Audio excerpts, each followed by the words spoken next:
Chapter 1. The Heir, Lin Changshou. In the capital of the Great Shang Dynasty, 30 miles away, the sky was blanketed in heavy snow, as delicate as goose feathers drifting down. The trees lining the road were adorned with snowflakes, cloaked in a silvery garb, resembling bashful maidens standing gracefully, poised to speak yet hesitating. Uncle Leg, everyone at home claims you are the fastest runner. Is that true? A young boy, resplendent in his luxurious white fur coat, rubbed his hands by the fire while casting a glance at the old man with a limp beside him. My little heir, you must not let your imagination run wild. Just a few days ago, you asked whether a one-armed man should wield a knife or a sword. Today, you inquire if this cripple runs fast. Do you think it is plausible? If I could run swiftly, do you think I would be here, warming myself by the fire in this frigid snow? I would have long since sprinted to the capital. The man referred to as Uncle Leg, with his grizzled white hair and weathered face, bore the appearance of an old farmer. He limped over to the fire, and upon hearing the young boy's words, shot him a disapproving glance and retorted with irritation. Indeed, we are both old and feeble. How could you perceive us as legendary masters? As Uncle Leg finished speaking, a middle-aged man with one arm tossed a bundle of firewood onto the ground, quickly following suit. Hey, I am Lin Changshou, the heir of the Prince of Northern Defense. I am destined to become a person of longevity. How could my father possibly send only the two of you as my escort when I am going to the capital as a hostage? Upon hearing this, Lin Changshou smacked his forehead, gazing incredulously at his two disabled guards. It had already been 9 years since his reincarnation.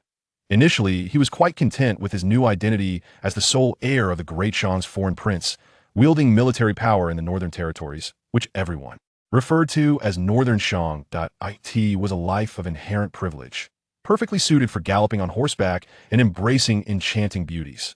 However, the very reason for his reincarnation was the poisoning that claimed the life of his predecessor at the tender age of 10. Not only had this severely crippled his foundation, transforming him from a once legendary genius into a mere waste, but also filled Lin Changshou with constant anxiety, fearing that someone might seek to harm him.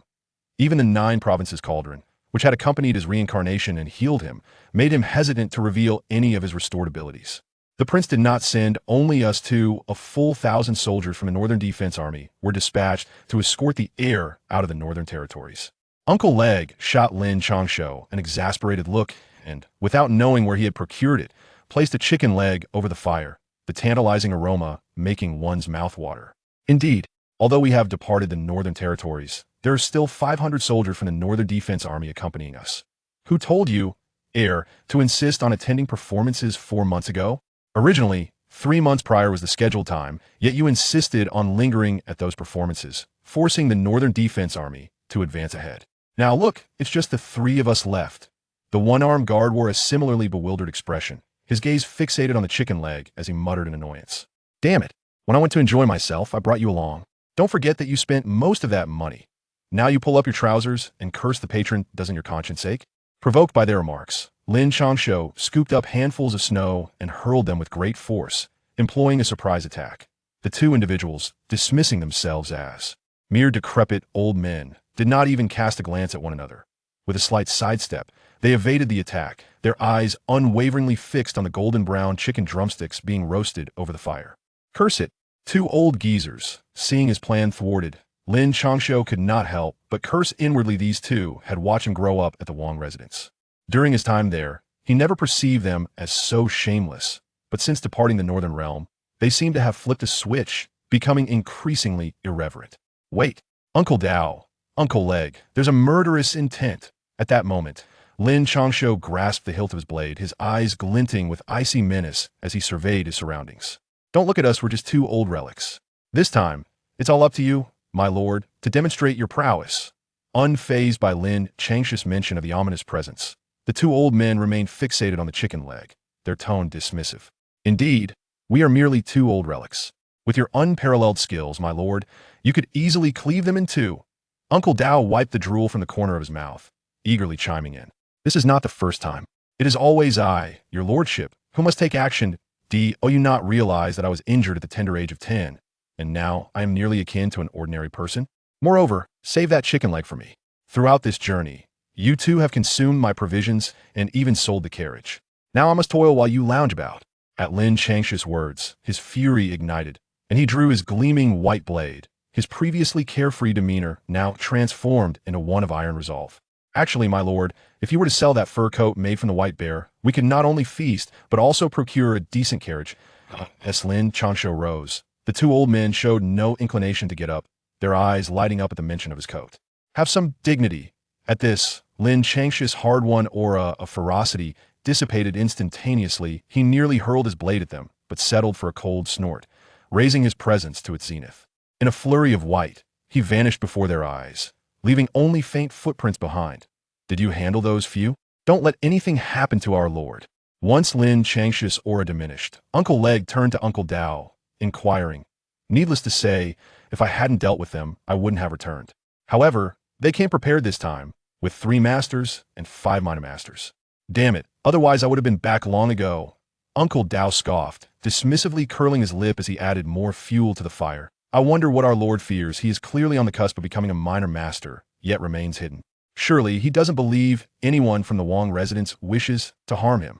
Uncle Leg stroked his chin, a curious expression crossing his face. Who knows? But those fellows from 9 years ago were truly elusive. We still have no words to offer at the Queen's tomb. Uncle Dao clenched the remaining hand tightly, the air around him seeming to crackle as if it were about to explode. By heavens! If you wreak havoc here and dirty the chicken leg, I shall not spare you. By the way, have the younglings under the young master noticed you? As the swirling snowflakes threatened to pierce the chicken leg like daggers, Uncle Leg cursed and waved his hand, restoring tranquility as if nothing had transpired. Almost. Those little brats are unlike any humans, each one resembling a specter. Their highest cultivation level barely reaches the spirit condensation realm, yet their coordination is impeccable. I witnessed 10 of those rascals actually slay a being at the Unity realm, a half-step grandmaster. Uncle Knife remarked, an incredulous smirk playing on his lips. 9 years ago, the young master underwent a transformation. Although stripped of his title as a genius, it was akin to a phoenix's rebirth that he remains ever vigilant, even towards the marshal. Whether this is a blessing or a curse, I cannot tell. Uncle Leg's aged eyes revealed a flicker of satisfaction as he spoke with a hint of nostalgia. I know not whether it is good or bad, but the person the young master encounters now must be quite amusing. Taking this opportunity, Uncle Knife suddenly vanished, reappearing directly above the chicken leg.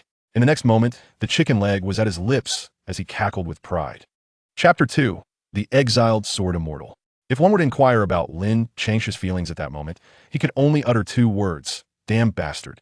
Were he to elaborate, he would resort to the classic essence of our culture, relying solely on his eloquence. Yet, in reality, he stood with an air of arrogance, wielding the northern town's long knife amidst the snow. Gazing at the graceful figure perched atop the treetops, obscured by a veil of white fabric that revealed only a pair of icy eyes, he felt a chill in the air. In the north resides a maiden, unparalleled and solitary. As he beheld the woman swaying with the wind above, Lin Changshou could not help but murmur softly. Though he was captivated by her elegance, beauty, and physique, there was an overwhelming sense of helplessness. This woman, Lu Qingran, the most likely candidate to become a grandmaster in the past 3 centuries of the Great Zhou, was the dream of countless men. Moreover, she was his fiancée, relentlessly pursuing him ever since he departed from the northern Zhou, which was quite the headache, truly worthy of being the young master of the northern town, traversing the brothels with nothing but your silver tongue.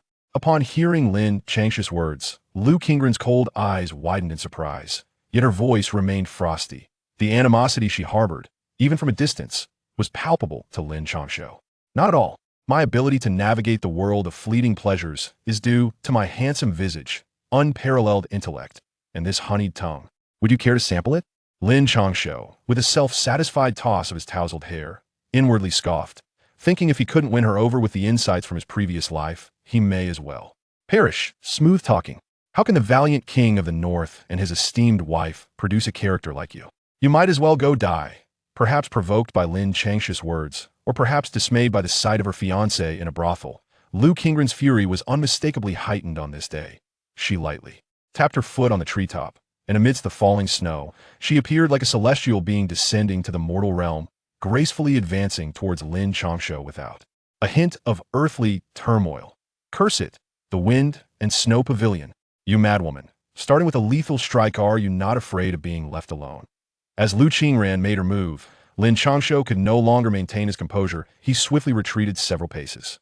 The spot where he had stood moments before seemed as if some force had smoothed it over, the ground pockmarked and ravaged, devoid of snow. Lecture. D. Seeing Lin Changshou evade her attack, Lu Qingran was unfazed with a cold shout. Her aura surged, and in the blink of an eye, she vanished from sight, reappearing with her longsword poised ominously near the tip of Lin Changshou's nose. My heavens. She intends to murder her own husband. The transcendent sword Lu Qingran is plotting against her fiancé.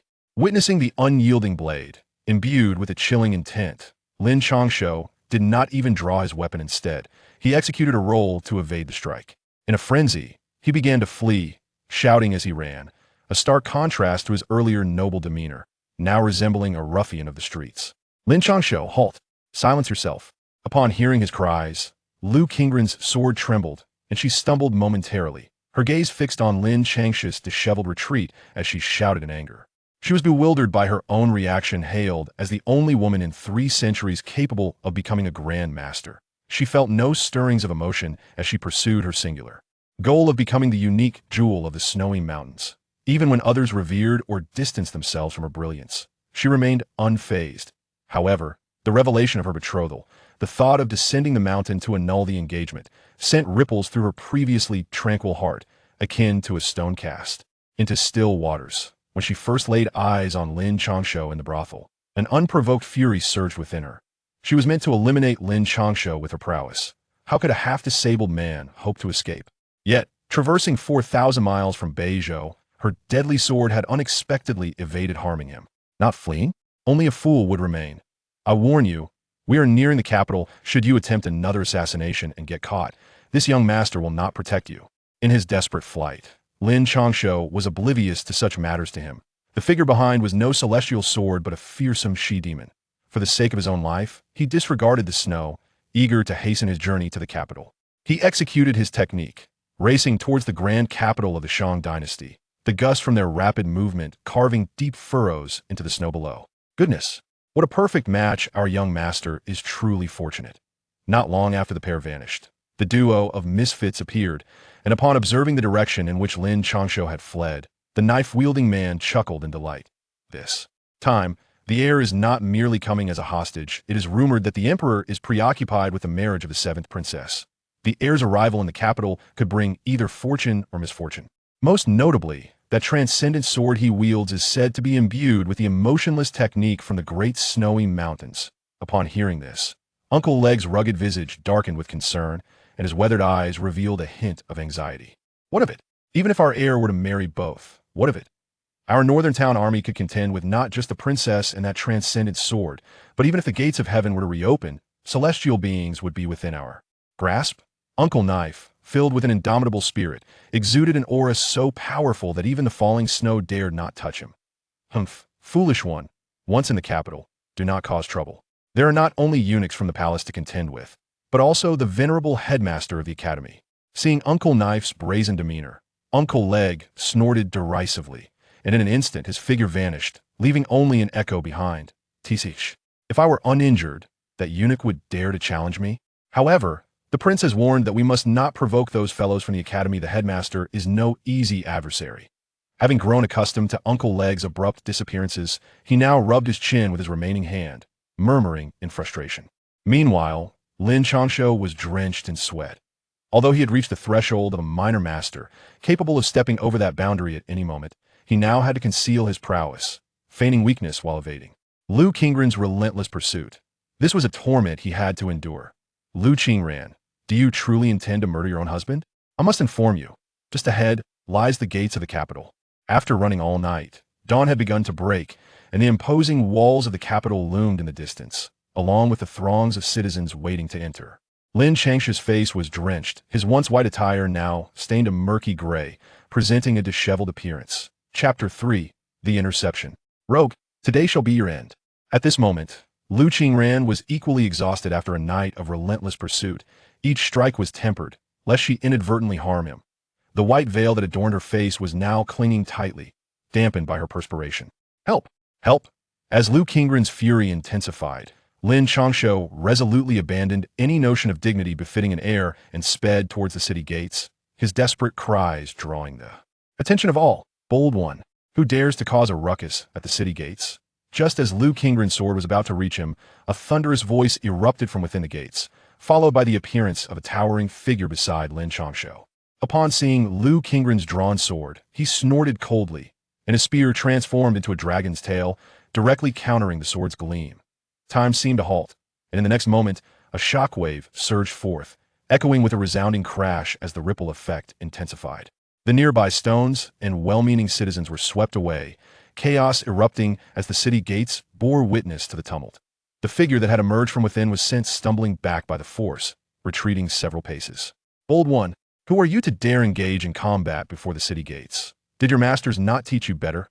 Before them stood a towering figure clad in armor, gripping a long spear that rested upon the ground, while before him lay two deep ruts, carved by the force of his legs. Upon witnessing that Lu Qingren's aura not only remained undisturbed but had intensified, the city guard general narrowed his eyes.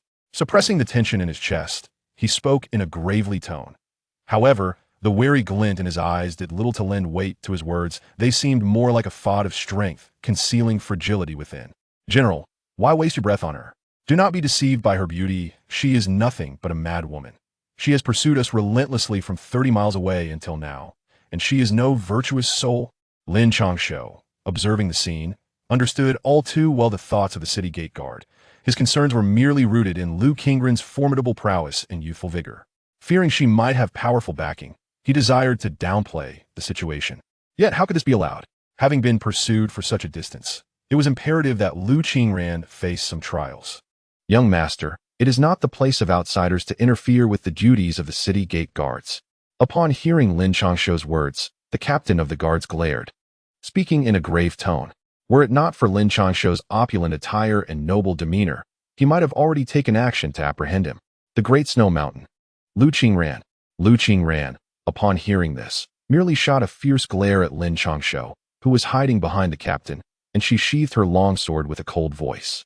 So it is the exiled, immortal sword from the Great Snow Mountain. I, Lin Changshou, the city gate guard of the capital, have had the pleasure of meeting the immortal. Lin Changshou's expression shifted immediately, his square face contorting into a forced smile as he clasped his hands and offered compliments. Well, if there is nothing more, I shall take my leave. With his schemes thwarted and Lu Qingren having sheathed her sword, Lin Changshou felt a wave of boredom wash over him. He waved his hand, intending to enter the city. Seeing the situation, Lin Changshou felt a mix of eagerness and difficulty, glancing at Lu Qingren. In the capital, sometimes it is not merely cultivation that matters, but rather the ability to perceive. Witnessing the appearance of the exiled immortal sword, how could a noble like Lin Changshou be lacking? Lin Changshou, you had better pray that you can hide for a lifetime. I shall visit the academy first, but I will seek you out later. Should I discover that you venture into that filthy place, even in the capital, I shall take your head. Lu Qingren did not even glance at Lin Changshou, her beautiful eyes fiercely glaring at Lin Changshou before she transformed into a white shadow, vanishing beyond the city gates. Hey, General Li, such arrogance from that individual, will you not intervene? Observing Lu Qingren's haughty figure, which was, in truth, rather aloof, Lin Changshou patted Lin Changshou's shoulder, expressing his indignation. PFF. However, in response, Lin Changshou merely rolled his eyes, a hint of blood rising in his throat, as if questioning Lin Changshou. Do you think I can stop her? Forget it. I shall enter the city. Noting Lin Changshou's frustrated demeanor, Lin Changshou offered an awkward smile. After all, it was not his words that had caused harm to the man. He then proceeded towards the grand city gates. Halt. Identification. Just as Lin Changshou was about to step into the majestic capital, he even caught sight of those forlorn maidens within waving at him, only to be interrupted by Lin Changshou's serious voice. Lin Changshou turned around in astonishment, only to find Lin Changshou had somehow appeared behind him. Apart from a trickle of blood at the corner of his mouth, he bore no trace of the grave injuries he had just sustained. His eyes wide and fixated on Lin. Me? No. Why are you investigating me, a mere victim of pursuit, instead of that female assassin? Does that seem reasonable to you? Lin Changshou, nearly driven to madness by Lin Changshou's theatrical demeanor, pointed indignantly in the direction where Lu Qingren had vanished. She is a grandmaster who appears but once every 300 years on the snowy mountain, while you are nothing more than a dandy. Enough of this nonsense. Hand over your identification at once. Lin Changshou let out a cold snort, his admiration for Lu Qingren unmistakable as he spoke her name. Let us be clear. Even if she were the grandmaster who emerges once every 3 centuries, what does it matter? I am still the heir to the prince of the Northern Territory. Lin Changshou was taken aback by the words, realizing for the first time that someone could articulate their inability to confront another with such refreshing eloquence. After speaking, he swept his long robe aside, and in the sunlight, dust danced around him. Yet Lin Changshou felt compelled to maintain an air of arrogance. Quickly move aside. Do not obstruct the way. Before Li Sanxiao could respond, Lin Changshou heard a cacophony of galloping hooves, accompanied by boisterous shouts and the cracking of whips in the air. Following the sound, he beheld several swift horses charging forth from the city gate, while the crowd hastily dispersed, fearing the lashes of the whips or being trampled by the horses. Are you going to ignore this? Lin Changshou thought to himself, marveling at the audacity on display. He had never been so brazen in the Northern Territory. This was his first encounter with true arrogance in the capital. He patted the grim-faced Li Sanxiao and pointed at the approaching group of elegantly dressed young men on horseback, inquiring with a furrowed brow. Damn it! Can't you hear me telling you to clear the way? Are you the only one making noise? Before the still grim Li Sanxiao could utter a word, Lin Changshou sensed a sharp wind rushing past him, followed by more raucous shouts. They are the sons of the deputy commander of the Imperial Guards. Do you think I can intervene? Upon hearing this, a pained expression crossed Li Sanxiao's face as he whispered to Lin Changshou, explaining that the Imperial Guards and the city garrison were entirely different entities in terms of authority. Chapter 4. Where is the Northern Army? The noise. As Lin Changshou felt the long whip approaching from behind, his expression darkened. With a cold shout, he made no visible effort, but simply reached back and grasped the whip with considerable force, bringing it into his hand. His hands, more delicate than those of a woman, astonishingly caught the whip without sustaining any harm. Instead, it was as if it were a mere toy, manipulated effortlessly in his grasp, which caused Li Sanxiao, who had just regained his senses, to widen his eyes in disbelief. After all, even he would need to display some skill to catch the whip unscathed. Yet Lin Changshou appeared as an ordinary person, revealing no trace of cultivation. How dare you strike back? Release me. The young man on horseback, after several futile tugs, finally conceded, signaling his entourage to surround Lin Changshou. Li Sanxiao's somber expression deepened as the young man ignored him completely, merely sneering while wielding the whip with a dagger. Fixating his gaze on Lin Changshou, do not ride horses in front of the city gate. As the group grew increasingly arrogant, Li Sanxiao spoke in a grave tone. Li Sanxiao, do not overstep your bounds. Do your duty as the gatekeeper. If you do not wish to continue, I strongly advise against letting my father remove you.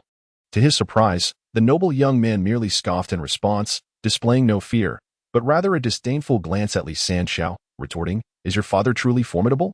The words incited an uproar among the surrounding populace, who instinctively retreated several steps. Lin Changshou, however, inquired with curiosity.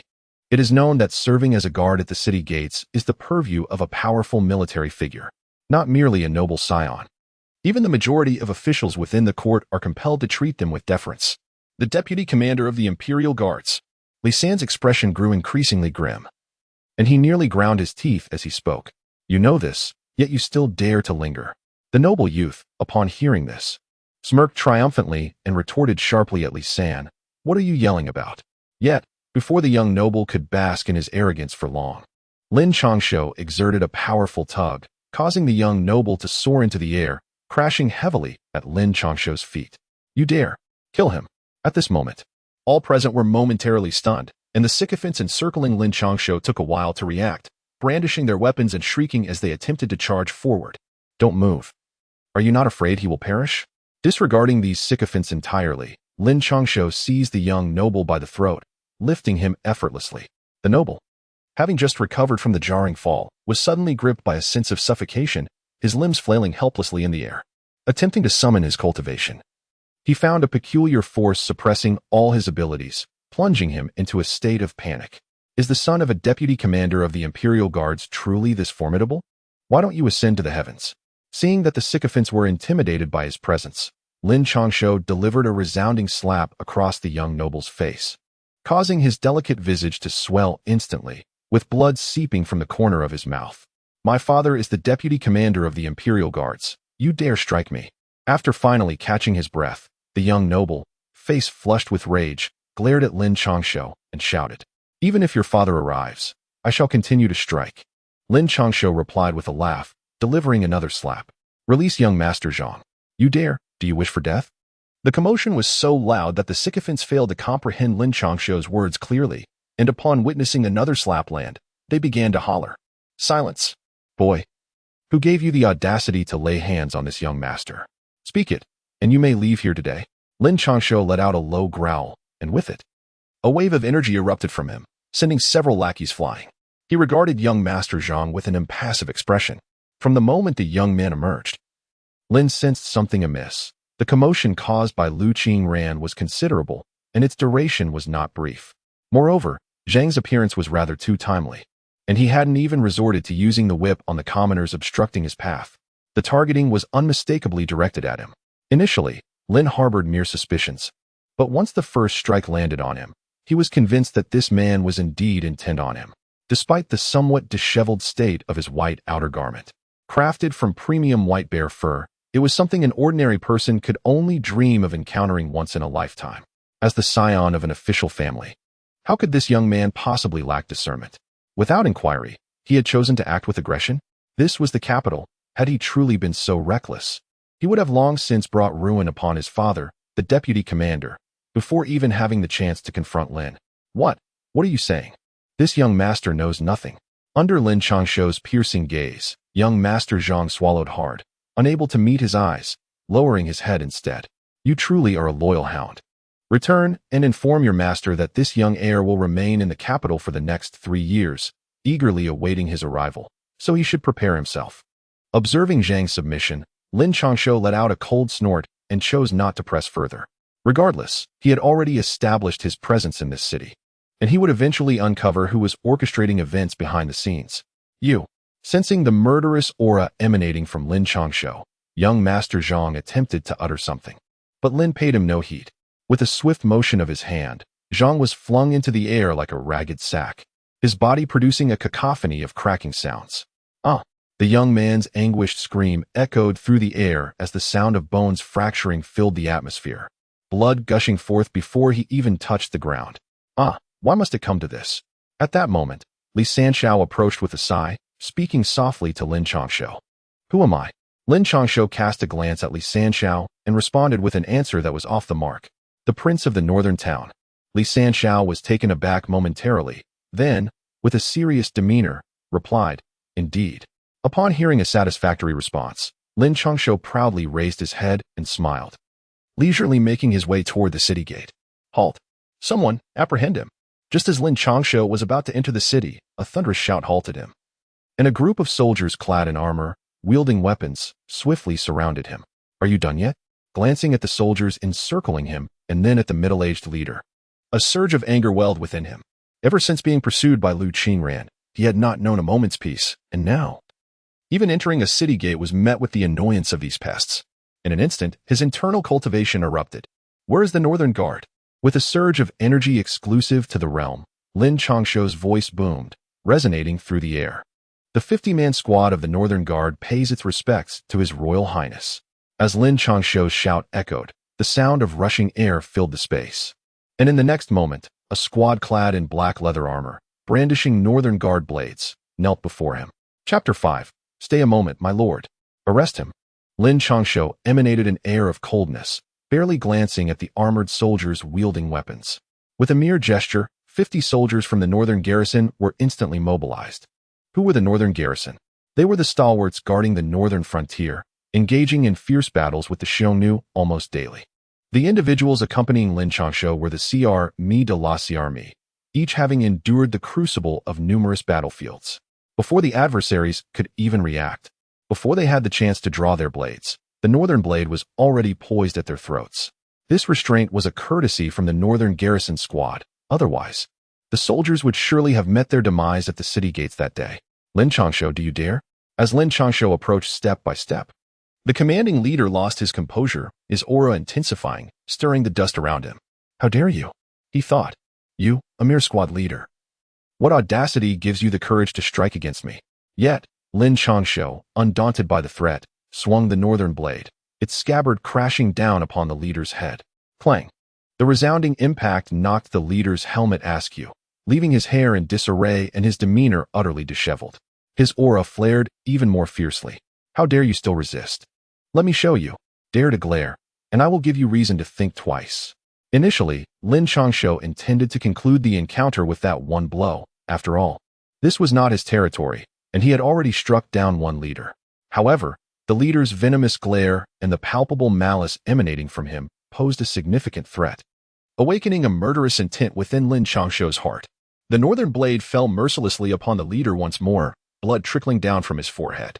From the moment Lin Changshou had struck, to the present, as he rained blows upon the squad leader, the onlookers, both citizens and soldiers, were left in stunned silence. For nearly a millennium, the Great Shang had stood firm. When had anyone dared to act so brazenly, to strike a leader of the Imperial Guard? The young master's actions might have been dismissed as youthful folly, a mere scuffle without official rank. However, these were the Imperial Guards, under the command of the dark-clad northern garrison, and the leader being brutally assaulted by Lin Changshou transformed the entire nature of the confrontation. Boss, should we intervene?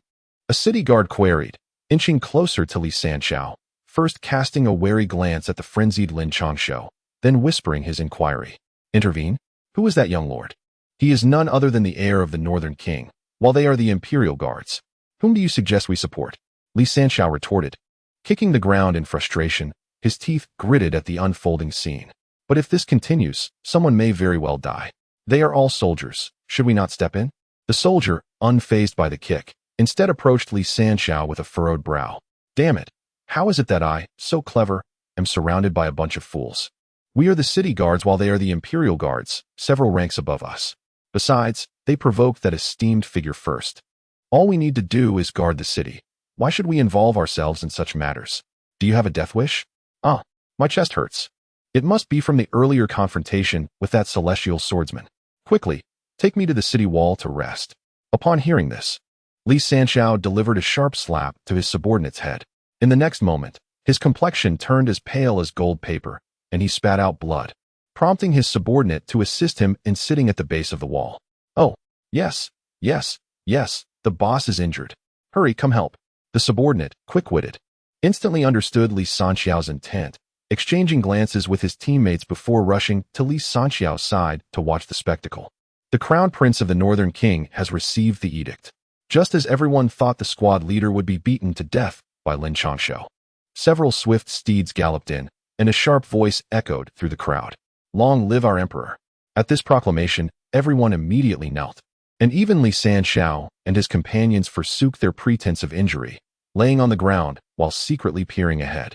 Only Lin Changshou continued to strike at the squad leader. Seemingly oblivious to the commotion, his blade firmly gripped against the throat of the Imperial Guard. Boss, the Crown Prince of the Northern King is truly formidable, as is the Northern Army. They remain unmoved even now. The city guard soldier observed the scene and couldn't help but click his tongue, murmuring to Lin Changshou, Damn it! Be quiet. How did someone from the palace appear? Without lifting his head, Lin Changshou struck his subordinate again. His eyes were filled with trepidation upon seeing the slender, pale-faced eunuch. Your Highness, please take a moment. His Majesty has sent a decree. Once the eunuch reached Lin Changshou, he raised his hand to halt the advancing subordinate, waiting for a moment before smiling and speaking. Dear uncle, my poor nephew is suffering so. Upon hearing this, Lin Changshou collapsed to the ground in tears, his wails resonating with a sense of profound grievance. Your Highness, please receive the edict. Even one accustomed to the shamelessness of palace life, witnessing Lin Changshou's cries and the squad leader's arm beneath him made the eunuch's eyes twitch. You must be the esteemed eunuch Wang. My unfortunate father often speaks of you, saying that upon arriving in the capital, he must seek you out. But now, my fate is so wretched. Upon hearing this, Lin Changshou cleared his throat and then turned to the eunuch Wang, feigning a pitiful demeanor. Of course, the Prince of Northern Town had not expressly instructed him to seek out this eunuch, yet Wang had indeed spoken to Lin Changshou before. The Grand Imperial Palace of the great merchant boasts 3 eminent masters, all of whom have attained the pinnacle of Grand Master status. And this particular eunuch is one of them. Do not fret, I am but a humble servant, Lin Changshou said, filled with a sense of embarrassment. The eunuch Wang's eyes twitched again, and this time he wasted no time in preparing to unveil the imperial edict. Your Highness, I have yet to pay my respects. Lin Changshou interjected hastily, attempting to present himself as exceedingly courteous. The emperor has decreed that the heir may forego formalities, the eunuch replied. Never mind. You may read it yourself. His Majesty has instructed you to prepare yourself. He must see you by noon tomorrow. Now, I shall take my leave. Despite his mastery, the eunuch Wang found himself feeling quite uneasy under Lin Changshou's gaze, and after delivering his message, he turned to depart. Eunuch Wang, please wait. I have a small, yet pressing request. Noticing Wang's intent to leave, Lin Changshou abandoned his pretense and hurried in front of him, wearing a sheepish expression. Your Highness, that would not be appropriate. What is it that you require? The eunuch Wang suddenly felt akin to prey under the scrutiny of a predator, taking a cautious step back as he regarded Lin Changshou. Could you possibly lend me some gold leaves? As you can see, I am in quite a disheveled state and must clean myself before presenting myself to the emperor. I have exhausted all my travel funds, and you cannot allow your nephew to appear in such a pitiable condition.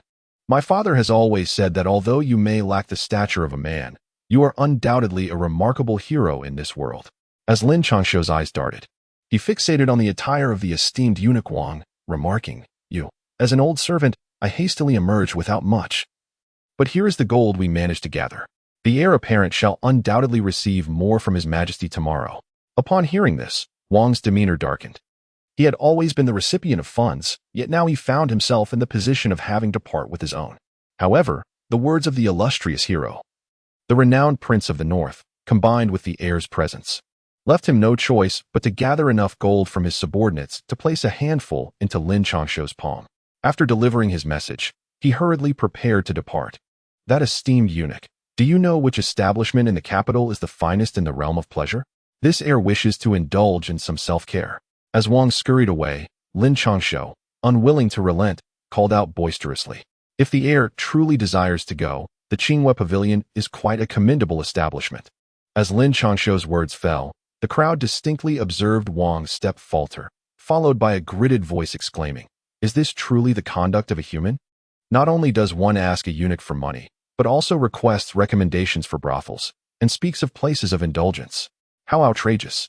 Lin Changshou, who had been kneeling behind, was taken aback, muttering to himself about the lack of shame, yet he marveled in admiration. Chapter 6. Bestowing the Enchantress Boss. The heir of the Prince of the North is truly formidable. Indeed. Just now, the faces of those imperial guards turned ashen. They didn't dare utter a word. What did the heir just say to you, boss? Why do you look so pale? Were you truly injured? The silhouette of Lin Changshou, though somewhat disheveled and unkempt, could easily be overlooked amidst the presence of the 50 soldiers of the Northern Army. The soldiers stationed at the city walls, with laughter on their faces, gathered around Lin Changshou, engaging in endless discussions. Yet, as their chatter rose, Lin Changshou's expression grew increasingly grim. Your performance today, while not flawless, has pleased me to a considerable extent. Henceforth, you shall be under my command. Thank you, Your Highness. You are truly a paragon among men, and my admiration for you flows like an unending river. You are commendable, and I hold you in high regard. Since you admire me so, should you not express your loyalty as a subordinate? The whispered exchange with Lin Changshou echoed in Lin Changshou's mind, as he painfully clutched his now empty purse. In that moment, whether it was due to his injuries or sheer frustration, his face flushed crimson, and he spat out a mouthful of blood. Quick, someone assist him. Take him to the physician's quarters. The chief is on the brink of death. With the sight of Lin Changshou's blood, the soldiers guarding the city were thrown into disarray. Ever since he assumed the role of leader, he had faced every situation with a smile, and such a circumstance had never arisen before. The Qinghua Pavilion? Such a location, such an aura, it instantly evokes longing. Although eunuch Wang is a castrated man, I appreciate his sense of aesthetics. Gazing at the opulent yet not garish entrance, inhaling the subtle fragrance that was not at all overwhelming, Lin Changshou immediately smiled and prepared to step through the grand door. Please, young master, do take your time. However, before Lin Changshou could enter, a young servant, bowing and scraping, blocked his path. Are you from here? Observing this, Lin Changshou furrowed his brow. Why is it that upon arriving in the capital, people seem so inclined to obstruct his way? Please do not be angry, young master. Our Qinghua Pavilion is not yet open for business. The ladies have been resting after a long night. If you wish to visit, noon would be the best time. The servant, noticing Lin Changshou's frown, immediately donned a smiling face and bowed apologetically. Step aside. This is the first time I've heard of a business that doesn't operate. Already fatigued from a night of running, drenched in sweat, and feeling utterly miserable, coupled with the irritation of having dealt with two fools at the city gate. Lin Changshou's mood was far from pleasant. With a forceful shove, Lin Changshou pushed past the servant and flung open the grand door. A wave of the mingled scents of cosmetics and various spirits assaulted his nostrils. Do they not air this place out? What a foul odor! If the fragrance of cosmetics alone could have been pleasurable, or even the scent of spirits, it would have sufficed. Yet now, with both aromas combined along with an unknown stench of vomit, it surged to Lin Changshou's head, prompting him to cover his nose and mutter, "Young master, we truly are not open for business at the moment. Perhaps you should return, and we shall be ready for your arrival then?"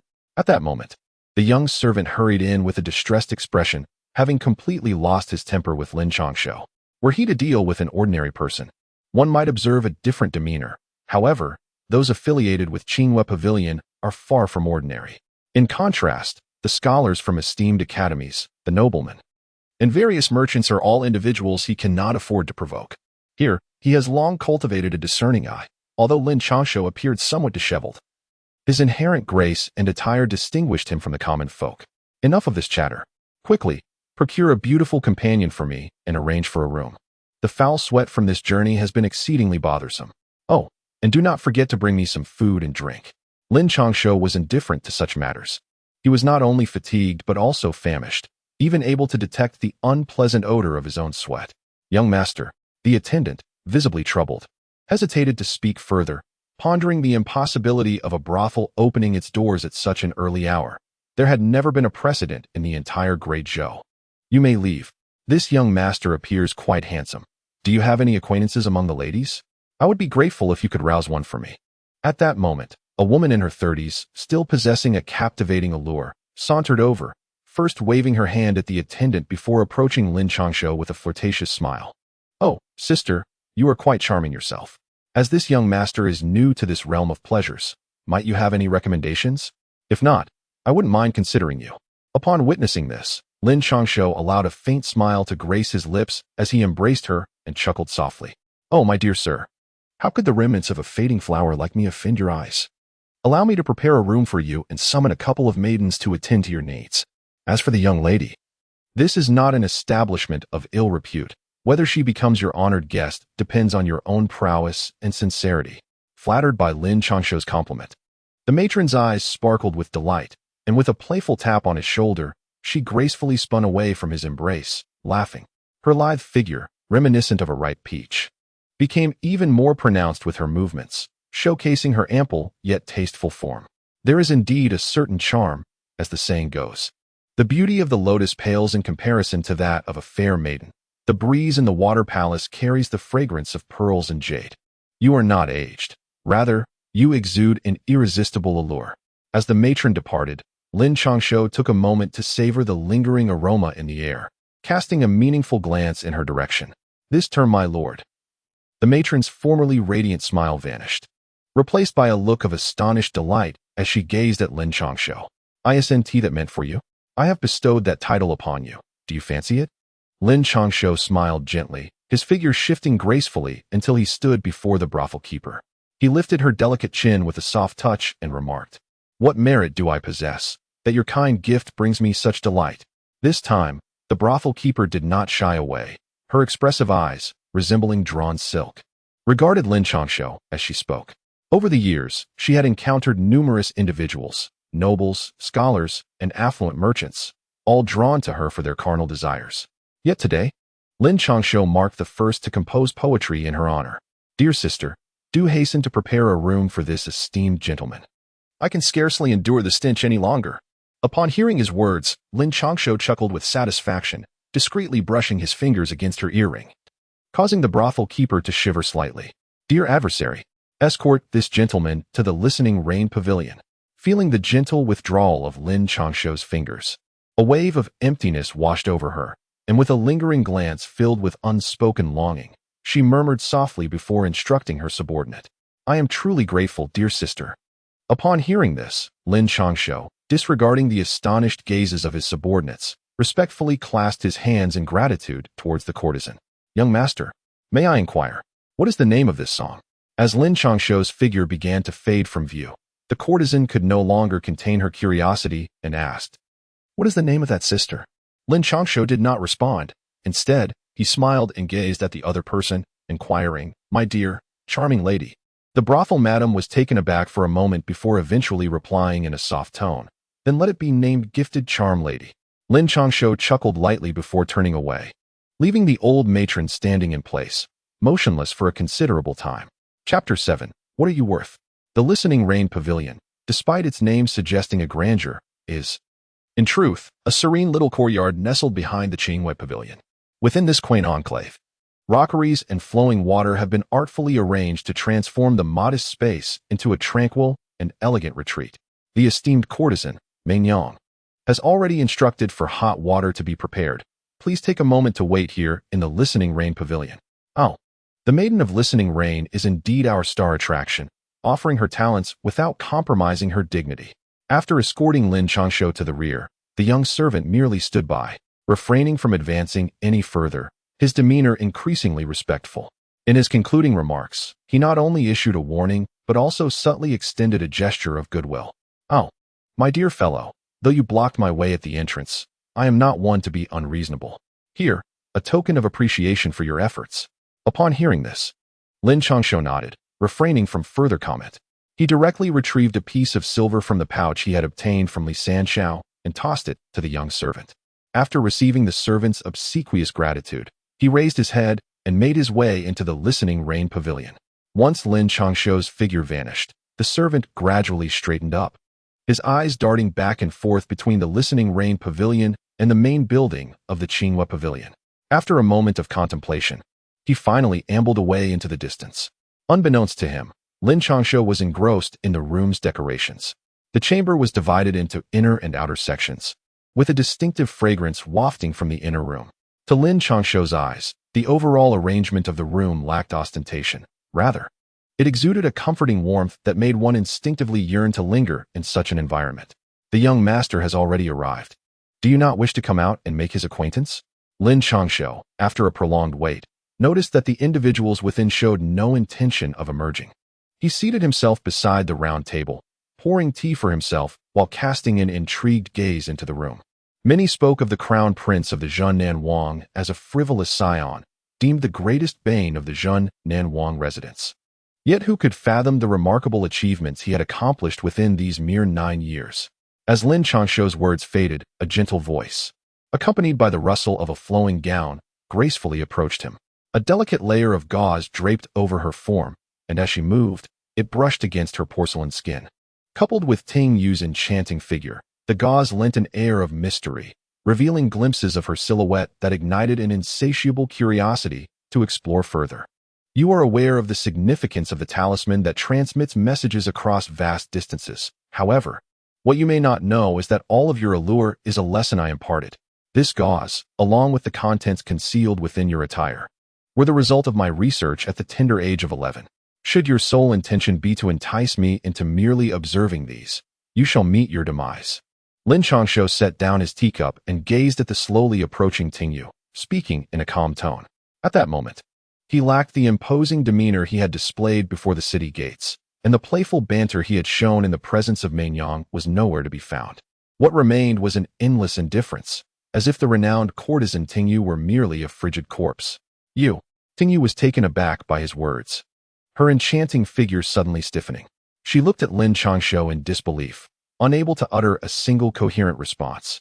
Given her 2 years of research on him, she knew that although he could not be deemed uneducated, his reputation in the northern region was far from favorable. Over the past 6 months, having journeyed thousands of kilometers from the north to the capital, he had shown a fondness for the brothels, often resorting to the abduction of maidens. Furthermore, over the years, it was said that half of the renowned courtesans had fallen victim to his designs. How could such a man possibly be devoid of lust for beauty? Yet now, the legendary figure sat before her. His indifferent gaze and the profound aura of murderous intent made Ting Yu acutely aware that he was not lying. She would indeed perish at the hands of this notorious young lord. The hot water for your bath is nearly ready. If you cannot provide me with sufficient reason to be persuaded before it enters this room, I shall not hesitate to eliminate a courtesan on my very first day in the capital. As Ting Yu was momentarily daunted by his words, Lin Changshou leisurely sipped his tea. His demeanor as graceful as jade, yet the words that escaped his lips sent chills coursing through Ting Yu's entire being. I merely wish to see what lies behind you. Ting Yu steadied her thoughts, adopting a pitiful expression, her eyes brimming with sorrowful eloquence.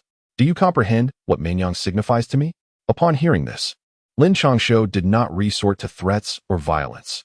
Rather, he sighed, setting down his teacup and looking at Ting Yu with a somber gaze. Her? I am not certain. But the entire web is under Mengyang's control. She is an extraordinary woman. With Lin Changshou refraining from taking action, Ting Yu felt a surge of self-satisfaction, her confidence in her beauty and charm swelling even further. When this young lord was 10, he had been secretly plotted against. Though he escaped death, thanks to the efforts of his father and mother, he was able to continue his cultivation. Lin Changshou glanced at the pitiful countenance of Ting Yu, his eyes reflecting only indifference. The young master had been ambushed, a fact known to all. Even I worry for his well-being. Ting Yu, perplexed by Lin Changshou's words, dared not meet his gaze and hurriedly poured tea, speaking softly. Worry, huh? After that incident, the foundation to attain the Grandmaster level has dwindled to less than 3 layers. In the 3rd year, my mother took me to seek medicine, only to fall into an ambush. A full 100 of the Northern Army perished, along with my mother. Yet, Mengyang, despite her grave injuries, carried me for 300 miles. I still vividly recall how her blood stained me red and the tenacity in her eyes. Ultimately, she brought me to the Great Snow Mountain. Despite being a half-step Grandmaster, she fell directly after. From that moment on, she could only wield the peak of the Unity Realm, unable to engage in combat for long. She is a lifesaver to me, a kin. And because of you, wretched one, she nearly revealed herself. Do you comprehend how many lives Guiying and the others took to sever the clues? And all you sought was to see me. Let me remind you, who do you think you are? Merely a pitiful soul we rescued. Your presence here was voluntary. Yet now, in your selfishness, you nearly brought ruin to Mengyang. Do you not deserve condemnation? Upon hearing those words, Lin Changshou let out a cold laugh, and in the next moment, he seized Ting Yu's neck with a firm grip. As he tightened his hold, the once pitiful glimmer in Ting Yu's eyes transformed into sheer terror. Lin Changshou, consumed by rage, felt compelled to reveal an unspoken truth. Since the day he traversed into this realm, apart from his late mother, the only companion through his days of trepidation had been Mengyang. Even the initial foundation he had relied upon was entirely supported by her behind the scenes. Were it not for Mengyang's presence, Lin Changshou would have long been devoured by this dreadful world. There would be no prince of the realm as he stands today. She realized that her pride in her beauty and figure amounted to nothing in Lin Changshou's eyes. Even her secretly concealed peak cultivation at the Unity Realm held no significance before him, rendering her utterly powerless, unable to summon even a hint of her aura. Chapter 8. Intriguing Spare Me. As Lin Changshou held her neck with one hand, Ting Yu's fair cheeks flushed crimson, quickly shifting to a deep purple. After her struggles proved futile, she could only plead for mercy. Spare me? From the day this prince rescued you, I had already granted you a choice, one to return home or to live in obscurity. The other was collaboration, all of which you consented to willingly. It was made clear from the outset that those who disrupt the rules shall meet their demise. Lin Changshou found the situation both amusing and exasperating. How could someone, who almost jeopardized the team due to their petty temperament, dare to ask for mercy? What right did she have? Was it merely because she was a courtesan or due to her beauty? Yet, how did that pertain to him? A person who could only hinder progress deserved nothing but demise. Changshou, stop. Just as Lin Changshou contemplated ending the confrontation, a figure suddenly materialized in the room, swiftly seizing his hand. Mengyang, what brings you here at this moment? Upon recognizing the figure, Lin Changshou furrowed his brow, the indifference in his gaze dissipating, replaced by genuine concern. Changshou, listen to me. It's a jest from Ting Yu. Please, do not act impulsively. Just let her go, will you? Mengyang's face was etched with panic. She understood Lin Changshou's character all too well. Over the years, she had become adept at discerning his intentions with merely a glance. Despite Lin Changshou's seemingly carefree demeanor in front of others, and even his occasional whimsicality, she knew that since the day the princess was murdered, he had adopted a profoundly indifferent stance toward the world. Very few could truly penetrate the walls he had erected around his heart. Sister, her recklessness led to the demise of Guiying's Shaoqi. Someone has already taken notice of this place. You nearly exposed us. Do you understand? Lin Changshou gazed upon the woman who held the utmost significance in his life. His eyes filled with profound sorrow. She truly had something to convey to you. Changshou, please let her go for now. And let us sit down and discuss this matter slowly. Mainyang swiftly pushed aside Lin Changshou's hand, signaling to the weakened Tingyu on the ground, while gently urging Lin Changshou to take a seat. Thank you, young master, for your mercy. Once she regained her composure, Tingyu knelt before him, bowing in gratitude. Humph. Is my gratitude of any use? If you are to survive today, it is Mainyang you should thank. Lin Changshou let out a cold snort, which startled the already frightened Tingyu, causing her to tremble. All right, we are all allies here. Changshou, do not frighten Tingyu any further. Tingyu, please rise and share whatever you know. Be good. Noticing the awkwardness in the atmosphere, Mainyang cast a resentful glance at Lin Changshou before gently pulling Tingyu up. Thank you, Sister Mainyang, for your life-saving grace. Tingyu expressed her gratitude with a glance at Mainyang, but remained seated until Lin Changshou's cold snort prompted her to stand with Mainyang's assistance. There is still some time left. I hope your information proves valuable. Lin Changshou cast a cold glance at the timid Tingyu, disregarding Mainyang's disdainful expression, and coldly remarked, Indeed. I have recently heard some information over the past 2 years regarding the incident when the princess was assaulted. Tingyu had long lost her previous confidence. In fact, had it not been for Mainyang's words, she would have doubted her own courage to stand beside Lin Changshou. Continue. Upon hearing this, Mainyang was momentarily taken aback, her eyes welling with tears as a palpable aura of murderous intent enveloped her. Meanwhile, Lin Changshou clenched his fists tightly and spoke in a chilling voice. The specifics elude me. I merely overheard the drunken ramblings of Luo Fei, the son of the prime minister, who claimed that the northern town's princess could be killed, and that there were no individuals left who were beyond reach.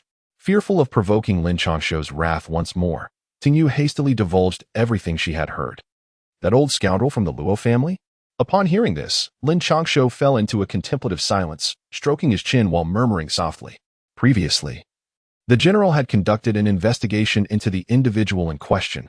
However, at that time, Luo Guo was not the right chancellor, merely a fourth-rank secretary, which led the general to dismiss him lightly. Ah, indeed, the vice commander of the Imperial Guard's son, whom you dealt with at the city gate today, as well as that team leader, are both affiliated with Luo Guo. Mainyang, while pouring tea, quietly shared her insights, recognizing that Lin Changshou had much to oversee. The intricate web, having developed over the years, has long since spread to every corner of the great merchants, while the capital remains Mainyang's domain. How intriguing, how intriguing. I have heard that his health is rather fragile. Do you possess any news regarding him? Lin Changshou toyed with the teacup, a mysterious smile gracing his lips. This beguiling smile, coupled with his indifferent gaze, left Tingyu momentarily stunned. The news had been tightly controlled. Although officials from our side had arrived, they were merely young scions, while the real dignitaries remained observant, probing into the individuals behind the scenes. Mainyang refrained from divulging specific information, instead expressing a sense of guilt. Do not rush. Everything will eventually improve. Since they wish to uncover the individuals orchestrating this, I shall reveal a layer and observe their reactions. Lin Changshou gently patted Mainyang's hand, a soft smile gracing his face. That person? Mainyang was momentarily taken aback by his words, even failing to respond to his grasp on her hand. Indeed, were they not eager to uncover the identity of the individual behind the Qinghua Pavilion? Let them behold. Though it remains uncertain whether the emergence of the 15th virtuous prince would leave them utterly astounded. Lin Changshou set down his teacup, a mischievous smile creeping onto his lips as he recalled the individual 2 years his junior, who had taken a laid-back approach to life. That scene must have been quite amusing. Mainyang, perceiving the expression on Lin Changshou's face, could easily discern his thoughts. The youthful visage of the 15th wise king surfaced in her mind, prompting a smile to grace her own lips. Tomorrow, they would announce the selection of the courtesan, to take place 7 days hence, and it seemed that Tingyu would finally acquire a well-deserved title. Lin Changshou stood up and patted Tingyu's shoulder, saying, Though you are the star of the Qinghua Pavilion, often referred to as the courtesan, your status is somewhat unmerited as it lacks official endorsement. However, once the election concludes, it is foreseeable that your value will soar beyond measure. Tingyu's face revealed a look of trepidation. Today had undoubtedly been a roller coaster for her, fraught with uncertainty. By the way, I shall compose a poem for you shortly. Practice diligently over the next few days. But remember this, I do not wish to witness a recurrence of today's events. Observing Ting Yu's apprehensive demeanor, Lin Changshou nodded in satisfaction. His method was simple, a mix of discipline and reward. Thank you, Your Highness. I assure you, I shall not disappoint you or Sister Mainyang. Upon hearing that Lin Changshou would be writing a poem, Ting Yu knelt down, her heart brimming with excitement as she pledged her loyalty. Chapter 9. Luo Fei, Revised. Unaware of the celestial palaces above, what year is this evening? As Lin Changshou presented the water melody, the two women gazed at him with starry eyes, their admiration palpable without the need for words. Your Highness, is this truly for me? Ting Yu asked, holding the paper filled with Lin Changshou's handwriting with utmost care. Practice diligently over the next few days. Remember, to maintain your status as the courtesan, you must cultivate your persona. Your persona is that of intellect, an exterior of grace paired with depths of complexity. Henceforth, temper your charms. You were once of noble birth, a lady by lineage. I trust you have not forgotten the talents bestowed upon you by your parents. Lin Changshou waved his hand, declaring that Li Bai, the immortal poet, could easily conquer a mere courtesan. But what if someone inquires? Upon hearing Lin Changshou's words, Ting Yu felt a slight sense of relief. Though she hesitated before speaking, while she had once been a noble young lady, not claiming to possess an extensive breadth of knowledge, she was undeniably proficient in various arts, excelling in music, chess, calligraphy, and painting. Yet, the profound elegance of Shui Jiaoge too was imbued with a gentleness that seemed beyond the capabilities of any woman. Let us keep this under wraps for now. If it can't be concealed, then I shall simply admit that I, the wayward heir, could still hold a reputation for erudition. Very well, everyone should take their leave. Do you truly wish to assist me in bathing? Mainyang, you too should depart. Too many people only lead to idle chatter. Lin Changshou curled his lips, dismissing poetry as inconsequential. Even if he recognized his literary flair, what significance did it hold? In this world, ultimately, one's cultivation determined all, and he was merely a half-crippled prince of the southern town. Let us go, listening rain. I've grown weary of the spectacle. Upon hearing this, Mainyang shot Lin Changshou an exasperated glance before vanishing like a wisp of smoke, swept away by a gust of wind. Your Highness, please take your time. I shall take my leave, listening rain said, her face slightly flushed as she lowered her gaze and retreated slowly, daring not to meet his eyes. Once I'm done, you may return. I've heard your gouging skills are unparalleled in the capital. They might just lull me into a good sleep.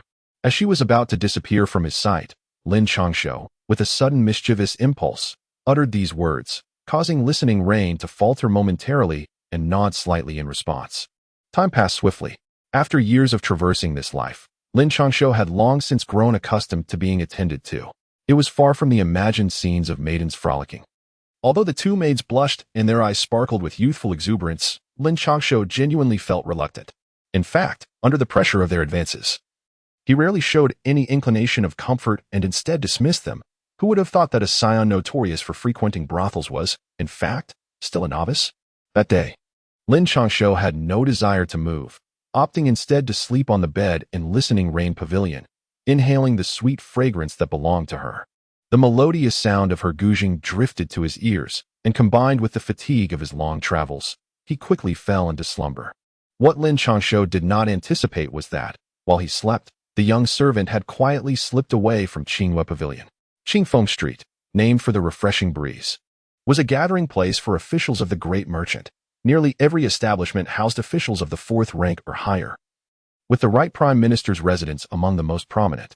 Please inform young Master Luo that a servant from Qinghua Pavilion has an important matter to report, the young servant said with a beaming smile, bowing to the menial workers at the right prime minister's door. Qinghua Pavilion? You better have something significant to say, otherwise, if I find myself in trouble, you won't fare well either. The menials, accustomed to their elevated status, regarded the servant with disdain. After a few glances, one of them scoffed and turned to enter the residence. Rest assured, I assure you. The servant felt uncomfortable under their scrutinizing gazes, yet, accustomed to his lowly position, he bore no anger and instead maintained a face full of ingratiating smiles. Get out of the way and wait elsewhere. You're truly an eyesore. Another menial sneered, pointing dismissively at the door. Yes, I will move right away. Upon hearing this, the young servant bent his waist and nodded. his face exhibiting an unwavering expression of obsequiousness. He tucked his hands into his sleeves and squatted beside the heavy snow, which soon covered him with a thin layer. Yet he showed no inclination to move, his eyes occasionally glancing towards the gate of the right minister's residence. The errand boy, with a look of disdain, spat on the ground before closing the heavy gate. Time passed, and the young servant remained motionless, transformed into a diminutive snowman, while the gate appeared as though it would never open. Creak! Just as the servant was on the verge of losing his resolve, the door emitted a heavy sound of opening. He attempted to stand, but, shifting his gaze, continued to squat with his eyes half closed. Who could it be? As the door swung open, a youth clad in fine garments, draped in fur, emerged, escorted by the errand boy. After surveying the surroundings, he found no one, and his expression soured as he kicked the errand boy fiercely, exclaiming in anger, "Do not be upset, my lord. He was right here just moments ago. I assure you, I am not deceiving you." The errand boy, now panicked, dashed outside to investigate, only to discover the young servant, now resembling a snowman. "My lord, this is him. He fell asleep while squatting here." Upon observing the snowman, the errand boy's anxiety dissipated as he kicked the young servant over and, with a fawning demeanor, addressed the elegantly dressed young master. "Lo, Lord Luo, my apologies. I was just frozen stiff." The toppled servant hastily rose but quickly collapsed again. A look of panic etched across his face as he lay in the snow, gazing up at the elegantly dressed young master. "Spare me the trivialities. What news do you bring me?" The elegantly dressed youth was none other than Luo Fei, the second son of the right minister, renowned in the capital for his debauchery. However, having grown up in the right minister's residence, his intellect was far from dull. A mere glance at the errand boy's flustered expression and the servant's furtive glances towards him allowed him to piece together the situation. With a cold snort, he addressed the young servant. Yes. I witnessed her receiving a guest.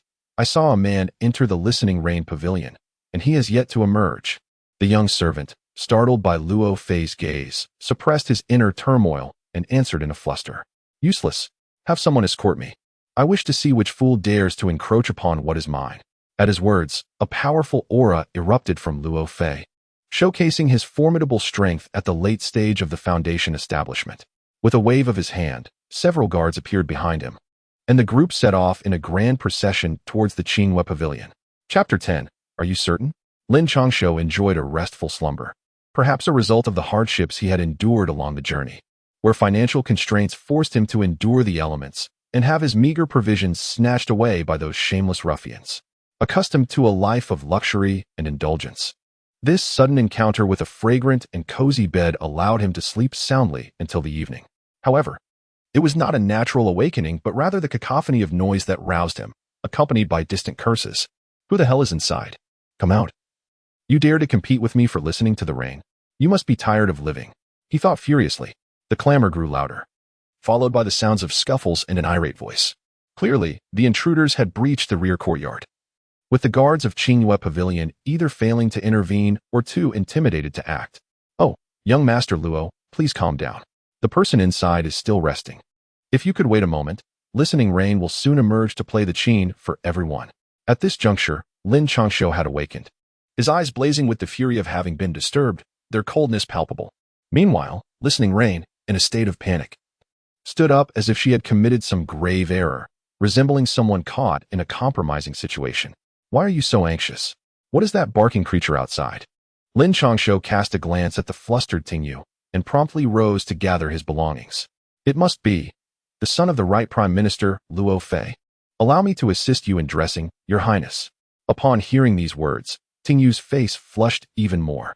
Although they had done nothing inappropriate, they were still under the same roof. More importantly, she had shamelessly admired him for quite some time, even dozing off on his arm in the end. Luo Fei? Was he not the one who had uttered those words in a drunken stupor? As if on cue, Lin Changshou spread his arms wide, inviting Tingyu to help him don his attire, while he furrowed his brow, gazing out, despite seeing nothing at all. Yes, it was indeed him. "Your Highness, perhaps you should hide for a moment?" Tingyu nodded fervently, her hands deftly arranging Lin Changshou's garments and accessories, before hesitantly suggesting, "Hide?" Indeed, there were individuals in this world who required this prince to conceal himself, but none were Luo Fei. Not even his father would compel him. Lin Changshou simply seated himself nearby, fiddling with a teacup, leaving unspoken what might transpire once Luo Fei and the others arrived, only letting out a cold snort. At this, Ting Yu's eyes sparkled with intrigue as she gazed at Lin Changshou. She sensed an overwhelming confidence and charisma emanating from him. Hey, what is wrong with you, old madam? Do you not know who stands before you? He is none other than Luo Fei, the son of the right prime minister. In this capital, no brothel would dare obstruct young Master Luo. Do you truly wish to close your Qinghua pavilion? As Lin Changshou was about to serve tea, he was suddenly interrupted by a rather arrogant voice. Oh dear, esteemed gentleman, I did not mean it that way. It is simply that Miss Tingyu has already received distinguished guests, and it would not be appropriate to allow you to visit her at this time. As Lin Changshou settled down, he heard Mainyang's voice, tinged with an apologetic tone, which caused his hand, holding the teacup, to twitch slightly before returning to its previous calm. Is that not your intention? Then what does it mean? Who in the capital does not know that Tingyu of Qinghua Pavilion is within my grasp? You have faced oppression several times, and it was I who intervened to mediate. Otherwise, where would you find sustenance? And now what is this? You dare to allow a man into Tingyu's abode, a distinguished guest no less. I must see for myself who this esteemed guest could be, one more valuable than I. Outside, Luo Fei snorted coldly, pointing at the onlookers who had gathered to witness the scene, and with a brusque shove, pushed Mainyang aside, striding towards the courtyard. Young Master Luo, please halt. There truly is someone inside. Tingyu is not receiving clients, merely a distinguished guest who composed a poem. And she is playing the zither for him. Mainyang urgently interjected, noticing Luo Fei's increasing pace and the intensity of his aura. What's the matter? Are you afraid of my anger? Or do you feel a twinge of jealousy? Luo Fei taunted, having never noticed before that this madam possessed a certain charm. Her figure even surpassed that of several courtesans from other brothels. Someone, seize her for me. After dealing with that wretched Tingyu, I shall attend to her as well. If she performs well, I might even allow you to partake in the spoils. Suddenly, Luo Fei lunged forward, grasping Mainyang's chin and scrutinizing her closely before discarding her carelessly. He then proceeded with his guards into the Tingyu pavilion. Mainyang gasped in shock from the unexpected assault, though her cultivation could have allowed her to evade. Her past injuries had left her too cautious to wield her internal power freely. As a result, she was flung backward, nearly collapsing to the ground. Thank you, young master.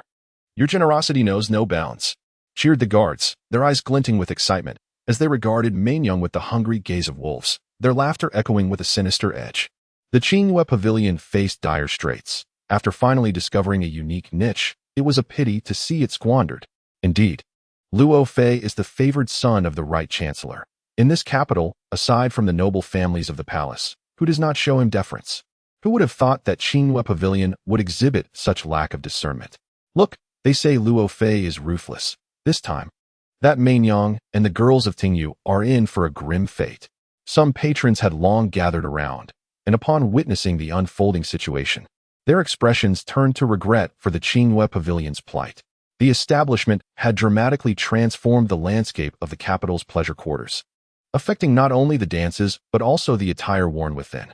While they claimed not to be intrigued, the vague allure stirred an insatiable curiosity within them. Even though they understood what lay beyond those doors. Is the one inside not coming out? Shall I be forced to enter and drag you out myself? As he reached the entrance, Luo Fei finally halted his steps, his eyes glinting with a cold light as he spoke in a chilling tone. He was arrogant and overbearing. Renowned as a debauchee in the capital, yet having grown up in the residence of the right chancellor, it was inconceivable that he could be a mere wastrel. The fact that Qinghua Pavilion had invited him to listen in at Tingyu Pavilion was unprecedented in the entire capital. And even though he had discreetly handled numerous matters for Qinghua Pavilion, he had merely listened to a few melodies through a silk curtain. Most importantly, he had yet to uncover the identity of the mastermind behind Qinghua Pavilion, which filled him with trepidation. Are you certain? Lin Changshou emanated a chilling aura of murderous intent. And upon hearing Luo Fei's words, a sardonic smile crept across his lips. Nothing escaped Lin Changshou's perception from the moment Luo Fei insulted Mainyang. He had already secured a place on the blacklist. How dare you put on airs before our young master Luo? Before Luo Fei could respond, one of his guards, unable to contain himself, let out a furious roar and charged forward. Chapter 11. The Clash of Debauches, Revised Bang. Just as the guards were about to rush in, a terrifying aura of killing intent surged from within, and before they could react, They were hurled backward by an invisible force, their cries of agony echoing through the air. "Who on earth are you?" Luo Fei, drawing upon all his cultivation spared no strength in resisting this formidable force. Yet, despite his efforts, blood continuously trickled from the corners of his mouth, and he paled as he beheld Lin Changshou, dressed in flowing white, standing before him. "I have heard that you are a notorious debauchee in the capital. Coincidentally, I am quite well known in my own right. Shall we see who is more formidable?" Lin Changshou did not respond. Instead, he gazed at Luo Fei with keen interest and remarked, "My good brother, according to the conventions of the martial world, since you know who I am, you ought to at least introduce yourself." Noticing that Lin Changshou was ignoring him and that his aura was growing increasingly perilous, Luo Fei's mind raced with the profiles of various figures, yet none matched that of Lin Changshou. In that moment, he felt a surge of panic. The thought that Lin Changshou might be a reckless brute filled him with dread, for it would spell danger for him today. Even more alarming was the possibility that Lin Changshou's background was more formidable than his own, making any punishment he might face seem merciful by comparison. "What are you? To presume to know my name?" Lin Changshou retorted, striking Luo Fei with a resounding slap that sent him flying, blood spewing from his mouth mid-air. "How dare you hit me? Do you know who my father is?" Luo Fei exclaimed, crashing heavily to the ground, suppressing the blood rising in his throat, his expression one of disbelief as he glared at Lin Changshou. "What? Your father is Wang Gang? Absurd. You don't even know who your father is. Why ask me? I certainly do not have such a pathetic son." Lin Changshou laughed, casually digging at his ear, looking at Luo Fei with disdain, as if Luo Fei were desperately trying to claim him as a father figure. "Ha! Attempting to claim familial ties, this lad is in for a rough time." Lin Changshou mused. "Humph, after being so arrogant for so long, it's about time he faced some consequences. Does he really think the capital belongs to the Luo family?" The onlookers erupted in laughter, with several spectators mocking Luo Fei, their derisive gestures directed at his ashen face. "Huh, laugh. I dare anyone to laugh." Luo Fei, already injured, found Lin Changshou's humiliation further stifling the blood in his chest. After spitting out a mouthful of blood, he glared venomously at the crowd. Those of lesser status quickly averted their gazes, retreating in fear, lacking even the courage to glance in his direction. Yet the few who laughed the loudest showed no sign of restraint, becoming even more brazen. "Luo Heir, if your elder brother, the official Luo Da, had said that, it might have carried some weight. But you? Humph, we only laugh at you. What can you do about it?" One jeered. "Indeed, not only do I laugh, but I'll also promote your misfortune. What can you do? We, the offspring of martial generals, are not afraid of you. Care for a contest?" Others chimed in, stepping forward and revealing their formidable presence, their scornful gazes fixed on Luo Fei. The Right Minister, Luo Gua, had already drawn the ire of many by infiltrating the imperial guards, and though his family had earned their accolades, they dared not speak out. Yet here were a group of unentitled second sons, brazenly bold in the capital, unafraid even in the face of Luo Fei. "You." Luo Fei's complexion darkened, his frustration boiling as he glared at the group, yearning to retaliate, yet knowing he was in no condition to fight, especially with the unknown Lin Changshou present. He could only grit his teeth in silence. "Come, tell me, what do you intend to do with me? Just moments ago, I could not hear you clearly. Please repeat yourself, and I shall ponder your words earnestly." At that instant, Lin Changshou elegantly lifted his robe and squatted before Luo Fei, one hand gripping the latter's hair, while a playful smile adorned his face. "Young man, I care not who you are. Today, should you provoke me, in this capital, I shall ensure you find it impossible to take a single step." Never before had Luo Fei endured such humiliation. His eyes glinted with malice as they bore into Lin Changshou, as if he intended to etch this moment into his memory. "Very well. It would be best if you summoned your father as well. I wish to see how you both intend to impede my progress. However, prior to that, we must settle our accounts thoroughly." Lin Changshou seized him with a firm grip, his expression remaining serene and unperturbed, as if he were inviting someone to witness the unfolding scene. "You? What do you mean by that?" At that moment, Luo Fei felt a twinge of fear. Although the enigmatic man before him exuded no aura of malice, there was an inexplicable sensation of being preyed upon by a feral beast. "What will you do? By employing your reckless methods. If I were an ordinary person, would you first shatter my legs or my hands?" Lin Changshou effortlessly lifted Luo Fei with one hand, observing the panic in his eyes, and broke into a smile. "Let me warn you not to act recklessly. My father is the right chancellor, and my brother holds the rank of a fourth-grade minister.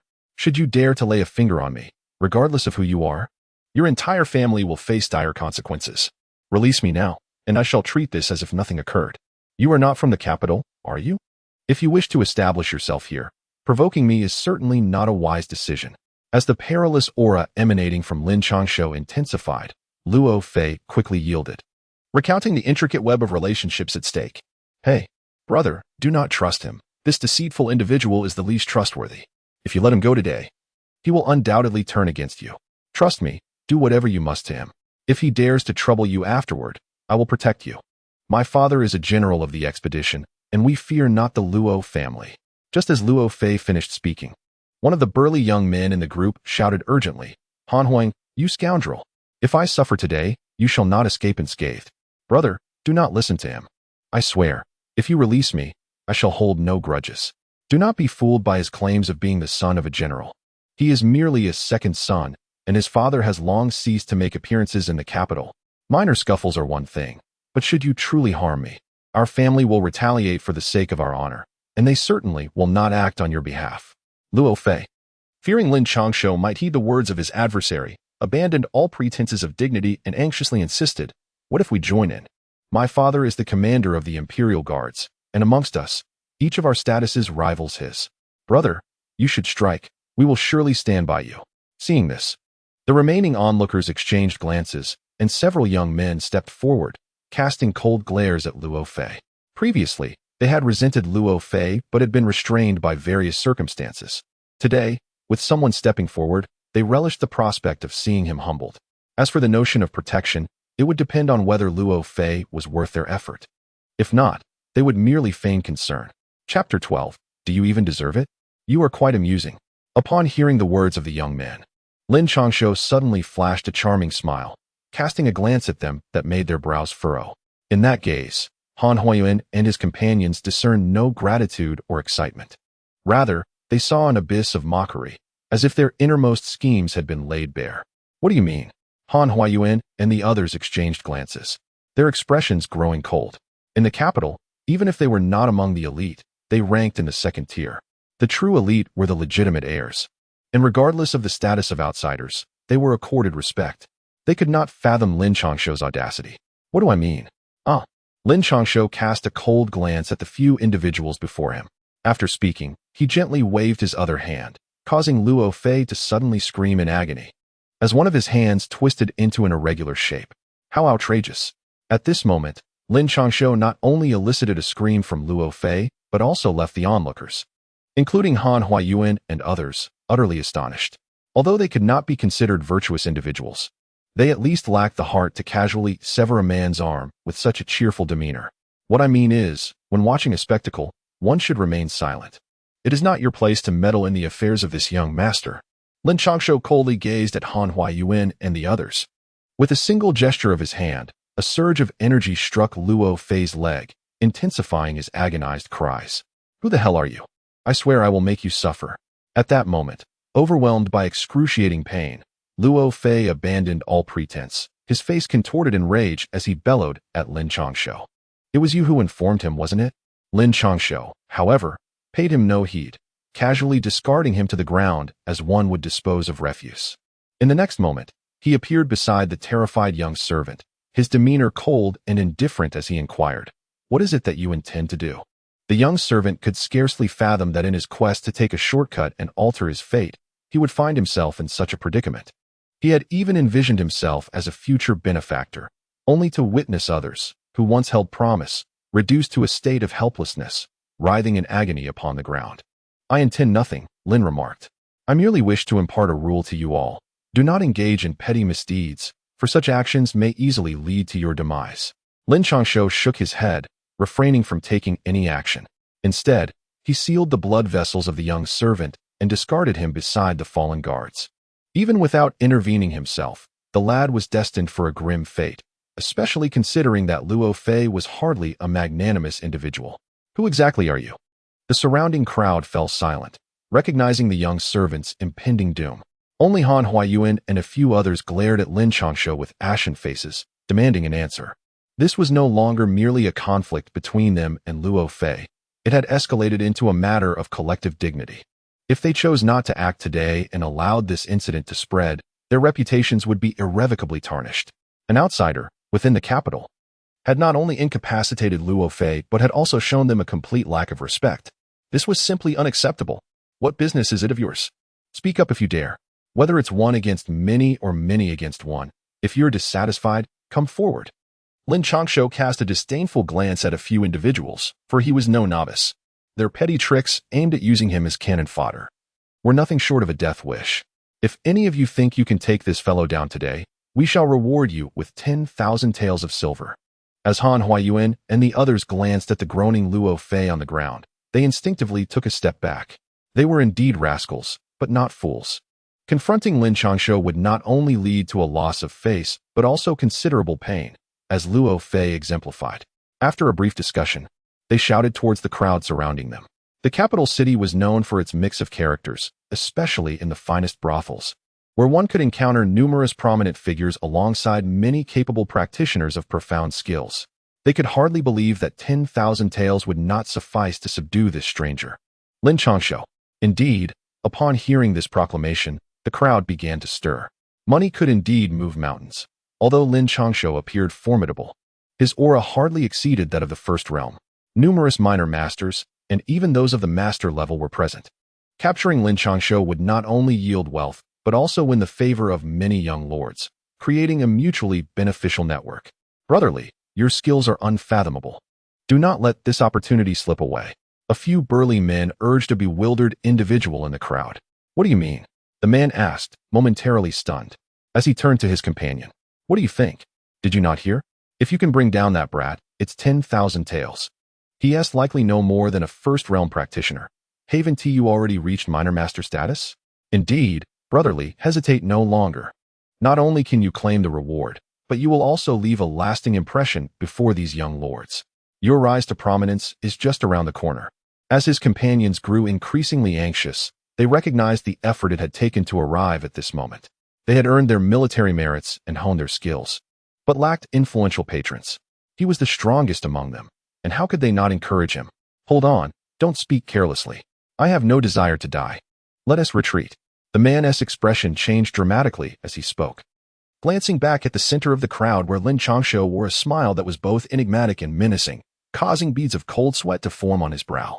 Without uttering another word, he seized his companion and hastily retreated, as if a ferocious beast lurked nearby. Lin Changshou, what on earth is wrong with you? This is a once-in-a-lifetime opportunity. With so many young lords present, even the most formidable background of that brat can be suppressed. Now it was his companions who were bewildered, only regaining their senses when Lin Changshou pulled them to the outskirts. With grim expressions, they questioned him. What is going on? You, Lin Changshou, are fearless. Why are you acting so strangely today? Not only did you take a leave of absence, but you also brought us here, only to become so timid. What is happening? In an instant, the companions began to voice their accusations, for they were all men of business. Having been deceived by Lin Changshou, they not only parted with their money but now found themselves in this predicament. Oh dear ancestors, please lower your voices and observe quietly. We must not allow that young master to overhear. The person they referred to was none other than Lin Changshou, who had feigned illness, for reasons unknown. Upon learning of Lin Changshou's arrival at Qingwei Pavilion, he was inexplicably compelled to summon his companions to rush over. Deep down, he harbored a premonition that a spectacle awaited them, though he could never have anticipated the magnitude of the unfolding drama, which nearly swept him into its chaos. What do you mean? Is that individual truly formidable? Yet, there is no such figure in the capital. Seeing Lin Changshou's expression of trepidation, his companions fell into hushed murmurs. Just watch. Even if that young master were to incapacitate a few of them, it would matter not. He is the genuine elite. Lin Changshou recalled the scene before the city gates, along with the imposing aura of the northern town army, and confidently proclaimed, I shall add another 10,000 taels. Should anyone succeed in bringing him down and breaking his limbs, this young master will personally recommend them to my father. As the crowd weighed their options, the fallen and grimacing Luo Fei suddenly bellowed, causing the entire courtyard to fall into silence. As long as we can defeat him, we too can make recommendations. Upon hearing Luo Fei's declaration, Han Huayuan and the others straightened their expressions, unwilling to concede to their opponent, and boldly declared their intentions. They did not specify whom they would recommend. It was left to the imaginations of those present. In any case, the ones who proved useful would benefit from the recommendation, while the useless ones could easily be dismissed with a mere excuse. Haha, esteemed gentlemen, I shall confront him. Previously, the 10,000 tales had caused the skilled fighters to hesitate, for no one wished to provoke a mysterious figure like Lin Changshou. Moreover, those adept in martial arts rarely found themselves in need of money. However, the situation had changed. The prospect of a recommendation linked to the right chancellor and the military was too enticing to ignore. In the great merchant empire, regardless of how formidable a martial artist may be, they paled in comparison to those with official backing. Decades ago, the northern town king had wreaked havoc, leaving the spines of the martial world considerably weakened. My apologies, esteemed sir. This individual first cupped his hands towards Luo Fei and Han Huayuan, then flashed a grin at Lin Changshou before charging forward. He offered no chance for Lin Changshou to speak, for they were seasoned veterans. In the face of Lin Changshou's inexplicable identity, their assault might go unpunished, but should Lin Changshou reveal a shocking identity, their actions would invite dire consequences. With an ominous energy coalescing in his hands, the oppressive aura of his strength compelled the onlookers to retreat in trepidation. Oh, a minor master. In the face of this overwhelming attack, Lin Changshou exhibited no signs of panic. Instead, a hint of disdain curled at the corners of his lips. He remained steadfast, coldly observing his adversary. Be cautious. As the ferocious strike was about to land on Lin Changshou, Mainyang could no longer restrain herself and was ready to intervene. Where was Li Sanxiao? Meanwhile, Lin Changshou let out a cold snort, his voice resonating throughout the entire Qinghua pavilion, as the attack was merely a meter away. And it seemed inevitable that Lin Changshou would be sent flying. Let us see if you survive this time. Luo Fei and Han Huayuan wore expressions of cold amusement. After all, this individual was a minor master, a person of stature anywhere. They could hardly believe that Lin Changshou, whose cultivation was barely at the unified realm, could possibly evade such an onslaught. Alas, why must I be entangled in this? Meanwhile, Li Sanxiao, who had been lurking at a distance, wore a grim expression, his countenance shifting like the weather. Finally, with a firm resolve, he vanished from his spot. Stop! In the next moment, Li Sanxiao appeared directly in front of Lin Changshou, one hand intercepting the attacker's strike, rendering him immobile. Li Sanxiao, have you lost your mind? Li Sanxiao, you must think this through. As the two forces collided, a strong wind swept through, yet Lin Changshou remained utterly composed, while the other's expressions changed drastically. Li Sanxiao, despite being a city guard in the capital, occupied a rather awkward position. Though his skills and abilities were exceptional, he lacked the necessary backing. This relegated him to merely standing guard at the city gate. A leader of sorts, albeit one of a mere doorkeeper. They might have suspected Lin Changshou had allies, yet they could never have anticipated that this ally was Li Sanxiao. Gentlemen, do not jest. As a city leader, I possess the authority to prevent all acts of violence. Li Sanxiao glanced back at the serene Lin Changshou, letting out a faint sigh, knowing this was his opportunity, his declaration of loyalty. With a subtle smile, he addressed Luo Fei and Han Huayuan. I hope you do not come to regret this. Han Huayuan and the others exchanged glances, then coldly replied, Continue. I am eager to see what further abilities you possess. With that, the young masters wore expressions of icy determination. Today, they were resolute in their intent to subdue Lin Changshou. This was no longer merely a matter of personal pride, but also the honor of their families. An outsider, regardless of his prowess, was expected to comply within the capital. Young master, I can only block one. I truly cannot handle more. Upon hearing this, Li Sanxiao's expression grew grim. In that moment, he cursed his own curiosity. Had he faced a couple of minor masters before, he would have felt confident. Yet today, having already exchanged blows with Lu Qingran, even though he had not sustained severe injury, a dull ache persisted in his chest. Rest assured, you fight as you wish. Do not concern yourself with anything else. Upon hearing this, Lin Changshou casually waved his hand, then pointed towards Tingyu. Please take a seat, my dear friend. Tingyu shall play the zither. Tingyu felt a surge of excitement, her heart fluttering slightly at the invitation. She promptly retrieved a chair and placed it behind Lin Changshou, then dutifully took out her guzheng and set it aside, eagerly awaiting Lin Changshou's command. In the midst of the swirling snow, with such a splendid view, she resolved to play something passionate, hoping for a reward once she finished. Lin Changshou nodded in satisfaction, casually tossing a money pouch in the air, completely disregarding the menacing glares directed at him. That belongs to me. At this moment, Lin Changshou, engaged in a fierce battle with his opponent, felt a twitch in the corner of his eye, for that very pouch had belonged to him before dawn. What a charming young man. I shall meet you in combat. Count me in. It is the first time I have witnessed such audacity. As the melodious sound of the qin echoed, 4 or 5 formidable experts emerged from the crowd, the weakest among them possessing the prowess of a half-step minor master, while the strongest emanated an aura indicative of a mid-stage minor master. An overwhelming sense of pressure akin to a tempest bore down upon Lin Changshou, while Luo Fei and his companions, now supported to their feet, wore expressions of cold amusement. They were eager to witness what this fellow was truly capable of. Should he prove lacking, they would not hesitate to eliminate him. You all seem to be struggling. Would you like some more time? Fear not, I can wait. In the face of such intense pressure, Lin Changshou nonchalantly sipped from a teapot he had somehow procured, while a charming maiden attended to his shoulders. This is more than sufficient to deal with you. It remains to be seen if you will leave here alive today. Han Huayuan and his companions wore grim expressions. Their initial confidence had begun to waver, for Lin Changshou's calmness was unnerving. They could summon powerful allies, perhaps even a couple of masters, but such resources were the foundation of their respective families, a burden they could scarcely bear. And what of you? Have you made your decision? Reaching this level of cultivation is no easy feat.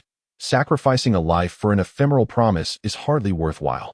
Lin Changshou nonchalantly nodded, for today was about establishing dominance.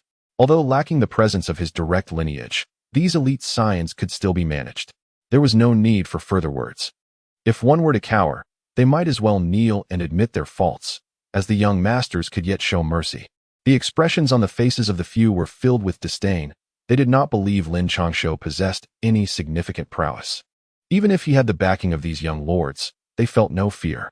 Very well, the northern garrison shall step forth, first to incapacitate, then to extract the names of the clans and sects behind them, and afterwards, systematically dismantle them all. Lin Changshou clapped his hands, and in the next moment, his expression turned icy as he barked a cold command. Instantly, the entire courtyard was enveloped in a palpable aura of murderous intent, causing the blood of those present to feel as if it had congealed in their veins. Chapter 14. If you dare challenge my lineage, revised, the Northern Guard has received orders. With the utterance of Lin Changshou's words, a deep, synchronized voice, imbued with lethal intent, reverberated through the air. In an instant, the sound of unsheathing blades echoed throughout the courtyard, and a flash of sharp steel illuminated the scene as chaos erupted. The Northern Guard. Who is he? At that moment, the previously arrogant young nobles turned ashen, unable to comprehend how the Northern Guard could possibly exist within the capital. They were the elite of the capital, capable of making most bow their heads, yet there remained a select few whom they dared not provoke. At the very least, in public, they could not afford to cross paths with the formidable Northern Prince's residence, the most significant of these few. No one could respond to their inquiries. All were rendered speechless by the overwhelming aura of slaughter. It was not merely that they could not speak, but even their legs felt as though they were cramping in fear. The most terrified among them were the martial artists. For the Northern Guard had once been the executioners who swept through the entire martial world decades ago.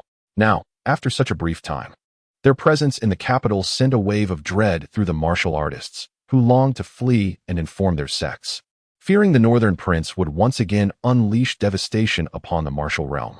At this moment, those who had previously dared to attack Lin Changshou were already kneeling, their will to fight extinguished the instant the Northern Guard appeared. The few remaining who still resisted did so out of sheer terror, unwilling to embrace death, though their efforts were utterly futile. Although the highest cultivation of the Northern Guard was merely at the Unity realm, their coordination was impeccable, especially against this group of martial artists, for they possessed a unique set of tactics.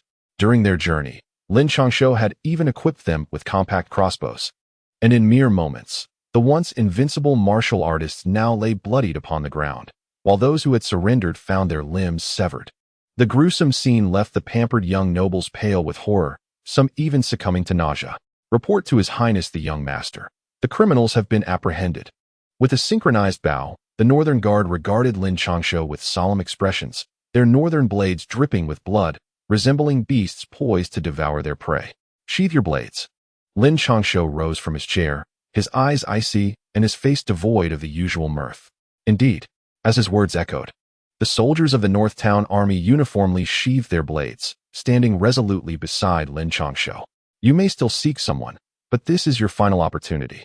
If you are unable to find anyone, you may forfeit your lives to this noble heir. However, leave behind something of value, and I shall grant you 10 breaths to decide. Remember, this is your last chance. Should you choose to abandon it, you shall obediently remain in your place. Lin Changshou surveyed the scene and finally turned his gaze towards the group of young gentlemen huddled together, his expression chillingly cold as he spoke. We surrender. The faces of the young nobles turned ashen, and after exchanging glances, they sank to the ground. What else could they do? In a child's quarrel, one might call for a parent, but Lin Changshou had escalated matters by summoning the army.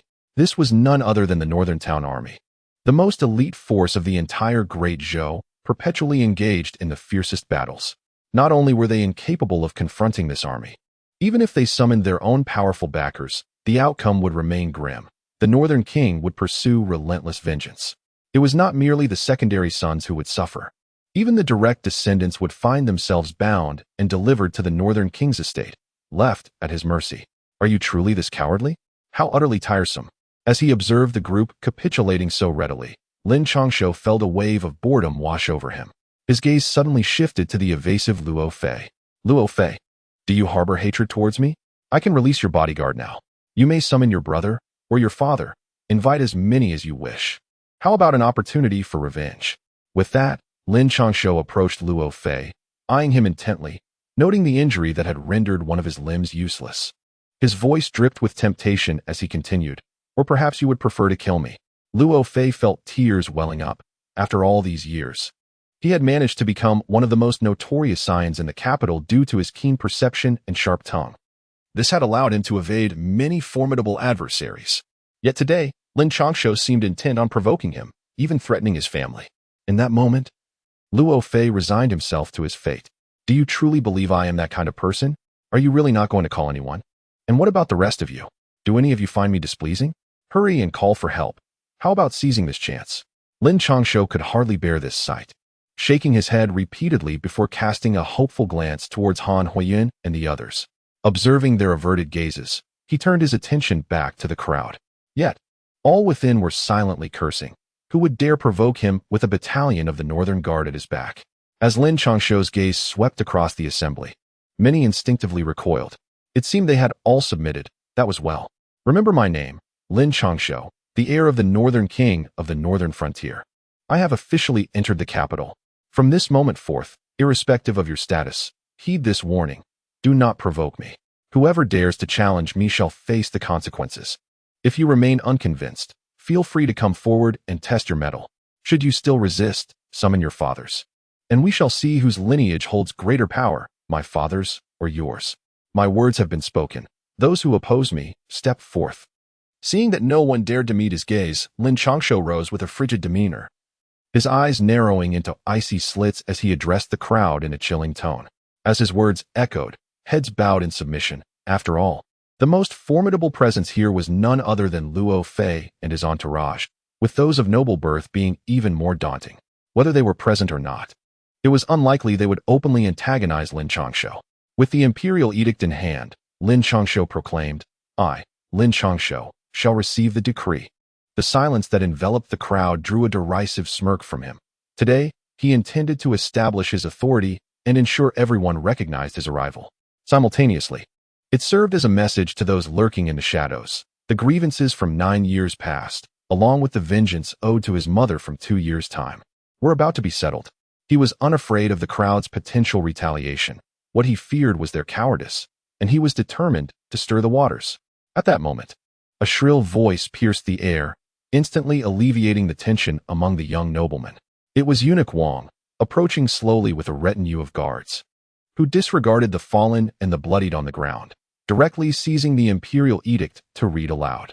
The heir, Lin Changshou, has indulged in frivolities, neglecting the imperial will, and has arrived in the capital over 3 months late. Therefore, he is ordered to be confined in the academy for 1 month. The Northern Guard accompanying him is commanded to retain only 50 men by nightfall, with the remainder returning to the northern frontier. This decree is effective immediately. Any negligence will be met with severe punishment. Chapter 15. The eccentric old man. Is this the renowned academy of the great Shang? Gazing at the imposing yet somewhat antiquated gates before him, Lin Changshou pondered thoughtfully, stroking his chin. He was well aware of the academy's esteemed reputation. Even his own parents, as well as the emperor himself, had pursued their studies and cultivation within these venerable walls. The rise of the great Shang, from a beleaguered state beset on all sides, struggling for survival, to a formidable power in a matter of decades, was nothing short of remarkable. This transformation was not solely due to the tireless efforts of generations of emperors or the bold reforms implemented by his father and the emperor. Rather, it was significantly attributed to the emergence of Director Chun, a figure who commanded an era, instilling fear in those great nations that would otherwise dare to launch large-scale incursions. This created a window of opportunity for the great Shang, enabling it to ascend to the ranks of the three great dynasties. The tales of Director Chun spoke of a man who had reached the pinnacle of existence, though his mastery was that of a grand master. He had seemingly transcended into another realm, leaving the distinction between right and wrong ambiguous. "Hey there, young man, what troubles you?" A voice, unceremonious and direct, interrupted Lin Changshou's reflections on the legendary life of Director Chun. Lin Changshou glanced up and beheld a towering figure clad in a long robe. Typically, such attire would evoke an air of scholarly elegance, yet on this individual, it appeared incongruous, leading Lin to momentarily suspect that the bulging muscles beneath the fabric could shatter the delicate garment at any moment. Most strikingly, the man sported a mane of white hair and a goatee. While one might hastily deem him elderly, his robust demeanor and physique surpassed that of many young men, even generals. However, the white hair, beard, and aged visage rendered him unmistakably old. Standing before the academy's entrance, he nonchalantly picked his nose, his eyes casting a provocative glance in Lin's direction. "Behold your imposing stature, my good sir. I must express my admiration," Lin mused. Though he could not discern the man's cultivation level, the mere fact that he occupied space within the academy, coupled with his peculiar appearance, compelled Lin to concede defeat in this encounter. His life philosophy dictated that when faced with someone he could not overpower, it was wiser to yield than to engage. It was futile to provoke someone whose strength remained obscured, thus he refrained from confrontation. Such audacity from the Prince of the North. How could it not be true? He is even more shameless than your father. Lin's remark rendered the burly elder momentarily speechless. Even his hand, which had been occupied with its previous endeavor, paused in disbelief. After a prolonged silence, the elder turned away with evident displeasure. Upon hearing this, Lin felt a slight relief, grateful that he had refrained from retorting with a challenge. Had he done so, he would have undoubtedly faced repercussions. The elder exuded an aura that suggested he was no benign character, and a confrontation seemed hardly worth the trouble. "Hey, good sir, might you lead the way? Since you are acquainted with me and my father, surely we share a bond. You must look out for me." As the peculiar elder prepared to depart, Lin hastily approached him, feeling entirely out of place in this unfamiliar environment. With no one to guide him, he was wary of wandering aimlessly within the renowned academy, apprehensive about revealing his capabilities or incurring an unprovoked beating. "Leave me be. Don't pester me, just like your shameless father." To Lin's astonishment, before he could reach the eccentric elder, an overwhelming force emanated from the man, pushing Lin back with great difficulty. Though uninjured, he found movement arduous. "Sir, please. My father is my father, but I am merely myself. You cannot abandon me, as I am also your nephew." Observing the scene, Lin's eyes glimmered with understanding. This peculiar elder was undoubtedly a formidable master. "Leave me be. Someone brought you here. Do not trouble me." Upon hearing Lin's words, the elder paused, as though repulsed by something. With a sudden tremor, the sturdy stone beneath him shattered, and he vanished from Lin's sight. Good heavens! A master of martial arts? Upon witnessing the elder's maneuver, Lin Changshou was momentarily taken aback, involuntarily exclaiming in astonishment. It is well known that the practice of horizontal training is indeed formidable, yet it demands an exceedingly high level of commitment. The initial stages of cultivation involve a near sacrificial exchange of flesh for bone, ultimately yielding an almost invincible close combat prowess among peers. However, the drawbacks are conspicuous. First and foremost, the exorbitant costs of maintaining one's physique, as the necessary elixirs amount to astronomical sums. Most critically, horizontal training has a terminus, culminating at the pinnacle of the master level, for centuries. No practitioner has ascended to the Grandmaster tier. Consequently, despite its remarkable efficacy, few individuals pursue this path, with only the most resolute souls opting to enhance their physicality in the initial phases. At present, the heir apparent of the North Town, Lin Changshou, notorious for his mischief, has been commanded by the Emperor of the Great Show to be confined to the academy for a month for deep reflection, followed by a 3-year period of study, with strict orders for outsiders to refrain from any disturbances. Just then, several urgent voices echoed, and shortly thereafter, a contingent of imperial guards, led by the esteemed eunuch Wang, appeared at the academy's entrance. They first offered Lin Changshou a slight smile before proclaiming in unison, "Minister Lin Changshou acknowledges the edict, expressing gratitude to His Majesty." Lin Changshou, upon observing the situation, respectfully accepted the imperial edict with both hands, his heart already comprehending that this was the first protective charm bestowed upon him by the Emperor of the Great Shang. Although there was no one around, he firmly believed that once the edict was proclaimed, the news would swiftly permeate the entire capital. Those who harbored intentions against him would need to weigh their own lives carefully, for the risk was now apparent. He had become bait, luring in those lurking predators from the shadows. While dangers existed, they would dissipate within the confines of the academy, even outside its walls, with this edict in hand. No true master would dare to act against him openly. "Your Highness, His Majesty has decreed that you should focus on your studies at the academy, and His Majesty will conduct periodic inspections of your progress." At this juncture, Eunuch Wang flashed a slight smile, bending slightly as he spoke in a hushed tone. "Thank you, Eunuch Wang." Upon hearing this, Lin Changshou raised an eyebrow, his heart sinking momentarily as he realized that his connection to Qinghua Pavilion might have been discovered by the enigmatic emperor. "Your Highness is too modest. I shall return to the palace to report, wishing you great success in your studies." Eunuch Wang smiled with satisfaction and then gestured for a contingent of imperial guards to follow him as he departed. "TSK, TSK, TSK. It seems someone's fortune is about to change. The old emperor truly favors you, young man." Just as Lin Changshou pondered over the edict, a sudden sound of clicking interrupted him, and in an instant, he vanished from his spot. He turned to find the peculiar old man in the green robe had reappeared before him. "Startling someone can be fatal. Why do you walk so silently?" Lin Changshou exclaimed, patting his chest, nearly exposing his cards due to the old man's stealthy approach. "You're the one lacking skill. Hurry up and follow me, or you won't gain entry through this gate." The old man cast a disdainful glance at Lin Changshou before turning to stride towards the grand gate. Chapter 16. The Great Black Dog. As Lin Changshou followed the eccentric elder through the gate, he felt a wave of dizziness wash over him. Before he could fully comprehend the change, the surroundings opened up before him, revealing an expansive space filled with towering mountains and flowing waters, where numerous young individuals clad in long robes ambled leisurely. Young men wielding swords and daggers were engaged in vigorous training, while white cranes occasionally soared above, their calls echoing in the air. "What's wrong, lad? Are you stunned? You're a prince, yet you lack any worldly experience." The old man, noticing Lin Changshou's astonishment, smirked with satisfaction, relishing the chance to repay the earlier indignation he felt at the gate. "Nonsense. This is merely Fuxiandong. I've seen plenty of such sights in my youth. We have an abundance of these in the northern territories," Lin Changshou retorted, dismissing his earlier wide-eyed wonder with an air of disdain. "Humph, a stubborn duck in the face of adversity. Just wait to be dealt with. Now, get ready to close the gate." With Lin Changshou's arrogant demeanor provoking him, the old man swiftly materialized beside him, snorting in derision before casting a hand, summoning a powerful gust of wind. Lin Changshou felt a sudden dizziness, completely devoid of any ability to react. By the time he regained his senses, he had no idea how far he had flown. Below him was a modest thatched cottage, and Lin Changshou was at least 10 meters above the ground. He intended to harness his cultivation to resist, but soon abandoned the thought, for a peculiar and overpowering force had tightly bound all his abilities.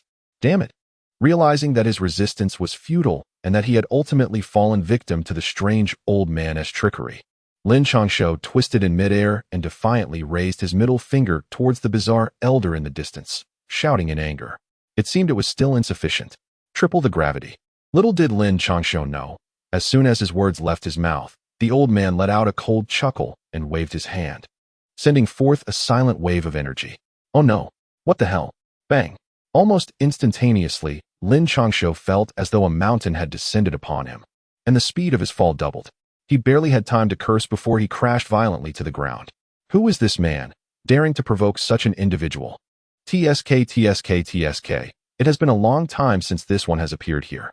Who would have thought that his return would be to deal with a mere junior brother? This individual is no ordinary person. He is the son of the Northern King, who upon entering the capital, had rendered the son of the deputy commander of the Imperial Guard into a cripple. Earlier that afternoon, he had also defeated Luo Fei at the Qingwei Pavilion. The academy was abuzz with excitement. Not only had the saintess from the Great Snow Mountain arrived, but also this young lord, making a remarkable entrance after 6 years without any new arrivals. Upon witnessing Lin Changshou's plight, the scholars clad in long robes, whether reading or practicing their swordplay, all paused their activities. They cast wary glances at the smugly departing old man before turning their attention to Lin Changshou's landing spot, engaging in hushed discussions. Woof, woof, woof.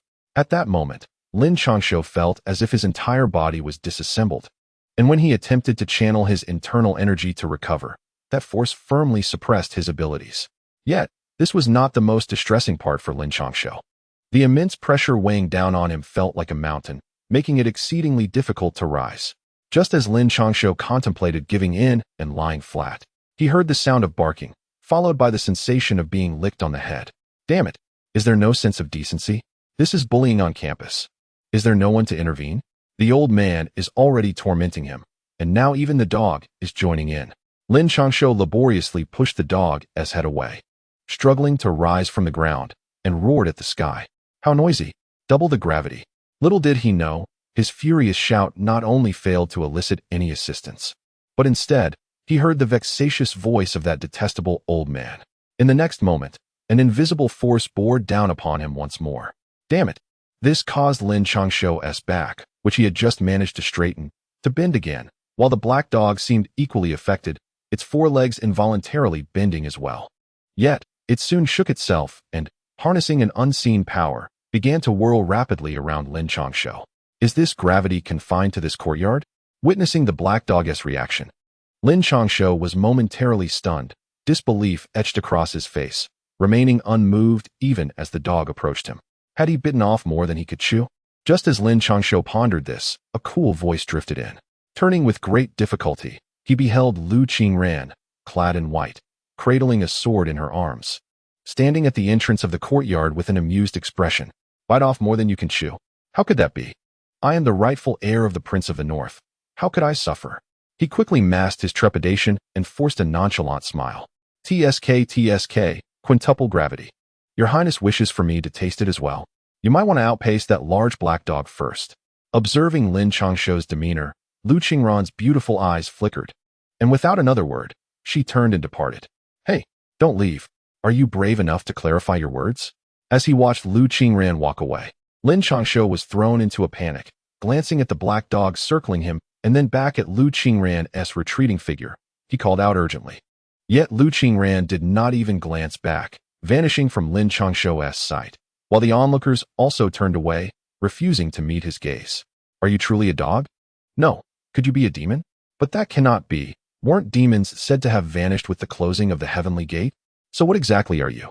Seeing the situation unfold, Lin Changshou sighed, dropping the pretense and sitting on the ground, gazing curiously at the black dog that was sticking out its tongue at him.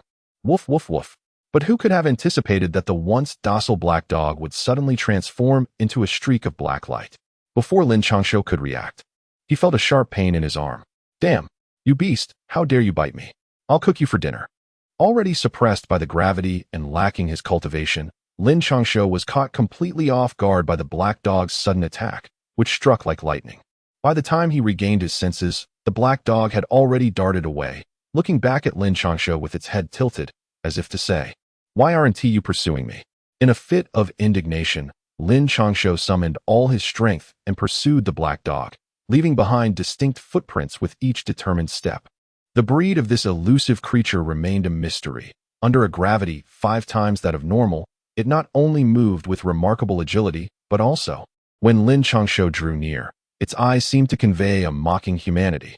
It sat there, waiting patiently, until Lin Changshou reached it, at which point it transformed into a streak of black light and vanished from sight. Chapter 17. A Twist of Fate. Old Chun. Do you think this little rascal truly does not recognize me?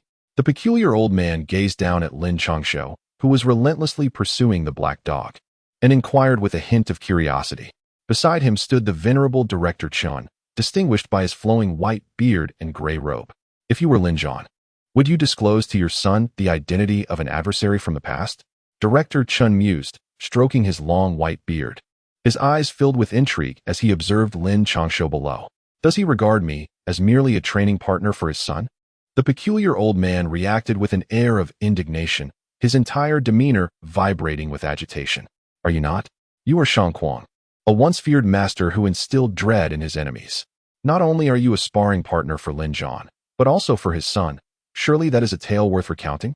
Director Chen replied, unfazed by the old man's ire, his expression remaining serene as he waved his hand, dissipating the tension in the air. This young rascal is indeed peculiar.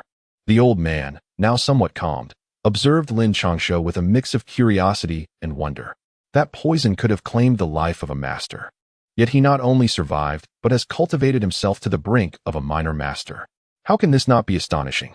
Lin Zhan's willingness to send his son for such trials reflected a certain strategy and testing of limits. After all, over the years, he had only eliminated a handful of scapegoats.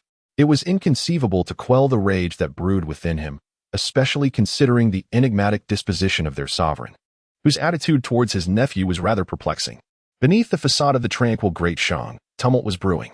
Watching Lin Changshou below, Director Chen appeared to glimpse the unwavering spirit of a youth from decades past, his calm eyes seemingly penetrating the very fabric of time. All these years, and you have yet to uncover this? The old man's expression shifted to one of gravity. His nephew, a commendable emperor, was nonetheless treading a perilous path. The palace is not easily navigable. Observing this young fellow's notable talent, I propose we subject him to double the gravity, and instruct Little Black to engage him in some spirited play. Director Chen's calm gaze flickered momentarily towards the palace, laden with unspoken implications. Moreover, I fear this lad may struggle to endure. Little Black traverses with ease due to having comprehended 3 levels of my technique. What if we increase the challenge? The once indifferent businessman, upon hearing the news of the conflict, was momentarily taken aback, and then, with a hint of hesitation, remarked, go ahead and do as you please. Do you believe that this place of confinement will pose a threat to him next time? Observing Lin Changshou's seemingly unsteady steps, it was evident to Director Chun that every muscle was rhythmically in motion, even through the fabric of his clothing. What does this imply? This little rascal might even surpass his father. If that is the case, I shall directly bequeath my skills to him. Upon hearing Director Chen's words, Shang Kuang immediately felt a surge of defiance.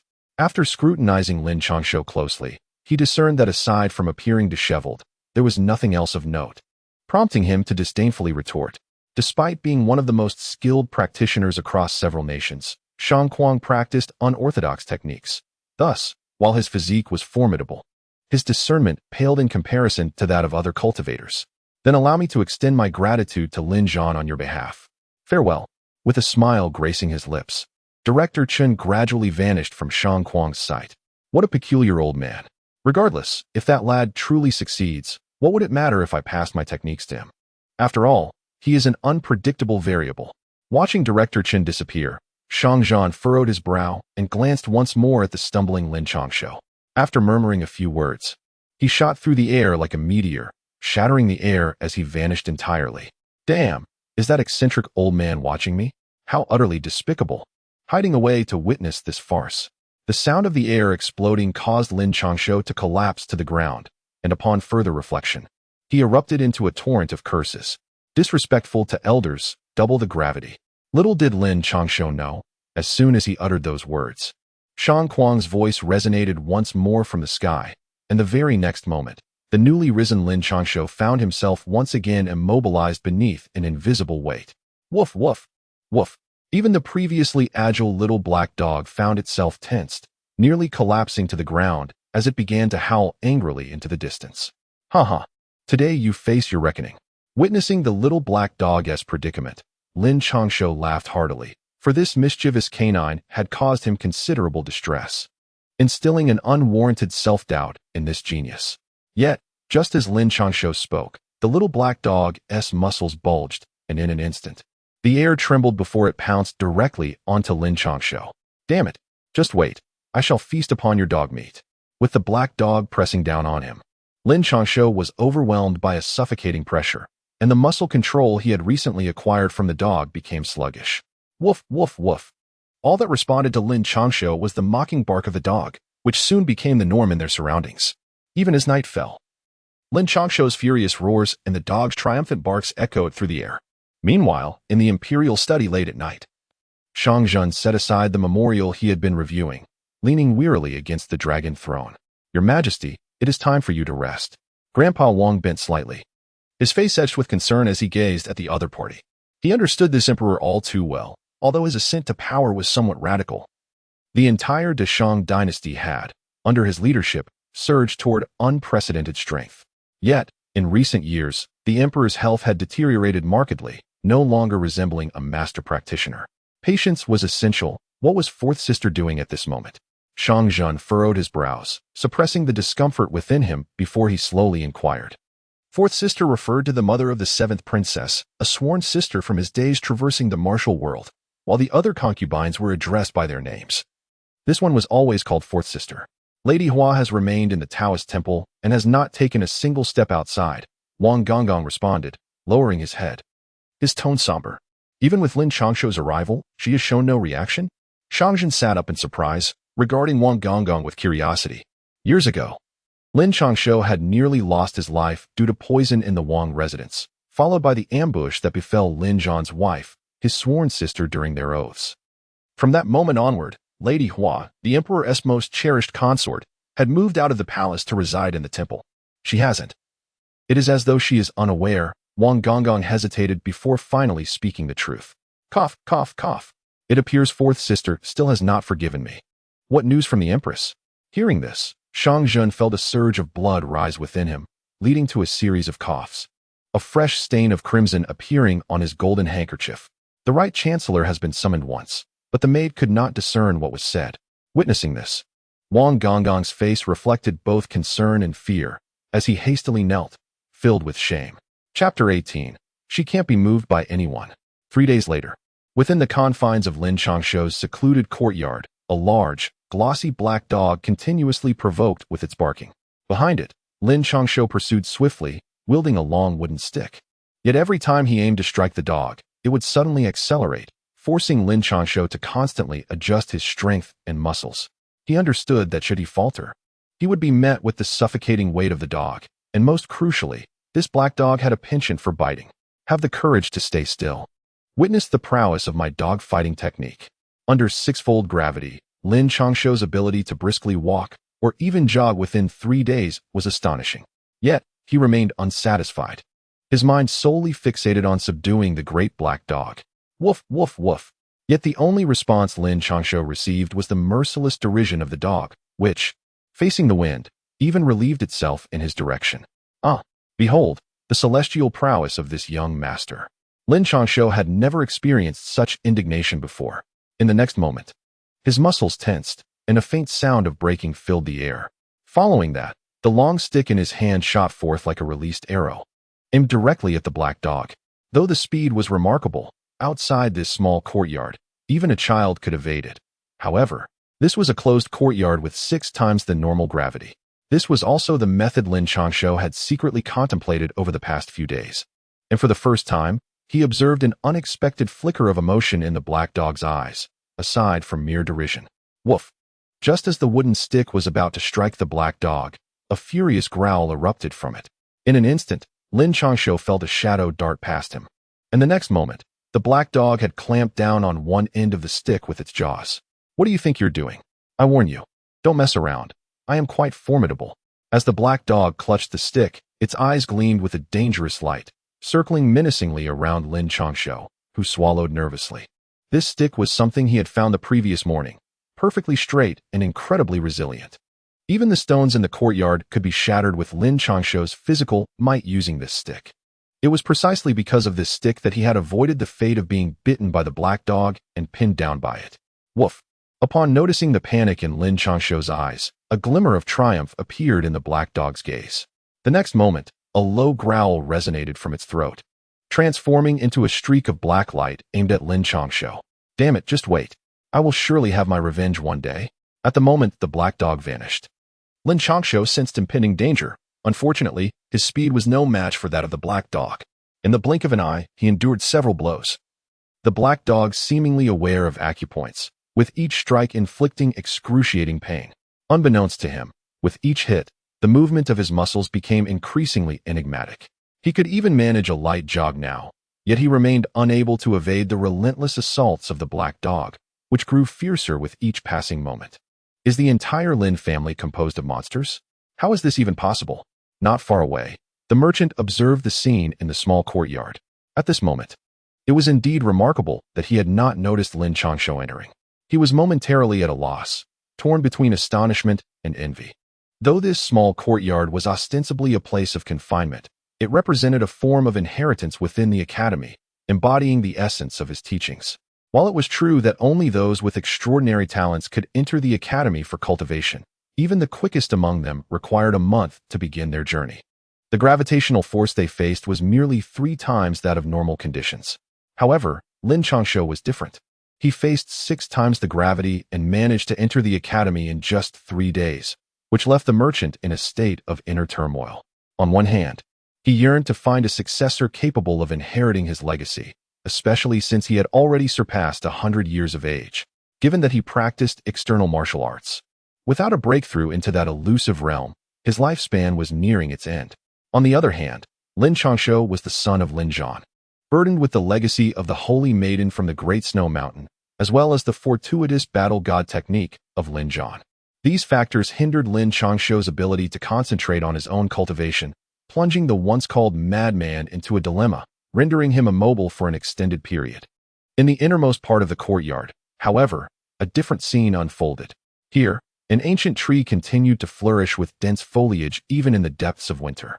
In one corner of the courtyard, a group of chickens and ducks chased one another playfully, while at the center, in a thatched pavilion, Director Chen calmly brewed tea.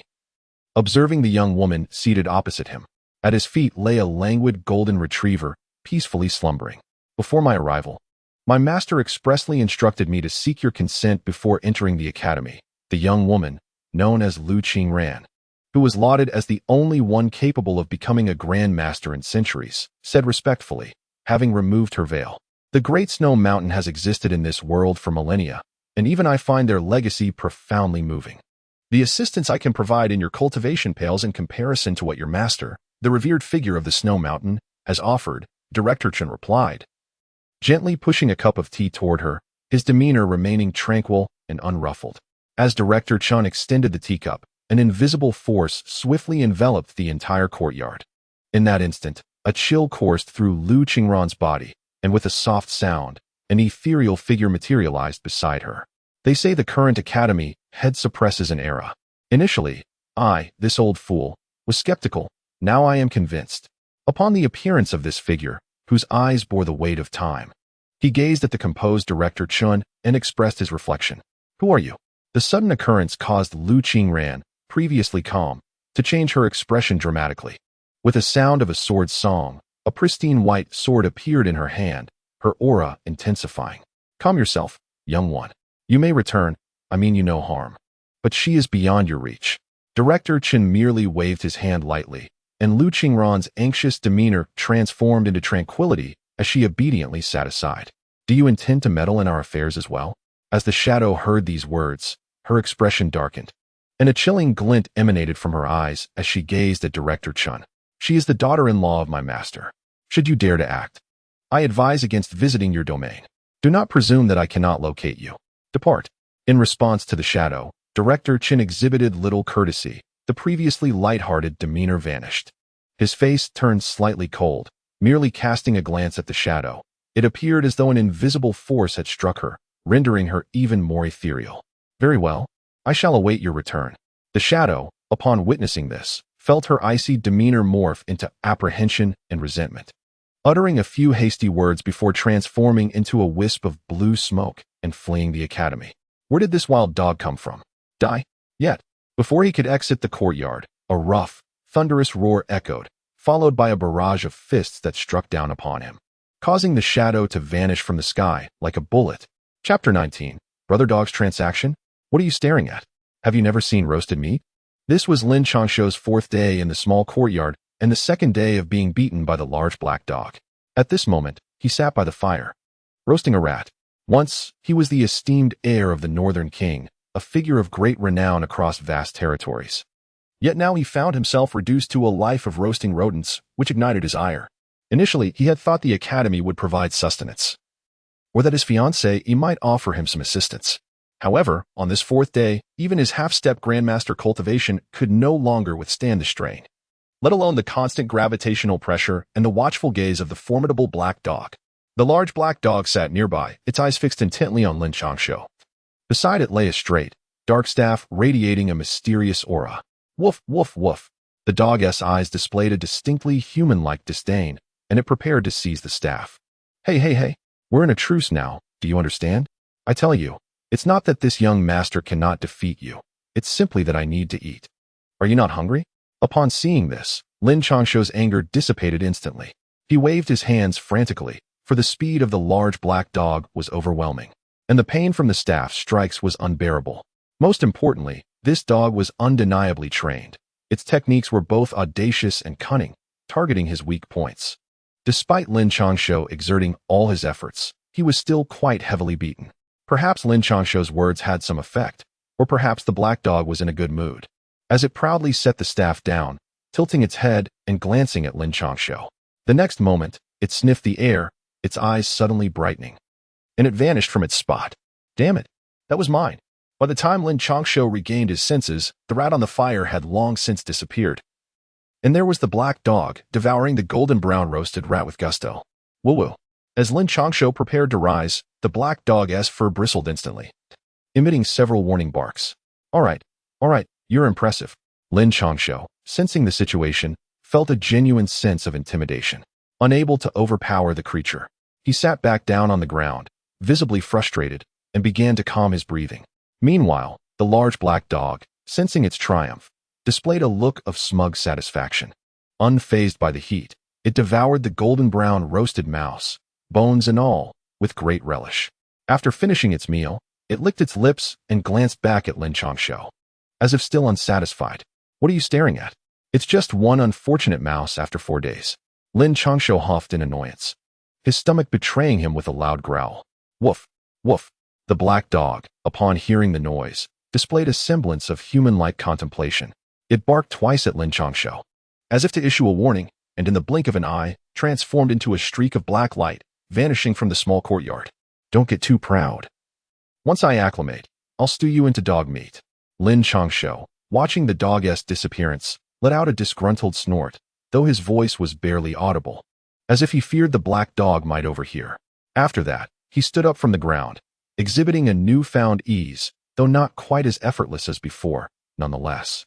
He was certainly at a level akin to that of an ordinary person. Beneath his clothing, his muscles writhed with rapid movement, hardly noticeable to the untrained eye. Woof, woof, woof.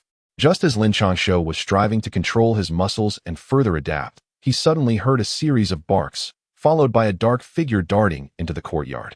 Upon closer inspection, he saw the black dog carrying a massive wild wolf in its mouth. After casting a glance at Lin Changshou, it unceremoniously dropped the wolf's carcass beside the fire. Did you kill this?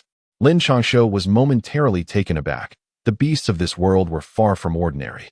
In terms of resilience and offensive power, they were vastly superior.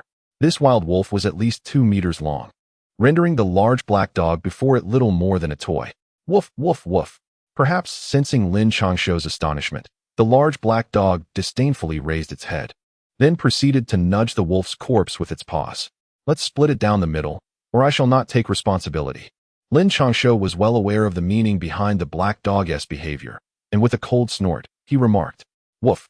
Upon hearing this, the large black dog, exhibiting a remarkable degree of human-like understanding, nodded in acknowledgement and promptly nudged the corpse of the wild wolf. Thus, without any food, Lin Changshou found himself being playfully chased around the courtyard by the black dog. However, as mealtime approached, the dog would vanish for a while, only to return each time with the carcasses of various animals, including that of a massive tiger. Most importantly, Lin Changshou could feel that each creature brought back by the black dog infused a warm energy within him upon consumption, nurturing his physique. With the sustenance provided by these meals, he soon became more agile within the confines of the small courtyard. Before long, a week slipped by, and Lin Changshou had grown accustomed to the gravitational pull of the courtyard. As he roasted fragrant meat over the fire, the black dog sat nearby, attentively watching and occasionally swallowing in anticipation. "What do you say we discuss a little matter?" Lin Changshou proposed suddenly, his gaze shifting toward the dog as he continued to roast the meat. "Woof!" The black dog tilted its head, responding to Lin Changshou's words. Through their time spent together, Lin Changshou had come to realize that the black dog could indeed comprehend human speech, and their communication had evolved through shared experiences. "You see, I have been in this small courtyard for 7 days, and I had arranged something with a friend for today. Would you be able to assist me in getting out?" Lin Changshou cautiously glanced around, wary of the peculiar old man eavesdropping from the shadows. He then whispered to the large black dog, "Woof, woof, woof." To his surprise, the dog shook its head vigorously, looking at Lin Changshou as if he were a fool. "Hold on a moment, my dear black friend. You've been watching for quite some time, and the academy has shown no interest in me. Rest assured, I will only be gone for a few hours. Besides, I am running low on the seasonings for the roasted meat. I must venture out to replenish them. I swear I will return tonight, and from then on, I will prepare delicious meals for you every day. Do you not trust me?" Upon witnessing this, Lin Changshou remained unperturbed. The appetite of this large black dog had long been cultivated by him. For the past few days, he had diligently grilled meat without a trace of complaint, all in anticipation of this very moment. "Woof!" After Lin Changshou finished speaking, the large black dog exhibited a human-like expression of inner turmoil, glancing back and forth between Lin Changshou and the roasted meat on the fire. It then raised its gaze to the dimming sky. Lin Changshou did not rush it. Time passed in uncertainty until the black dog, with a resigned sigh, barked at Lin Changshou. "Victory!" Observing this, Lin Changshou's face broke into a triumphant smile as he lifted the still-dazed black dog into his arms. Chapter 20. Troubles at Qinghua Pavilion. As night fell, at Qinghua Pavilion, just 2 streets away from the academy, an overwhelming crowd had gathered. Today was the day for selecting the courtesan, making the atmosphere particularly vibrant. It was rumored that the mysterious owner of Qinghua Pavilion would also make an appearance today. Just 7 days prior, Luo Fei had suffered a significant setback here, and his silence was merely a prelude to today. It was likely that Qinghua Pavilion would vanish thereafter. Inside Qinghua Pavilion, the lights were dazzling, and the hall was filled to capacity, with scantily clad women laughing beside their guests. The young gentlemen were engaged in toasts, sharing the secrets they knew while awaiting the commencement of the courtesan selection. All of this was observed by Mei Nyang, who sat in a private box on the 2nd floor. However, rather than displaying any signs of anxiety, a peculiar smile graced her lips. "Mei Nyang, when will Changshou arrive?" At that moment, a young man clad in a python robe, around 18 or 19 years of age, suddenly inquired. "Changshou is confined in the academy by His Majesty. I do not know when he will emerge." Mei Nyang sighed, turning her head with a look of helplessness. "Is it because of that Luo Fei? Humph. He should consider his own worth." Upon hearing this, Shangnan frowned, irritation evident as he set down his teacup with a cold snort, though the noise below was overwhelming. As a practitioner, he could discern that there were no secrets to be found, especially since the individuals below exhibited no discretion whatsoever. "Do not act recklessly. Changshou merely instructed you to use your identity to deter some petty troublemakers. You, as the wise king, must not let your anger be provoked over such matters, especially given the current uncertainty." At this, Mei Nyang grew somewhat flustered. The individual before her was none other than the wise king of the Great Shang, the youngest brother of the current emperor. The others had either been slain by the emperor or exiled to distant territories. Now, with rumors of the emperor's ill health spreading throughout the realm, if Shang Zhen were to act ostentatiously, he would easily attract unwanted attention. "Fear not, I am well aware. Qinghua Pavilion is, after all, part of my domain. Previously, that young rascal Changshou did not allow me to intervene. But now I shall see who dares to touch what belongs to this king." Upon witnessing the scene before her, Mei Nyang offered a gentle smile. She was of a similar age to Lin Changshou, and his survival was largely attributable to the efforts of his parents. Consequently, after Lin Changshou had survived the poisoning, he personally ventured to the northern realm, sacrificing 3 to 4 years of his own time in the process. The bond between them was far stronger than that among the brothers and nephews in the imperial palace. However, Mei-Nyang, sensing the tension, felt compelled to intervene, recalling that she had once cared for him. Where is the courtesan for tonight's selection? Is the Qinghua Pavilion still in operation? She thought, frustrated by the delay. Just then, a boisterous voice erupted from below, and as Mei-Nyang and her companions looked down, chaos unfolded before them. A burly man, with a face adorned with excess flesh, stood in the center, surrounded by 2 or 3 fallen attendants. Ada, go and check it out. Before Mei-Nyang could speak, Shangnan furrowed his brow and softly uttered, Your Highness, please take your time. However, Mei-Nyang quickly restrained him, her lips curling into a smile. Seemingly oblivious to the turmoil below, Mei-Nyang, Shangnan looked at her quizzically, recognizing that the man below was clearly seeking trouble. He could not fathom why they did not simply teach him a lesson.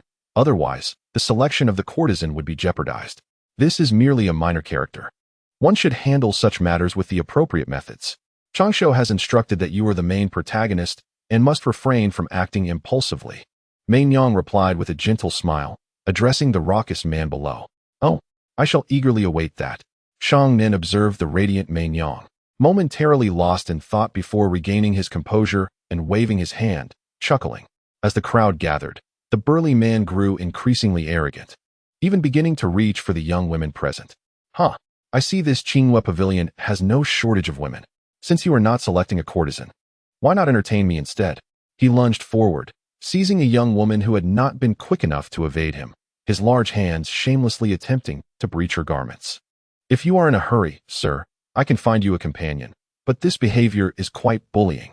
Just as the girl screamed and the onlookers anticipated the unfolding drama, several figures appeared beside the burly man, one of whom seized his hand with a cold demeanor. Oh, I have my eye on this one, and these others as well. Do you think you can dictate my choices? The burly man, momentarily stunned, attempted to withdraw his hand but found it immovable. Aware he was outmatched yet unperturbed, he continued to sneer defiantly, extending his other hand toward the girl with unabashed arrogance. Please escort this gentleman out. Upon hearing the words, the young servant, no longer indulgent, swiftly grasped the other's throat. Do you dare to lay a hand on me? Is this how Qinghua Pavilion treats its patrons? The burly man attempted to resist, but it felt as though all his strength had vanished, leaving him to wait while his eyes seethed with fury. Guba Du, from Luzhou, wanted for the crime of assaulting women 3 years ago, at the peak of the condensation realm. Am I mistaken? The young servant, with an expression of indifference, disregarded the enraged Guba Du, and with the assistance of his companions, prepared to cast him aside. The onlookers, witnessing the spectacle, displayed expressions of realization, their gazes towards Guba Du now tinged with disdain. This was the capital, after all. The brothels here were not places accessible to just anyone, reserved instead for merchants and young science. Such a person offended their sense of dignity. Wait, to my knowledge, Guba Du's case has already been resolved. Does Qinghua Pavilion still meddle in governmental affairs? At that moment, a scornful voice emerged, belonging to a young gentleman clad in a fur vest, who stepped forward, flanked by a group of companions, and coldly addressed the servant. How intriguing. This is none other than Zhang Kuan, the son of the governor, rumored to be the nephew of the deputy commander of the Imperial Guards. TSK. I see now why Guba Du dared to act. He has this backing. The crowd, upon witnessing Zhang Kuan's arrival, expressed surprise and comprehension, their demeanor shifting to one of eager anticipation as they awaited Qinghua Pavilion's response. Chapter 21. Are you going to lecture us on the law? Young Master Zhang, save me.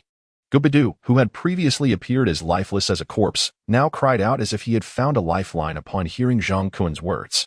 With the appearance of the governor's Zhang Kuan, it seemed that Changshou was indeed not favored in the capital. Inside a private room on the second floor, Shangnan, upon seeing Zhang Kuan, revealed a faint smirk of schadenfreude. They were unaware of Changshou's connections here, merely knowing that Changshou had clashed with Luo Fei in this establishment. Mei-Nyang, leaning against a pillar, observed the farce below and shrugged her shoulders, expressing her resignation. Let me see what other tricks they possess, with the governor's son stepping in. I shall make them aware of who the true libertines of the capital are. Shang Nen toyed with the teacup in his hand, casting a disdainful glance at Zhang Kuan below. Previously allowing these ruffians to emerge was merely because their royal counterparts were unsuitable for direct action. But when it came to debauchery, none in the entire Great Shang could rival those of the Shang surname. You mustn't act recklessly. Changshou intends for you to intervene. If you do so, Qinghua Pavilion will fare much better in the capital. Upon hearing this, Mainyang furrowed her brows, expressing her discontent. Although Shang Nen held the esteemed title of prince, he was someone she had cared for since childhood. To her, he was akin to a younger brother she had watched grow up. Oh, fret not, Sister Mainyang. I am well aware. When fourth brother is in good health, I shall indulge quietly in my pleasures as the virtuous king, remaining discreet. However, the circumstances have changed. If I continue to be low-key, others might suspect I have ulterior motives. It would be better to transform the name of this virtuous king into the most notorious dandy of the capital, thus alleviating their concerns. Upon hearing this, Shang Nen smiled faintly, a smile that appeared composed, yet a hint of helplessness flickered in his eyes. Born into royalty, he possessed an innate nobility, yet the bitterness of their existence was something only they could truly comprehend. Family, friendship, love, these bonds seemed entirely estranged from their lives. In any case, do exercise caution. If it proves too difficult, wait for Changshou to arrive, and perhaps you can ponder together. Observing Shang Nen's demeanor, Mainyang's gaze revealed a trace of compassion, her concern evident. Of course, I have every intention of causing this rascal some trouble. How dare he arrive in the capital without seeking me out first? I shall ensure he receives his due. Shang Nen chuckled heartily, the trace of sorrow vanishing in an instant, leaving only the graceful demeanor of the virtuous king, Shang Nen. Meanwhile, the atmosphere below grew increasingly oppressive. The position of the capital's magistrate, though merely fifth rank, held far more authority in this locale. However, few dared to look down upon such a role. For this was the capital, and the magistrate oversaw all matters within, colloquially known as the parent official of the city. The web of connections ran deep. Every official in the capital had likely sought his favor at one point or another. This resulted in a paradox. Though the position was minor, the real power wielded was substantial. Does young Master Zhang mean for me to let go of this Gaba Dao? The servant slowly turned to face the haughty Zhang Kuan, inquiring. Of course, it goes without saying. Your Qinghua Pavilion operates in the flesh trade. How could you possibly expel a guest? Before Zhang Kuan could respond, a sycophant beside him immediately stepped forward, unabashedly pointing a finger at the servant's nose and rebuking him. Although they were not the Cr. de la Cr. of the capital's second-generation officials, each hailed from families with political ties, rendering someone like the servant insignificant in their eyes. While their prowess may not match that of Gaba Dao, their status alone commanded respect, a testament to the oppression of power. Oh, are we not adhering to the law? Facing Zhang Kuan and his companions, the servant remained undaunted, tilting his head to survey the onlookers before turning back to Zhang Kuan and slowly responding. Ha! How absurd. You, a mere brothel servant, presume to discuss the law with us? You are hardly worthy. Even if you summoned your master, he would be unworthy as well. Release the person immediately, or I shall not hesitate to call the constables. Upon hearing those words, Zhang Kuan and his companions erupted into hearty laughter. Who were they, after all? They represented the elite offspring of officials in the capital. While they may not occupy the highest tier, they certainly ranked among the top 3, with few in the entire capital or even the broader realm of commerce able to compare. Nevertheless, let us not trouble these distinguished young gentlemen. I shall directly hand this ruffian over to General Li, for I believe he possesses a sound understanding of the law. Yet, to everyone's surprise, the servant merely glanced at the group before continuing to grip Gobadu's neck tightly as he made his way outside. At that moment, Lin Changshou, with a cheerful demeanor, entered alongside his companions. Upon hearing mention of General Li, his brow furrowed slightly, sensing an impending misfortune. Li brother, what troubles you? You seemed well just a moment ago, inquired one of his companions, puzzled by the sudden change in demeanor. I don't know. I just feel something is amiss. Should we perhaps withdraw? Lin Changshou, not wanting to admit his own apprehension, could only frown and suggest. Don't be foolish.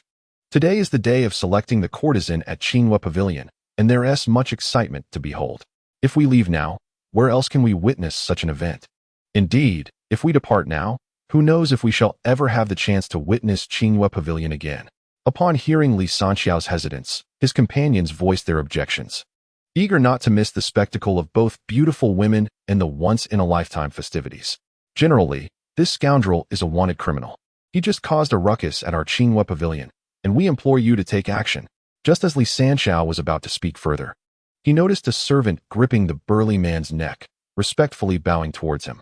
Before Lin Changshou and his companions could fully comprehend the situation, the incapacitated Gubadu was thrust into Lin Changshou's hands. Suddenly, Lin Changshou found himself at a loss, his clear eyes darting between the servant and the diverse expressions of the onlookers. "Oh, since when can the city guards meddle in the affairs of the capital? And, Lin Changshou, when did you become a general? I am most curious." Before Lin Changshou could gather his thoughts, he saw Zhang Kuan approach, flanked by a throng of sycophants, disdainfully snorting. "What is the meaning of this, young Master Zhang?" Lin Changshou glared fiercely at the seemingly nonchalant servant, then furrowed his brow as he addressed Zhang Kuan with a haughty tone. Though not a high-ranking official, he was a significant power in the capital, commanding nearly 100 soldiers. Meanwhile, Zhang Kuan and his cohorts were merely privileged youths sheltered by their parents' influence. If he were to retreat today, he would become the laughingstock of the capital henceforth. "What do you mean? Rumor has it that 7 days ago, when young Master Luo Fei was assaulted, you not only failed to intervene, but even assisted others. Pray tell, Lin Changshou, what is your explanation?" Upon hearing this, Zhang Kuan's expression darkened instantly, as he regarded Lin Changshou with a cold sneer. Chapter 22. "So, are you all intent on killing me?" These matters seem to bear no relation to Master Zhang, nor to your esteemed father, I dare say. At this moment, Lin Changshou should have realized that it was merely a matter of allegiance. 7 days prior, he had chosen to side with the heir of the Lord of Jinbei, and today, this young rascal has thrust the responsibility upon him, serving as his own declaration of loyalty. Ah, what a splendid captain of the city guards. I, Luo Feng, am quite taken with you. Since you assert that it concerns not Master Zhang and his associates, what of this official? For he is none other than my own dear brother."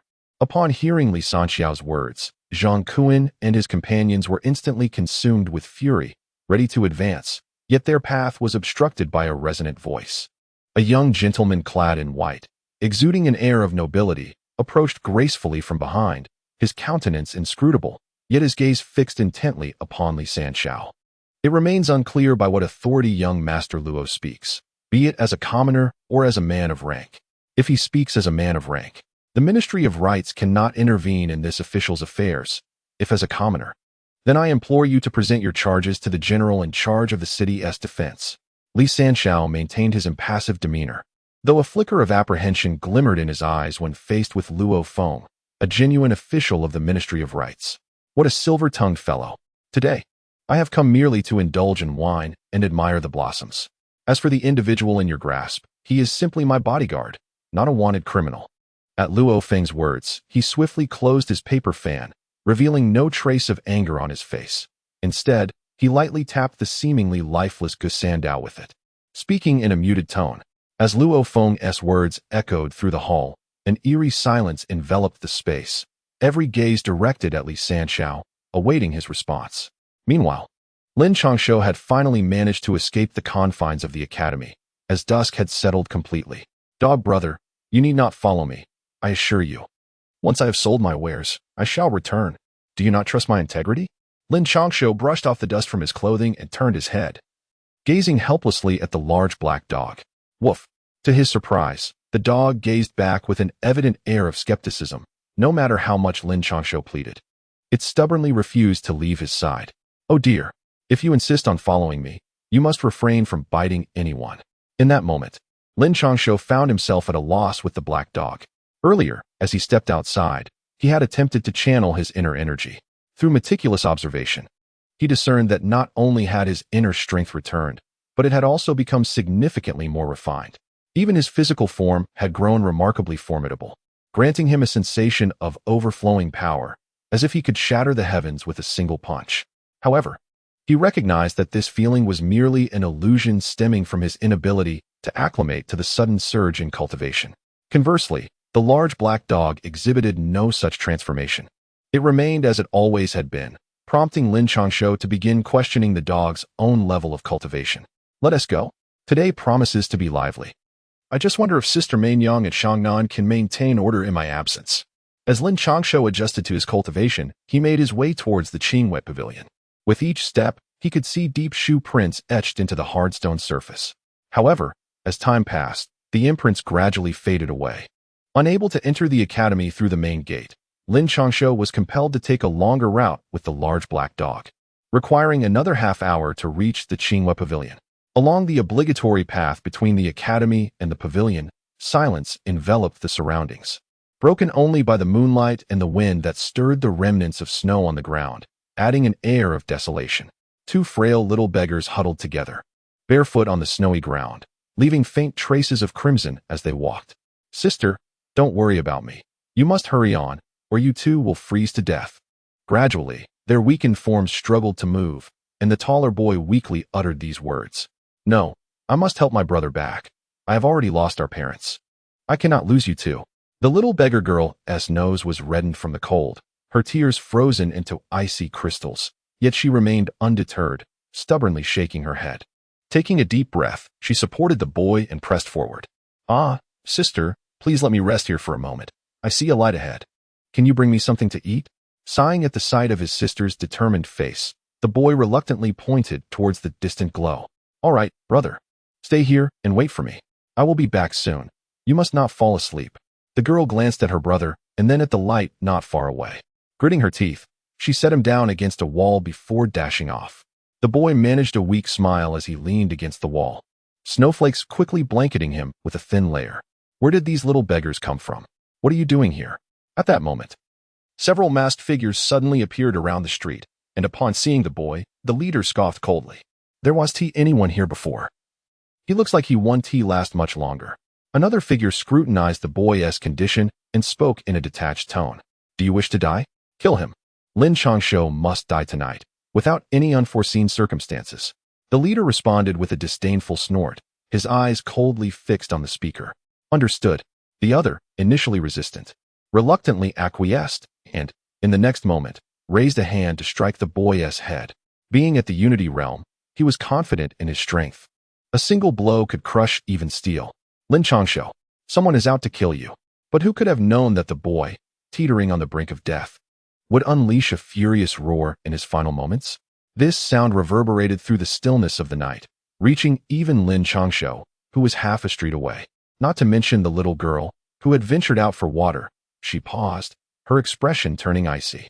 The girl, momentarily frozen in place, watched in horror as the precious water she had finally obtained splattered onto the snow. "Damn it! Go to hell." The black-clad assailant, enraged, felt his inner strength surge, multiplying beyond measure as he struck down, leaving only a pile of mangled flesh where the boy had stood. "Brother." The little girl, having rushed to the street, seemed oblivious to the menacing figures before her and dashed forward. "Kill them." The leader, observing this, snorted coldly, and in an instant, shadows flitted past, blades glinting in the darkness. To attack a child in such numbers, how shameless. Yet, in this moment of peril, a ragged old beggar appeared, swiftly scooping up the girl and vanishing from sight. "So you wish to kill this prince?" At the same time, Lin Changshou, grasping his northern suppression blade, approached the street, surveying the remnants of flesh and then regarding the black-clad men with indifference.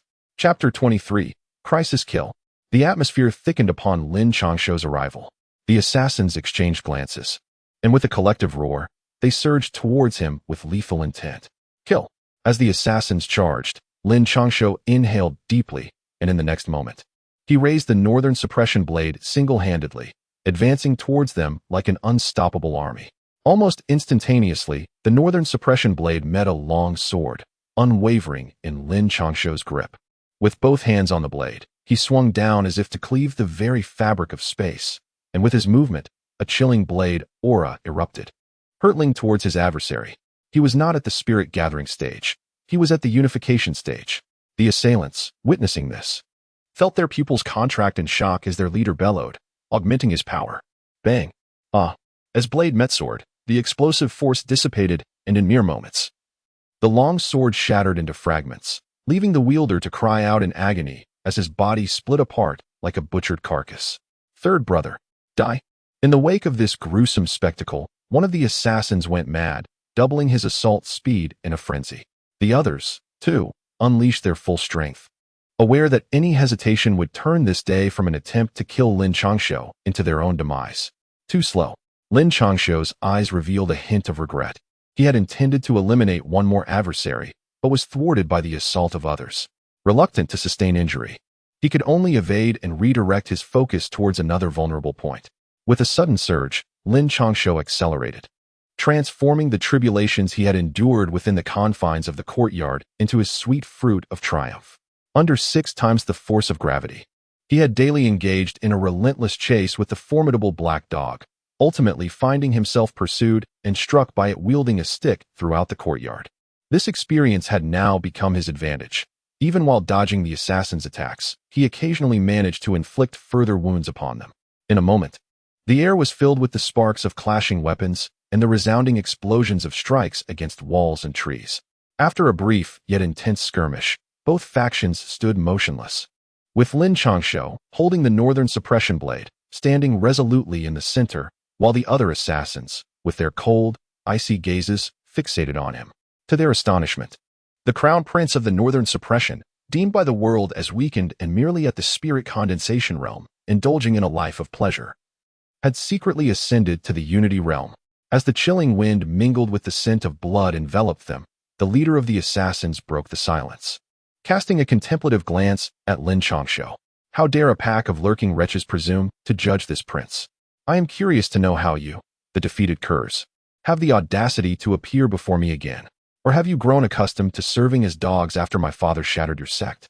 Lin Changshou flicked the blood from his blade with disdain, casting a scornful glance at the assassins surrounding him. The prince of Jinbei's residence lacked ostentatious opulence and numerous maidservants, yet it held within its walls a wealth of martial arts scriptures from the entire Great Shang and the kingdoms it had vanquished. It was rumored that the tomes housed within the Jinbei prince's library could command a significant portion of the martial world. Those fortunate enough to acquire even 1 or 2 could ascend to become titans of the realm. Since Lin Changshou's arrival, the library had become his frequent sanctuary. While he could not claim to master all, he had diligently studied more than half of its texts over the past 9 years. Initially, the adversaries were somewhat restrained, but eventually, they unleashed their full might. How could Lin Changshou fail to discern the hidden techniques concealed within those scriptures? It was the wickedness of the Jinbei prince's household. Alas, how regrettable it was that the poison had not claimed your life back then, allowing you to linger in existence until now. But fret not, for from the moment of the Jinbei princess's demise, you and the Jinbei prince are destined for death. Neither of you shall survive. Lin Changshou's words pierced the hearts of the assassins like a razor-sharp blade, causing their breaths to become frenzied and erratic. Why waste any more words with him? First, eliminate this worthless being, and then deal with the Lord of the North. They harbored a profound hatred for everyone within the North Lord's residence. Once, they were the hopes of their sect, the prodigies of the martial world. After their sect was destroyed, they became mere embers, the last flicker of hope for their faction. However, in the years since, they had been reduced to pariahs, like rats scurrying through the streets. The power of the North Lord's estate was overwhelming, and the rapid rise of the great merchant kingdom had left them devoid of even the most basic resources for cultivation, forcing them to engage in sordid deeds for the influential. Today, they intended to exact their vengeance, to slay Lin Changshou within the capital of the great merchant kingdom, igniting the spark that would lead to the annihilation of both the North Lord's estate and the kingdom itself. The man's words served as a signal, and in an instant, the blades in the assassin's hands lunged toward Lin Changshou's vital points. The oppressive aura of murder was so thick that even the biting cold dared not intrude, the murderous intent pressing down upon Lin Changshou like a heavy shroud. Alas, upon witnessing this, a flicker of regret flashed in Lin Changshou's eyes. These assassins were not the same as those he had encountered thousands of miles away. With those adversaries, he could conceal his true strength, but against this current threat, he felt compelled to refrain from revealing his capabilities. He understood that even the slightest misstep would invite these former prodigies to tear his body apart like ravenous wolves. Death is upon us. The first black-clad assassin surged forward, eyes glinting with fierce intent, his long blade aimed directly at Lin Changshou's throat. Too slow. Lin Changshou furrowed his brow slightly, and in the next moment, his body unexpectedly lowered by a fraction. His inner strength surged down to his legs, and he stomped heavily a few steps, almost instantaneously vanishing from his original position. The art of shrinking the earth. Lin Changshou, you are forsaking your role as a son. After this round of attacks missed their mark, one individual, with bloodshot eyes, glared fiercely at Lin Changshou's footsteps and roared. At this moment, the secret of his sect, which was never meant to be passed down, even he, a mere ember of that sect, did not possess the complete manuscript, was now being wielded by his adversary. Do not be hasty. This young master possesses many skills. As long as you have the capability, I shall gradually impart them to you. Lin Changshou swung his long blade, repelling the adversaries before him. With his feet deftly executing intricate steps, he deftly evaded yet another wave of attacks, a cold smile gracing his lips. Over the years, despite the damage to his foundation due to the presence of the bronze cauldron within him, he had been gradually recuperating, and his comprehension had become significantly more formidable, surpassing even 1,000-fold. As long as he had perused a manual, it was not necessary for him to fully comprehend it. He could effortlessly cultivate it to an extraordinary level. Die. Upon hearing this, the assassins were incensed. Their attacks intensified almost immediately, with some even beginning to burn their vital essence, determined to ensure Lin Changshou met his demise that very day. With the first to ignite their vital essence, a second soon followed, and the assassins descended into madness, the results of which were unmistakable. In the midst of this relentless and intense assault, Lin Changshou finally sustained an injury. Despite the protection offered by the small courtyard and the incessant quivering of his muscles, even the internal energy within him fervently supplying vitality, he was nonetheless struck by a blade upon his back, and blood instantaneously gushed forth, staining the pristine white snow beneath him. Chapter 24. Insufficient, he was wounded. Let him perish. As they beheld the wound on Lin Changshou's back, the assassins grew increasingly frenzied. Save for the leader, the others ignited their lifeblood, fervently exclaiming, "Let this young master die? You are still unworthy." Lin Changshou, with a single stroke, struck down his assailant, his expression remaining utterly unchanged, as though the blow were directed at another. In his eyes, there flickered an unmistakable thrill. Had this blow occurred before entering the courtyard, it would have left him severely wounded, perhaps even shattered bones. Yet now, though the injury appeared grave, he understood it to be merely superficial. The muscular contractions within the courtyard proved advantageous, akin to the protective layers of iron and gold. From this moment onward, Lin Changshou ceased to evade. He resolved to launch an offensive.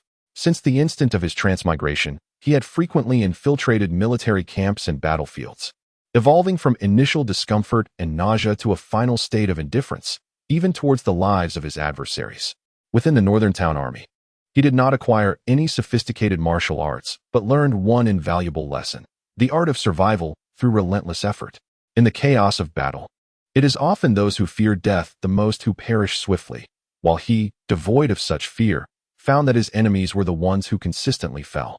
As blades grazed his body, each wound he incurred resulted in him severing the arms or thighs of his attackers, or even claiming their heads. Thus, a seemingly flawless assassination, born from a grave miscalculation of Lin Changshou's prowess, devolved into a brutal clash of flesh and blood. Alas, had you not been poisoned, you would undoubtedly stand equal to those 5 individuals now. On the blade of Lin Changshou's Northern Town knife, it had transformed into a serrated edge, and his once snow-white fur coat had turned a gruesome shade of crimson. At this moment, he leaned against the wall of his stronghold, coldly observing the sole surviving leader of the assassins before him. Despite having cowered at the back from the very beginning, the leader's injuries were still horrific.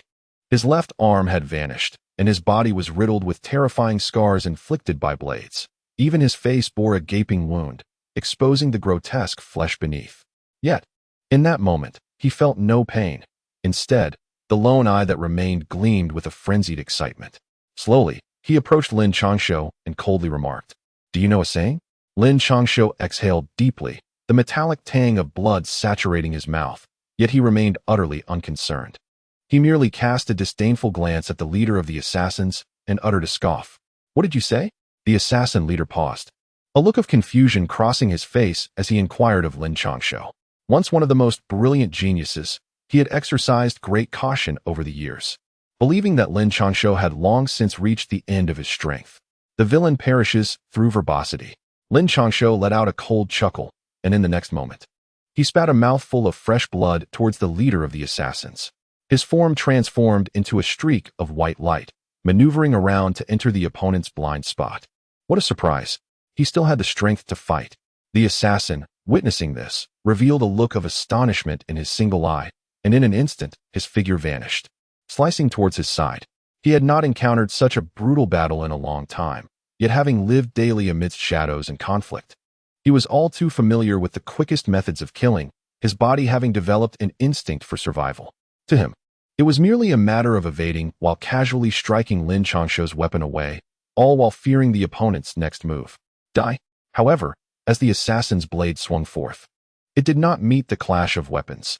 Instead, it smoothly penetrated flesh, accompanied by Lin Changshou's deep voice, reminiscent of a grim reaper. In the next moment, the assassin's single eye beheld his own body flipping, witnessing the blood gushing forth, yet his form was devoid of a head.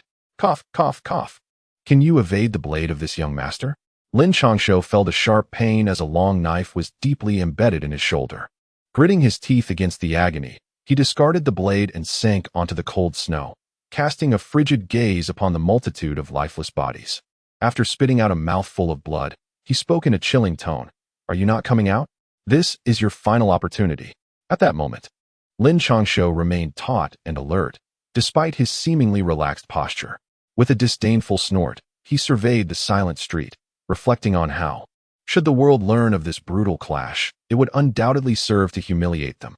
The legendary wasteful heir had managed to single-handedly slay 8 assassins, each at the lowest level of concentration, with the highest being a half-step minor master. As Lin Changshou's words faded, an old man clad in a tattered Taoist robe, resembling a beggar, appeared on the street, cradling the earlier beggar girl in his arms. My uncle truly lacks any sense of intimidation. Even an invincible Taoist in tattered clothes has emerged. Upon seeing the old Taoist, Lin Changshou's tense form immediately relaxed. He knew he stood no chance. Had no one come today, death would have been inevitable. Yet, he bore no deep-seated resentment over the shattered mountain gate.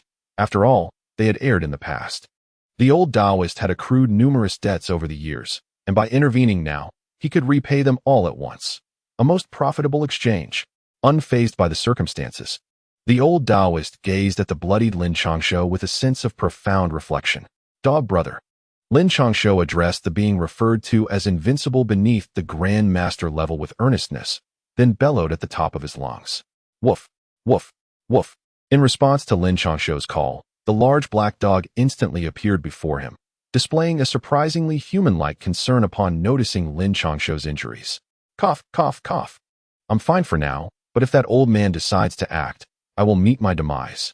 During these past days, Lin Changshou might have been unsure of many things, but he understood the large black dog's intentions thoroughly. He attempted to smile, yet the movement pulled at his wounds, leaving him resigned to merely gesture toward the old Taoist in tattered robes. The formidable black dog, capable of vanquishing most minor masters and even standing its ground against grand masters, was not sufficient for guaranteeing Lin Changshou's survival.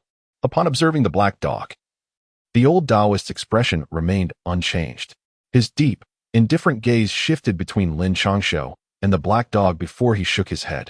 As the old Taoist finished speaking, a synchronized sound of footsteps accompanied by a heavy scent of blood approached. Soon, a group of blood-soaked soldiers from the North Town Army arrived. This humble soldier has arrived late. Please forgive me, Your Highness. As the soldiers, appearing as though they had emerged from hell, reached Lin Changshou's side, they all bowed in unison and spoke in solemn tones. Cough, cough. It's not late. I appreciate your hard work. As Lin Changshou entered, he realized that his 50 men of the Northern Town Army had diminished by 10, and the remaining soldiers bore injuries. In that moment, Lin Changshou's hands clenched tightly. The great black dog, which had previously not appeared, had been searching for the Northern Town Army, but now it seemed they had endured a fierce battle, with even fatalities among them. Though the Northern Town Army was formidable with their numbers, now reduced to a mere 40 wounded men clad in rags, they were insufficient for the impending confrontation. Upon seeing the Northern Town Army, the tattered Taoist, maintaining his calm demeanor, shook his head with unchanging eyes and spoke. Chapter 25. This son is the soul of the army, just add the sword of the younger generation. Just as the atmosphere grew tense, a striking figure emerged under the moonlight. Though her long sword was sheathed, it emanated a potent sword intent that made it difficult for others to gaze directly at her. What brings you here? Upon seeing the concerned expression of the newcomer, Lin Changshou couldn't help but smirk, a hint of helplessness in his tone. If I do not come, how could I witness the esteemed heir of the Northern Town King in such a sorry state? Most importantly, your life belongs solely to me. The visitor, donned in a flowing white garment, revealed a flicker of compassion in her beautiful eyes upon noticing Lin Changshou's wounds. However, upon hearing his teasing remark, she huffed disdainfully, her pride evident. The newcomer was none other than the rare future Grandmaster, Lin Changshou's fiancé, the celestial sword immortal, Lu Qingran. My dear, your extraordinary talent encompasses not only the emotionless skill of the Great Snow Mountain, but also the sword concealment technique of Director Chen. If you were to wait a few decades, I would not stand a chance against you. Yet now, your emotionless skill is unrefined, and you have barely grasped the sword concealment technique.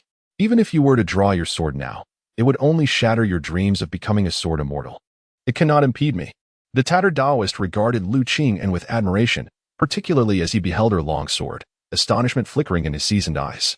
Nevertheless, he remained composed, holding the hand of a small beggar, speaking as if the world were light and airy. One must first engage in battle to know the outcome. Lu Qingran was undeterred by the well-known tattered Taoist. Instead, fierce determination lit her eyes as she coolly grasped the hilt of her sword. Kill. As her words resonated, the 40 soldiers of the Northern Town Army simultaneously raised their swords and stepped forward, their murderous intent surging like a fierce tiger, standing protectively before Lin Changshou. Woof, woof. Even the great black dog transformed, its muscles rippling as it doubled in size. With the collective momentum of the group, the air thickened with a palpable killing intent that enveloped the entire street, contrasting starkly with the earlier, playful atmosphere. The Northern Town Army, lacking spirit, only invited greater casualties. The Taoist had witnessed the army's prowess decades prior, but this time, disappointment loomed. Great Black Dog, despite your formidable strength and having learned a fragment of the true teachings of the merchant madman, you too shall meet your demise. As for you, my dear girl, the path of cultivation is fraught with challenges, and I, a humble Taoist, wish to witness your ultimate achievements. Shall we part ways here? The oppressive aura of murderous intent weighed heavily upon the swirling snowflakes, causing them to hesitate in their descent. Yet, before the ragged Taoist, it seemed to vanish entirely. With a serene gaze, he cast a glance at the few present and, with a hint of regret, addressed Lu Qingran, saying, "Only I have the power to end his life. Whoever dares to attempt it shall meet their demise at my hands." Lu Qingran, however, provided the most resounding response. Slowly drawing her long sword, the intense and chilling sword intent instantly extinguishing the drifting snowflakes. Exercise caution with your strike, dear girl, should you unleash that blow. Your aspirations of ascending to the Grandmaster level may remain forever out of reach. Observing Lu Qingran's resolute gaze and the gradual emergence of her sword, the ragged Taoist sighed, expressing his lament. What use are these words, old priest? You claim that my Northern Guard lacks martial spirit? Today, I shall demonstrate to you what the spirit of the Northern Guard truly embodies. You, a mere woman, should remain in your place, away from swords and spears. As Lu Qingran continued to draw forth more swords, Lin Changshou suddenly rose and walked slowly to her side, ignoring the fierce and sharp sword intent. Disregarding the wounds inflicted upon his palm, he forcefully sheathed the long sword once more. You. Lu Qingran's eyes widened in disbelief as she regarded Lin Changshou, astonished both by his injury from her sword aura and by his earlier remark about mere woman. How could a renowned sword immortal like herself be referred to in such a manner? What do you mean by that? As a woman, I shall simply watch and see how you handle this ragged Taoist today. Lin Changshou raised his sword-like eyebrows with a fierce expression as he glared at Lu Qingran, subsequently pushing her aside with a swift motion. Old Taoist, there is no need for regret. Decades ago, under my father's leadership, the Northern Town Army swept through the realm. Today, this sun shall once again demonstrate the might of the Northern Town Army. Is it merely the spirit of the army? The Northern Town Army shall strike. Lin Changshou, disregarding the astonished gaze of Lu Qingran, strode forward at the forefront of the Northern Town Army, clothed in blood-soaked garments. Despite his body still bearing the weight of weakness, an inexplicable vigor seemed to envelop him as he led the charge. With the resonance of his voice, the morale of the Northern Town Army surged, transforming from a languid beast into a fierce tiger, its jaws agape, radiating the ferocity of a sovereign, intent on confronting the tattered Taoist priest. To the Northern Town Army, attack! With Lin Changshou's furious roar, the soldiers advanced with renewed determination, their fierce and valiant spirit reaching its zenith. Though merely a handful of men, Their presence echoed that of a 1,000-strong battalion, poised to vanquish any adversary in their path. Simultaneously, the great black dog, its fur bristling, arched its body, ready to charge forth at Lin Changshou's command. The northern town army, emboldened, cast envious glances at the reckless Lin Zhan. Witnessing the transformation of the northern town army, the tattered Taoist priest's eyes widened in astonishment for the first time. He scrutinized Lin Changshou with a pair of aged eyes, unable to suppress his admiration. As he marveled, a hand was raised gently, and he clapped lightly in unison with Lin Changshou's advance. Alas, you remain insufficient. As the frail palm lifted, the sound of the wind seemed to vanish, leaving only the Taoist's indifferent voice in its wake. Upon striking, the palm expanded rapidly, an inexplicable force materializing to form a colossal transparent hand that filled the entire street. Wherever the giant hand traversed, trees and stone pedestals were effortlessly obliterated, leaving not even a trace of dust in its wake. Kill. Even from a distance, Lin Changshou's long hair and garments were swept by the energy of the giant hand, severing the ties that bound his hair. Drawing a deep breath, Lin Changshou's muscles surged with life, the power within him surging wildly. The northern town army, as if one with Lin Changshou, synchronized their breaths, responding to his thunderous command. Kill. The northern town army raised their blades in unison, and in an instant, a massive northern town blade manifested above Lin Changshou and his comrades. Lin Changshou became the embodiment of the blade as the northern town blade, imbued with a fierce and unyielding spirit, struck down upon the colossal hand with unrelenting force. Chapter 26, 10 Years of Cause and Effect. The poor Taoist has spoken. Yet it is still not enough. Upon witnessing the colossal northern town blade, the tattered-robed Taoist revealed a glimmer of reminiscence in his eyes. It was indeed a blade of such magnitude that, in days gone by, it had cleaved through his sect, taking down both the revered sect leader and the elders with a single strike. Decades later, though its power had waned significantly, it still instilled a shiver of trepidation within him. Yet, that was insufficient. He needn't even cast a glance. With a single palm strike, not only would the likes of Lin Changshou and his companions falter, but even those at the threshold of masterhood would meet their demise beneath his hand. With a resounding clash of blade and palm, the northern town blade shattered, while the enormous palm merely quivered slightly, continuing its relentless advance towards Lin Changshou and his entourage. The backlash from the broken blade sent Lin Changshou, positioned at the forefront, hurtling backwards, a spurt of fresh blood erupting from his mouth midair. As he fell, the northern town army behind him was similarly sent flying, many clutching their swords only to have their hands reduced to mere mist of crimson. In this critical moment, the great black dog leapt forth, interposing itself to intercept the gigantic palm. The price of its bravery was evident as the sound of cracking bones echoed throughout, and it collapsed beside Lin Changshou, its blood staining the pure white snow beneath. Yet the formidable palm remained undeterred, albeit diminished to a mere thin layer. Even this fragile remnant was insurmountable for Lin Changshou and his companions, leaving them with no path but to perish. I have proclaimed, no one shall harm him. In this dire moment, a resounding note of a sword reverberated through the street, the sharp essence of its intent saturating the air. Trees and walls alike disintegrated into dust, and as the sword gleamed past, the massive palm finally vanished from sight. With the release of the blade, Lu Qingran collapsed to the ground, unable to maintain her grip on the sword, a spout of blood staining her white attire. Tattered-robed Taoist, I, Lin Changshou, vow that if I survive this day, regardless of your whereabouts or the forces you command, they shall face obliteration. Witnessing Lu Qingran's fall, Lin Changshou felt his heart constrict painfully. His eyes blazed crimson as he desperately cradled her pallid form, casting an indifferent gaze upon the tattered-robed Taoist, his voice cold yet low. Despite lacking volume or emotion, his words struck an uncharacteristic panic within the Taoist, who was accustomed to life and death and now found himself unnerved before a figure that had once commanded the respect of many. What a pity, the tattered-robed Taoist lamented, his gaze upon Lu Qingran tinged with regret. You should have been a radiant sight in the martial world, yet today your blade falters here. Had you been able to recuperate, your mastery of the forgetting emotion technique could have ascended you to the rank of master, but alas, the world shall no longer witness a female sword immortal. Quickly regaining his composure, the tattered-robed Taoist urged, Senior, if you do not depart now, you shall no longer have the chance.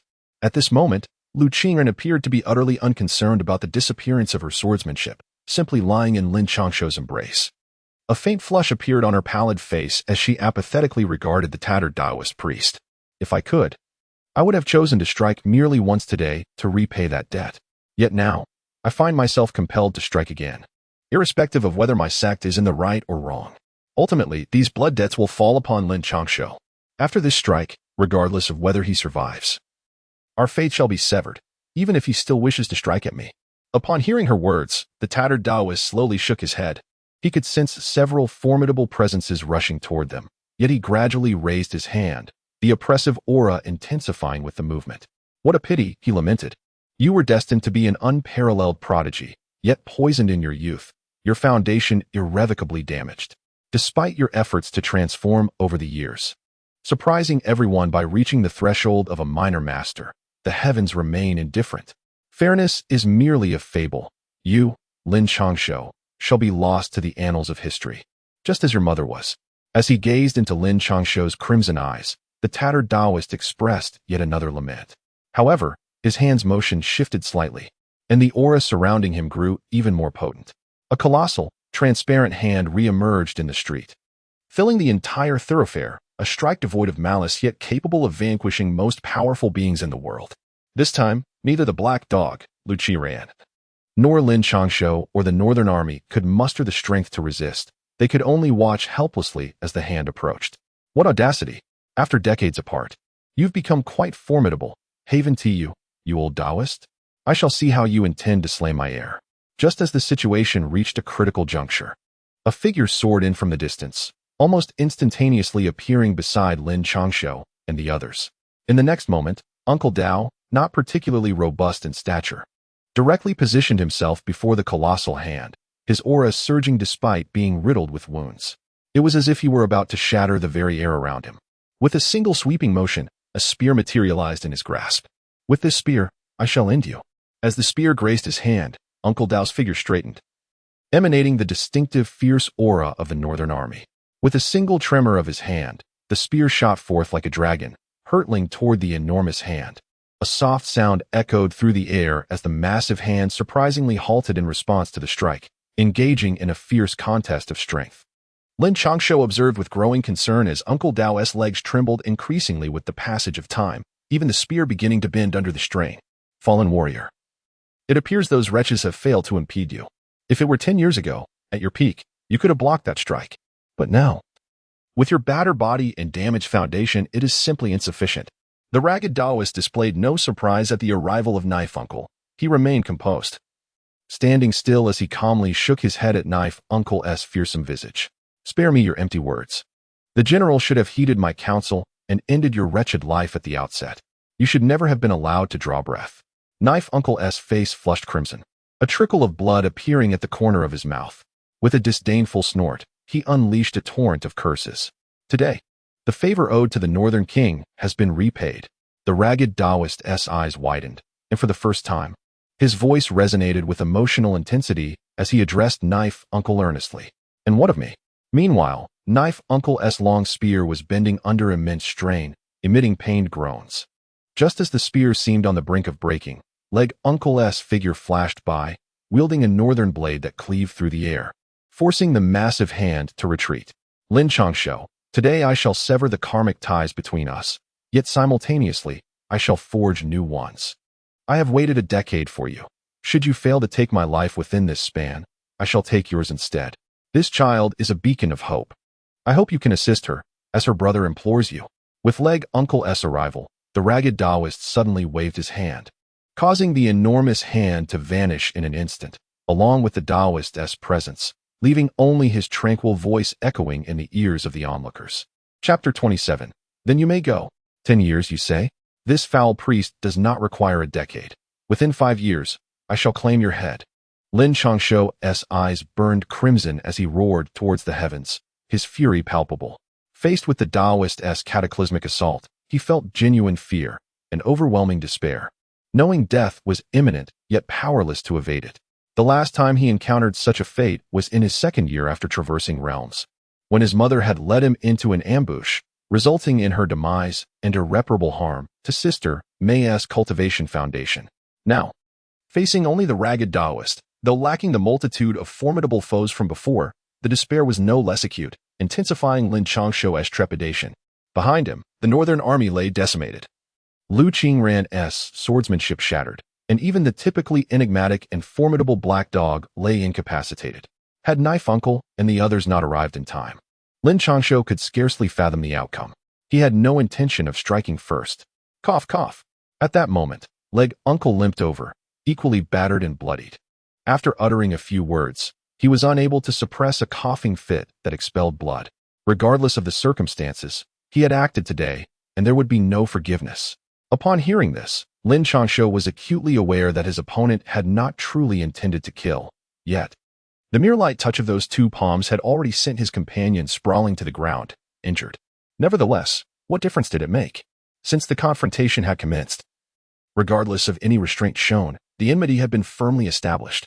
Moreover, the information regarding his mother, mentioned moments ago by his adversary, provided Lin Changshou with an undeniable impetus to retaliate. Alas, what should be done next? At that moment, Uncle Dao leaned against his long spear, surveying the dismal state of the others, before he let out a resigned sigh and spoke. The northern town army, those capable of standing, do not force yourselves to endure. Upon hearing this, Lin Changshou, gritting his teeth against the excruciating pain, lifted Lu Qingran and turned to address the northern town army in a cold voice. By the decree of the young master. As Lin Changshou's words echoed, a dozen members of the northern town army struggled to their feet, while the remaining individuals, despite their efforts to rise, could only helplessly succumb to the ground. Uncle Dao, Uncle Leg, there is something I have always been curious about. Lin Changshou nodded in satisfaction, aware that the reputation of the northern town army was forged through sacrifice and valor. Those who feared death or hardship had never been part of its ranks. He turned his gaze, somewhat perplexed, towards the pale-faced Uncle Dao and his companion, saying, "Young master, we did not intend to deceive you. You must consult the general regarding this matter, for he forbade us from divulging it." Sharing a glance, Uncle Dao and his companion promptly shifted the blame, their expressions reflecting a profound sense of grievance. "That is not what I inquired about. I have long known of your prowess. I am merely curious. Uncle Dao, you wield a gun? Uncle Leg, you employ a knife?" Lin Changshou cast a glance at the two individuals, their rogue faces having been familiar to him from the thousands of miles he had traversed. Yet, he found himself quite intrigued. It is often said that a nickname is never misassigned, but in the case of these two, it seemed entirely reversed. Is it so peculiar for me to wield a gun? Surely, it is not strange for me to wield a knife either? Upon Lin Changshou's inquiry, he was met with incredulous stares from the two, as if he were a fool. "Very well, you are indeed impressive. Therefore, I implore you to assist me in transporting the wounded. Please take Qingran and the great Black Dog to the academy, while the brothers of the Jinbei army should be taken to the finest medical establishment." Lin Changshou cast a piercing glance at the two individuals before commanding, "Are you still planning to visit that brothel?" Without waiting for Uncle Dao and the other to respond, Lu Qingran, nestled in Lin Changshou's embrace, shot him a fierce look, her beautiful eyes glinting with a deadly intent as she spoke. As for the endearing nickname Qingran, both men chose to feign ignorance. With Lu Qingran's words hanging in the air, a palpable tension enveloped the room, as if a colossal beast from the abyss was slowly raising its head. The oppressive atmosphere far more daunting than when facing the tattered Taoist priest. Gulp. "You don't believe me, do you? I truly went there on business, not for pleasure." Even Lin Changshou, who was typically fearless, felt a shiver coursing through him. After a labored swallow, he muttered softly, "Oh, then go ahead." Just as everyone anticipated Lu Qingran would erupt in anger, she unexpectedly leaped from Lin Changshou's embrace, a smug smile gracing her lips as she declared, "Well then, I shall take this little beggar with me." This revelation left Lin Changshou momentarily stunned, only to have a smile involuntarily spread across his face. Today marked a significant advancement in his relationship with Lu Qingran. "If I discover anything else, I shall end you." Lu Qingran glared at Lin Changshou, her expression a mixture of playful admonishment and affectionate teasing, her cheeks flushed with a rosy hue. After a fierce glare directed at him, she huffed, "Rest assured, this young master will remain virtuous, guarding my purity for you."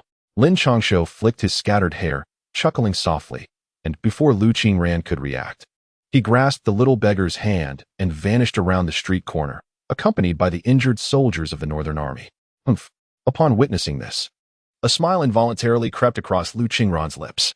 Although today had been shrouded in confusion regarding the swordsmanship, her spirits soared higher than they had in over a decade.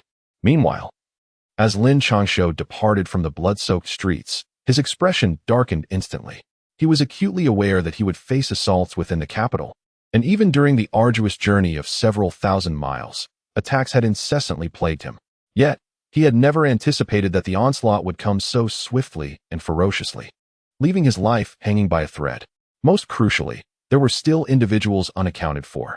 The shadowy figures he had discreetly assembled had dispersed throughout the capital long before his arrival at the academy. Some infiltrated the Qinghua Pavilion, while others blended into the fabric of the city's life, ensuring that the shadows would remain well-informed. Even the Northern Army and Uncle Dao, both of whom bore injuries, had yet to appear. This was inherently abnormal, and in that moment, Lin Changshou clenched his fists, fervently hoping that his shadows would not be entirely annihilated. Your Highness, we have been intercepted by the court's men. Many of our brothers are wounded, and several have already been captured. Just as Lin Changshou pondered the fate of his shadows, a faint voice reached his ears, prompting him to raise an eyebrow. After a subtle nod, he discreetly waved his hand. The capture of the shadows indicated that the court, which could not be composed of mere miscreants, was involved. Lin Changshou's gaze shifted toward the imperial palace, his eyes glinting coldly. Could it be that someone intended to strike against the northern territories? Yet, at this moment, he could only speculate, his expression grim as he grasped the little beggar's hand, bloodied and accompanied by a dozen soldiers from the Northern Army, making his way toward the Qinghua Pavilion. The attack he had endured today was not without forewarning, and all signs pointed toward the Qinghua Pavilion as the epicenter of this turmoil. He approached not only to assert his authority, but also to discern whether those within would reveal any telltale signs. Chapter 28. Stand firm and do not move. This noble son shall elucidate his intentions. As Lin Changshou reached the Qinghua Pavilion, before he could even enter, he heard Luo Feng's arrogant voice, causing him to shoulder the northern blade and stride in with deliberate calm. What the hell is going on? How dare this person wield a weapon in the capital at night? Shh, lower your voice. Be cautious, or you might lose your head. This is none other than the heir of the Northern King. Today promises a spectacle. Wasn't the heir confined within the academy? How is it that he emerges, wounded and in such disarray? Did you not see the group of lethal beings behind him? Each one bears injuries. The heir's condition has stirred quite the commotion in the capital, as Lin Changshou, clad in blood-stained garments, made his entrance into the grand hall of Qinghua Pavilion. A wave of astonishment swept through the crowd. All eyes were fixated on him, their expressions a kaleidoscope of disbelief. In one of the private boxes on the second floor, Mei Yang was poised to rush down, but was swiftly restrained by Shang Nan, whose gaze betrayed a simmering fury that he struggled to suppress. Mei Yang, you must not get too close to Changshou in public just yet, he cautioned in a hushed tone while holding her back. Understood, Mei Yang replied. Yet her eyes remained glued to Lin Changshou, brimming with tears of concern. When had her young master ever suffered such injuries? A bold notion began to take root in her mind, to return with him to the Northern Territory, come what may. She believed that once there, no one would dare harm her young master. Your Highness, upon witnessing Lin Changshou's arrival, Li San let out a long sigh of relief. Truth be told, he felt a twinge of fear in the presence of Luo Feng, the most prominent scion of the capital. This was not the second son of Luo Fei, but rather the legitimate heir of the Right Chancellor, destined to inherit the legacy of the Luo nation. What on earth is going on with this fellow? Lin Changshou casually waved his hand. The moment he entered, the servant disguised as a ghost had already recounted the events. He directly found a chair and sat down. You shall serve me and my brothers as if we were dining. Following this, Lin Changshou did not even glance at Luo Feng, instead pointing at Zhang Kuan, who stood behind Luo Feng with a sullen expression, and declared, I am the legitimate son of the prefect of the capital. Why should I serve you as a mere servant? As Lin Changshou's words echoed, silence enveloped the room. Luo Feng regarded Lin Changshou with an impassive expression, while Zhang Kuan, consumed by indignation, pointed an accusatory finger at him. If the provisions were solely designated for Lin Changshou, he might have accepted it, recognizing the latter as the esteemed heir of the Prince of Northern Town, a paragon among the elite of the Great Shang. However, the notion of sharing these provisions with those soldiers was a grievous affront to his dignity. Complying would render him unable to hold his head high in the capital henceforth. Come here, I shall explain to you why. Upon hearing this, Li Changshou chuckled, a broad smile gracing his face as he beckoned Zhang Kun. "Your Highness, if you have something to say, it would be better to express it directly, wouldn't it?" Zhang Kun, witnessing the scene, faltered. The bloodied visage of Lin Changshou radiated an icy, lethal aura that left him hesitant to approach. Instead, he sought assistance from Luo Feng, who, with a faint smile, fixed his gaze upon Lin Changshou and commanded, "Hand me that wine jug." Lin Changshou did not respond. Instead, he beckoned to a nearby servant. The servant, with a cheerful expression, promptly handed over the wine jug. Having grown up alongside Lin Changshou, he was well acquainted with the temperament of this young master. The son of the Right Chancellor, who represented the esteemed Right Chancellor's residence. When had Luo Feng ever been so disregarded, especially in such a public setting? Clenching his fists, he cast a frosty glare at Lin Changshou. He sought to leverage the prestige of the Right Chancellor's house to compel Lin Changshou to retreat. At the very least to acknowledge his presence. "What are you, anyway? Have you been given the right to act so arrogantly?" To his astonishment, Lin Changshou drained the wine jug in one gulp and, with a swift motion, hurled it directly at Luo Feng's head. Should it strike, it would undoubtedly leave Luo Feng bloodied, and even with his cultivation at the spirit condensation realm, he could be rendered unconscious by such an assault. Hold!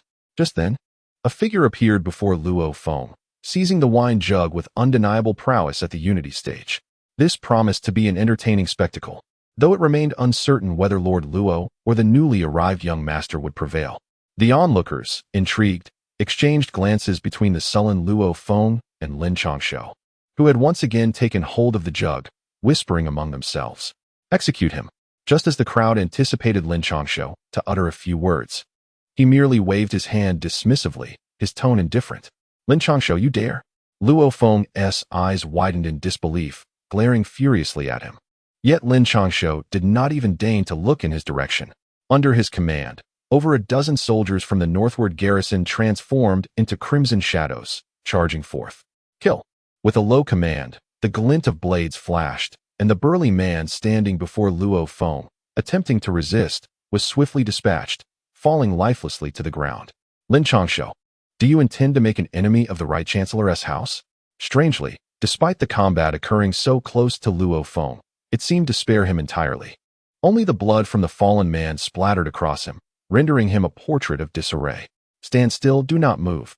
Remarkably, Lin Changshou maintained an expression of indifference, seemingly unfazed by Luo Feng's threats, as he pointed coldly at him. "What do you intend to do? This is the capital, not the northern frontier."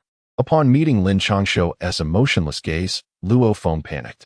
Those eyes reminded him of his father's, imbued with a chilling indifference towards life. He feared that Lin Changshou might indeed take his life.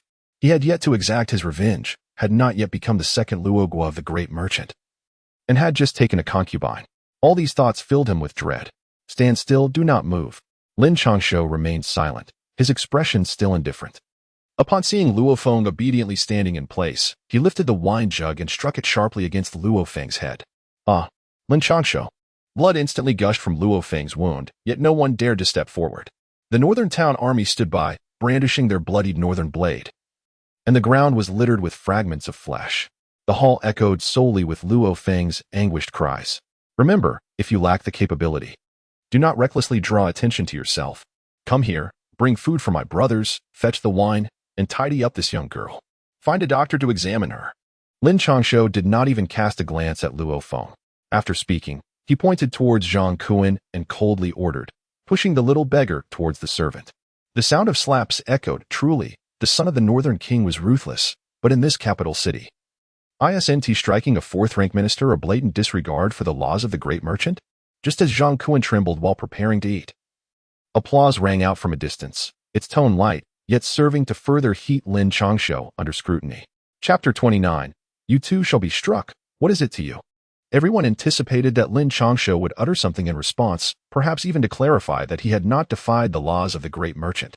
After all, the weight of such an accusation could lend credence to the rumors of the northern territories growing strong. Yet, to their astonishment, Lin Changshou did not even spare a glance towards his opponent. Instead, he spat blood like a rogue. "How dare you speak to the third prince in such a manner?" A person, fanning themselves in the biting winter air, was momentarily taken aback by Lin Changshou's words, but then burst into laughter. However, those around him were incensed.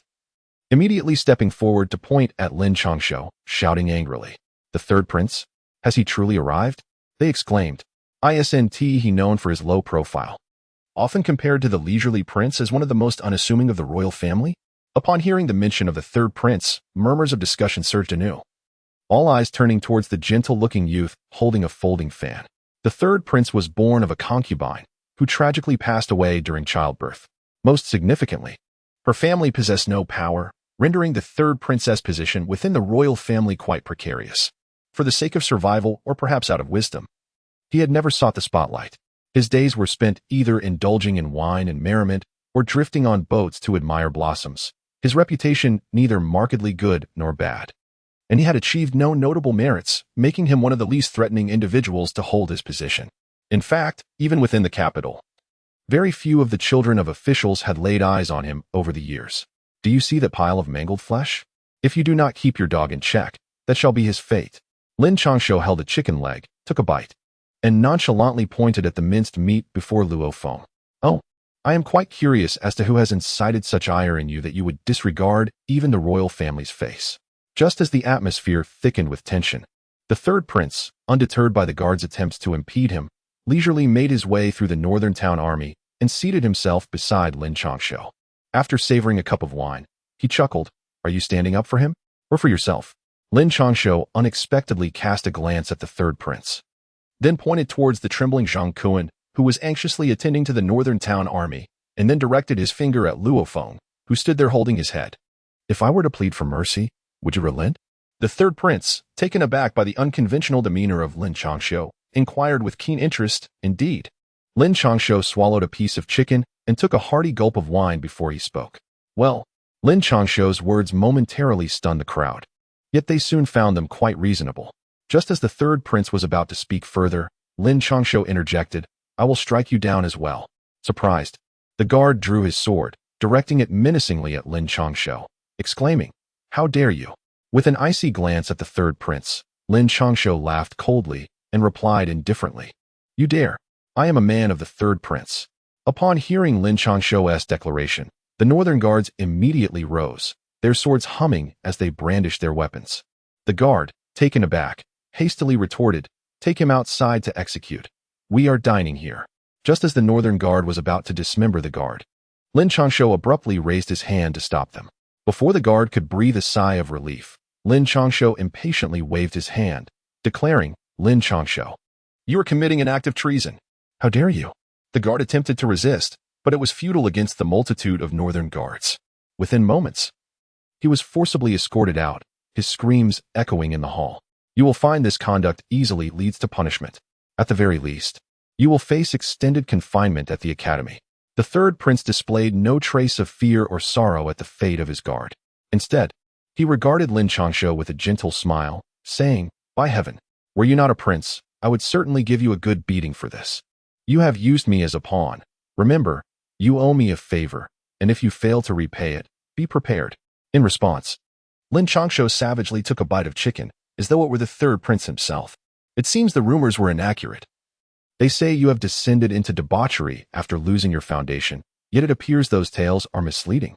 The third prince, with a twinkle in his eye, smiled warmly at Lin Changshou and remarked, They say you, the third prince, suffer more than the virtuous Wang of Shangnan. It seems the rumors were understated. Even your guards belong to others. You truly live a hard life. Lin Changshou let out a cold laugh, casting a disdainful glance at the third prince before speaking. In any case, I must express my gratitude for today. I have enjoyed the festivities sufficiently, and now I shall take my leave. By the way, I have wagered quite a sum on misting you. Should you not, as the proprietor, extend your thanks to me? The third prince smiled faintly, seemingly unfazed by Lin Changshou's demeanor. Instead, he replied with a serious expression, Do not come to me. Seek out Shangnan. This establishment belongs to him. Lin Changshou spat out a mouthful of blood and cursed vehemently. Lin Changshou did not lower his voice, causing his words to resonate throughout the already silent hall. Shangnan, one of the two most leisurely princes of the Great Shang, and arguably the one with the least presence, stood in stark contrast to the third prince, who at least possessed a modicum of talent and charm. This individual, however, seemed to exist outside the perception of others. Despite his noble status as a prince in the capital and being the most favored brother of the current emperor, he was nothing short of an oddity, desiring nothing but to wander aimlessly each day. The 15th uncle? Is this his domain? The third prince, who was about to rise, staggered upon hearing this revelation, his face a mask of astonishment. In that moment, not only was the third prince taken aback, but even Luo Feng and Zhang Kuan were equally shocked, their astonishment mingling with fear. They had assumed that Lin Changshou's actions against Luo Fei indicated that this was his territory and had deliberately sought trouble today. Some even had made other arrangements at home, yet to discover that this place belonged to the 15th virtuous king sent a chill of dread through those with ulterior motives. Undoubtedly, you must believe that your esteemed 15th uncle is observing from above. Damn it, Shangnan, if you continue to watch this farce, I shall not hesitate to eliminate your nephew. Lin Changshou cast a displeased glance at the third prince. Unable to contain his irritation, he hurled the wine jug towards the private room on the second floor where Shang Nin resided. What a reckless man Lin Changshou was.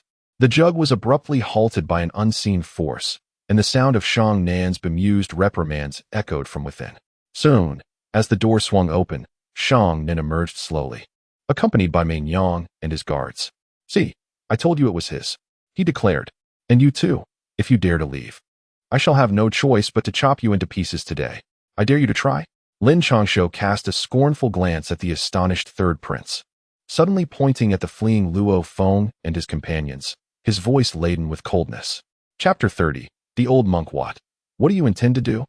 Upon hearing Lin Changshou's words, Luo Feng turned around, his eyes ablaze with fury. He could hardly fathom that Lin Changshou would dare to strike him, let alone threaten him in front of so many witnesses. Initially, he would have dismissed such a notion, even slapping anyone else who dared to utter it, for he was the eldest son of the Right Chancellor.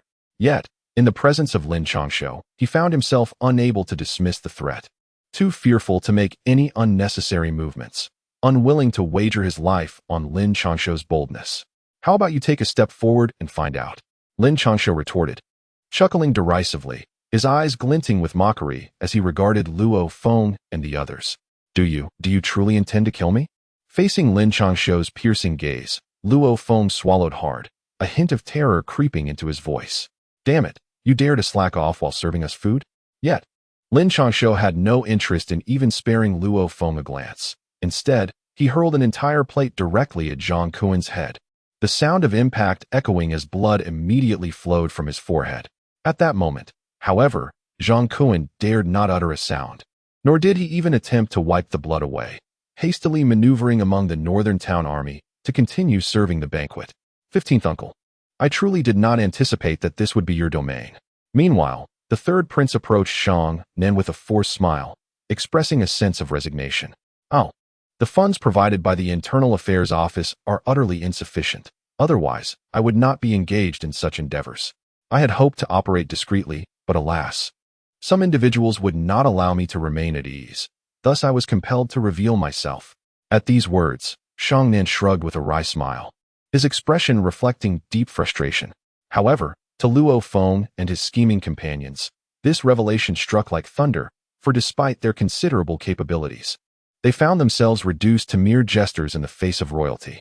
They were foolishly pushing the royal family to reveal themselves, thus inevitably forging enmity.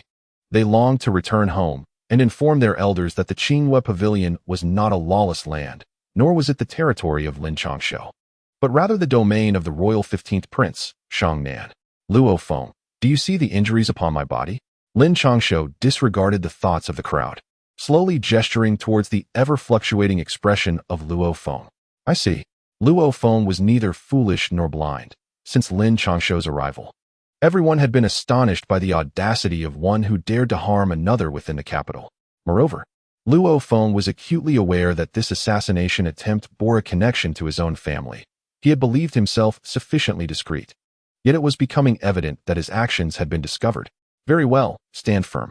I care not whether you are involved, but since you have dared to emerge, be prepared for the consequences. Lin Changshou nodded, seemingly pleased with the response he received, and slowly approached with the scarred northern suppression blade in hand.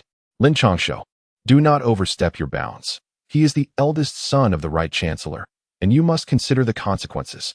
Upon witnessing Lin Changshou rise with his weapon, Fear spread across the faces of those present. Several middle-aged men positioned themselves protectively in front of Luo Feng, their expressions grave as they regarded Lin Changshou. Today, I intended to visit Qingyue Pavilion to enjoy music, yet instead of encountering a beauty, I am confronted by a group of armed assassins. I shall make my intentions clear. Do not even mention others to me. My temper is quite volatile. If you do not depart within 3 seconds, you need not leave at all. Lin Changshou tilted his head to observe the several middle-aged men who had emerged. Despite their ordinary attire, the air of authority they exuded was unmistakably derived from years of experience in high positions, a quality that could not easily be replicated. Lin Changshou, indifferent to the gazes of others, continued to sip his wine as he made his way toward Luo Feng. As Lin began to count, the expressions of the middle-aged men grew increasingly grim. It was evident from their faces that they were in a state of panic, scarcely daring to meet Lin's eyes. Instead, exchanging glances among themselves, seeking to deliberate. 1. Yet, Lin Changshou was not inclined to grant them any time. He swiftly counted to 2, and in the next moment, the northern town blade, imbued with a heavy scent of blood, hurtled toward their heads. You haven't even counted to 2. The officials, witnessing this, were immediately gripped by fear. Their souls seemingly half vanished. They were merely court officials, possessing some capability, yet they had long been accustomed to a life of comfort. Faced with the blade's edge, they fled in a chaotic scramble, their wails echoing throughout the hall. However, in response to their outcries, Lin Changshou did not spare them a glance. As the northern town blade aimed for Luo Feng's head, in the face of this impending strike, Luo Feng panicked, his pupils dilating violently, memories from his past surging uncontrollably. The onlookers shut their eyes, unwilling to witness the scene, save for a few who watched with a glimmer of satisfaction. Just as the northern town blade was about to sever Luo Feng's head, a radiant, bald monk appeared beneath the blade's path. The relentless northern town blade halted abruptly against the monk's forehead, not due to Lin Changshou's reluctance, but rather an unseen force that rendered the blade immovable. No matter how hard he exerted himself. A monk? Where did he come from? Lin Changshou chuckled, tilting his head to regard the old monk with white eyebrows. In response to the young prince, this humble monk accompanies the envoy of the Xiongnu to pay homage to his majesty of the great merchant. The monk clasped his hands together, bowing slightly, his eyes revealing not a trace of emotion. Do you have ties to the right minister's residence? Lin Changshou continued to inquire. And as he posed his questions, the northern town army collectively rose to their feet, their presence fluctuating ominously, suggesting that any misstep could provoke them to draw their blades. The elder monk intoned, his voice serene, esteemed right minister, well versed in the teachings of Buddhism, I find it fortuitous to contemplate the Dharma alongside you. The old monk's eyes twitched slightly, yet he maintained his tranquil demeanor as he replied, So, the right minister aligns himself with a cadre of treasonous monks? Does this imply that the right minister too has begun to betray the nation? Lin Changshou nodded slightly, his smile reminiscent of a friendly neighborhood boy, radiating harmony. However, the words he uttered sent shivers down the spines of all present. The reason the northern king once galloped across the rivers and lakes was due to the monks encroaching on land, with certain temples beginning to propagate ideologies that incited disobedience among the common folk. In fact, when the initial confrontations with Buddhism commenced, it was the ordinary people who suffered the most, leading to the upheaval. Now, witnessing the monks struggling to survive within the Great Shang, retreating in disgrace, none could have anticipated that within just a few decades, they would re-emerge, allied with the Xiongnu. Do not slander without cause. Upon hearing Lin Changshou's words, Luo Feng was instantly alarmed. With the monks standing before him, he felt emboldened, daring to point an accusing finger at Lin Changshou in outrage. Chapter 31. Remember my face. Jiangnan, lend me a person. Lin Changshou cast a cold glance at Luo Feng, startling him into retreating behind the old monk. However, Lin Changshou paid no heed to the other and directly addressed Shang Nan, who was watching from the sidelines. Whatever. Shang Nan shrugged nonchalantly, and in the next moment, a figure appeared beside Lin Changshou. What is your command, young master? The newcomer was none other than Ada, who had attempted to leave from the second floor earlier. He faced Lin Changshou without a trace of hesitation, instead donning a stiff smile as he inquired, Can this monk handle it? At that moment, Lin Changshou set aside the northern guardian blade, tilting his head to pose a question. While he could not slay him, should there be brothers from the northern guardian army? They could certainly incapacitate him. Ada scrutinized the old monk closely, his gaze reminiscent of one assessing a piece of meat, and ultimately shook his head, saying, "There is no need to kill. Merely obstructing him will suffice, as the Northern Guardian Army will lend their assistance." Lin Changshou cast a sidelong glance at Ada, feeling disinclined to eliminate him directly, as it would be too troublesome. It's quite simple. After all, he is merely at the pinnacle of a minor master. Upon hearing this, Ada breathed a sigh of relief, his entire aura suddenly surging as his hands lunged toward the old monk. "Why must you resort to such measures?" The old monk observed the situation, his white brows twitching. With a resigned sigh, he prepared to respond. As he began to take action, the Northern Army simultaneously unleashed their auras, yet refrained from striking, merely exerting pressure upon the old monk. Is there no one else? If not, this young lord shall take action. Amidst the unfolding skirmish, Lin Changshou appeared oblivious. He slowly approached Luo Feng, his indifferent gaze sweeping the surroundings as he spoke. "Should you dare to move against me, none will be able to save you. Do not forget, you have come here merely as a hostage." Realizing that his greatest support had vanished, Luo Feng inwardly resented the untrustworthy individuals of the martial world.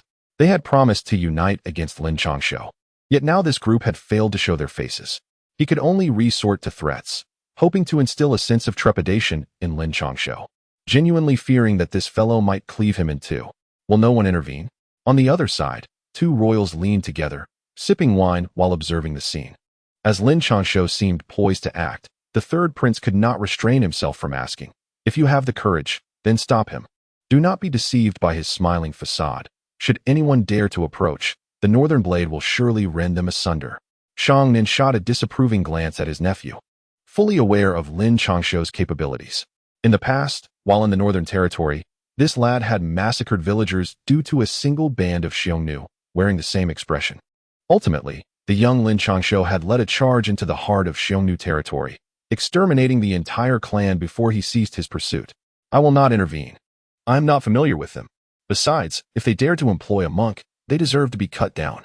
Upon hearing this, the third prince glanced at the composed Lin Changshou and, for reasons unknown, swallowed hard, quickly shaking his head. He recalled Lin Changshou's earlier words about striking him as well. As a prince, he could not afford to lose face. "Your Highness, the capital is governed by law. Are you not afraid of incurring the emperor's wrath with such actions?" Finally, Zhang Kuan, feigning strength, uttered a statement, but soon found himself trembling uncontrollably. "When this young lord was ambushed and attacked, who spoke of laws to me? If I recall correctly, your father is the governor of the capital, is he not? Fear not. Once this is resolved, you will be seeking him out." Lin Changshou cast an indifferent glance at his opponent, and in the next moment, the back of his blade descended mercilessly. A piercing scream echoed through the air. "Lin Changshou, may you never find peace in death. Why do you linger in this world? How could you possibly survive?" In an instant, one of Luo Feng's legs was severed, the bone protruding grotesquely through flesh and skin. This was a torment he had never endured before, and the excruciating pain drove him to the brink of madness. With bloodshot eyes, he glared at Lin Changshou and bellowed, "Do not rush. Remember the words you just uttered." Upon hearing the words, Lin Changshou's lips curled into a faint smile, but in the next moment, he struck down once more, shattering Luo Feng's other leg. His agonized cries echoing throughout the grand hall. "You, how dare you?" Zhang Kuan, paralyzed with fear, collapsed to the ground, staring at Lin Changshou in terror. "Bah! How could you dare? Indeed, how could you dare to attack this noble heir?" Before Zhang Kuan could finish his words, Lin Changshou seized the moment, appearing directly beside him. With a forceful push, a series of sickening cracks resounded, and in tandem with Zhang Kuan's screams, his legs were rendered useless. Has the young master exhausted his cries? "Once you are done, I shall make my entrance." Just as everyone anticipated that Lin Changshou would deliver a fatal blow, he too entertained this notion, raising the Jinbei blade. However, at that moment, the distinct voice of the eunuch Wang reached his ears, compelling Lin Changshou to halt. He understood that he had reached the limits of his current capabilities. Any further action was simply impossible, and he knew that Wang and his entourage had been waiting outside for quite some time. "The imperial decree has arrived." As Lin Changshou ceased his assault, a sharp voice rang out from outside, followed by eunuch Wang entering slowly with a group of guards. "Long live the emperor." As Wang and his retinue entered, everyone bowed deeply, exclaiming "Long live." With the exception of the anguished cries from Luo Feng and Zhang Kuan, Your Highness.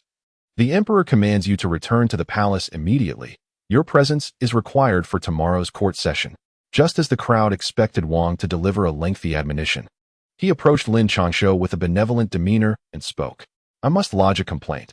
The Jinbei prince's heir has taken human life, murdering an official of the court. Before Lin Changshou could respond, an unpleasant voice interjected, as Luo Feng, his face twisted in fury, pointed at Lin Changshou and shouted, "The words of the deputy minister will certainly be conveyed. I shall take my leave now. By the way, these guards are entrusted to you by the emperor. He instructed you to return to the palace at once." Upon hearing this, Eunuch Wang nodded at Lin Changshou, seemingly ignoring Luo Feng's injuries, and with a faint smile, turned to depart. The others, including the third prince and Shang Nan, merely offered a respectful bow, with even the monk failing to cast a glance in their direction. You are remarkably fortunate. Today, I intended to eliminate you, as well as those lurking in the shadows of the martial world. Remember my face, for from this day forth, anyone who dares to provoke me shall have you as their example. After Eunuch Wang's departure, Lin Changshou cast a cold glance at Luo Feng and Zhang Kuan, then surveyed the varied expressions of the guests. Having spoken boldly, he turned and left with his entourage. Is he leaving just like that? The third prince, astonished, remarked as he witnessed Lin Changshou vanish through the doorway. Today, he has struck down the eldest son of the Right Chancellor and the eldest son of the capital's governor, and he simply walks away? What else is there to do? If you wish to witness the spectacle, join me for tomorrow's court session. I suspect it will be quite entertaining. In Shangnan, one is accustomed to the peculiarities of life. After stretching languidly, he suddenly turned to inquire. Chapter 32. Uncle Tsang, the Duke of Jinbei's residence, is the official abode of the Duke in the capital. Ironically, aside from the year he initially resided there, this place has remained largely abandoned for decades. Were it not for the guards leading the way, Lin Changshou, the master of this house, would scarcely know where his own doorstep lay. Oh dear, my young lord, how have you come to be so injured? That accursed fiend did this to you. As soon as Lin Changshou stepped through the gates of the Duke of Jinbei's estate, he was embraced by an elderly man with white hair and a stooped figure, whose murky eyes were brimming with tears. Uncle Tsang, is it truly you here? Initially, Lin Changshou had suspected it was the audacious assassin, but upon closer inspection, he was filled with delight and grasped the elder's arms in surprise. This venerable man had been one of the few individuals in the royal residence, aside from Mainyang, whom Lin Changshou could trust wholeheartedly. Years ago, when he ventured into the heart of the Xiongnu territory, had it not been for Uncle Tsang and his men fighting valiantly, Lin Changshou might have perished in that frigid expanse long ago. However, after that fateful year, Uncle Tsang had seemingly vanished, only to be rediscovered in this unexpected place. Quickly, come inside. Where are those two incapacitated ones? How could they fail to protect you?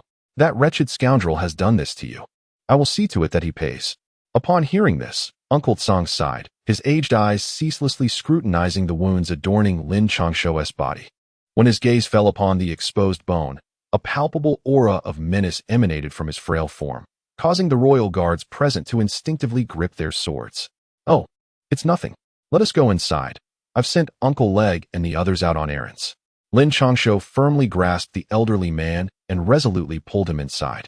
The man was not a formidable expert. He was merely a battle-hardened veteran whose foundation was compromised by injuries sustained in his youth.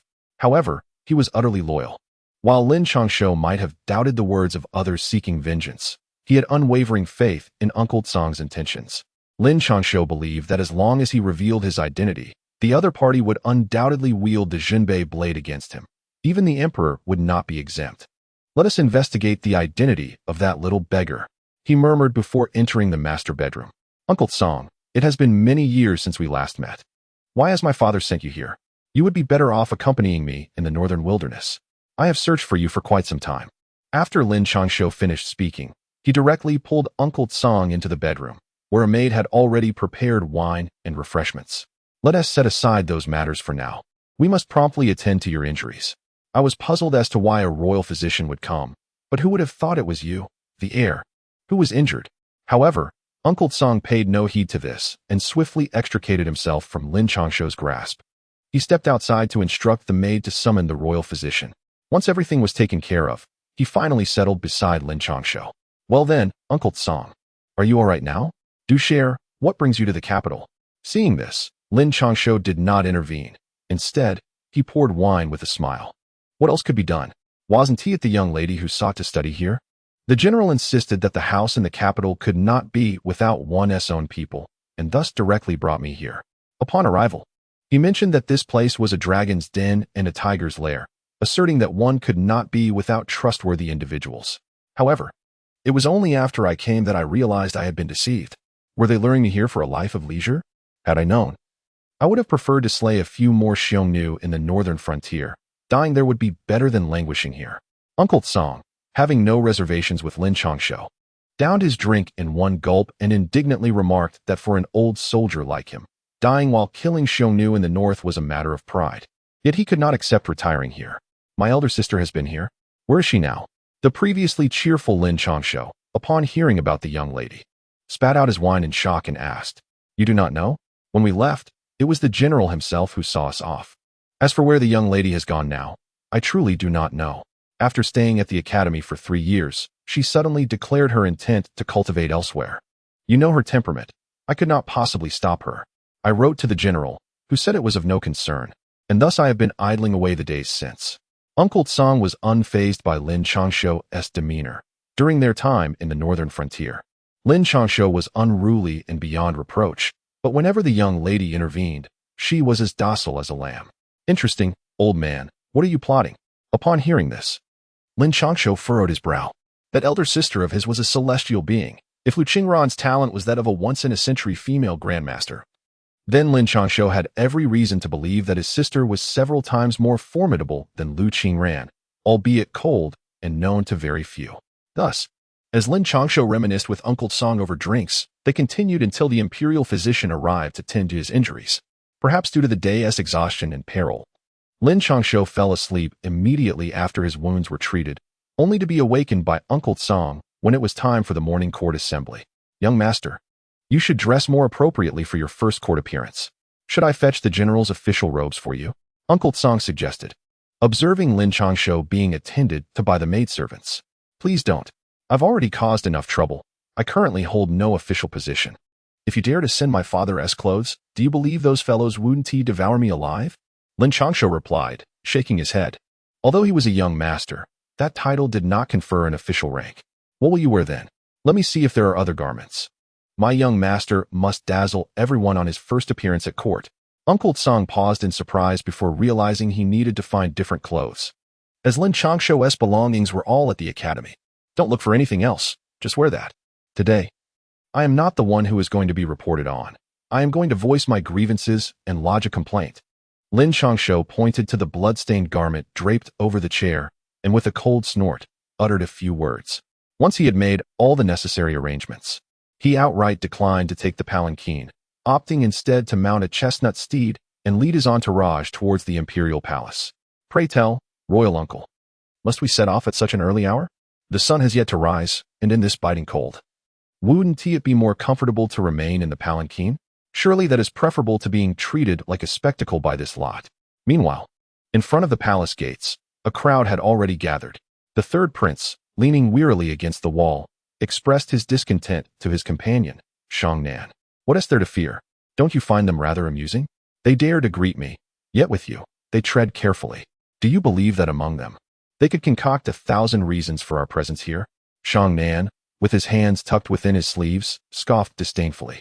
"Let them think what they will. I am here merely to observe the spectacle alongside the royal uncle. Everything else is of no concern to me." The third prince shook his head in resignation, pondering that he had no means to influence their thoughts, especially since he could not even command his own guards. Chapter 33. They seek to harm me, here he comes. How is it that he rides with a sword? A scornful voice broke through the air. "Humph, merely an uncouth fellow, akin to that brash man." As the sound of hooves echoed, Lin Changshou, clad in blood-stained attire and astride a chestnut horse, emerged before the crowd. "Ah, the protagonist of this drama has arrived. I must say he does look quite dashing." Xiongnan, nearly frozen and wiping his nose, remarked with a smirk, akin to a rogue in the marketplace. "Oh, how I wish to possess such nonchalance." Observing Lin Changshou galloping amidst his guards, the third prince's eyes shimmered with envy. "You see, you could be just as carefree. If only you were willing to embrace that lifestyle." Xiongnan glanced at his nephew, who, according to rumors, shared his own aimlessness, yet was burdened by far greater misfortune. The third prince paused, momentarily taken aback, a flicker of astonishment crossing his features before he masked it well. Do not regard me with such eyes. While there are many fools in this world, there are also plenty of astute minds. Remember, we are in the capital, and you are of royal lineage. Come now, we must draw nearer to witness this grand performance.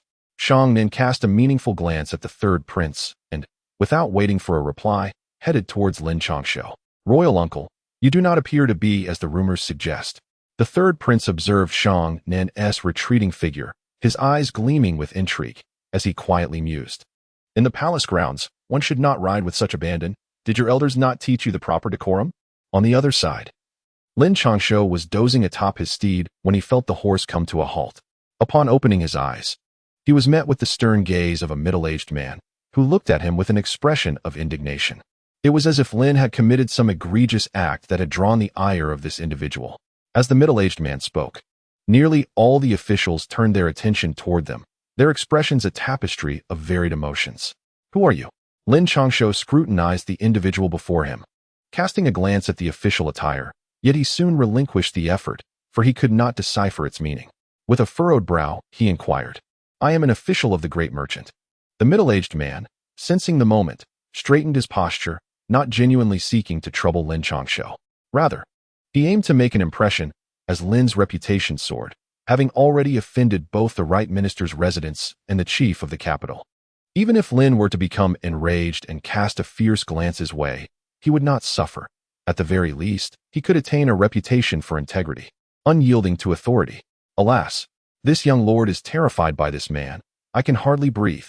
Yet, before the middle-aged man could fully indulge in his fanciful thoughts, he beheld Lin Changshou, who had previously exuded an air of nonchalance, now pale as a sheet, uttering painful exclamations. Your Highness, are you well? Before the official could respond, a group of bodyguards rushed to Lin Changshou's side, their faces etched with concern. He intends to harm this young lord. Lin Changshou's face was ashen, his breath faint, as he pointed at the bewildered official, declaring, apprehend him and await the emperor's decree. The leading bodyguard, upon hearing this, instantly assumed a serious expression, his eyes blazing with fury as he glared at the middle-aged official with a chilling reprimand. In the next moment, a cadre of guards descended upon the unresponsive official like a pack of ravenous wolves, pinning him down. They were indifferent to whether the official truly harbored ill intentions towards Lin Changshou. Their sole mandate was to safeguard the Prince of Jinbei. With Lin Changshou's assertion of the man's malicious intent, they had no reason to show leniency, especially since they had been idle in the capital, devoid of any tangible military accomplishments. Now that an opportunity presented itself, they were not about to let it slip away. Wait, what are you doing? I am an official of the great merchant. I am. The middle-aged official, now thoroughly frightened, shouted in desperation. Yet he failed to articulate his official title before being forcibly taken away by the eager guards, his mouth silenced. By heavens, this is a novel approach. I have learned something new.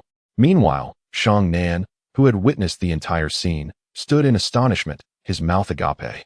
It was clear to all that the official had come seeking trouble, and he might have even resorted to extreme measures to make his point. However, the notion that he intended to harm Lin Changshou directly was utterly implausible, although Lin's assertion of danger was not without merit. Nevertheless, Lin's method seemed rather unscrupulous.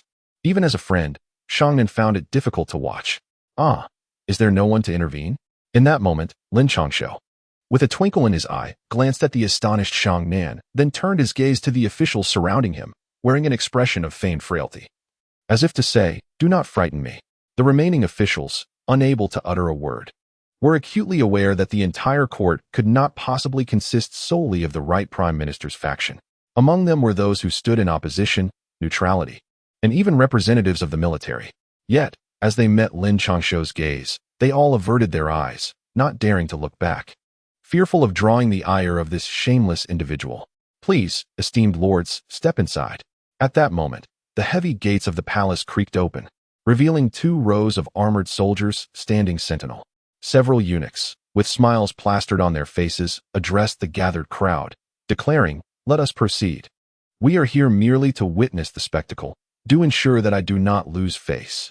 At this juncture, Lin Changshou dismounted and sauntered into the palace. And before he could fully absorb the surroundings, he heard Shang Nan's voice echoing, "You are truly idle." Lin Changshou turned around and spotted Shang Nan and the third prince standing not far from him, both wearing expressions of encouragement. This sight made Lin Changshou grit his teeth in frustration. After giving the two a fierce glare, he quickly advanced ahead. Alas! Could Lin Changshou be regarded as a lone warrior in this endeavor? Observing Lin Changshou's retreating figure, the third prince sighed in admiration and remarked, "What a solitary battle." The court is not solely populated by supporters of the right prime minister. There are numerous adversaries as well. Moreover, do you think that the king of the north is devoid of subordinates here? Shang Nan scoffed disdainfully, casting a glance at a few officials whose eyes sparkled with excitement. Those generals? They wield no real power at present. The third prince was momentarily taken aback by this statement.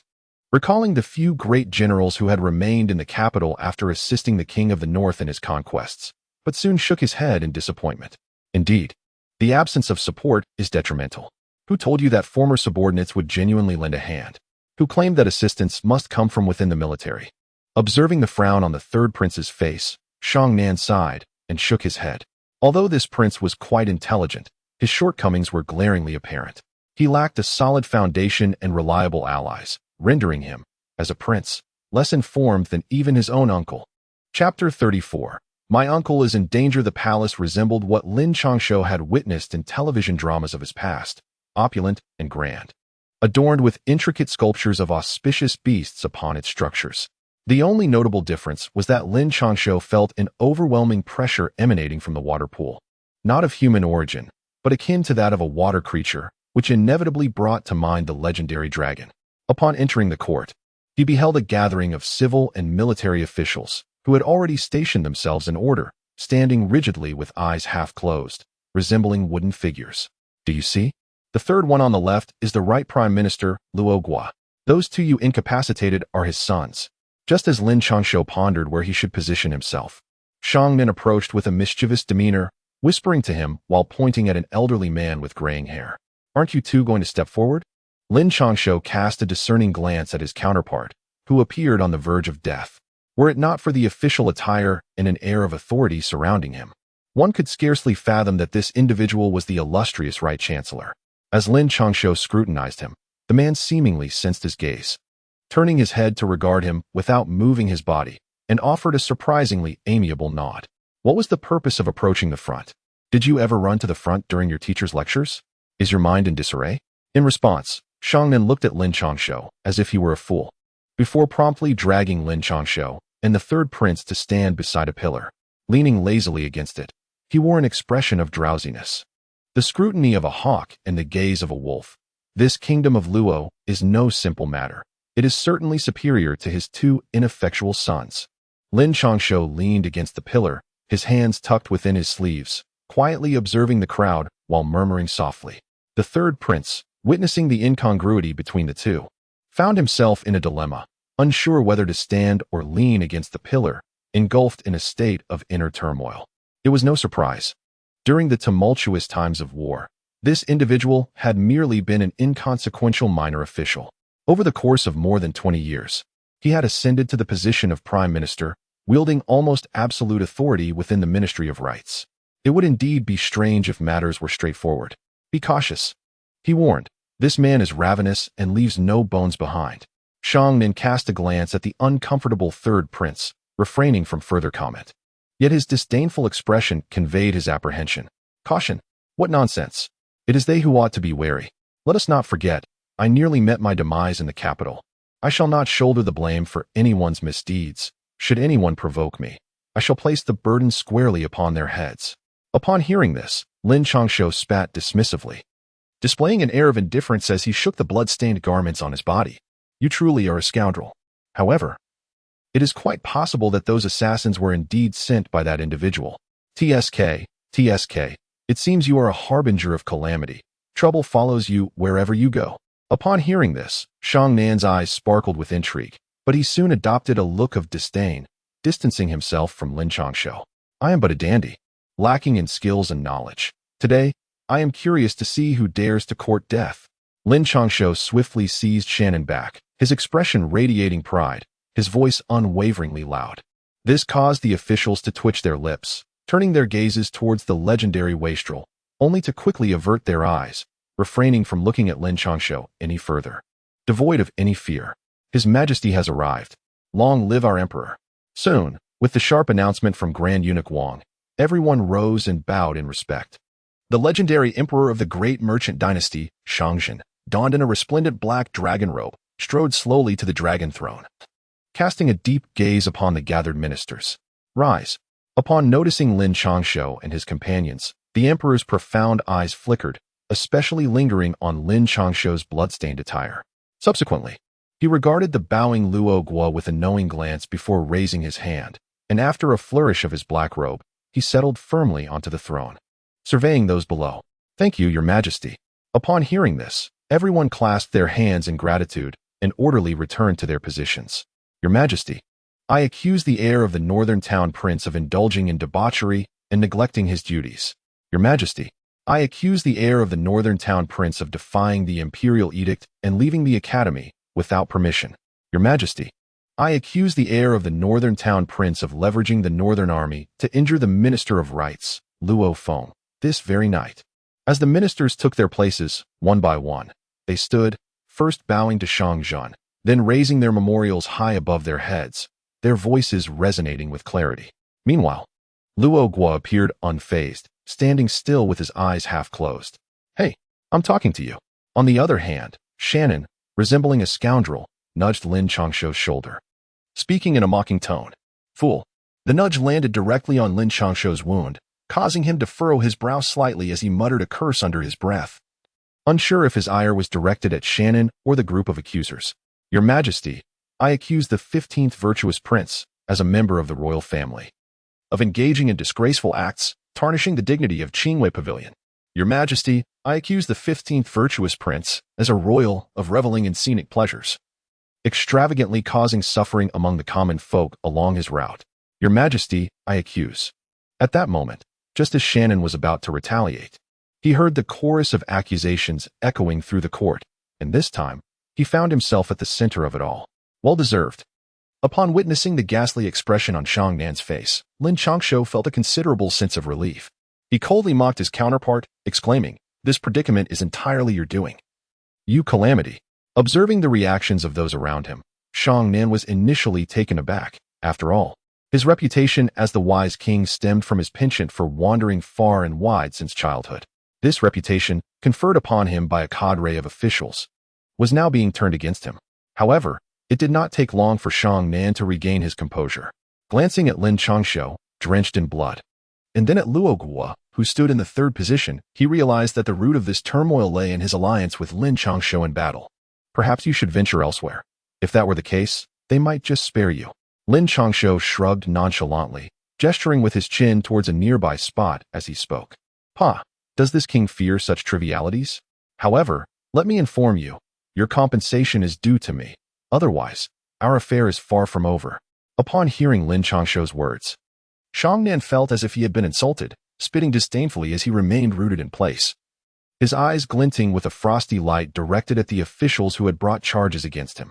Did they truly believe that this prince was to be trifled with? Lin Changshou, Shang Nan, both of you step forward. Explain this situation to me. As silence enveloped the hall, Shang Zhen maintained his stoic expression, exhaling a cold huff. Uncle, your nephew is in dire straits. They intend to kill me. With Shang Zhen's words, the once proud Lin Changshou suddenly lunged forward, collapsing in the center of the hall, blood seeping from the corner of his mouth as he gazed at Shang Zhen in despair. Chapter 35. Has he always been so shameless? Has he always been the shameless? While Shang Nan was still devising strategies to contend with the group, he felt a gust of wind pass by. Upon looking, he saw Lin Changshou weakly sprawled on the ground, weeping. Beside him, the third prince stared in disbelief and asked, "Incorrect. It is not merely at times, but at all times." Upon hearing this, Shang Nan clenched his jaw, realizing that while he anticipated Lin Changshou's reckless behavior, perhaps even a violent confrontation, he had never considered that Lin Changshou could be so utterly shameless. Shang Nan, remain where you are. I shall deal with you shortly. Just as Shang Nan prepared to follow in Lin Changshou's footsteps, readying himself for a confrontation, he heard the authoritative voice of Shang Zhen. The carefully cultivated emotions he had gathered crumbled in an instant, leaving him no choice but to bow respectfully, retreating 1 foot back. Now tell me, who seeks to kill you, my dear nephew? After addressing Shang Nan, Shang Jun turned his gaze towards the weakened Lin Changshou. Yet, the final phrase, my dear nephew, sent a shiver down Lin Changshou's spine. The others sensed the shift. Lin Changshou's plea to his uncle hinted at an unsettling transformation of official matters into personal grievances. Most significantly, the emperor's return of my dear nephew had already begun to cement the situation's nature, prompting the onlookers to cast their eyes towards Luogua, who remained as inscrutable as ever. However, Luogua merely frowned slightly after Shang Jun finished speaking, quickly restoring his expression to one of serene composure, concealing any reaction. Uncle, I admit that my departure from the academy was improper, yet I am but a young man yearning for a life of peace and joy. Most critically, I had no sustenance during my confinement at the academy. I relied on the assistance of a large black dog to catch wild beasts from the back mountain for food. Yet, over time, my seasonings ran low and I needed to venture out to purchase more. That is why I left. Upon hearing these words, Lin Changshou swiftly tucked away the handkerchief soaked in ginger juice. His eyes, red-rimmed with anguish, fixed upon Shang Jun, and his voice resonated with such sorrow that it drew frowns from several martial generals, some even beginning to feel a pang of sympathy for Lin Changshou, a mere youth of not yet 20, who had evidently suffered from hunger. How peculiar, the overwhelming scent of ginger. At that moment, a low murmur arose as several officials began to sniff the air, and upon noticing Lin Changshou's tear-streaked eyes, they could not help but curse him internally for his shamelessness. And their fleeting sympathy evaporated instantly. Oh, it seems I have been remiss in my considerations. Have I caused you to suffer? Shang Jun, seated upon the dragon throne, raised an eyebrow, his eyes glinting with mockery as he addressed Lin Changshou. No, no, it is only right that my nephew faces punishment for his transgressions. Upon hearing this, Lin Changshou repeatedly shook his head, fully aware that such deceptions could not escape the discerning eyes of those present. Nor could they elude the gaze of Shang Jun seated upon the dragon throne. However, this performance was merely a tragic charade, an act to provide Shang Jun with a plausible excuse, albeit it seemed he had overplayed his part and was reminded of it by Shang Jun himself. Humph. Let the tale continue. Satisfied with Lin Changshou's demeanor, Shang Jun let out a cold snort. My nephew, wishing to procure some spices, found his path obstructed by a cadre of individuals clad in black. Without uttering a word, they launched an assault, each move a deadly strike. Look at this bloodied attire, and then observe the wounds upon my nephew's form. After a hard-fought battle, when my nephew finally vanquished those foes, that ragged Taoist appeared. Had it not been for the timely arrival of the Northern Town Army, had it not been for Lu Qingran's intervention, and had it not been for the arrival of my nephew's 2 uncles, my nephew would have met his demise last night. Lin Changshou refrained from idle chatter and directly recounted the events of the previous night's assault. Zhang Heng, I inquire what you were doing during such a significant incident. As Lin Changshou's words echoed, Shang Jun struck the armrest of the dragon throne with fervor, his voice reverberating throughout the grand hall, compelling all present to avert their gaze. Your Majesty, I bear guilt. The personnel patrolling near that street yesterday have all met their demise. By the time I received the news, the young master had already returned to the royal residence. I beseech your Majesty to impose punishment. The governor of the capital, Zhang Heng, stood resolutely, kneeling and repeatedly bowing his head in supplication. Met with demise? I ask you, how do you fulfill your duties as the governor of the capital? When the patrol was established, who assured time and again that no issues would arise? Now you inform me that the esteemed young master was attacked in the capital and nearly lost his life, and our venerable lineage of the Deshang has been grievously harmed. How many heads do you possess? A resounding thud echoed as a memorial tablet struck Zhang Heng's head, blood immediately spilling forth. Shang Jun's roar compelled everyone to lower their heads in trepidation. Zhang Heng lay motionless on the ground, his gaze directed toward the serene Luo Gua, but upon realizing the latter's indifference, his expression turned ashen. Drag him away and send him to the Ministry of Justice's prison. I wish to uncover what he has accomplished over the years. Without allowing Zhang Heng a chance to respond, Shang Jun waved his hand, and in the next moment, a cadre of guards stormed in to seize Zhang Heng. A few onlookers, wishing to speak, fell silent upon encountering the impassive Luo Gua, their expressions shifting before they bowed their heads in silence. They understood that today was merely a farce, a trap set by His Majesty, a scheme to eliminate Luo Gua's faction. Yet, The extent of this conflagration remained unknown to them. Proceed. I demand to know why, after being injured, you did not seek a physician or return to the academy, but instead ventured to that den of iniquity. After Zhang Heng was taken away, Shang Zhen's gaze once again fell upon Lin Changshou, his tone icy. Uncle, this cannot be attributed to me. Among those assassins, I beheld a monk. Naturally, I had to investigate. By chance, I spotted a bald figure and pursued him all the way to Qinghua Pavilion. Lin Changshou exclaimed, his eyes glinting with urgency. Report, Your Majesty. That Master Shizhen arrived accompanied by the Xiongnu envoy and has been engaged in Buddhist studies with Old Chun these past few days. At that moment, Luogua, usually expressionless, suddenly stood up, bowing to Shang Zhen before speaking. Uncle, see, this right chancellor has acknowledged it. I tell you, that monk is quite audacious, were it not for. Lin Changshou, noticing the other party's act of admission, was unwilling to let the matter rest. He pointed at Luogua and declared, very well. This matter shall conclude here. Lin Changshou, you shall continue your confinement in the academy, and I permit you to emerge in half a month. Now all of you may leave.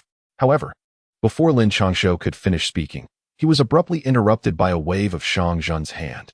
After casting a glance at Lin Changshou, he turned and departed, while Luogua maintained an expressionless demeanor, as if he had anticipated this all along. Half a month later marked the day when all the envoys were to gather, with rumors circulating that my 7 nieces would be sought after for marriage by these individuals. Once the crowd began to disperse, Shang Nin approached Lin Changshou and whispered, Chapter 36. If you have the ability, go find the emperor.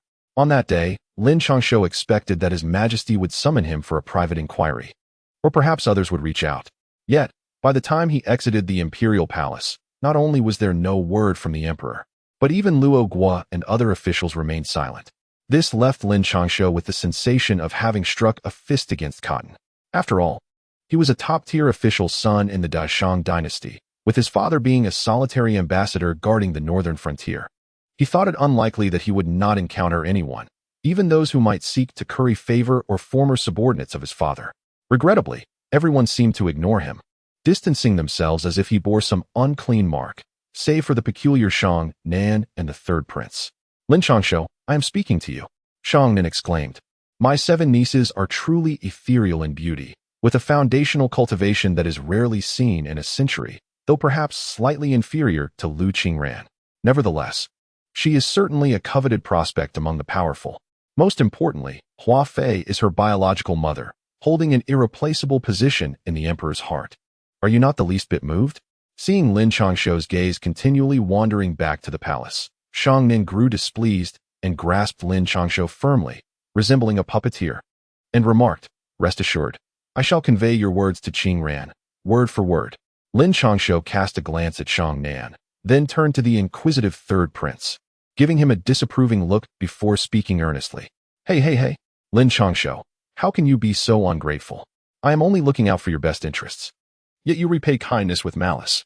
Upon hearing this, Shang Nan's face turned ashen. Memories of his encounter with Lu Qing and on the Great Snow Mountain haunted him. Even after all these years, the shadows still enveloped his spirit. And where are you heading now? Noticing that Lin Changshou was not heading towards the royal palace, the third prince finally spoke, as Shang Nan was caught in a web of self-doubt. Where else could I go? Didn't your father confine me? I must return to the academy to see Qingran and the big black dog. I wonder how Uncle Dao and Uncle Tu are faring. Speaking of the academy's prestige, my brothers from the Northern Town Army should surely be able to manage, right? At this moment, the horses had already been led away by the royal guards, leaving Lin Changshou reliant solely on his own legs. He confirmed his direction while grumbling, You go on ahead. I still have to figure out how my brother intends to deal with me. Farewell. Upon hearing that Lin Changshou was heading to the academy to meet Lu Qingran, Shang Nin clasped his fists and swiftly turned to board his luxurious carriage. I must also return to prepare for the guard duties, so I shall take my leave. The third prince, witnessing this, reciprocated with a bow. He understood that his presence here was solely due to Shang Nan. With Shang Nan's departure, he had no reason to linger. You need not worry about the guard duties for now. Take your time to reflect on yourself. If you decide to join me, come back with Shang Nan next time, and I shall find you a reliable guard. Lin Changshou narrowed his eyes slightly and scrutinized the third prince. After a moment of discomfort on the latter's face, he spoke slowly. Very well, I shall take my leave now. The third prince was taken aback by this response. then regarded Lin Changshou with a serious gaze, curious about those who labeled Lin as a wastrel, questioning their intellect. His visit to Qinghua Pavilion was solely to engage with Lin Changshou, and it seemed the latter had perceived his intentions immediately. Confirming what the 15th prince had said, there are indeed many clever individuals in this world. Once they had all departed, Lin Changshou realized that everyone else had luxurious carriages, leaving him standing alone in the snow like a fool. You two heartless individuals, couldn't you have offered me a ride? Do you not know that I am an injured party? Observing the crowd of officials, some mounted, some in sedan chairs, and a few in splendid carriages, Lin Changshou was filled with indignation. He shouted angrily at the retreating figures, but aside from the howling wind and the peculiar gazes from the crowd, there was no response. He could only rely on his own two legs to make his way towards the academy. You dare to return? As Lin Changshou passed through the gates of the academy once more, he had barely registered the multitude of students' gazes when a thunderous voice interrupted him. Looking up, he saw Shang Kuang, still clad in his taut long robe, his eyes blazing with fury directed at him. Why would I not dare to come? I am here to serve my confinement. If you have the capability, go and seek the emperor. Lin Changshou silently cursed his misfortune. Faced with this peculiar old man, he found himself utterly at a loss. Not only was he unable to contend with him, but it also seemed as though the old man bore a personal grudge, persistently targeting him. Although he had indeed reaped some benefits from the old man's torment, Lin Changshou remained thoroughly dissatisfied. You little brat, dare to retort? Get out of here. You are not welcome. You're just looking for the emperor, right? I shall go right now. How dare you threaten me? Upon hearing Lin Changshou's words, Shang Kuang was immediately incensed, the air around him rippling with tension. Strangely, however, he refrained from attacking and instead vanished in an instant. Wait, don't leave just yet. I still want to see what happens with my friends in the big black dog. Lin Changshou was taken aback as he witnessed Shang Kuang's sudden disappearance. He could hardly fathom that the old man, possessing such a formidable temper, would truly dare to seek out the emperor. What does it matter to you? Just get lost. He fumed. Damn it, how many spirit stones have been squandered in just a week? Yet, before Lin Changshou could finish his lament, he suddenly felt a powerful force strike him, and in the blink of an eye, he found himself at the entrance of the academy. The irksome sounds of furious shouting echoing in his ears. Not allowed inside. I wouldn't want to enter anyway. But what do you mean by spirit stones? You speak as if I owe you something. Lin Changshou brushed off the dust from his attire, seemingly indifferent to the gazes of those around him. With a slight curl of his lips, he proceeded towards the royal mansion. He remained absent for an entire week, during which two significant events unfolded in the capital, captivating the populace. The first was the assassination attempt on Lin Changshou, the heir of the prince of northern town, resulting in numerous casualties among the northern army. Additionally, his cultivation level was revealed by those with ulterior motives, not merely at the Unity realm, but rather a half-step to becoming a minor grandmaster. This revelation left many in astonishment and intensified the desire of those lurking in the shadows to eliminate him. The second event involved the selection of the courtesan at Qinghua Pavilion, where Miss Tingyu enchanted the entire capital with her line, the Celestial Palace. Who knows which year it belongs to? She was hailed as a talented woman, her worth skyrocketing several-fold. Typically, when a courtesan of such caliber emerged, jealousy would ignite strife. However, since the 15th prince publicly endorsed her, an unusual tranquility prevailed. Many dignitaries flocked to Qinghua Pavilion, elevating it to one of the most prestigious brothels in the capital. Chapter 37. The heir's wounds are beyond healing, alas. It has been so many days, yet why has His Majesty not addressed my situation? In the courtyard of the Prince of Northern Town, Lin Changshou, Shang Nan, and the third prince sat, sipping tea while gazing at the snowy landscape. Shang Nan, with a look of melancholy, lamented, "What troubles me most is that my father has not taken any action on my behalf. It is as if that day's impeachment has vanished into thin air." Upon hearing this, the third prince also sipped his tea with a melancholic expression, though his despondency seemed overshadowed by a deeper fear. How could this heir know where to turn? Did he not see that he was merely a wounded soul? Observing his bandaged form, he lamented, "Look at this wrapping, this appearance. The carefree and unrestrained demeanor I once held is now a distant memory." Clad in a voluminous fur coat, Lin Changshou was swathed in bandages akin to a mummy.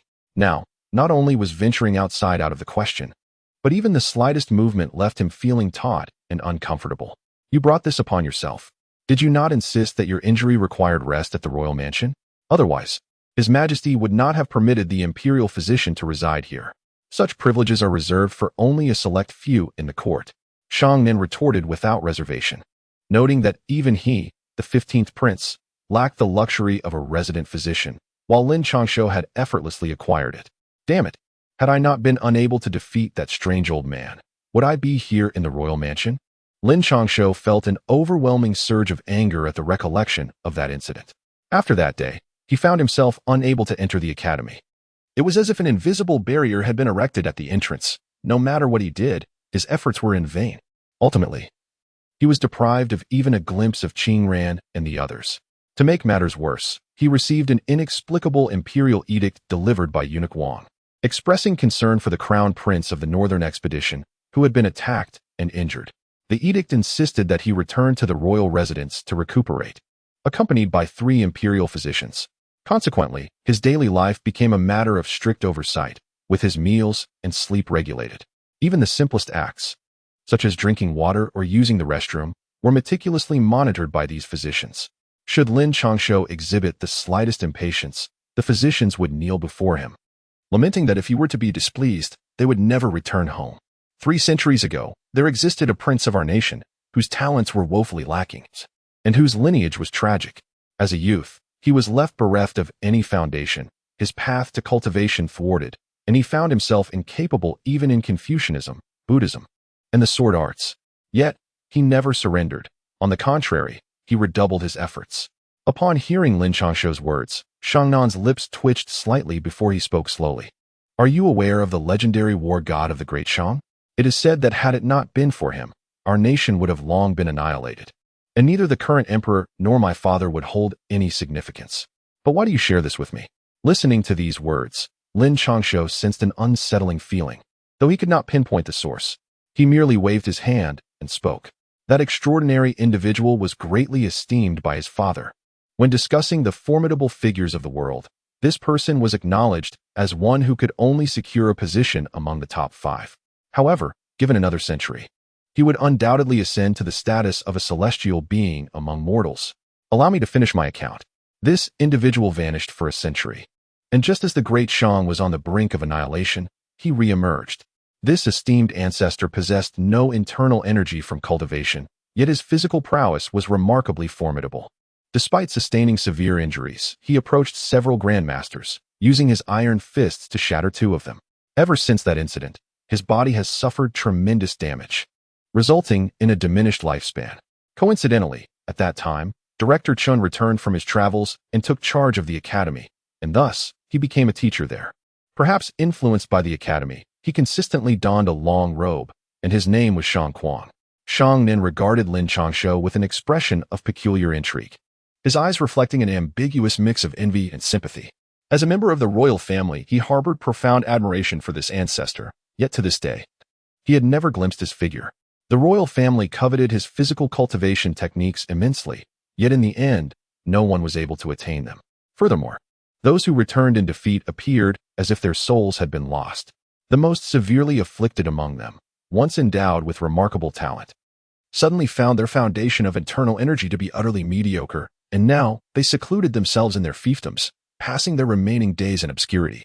Hence, Lin Changshou gulped nervously, casting a glance at Shang Nan, still clinging to a flicker of hope, despite the myriad signs indicating otherwise. If what you say holds true, then that eccentric old man must be the ancestor of both myself and the 15th prince, Shang Quan. The 3rd prince regarded Lin Changshou with a hint of sympathy, recalling how the infamous figure had clashed with the king of northern Jin, a fact well known throughout the grand realm of Shang.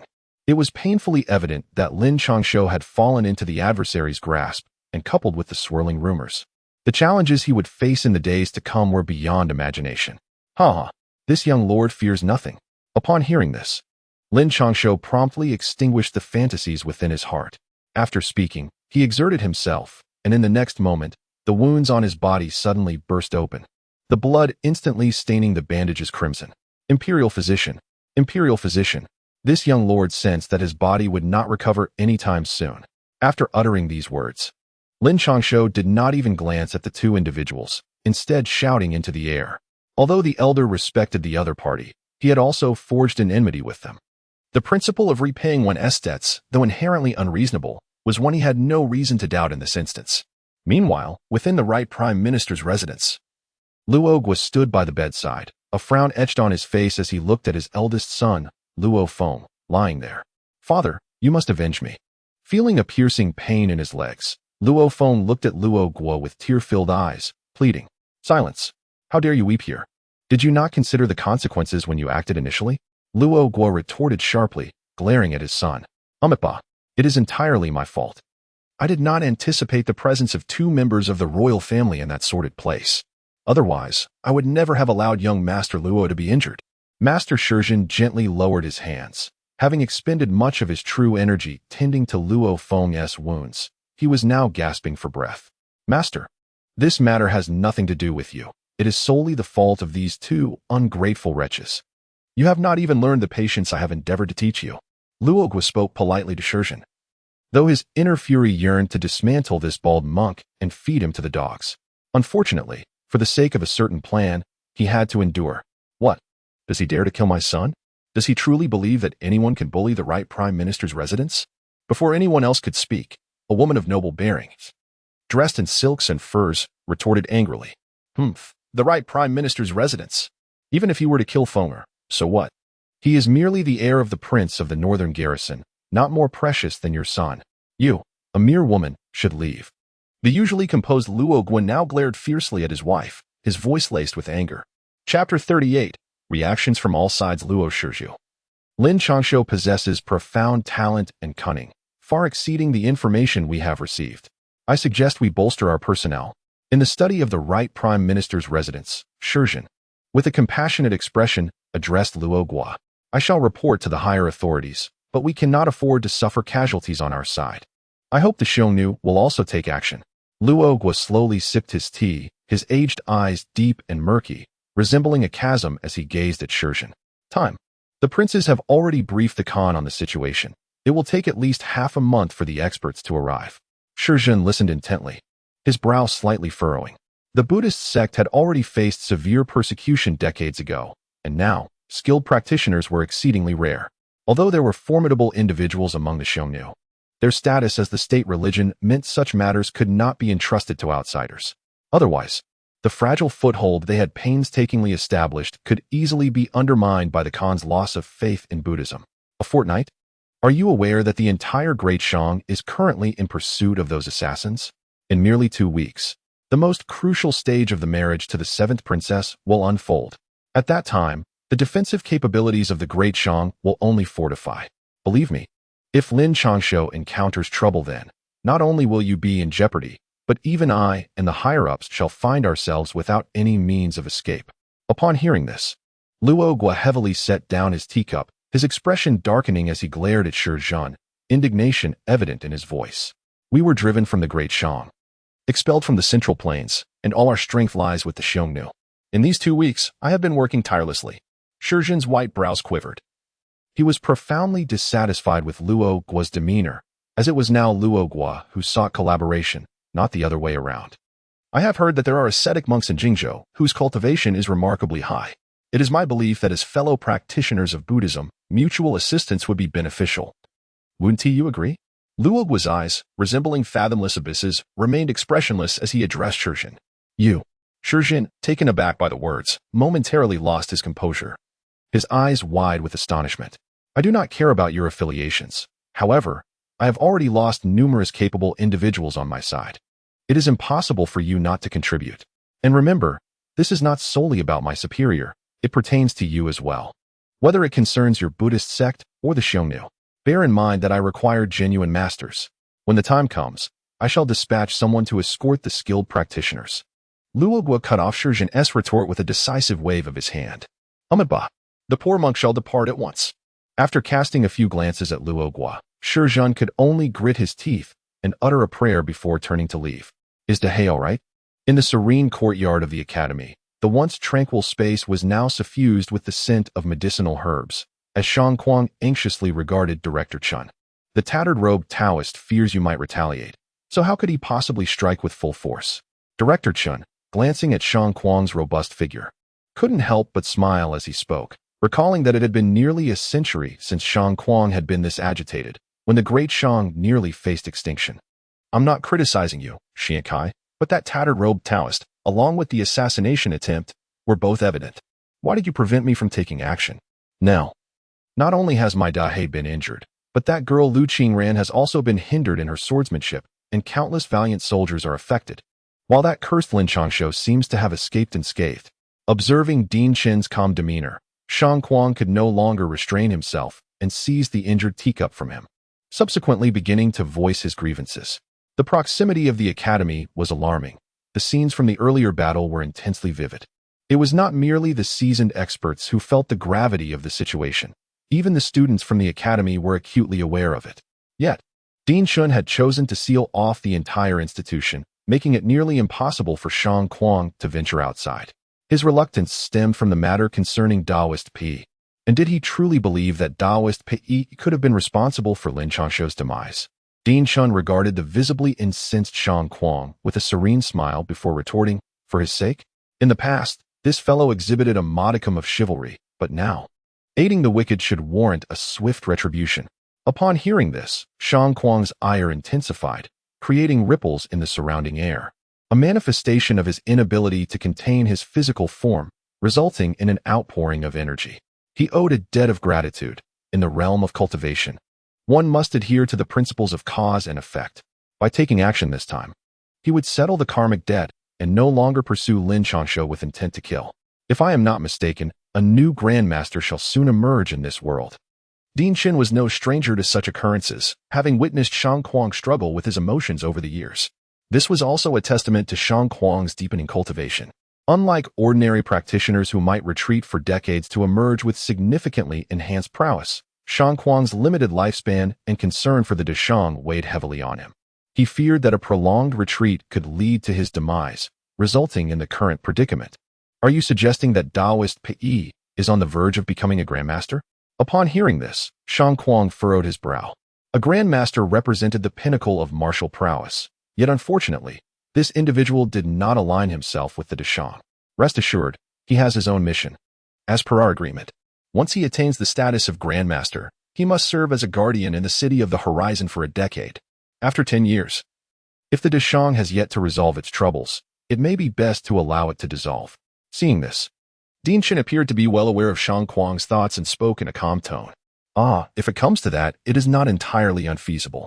I can only hope that the Deshang can endure. Otherwise, in my final moments, I shall take action to dismantle the Deshang. Upon hearing this, Shang Kuang seemed to lose all his strength, dejectedly sitting on a stone bench, unsure whether he was addressing Din Shun or merely contemplating aloud. In the northern king's residence, after receiving warnings and treatment from the imperial physician, yet another fresh mummy emerged. Young Master Lin, regarding the matter you mentioned. Just as Lin Changshou settled down, the third prince's face displayed a hint of urgency. He was now in a state of pressing concern. Do not fret. This individual is more than capable of handling most situations and can even assist you in recruiting more guards, but it hinges on whether you can rescue him. Upon hearing this, Lin Changshou revealed a faint smile, having anticipated that the other party would wait a moment longer. Could it be that the person you mentioned is the city guard captain, Lin Changshou? Seeing the mischievous expression on Lin Changshou's face and piecing together his words, Shang Nan suddenly looked astounded and pointed at Lin Changshou, exclaiming, "Indeed, if you can act now, he shall become your most formidable shield." Lin Changshou smiled triumphantly, then gazed at the third prince with a knowing expression. Chapter 39. The Human Heart. What are you doing? Don't think that just because my brothers and I have made no mistakes, it is up to your Ministry of Rights to intervene. Today happens to be Li Sanxiao's watch, and as soon as the city gates opened, a group of constables rushed in, surrounding Li Sanxiao and his companions without uttering a word. Naturally, Li Sanxiao and his companions were unafraid. In fact, Li Sanxiao believed that dealing with this group would be exceedingly simple. However, before they could make a move, they saw the constables brandishing crossbows. At such close range, and with so many of them, even a master like Li Sanxiao would find himself in grave peril. Even if he managed to escape, his companions would have no chance of survival, leaving him no choice but to surrender. Indeed, you should be under the jurisdiction of our Ministry of Rights. If you doubt it, ask your superior whether he cares for you, or inquire with the others if they regard your fate, or perhaps even consult that young noble, the heir, to see if he offers you any protection. As Lin Changshou and his companions surrendered, a middle-aged man clad in official robes emerged, a cold smirk gracing his face. What do you mean by that? Lin Changshou retorted, scanning the walls for his superior. But the person who should have been present was conspicuously absent. In fact, aside from a few loyal subordinates, all his former friends and colleagues had turned their backs, refusing to meet his gaze. What it means is this. In the capital, regardless of your status as a minor master, you must conduct yourself with discretion. You have overstepped your bounds, nothing more than a small shrimp, yet you dare to associate with that esteemed individual. If you do not perish, who will? Take him away. The man sneered at Lin Changshou, mockingly patting his cheek before gesturing to his men to escort him into the city. This scene did not go unnoticed by the citizens. Even the soldiers stationed at the city walls were keenly aware of the unfolding drama. The common folk looked on with confusion and fear, while some soldiers displayed expressions of sympathy and anger, tightly gripping their weapons, while others wore smug expressions. After all, Lin Changshou's skills and experience were more than sufficient for a commander, and his unwavering integrity had left them without any opportunities for gain for quite some time. Recently, his close association with the rising prince of the north had only fueled their jealousy. Serves you right. As they observed Lin Changshou's disheveled figure being led away, a few of them spat disdainfully, expressing their satisfaction with bitter words. Lin Changshou, you think that by achieving merit as a border soldier, you can rest easy? Over the years, how many paths to wealth have you obstructed? If it weren't for your old general shielding you, you would have perished long ago. Now you believe that aligning with the Prince of the North will elevate your status? He is merely a hostage, barely escaping death just days ago. What help can he possibly offer you? Indeed, that old general has instructed me to convey to you that it would be prudent to keep that matter to yourself. Otherwise, the fates of those destitute orphans are uncertain, and none can guarantee their survival through this winter. Observing Lin Changshou's defiant expression, the leading official suddenly approached him, speaking in hushed tones. How dare you? Are you not even human? They are heroes. Initially, Lin Changshou remained largely unresponsive to those words, merely harboring a tinge of regret for having misjudged Lin Changshou, leading his brothers to share in his suffering. When the general who once shielded him was mentioned, disdain and mockery flickered across his face, but upon hearing about the orphans, an intense aura emanated from him, the chains binding him clanging ominously as if they might snap at any moment. Do not move. Lin Changshou, consider this. If a single chain breaks, I shall regard you as a fugitive. Though your prowess is formidable and we cannot restrain you, your brothers and those orphans cannot escape. The official, initially startled by the murderous glare of Lin Changshou, soon chuckled derisively upon witnessing the turmoil on Lin Changshou's face. Release my brothers. They are innocent in this matter. Lin Changshou's eyes blazed with fury as he coldly addressed the official.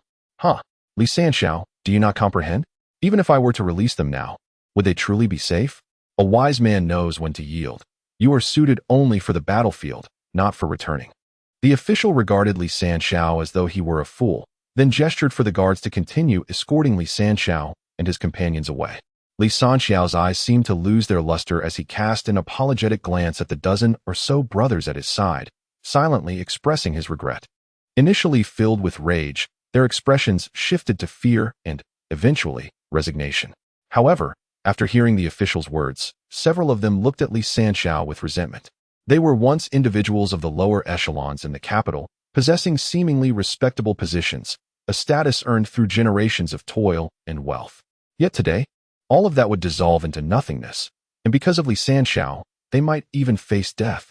I accuse Lin Changshou of oppressing the common folk and embezzling their funds for entering the city. I too report, accusing Lin Changshou of forcibly seizing maidens and committing all manner of atrocities. As time passed, more and more onlookers gathered, their murmurs growing louder. A few embittered individuals exchanged glances and eagerly began shouting their accusations. Have you come to your senses? The official raised his hand to silence the crowd, slowly turning his head to cast a mocking glance at the tightly shut eyes of Lin Changshou. You wretches, were it not for brotherly, you would have perished long ago, and now you dare to act this way. The remaining few, silent and glaring at their companions, conveyed not only disappointment, but also a palpable intent to kill through their eyes. We have made up our minds. We will report them. We are not complicit. Indeed, my lord, we are truly wronged. We shall expose the truth. Yet, those few chose to disregard the furious glares of their former allies, instead laboriously bowing and flattering with disingenuous smiles. Lin Changshou, oh Lin Changshou, witness how those who understand the times are revered, while you, throughout these years, remain utterly oblivious. The official, upon noticing only a handful of individuals, waved his hand disinterestedly and cast a glance at Lin Changshou before speaking. Lin Changshou, as if rendered mute and blind, appeared lifeless save for the rising and falling of his chest. Do you see? The human heart is so fragile. Come, Your Highness the Third Prince. It is your moment to shine. From the tavern by the street, Lin Changshou and the others observed everything keenly. As the situation approached its climax, Lin Changshou rose and, with a meaningful glance at the Third Prince and Shang Nan, remarked, I am quite curious. After the Third Prince descended with his entourage, Shang Nan, trailing behind, turned to Lin Changshou with a look of perplexity. Curious about what? As Lin Changshou's gaze shifted away from a gracefully swaying beauty and settled upon Shang Nan, he inquired. Lin Changshou was the first to engage with you and has undertaken numerous endeavors on your behalf. Moreover, I have conducted an investigation. Not only is Lin Changshou's cultivation commendable, but his character is also exemplary. He has even endured the indignity of being confined to a humble position at the city gates for the sake of those aggrieved souls. Yet, you have recommended him to my nephew, who possesses not a shred of foundation. Shang Nan observed Lin Changshou, being restrained by two constables and pushed forward. With a look of perplexity, do you think I hold any significance in the capital? To put it mildly, I am here to pursue my studies. To put it harshly, I am but a hostage.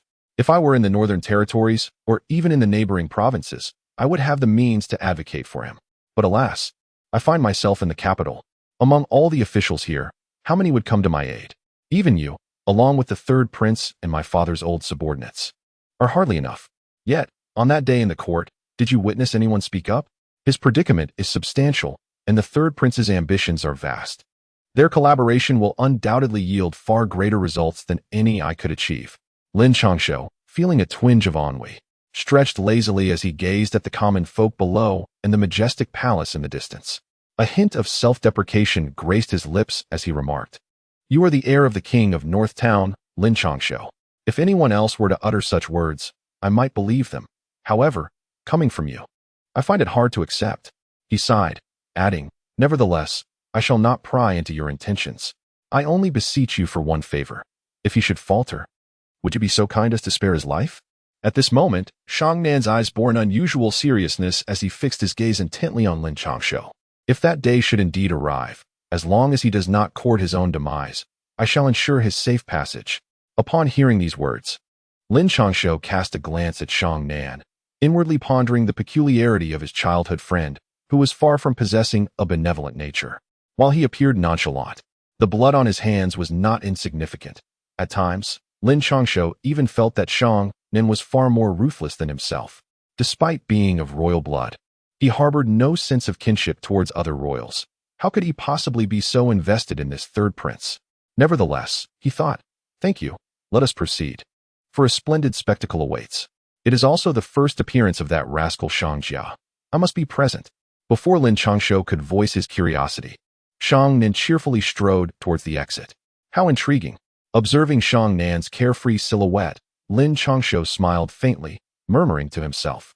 Meanwhile, the Third Prince, having arrived earlier, intercepted the officials, maintaining an air of calm in the face of the fierce gazes from the constables. Though he was merely an overlooked prince, he still possessed an inherent superiority over commoners, a trait instilled by upbringing and experience. Your Highness, I am here to pay my respects.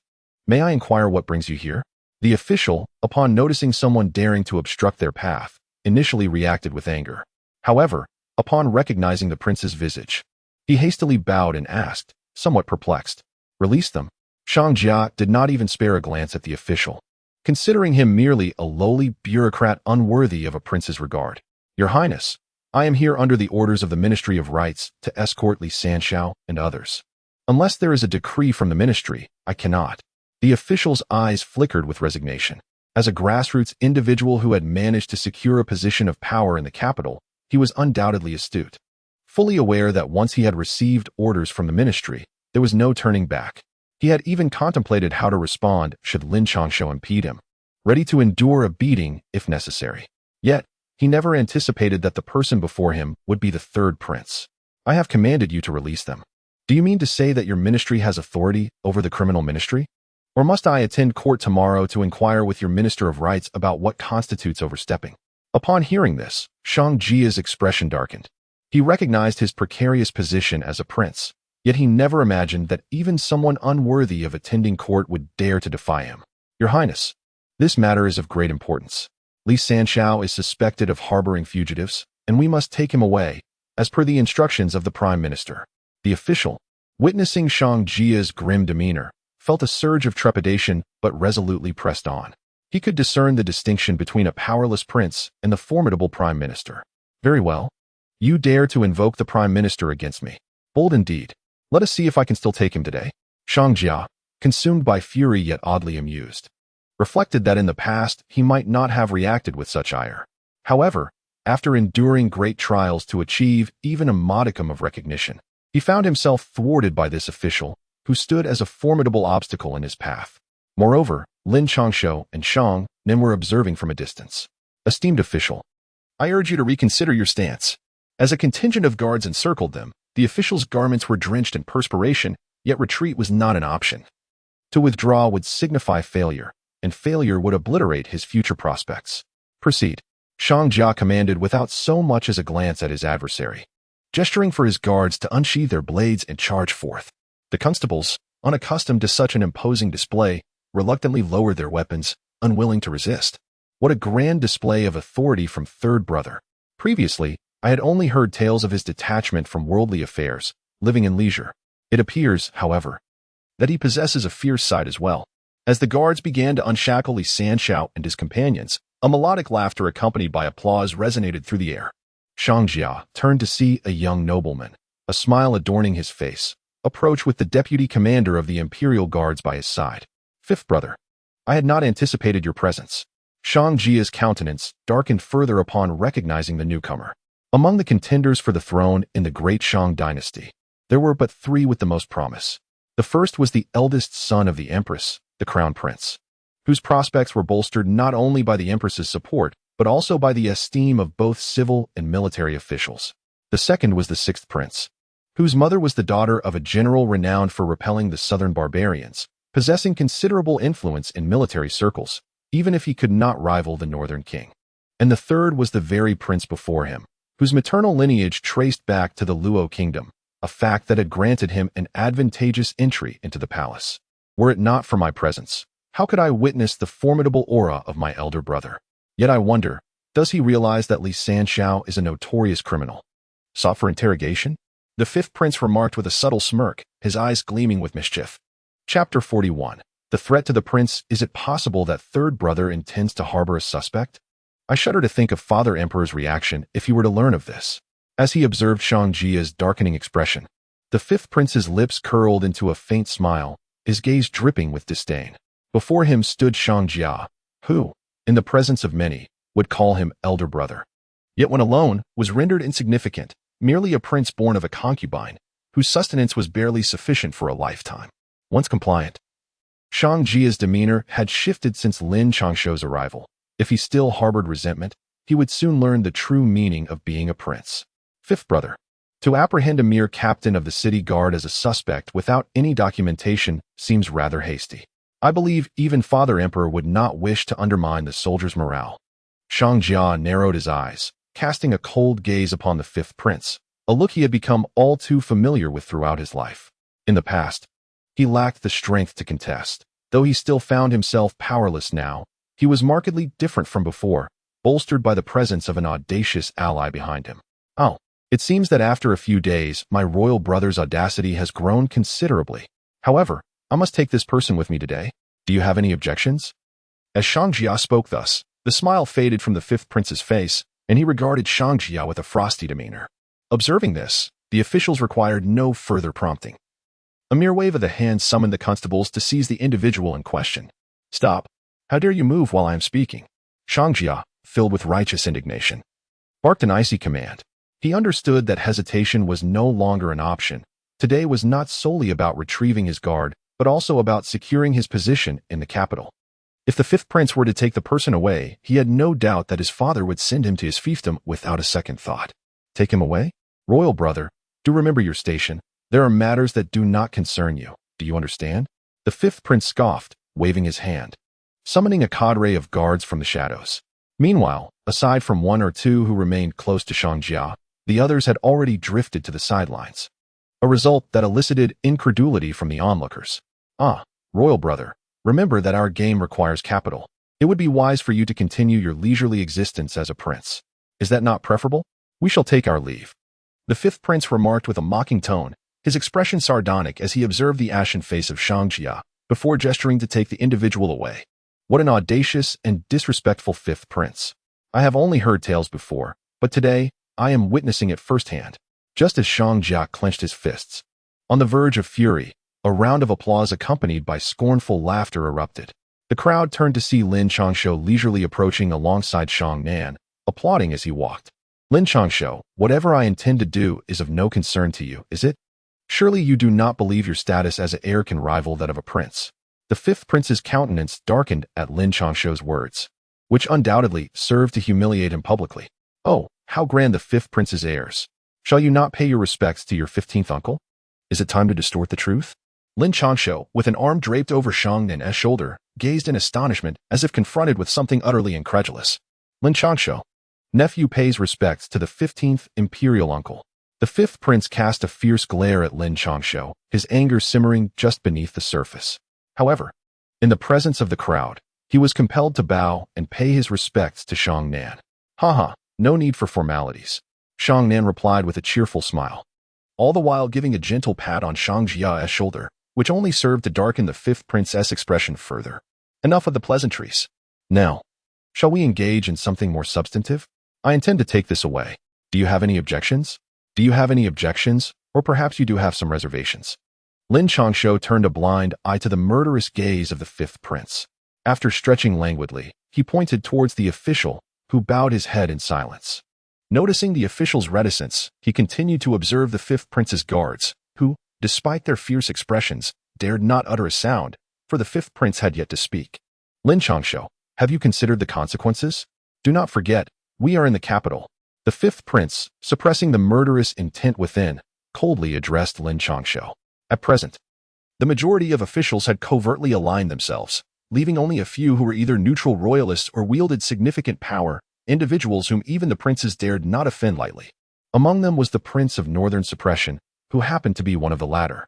Among the three princes, whoever could secure the support of the Prince of Northern Suppression would substantially increase their chances of ascending to the Dragon Throne, coupled with the authority they possessed. That position would be almost within reach, prompting them to avoid conflict with Lin Changshou whenever possible. As for what you intend to do, I shall not interfere, however. My friend must not be wronged. If you dare to take Li Sanshao today, I will not hesitate to seek the first prince or that esteemed individual. Then, you may find out whether the state of Luo can safeguard your position. Now, will you release him, or shall we continue? Lin Changshou first sent the guard and constable holding Li Sanshao flying with a swift kick. He then leisurely approached the fifth prince, speaking softly as he did so. Lin Changshou, you stand against the right minister's residence. Do you expect me to curry favor with you? With Lin Shanx's actions and words. The fifth prince's expression darkened further, his eyes fixated on Lin Changshou as he growled. I require no such flattery from you. However, I do wonder if my alliances with the other two princes will enhance their power. Rest assured, I have no interest in your conflicts, but should anyone provoke me, the consequences will be dire. Upon hearing this, Lin Changshou revealed a subtle, enigmatic smile. The fifth prince before him was undoubtedly a fade of strength, and had it not been for the support of those from the Luo kingdom, he would have been devoured, leaving nothing but remnants behind. Xiangjia, upon hearing this, the fifth prince acquiesced internally. However, upon gazing at the serene smile of Xiangjia, he murmured softly, what is your background compared to mine? They merely seek to survive. Lin Changshou gently patted the shoulder of the fifth prince and whispered, release them. We shall take our leave. 15th uncle, third brother, I bid you farewell. I trust you will honor your word. I shall await your arrival at the royal residence. Upon hearing this, the fifth prince let out a cold snort and, after clasping his hands towards Xiangnan and his companion, turned to Lin Changshou with a serious gaze and replied, This heir has not consented to your visit to the royal residence. After all, I am still under house arrest. Once my injuries have healed, I must return to the academy." At these words, Lin Changshou narrowed his eyes, recognizing the cleverness of his opponent, who had even left himself a potential escape. However, who was he? No schemes or plots could withstand a single strike from him. "Now, you shall face the consequences. Our esteemed ancestor is not one to be trifled with." After the fifth prince stormed away with his entourage, Shang Nan stepped forward, a hint of schadenfreude in his tone, and said, "Get lost. Shangjia, not only did I help you find a guard, but I also avenged you. You shall owe me for this." Lin Changshou spat, then gazed at the visibly excited Shangjia and remarked that since he was confined to the academy, he would assign the matter of the little beggar to Shangjia. Chapter 42. Is there still a rescue? As for that Gobadiah, I will have someone seek you out. At that time, you merely need to hand him over. Regarding your requests, I currently find myself unable to assist you. However, these two individuals, one is a brother to the emperor, and the other is the emperor's own son. Though they may possess certain peculiarities, with my involvement, we should be able to manage. Yet, let us not rush. In about half a month, I shall provide you with a resolution. Lin Changshou naturally ascended to the position of head guard for Shangjia, and the spirits of both parties were quite high, whilst the few traitors were left unmentioned. Lin Changshou inquired of Lin Changshou, yet the latter merely shook his head with a hint of melancholy. After a brief nod from Lin Changshou, the conversation unfolded. "Are you heading to the academy now?" Shang Nan asked, observing the completion of their affairs with a touch of confusion. "No, I must attend to certain matters. That little beggar is quite remarkable. Once I enter the academy, I will need your assistance regarding the little beggar's situation." Lin Changshou stretched languidly with a smile. When Lin Changshou first encountered him, a sense of curiosity arose within. Although he was the heir to the Prince of the North, his recent arrival in the capital and the immediate attention from an individual of small master level left him perplexed. This was no mere figment of his imagination. He possessed no aura of nobility to warrant such favor, prompting him to investigate further.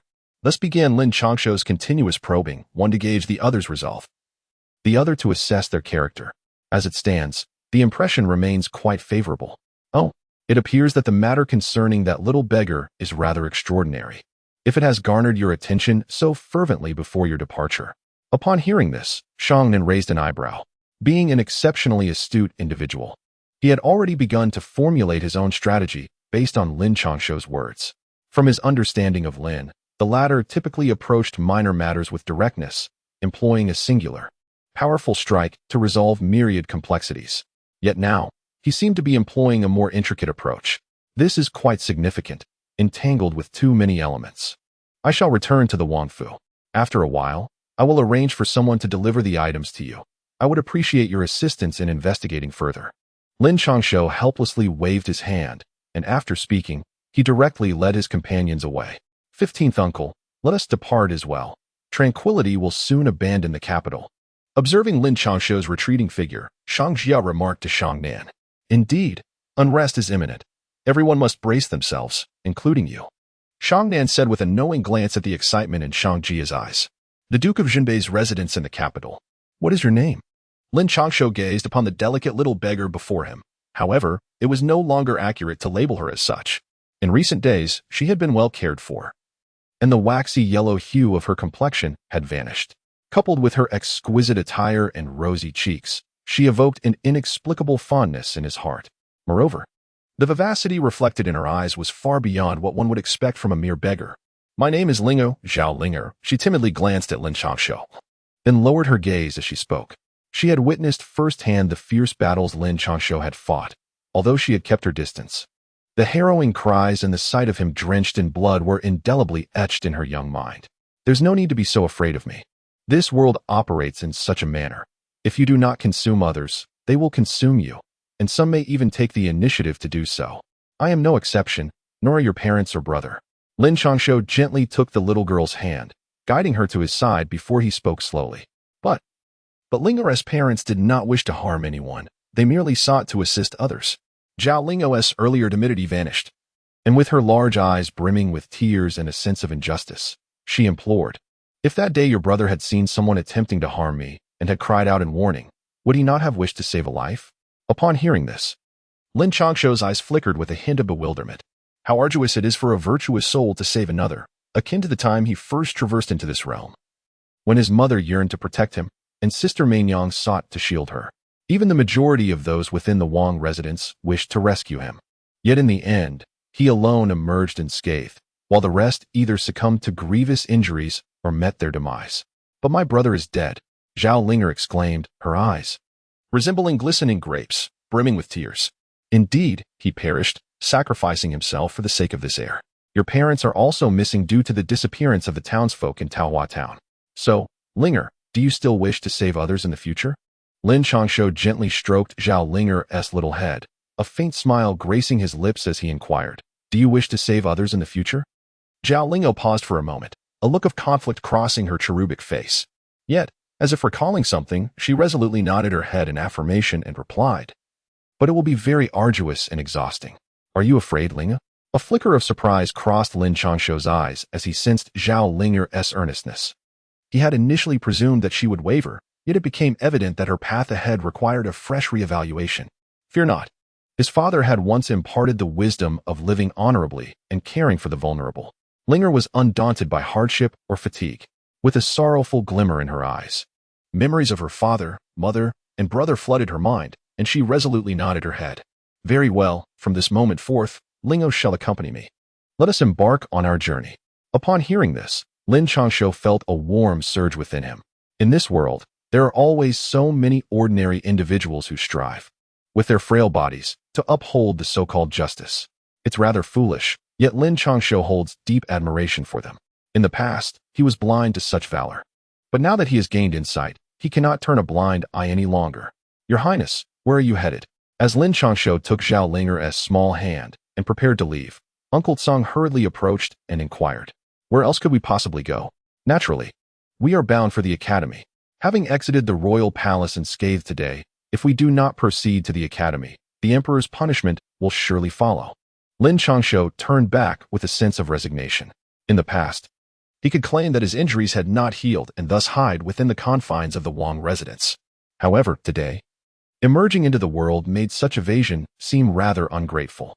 Even though not long ago, the merchant who barred his entry into the academy would undoubtedly seek retribution, possibly even coming personally to apprehend him, it seemed wiser to confront the situation head-on. The young master must focus on his studies. After all, the young lady had previously mentioned that the academy was an esteemed institution, renowned for its rigorous training. Song Shu, however, was unconcerned with such matters. His only priority was the safety of his young master.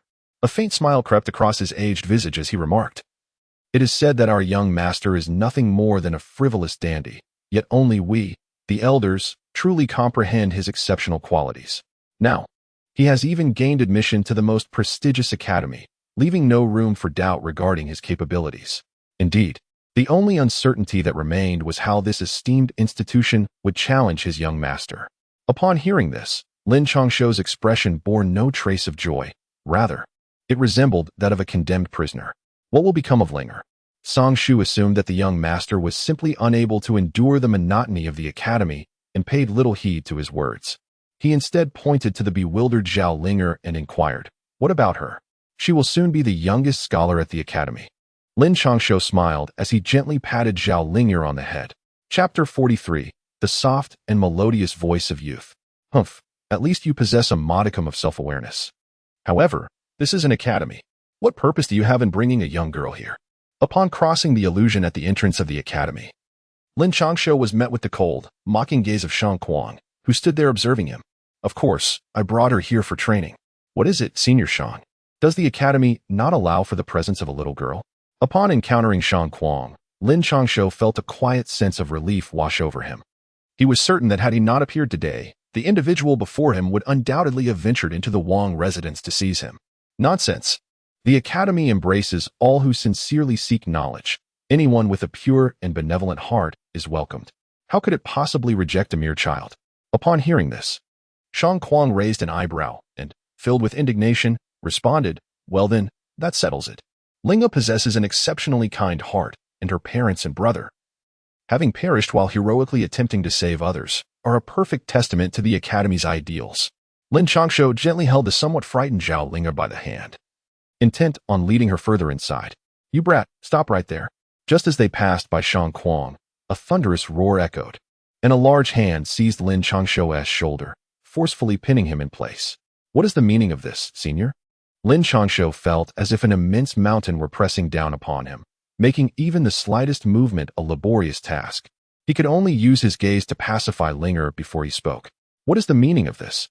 Does that little rascal think I am a fool? If she wishes to study and cultivate at the academy, she must pass the examination. Otherwise, not even the King of Heaven could intervene. Seeing Lin Changshou's defiance, Shang Kuang tightened his grip, as if an unseen force suppressed Lin Changshou's entire being. He found himself utterly immobilized, his body gradually bending under the pressure, cold sweat streaming down his forehead. Great uncle, please do not harm my brother, the heir. Linger will not attend the academy anymore. I beg you. Just as Lin Changshou gritted his teeth in endurance, blood began to seep from his wounds. Linger's ethereal voice broke through the tension. She grasped Lin Changshou's hand with one of hers while using the other to shield him from Shang Kuang, her eyes misty with tears. Oh dear. Grandpa, didn't he say you couldn't go in? Little rascal, hurry up. Can't you see this little one is scared to tears? Upon seeing Zhao Linger's tear-filled eyes, Shang Kuang's demeanor softened, losing the earlier ferocity he had shown Lin Changshou. He began to fidget anxiously, wanting to comfort Zhao Linger, but hesitated as he glanced at his large hands and then back at the timid expression in her eyes, which deterred him from approaching. In a moment of rage, he struck down upon Lin Changshou, exclaiming, "Damn it, Shang Kuang." The force of the blow nearly caused Lin Changshou to spit blood, and he was about to retaliate when he caught sight of the dangerous glint in Shang Kuang's eyes, causing him to swallow the rest of his words. You little rascal. What did you just say? Shang Kuang's expression darkened as he glared coldly at the now timid Lin Changshou, the air around them vibrating ominously. Great uncle, what is happening? The air is moving. Just when Lin Changshou was at a loss, Zhao Linger's sweet, melodious voice calmed the tempestuous atmosphere in an instant. Great uncle is playing a game. Would you like to join? I will take you to play, all right? Upon hearing Zhao Linger's voice, Shang Kuang's rugged face transformed into a gentle smile, as he quickly knelt before her, momentarily forgetting about Lin Changshou entirely. Yet, his robust figure, squatting before a mere 5- or 6-year-old girl, resembled a towering mountain. But he was oblivious to this, while Lin Changshou, who was trying to catch his breath, rolled his eyes in exasperation. Will the heir join us as well? Zhao Linger inquired innocently, gazing at Shang Kuang with expectation. He must cultivate. That place is beyond your reach. However, if you heed your great uncle, I shall take you to find a master. If you wish to see that troublesome boy, I will take you to him. How does that sound?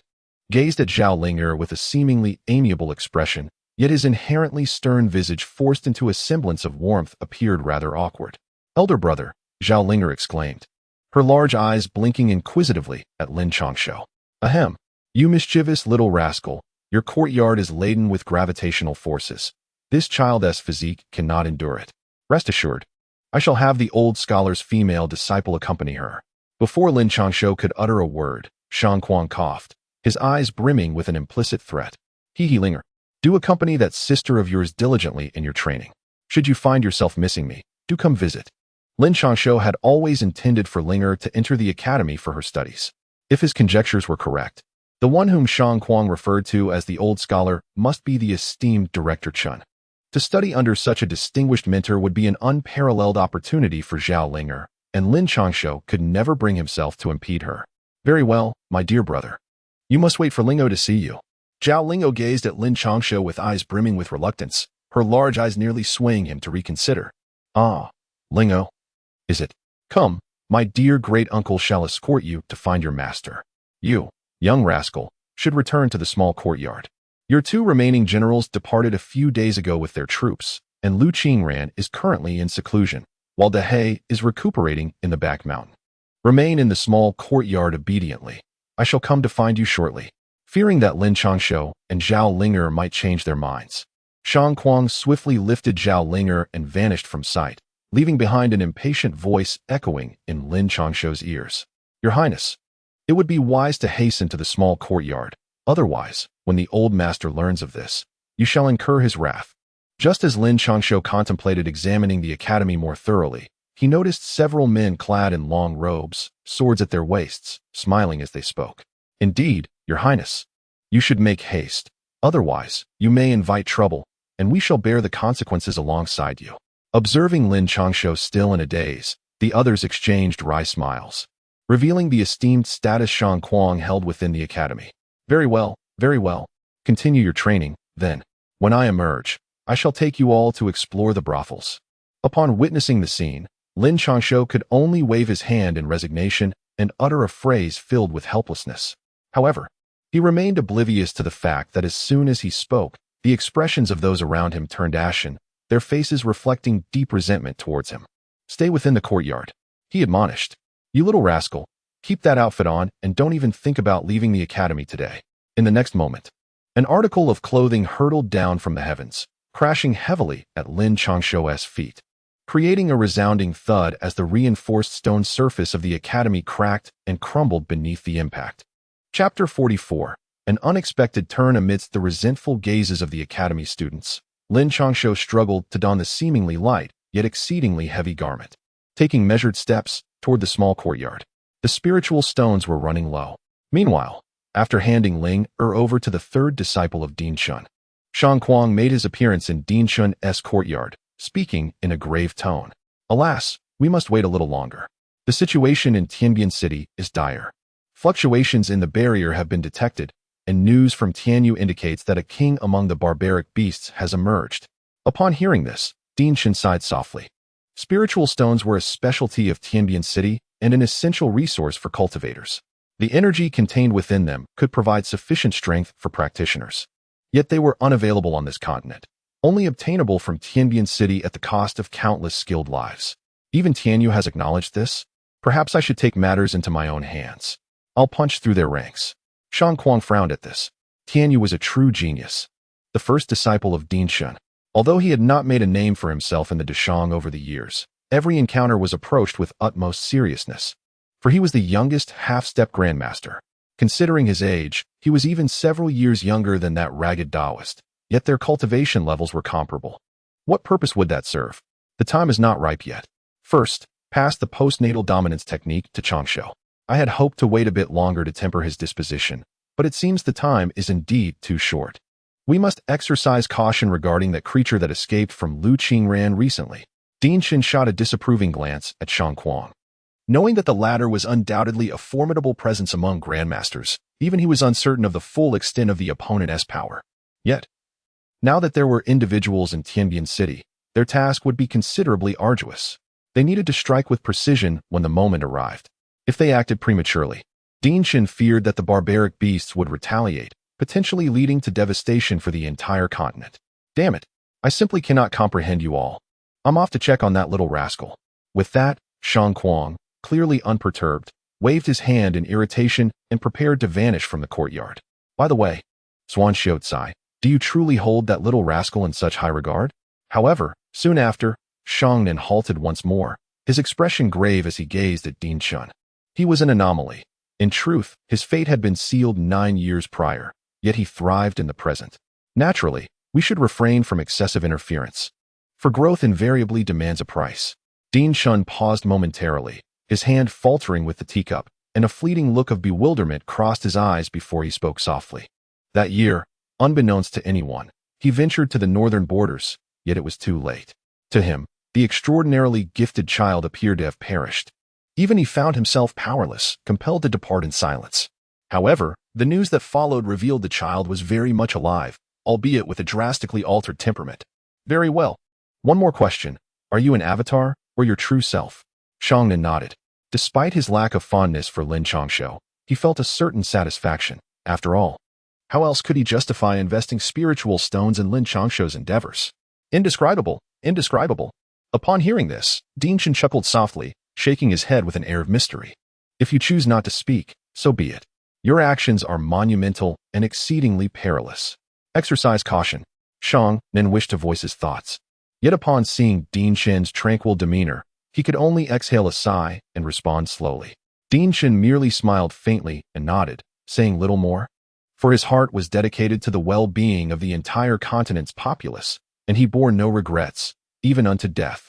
As Lin Changshou stepped into the small courtyard, bracing himself to be overpowered by an inexplicable gravity, he was pleasantly surprised to find that the gravitational force here was not as extreme as before. So that was it. I wondered why that old fellow insisted on having me wear such heavy clothing.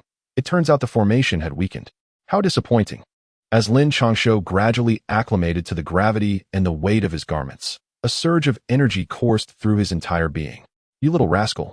Didn't your father tell you that speaking ill of your elders could earn you a beating? Just as Lin Changshou was beginning to sense the transformation within him, a rough voice broke through the air. Turning around, he beheld the imposing figure of Shang Kuang, who loomed behind him like a small mountain. Monster. Upon catching sight of the intensity in Shang Kuang's eyes, Lin Changshou felt an inexplicable surge of strength, causing his muscles to thrum with vitality. And in the blink of an eye, he propelled himself several meters away. Instantly, a mist began to rise from his body, sweat pouring from every pore, only to evaporate before it could escape. The third layer, huh? This little rascal possesses remarkable talent. Shang Kuang had initially intended to discipline Lin Changshou for his indiscreet remarks. But upon witnessing the scene before him, he paused, his gaze widening in disbelief as he murmured to himself, What is happening to me? Lin Changshou could only feel an overwhelming heat coursing through his body, a powerful force surging within his muscles.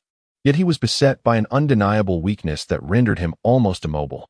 He struggled to maintain his standing posture, and upon observing Shang Kuang lost in thought, Lin Changshou could not help but inquire, Are you willing to abandon your internal cultivation in favor of body refinement? Shang Kuang, however, offered no immediate response. Instead, with an earnest gaze, he fixed his eyes upon Lin Changshou and declared, Of course I am willing. Isn't it merely body refinement? Old man, enlighten me on this matter, and I shall undoubtedly practice it. My father, in his ignorance, failed to understand.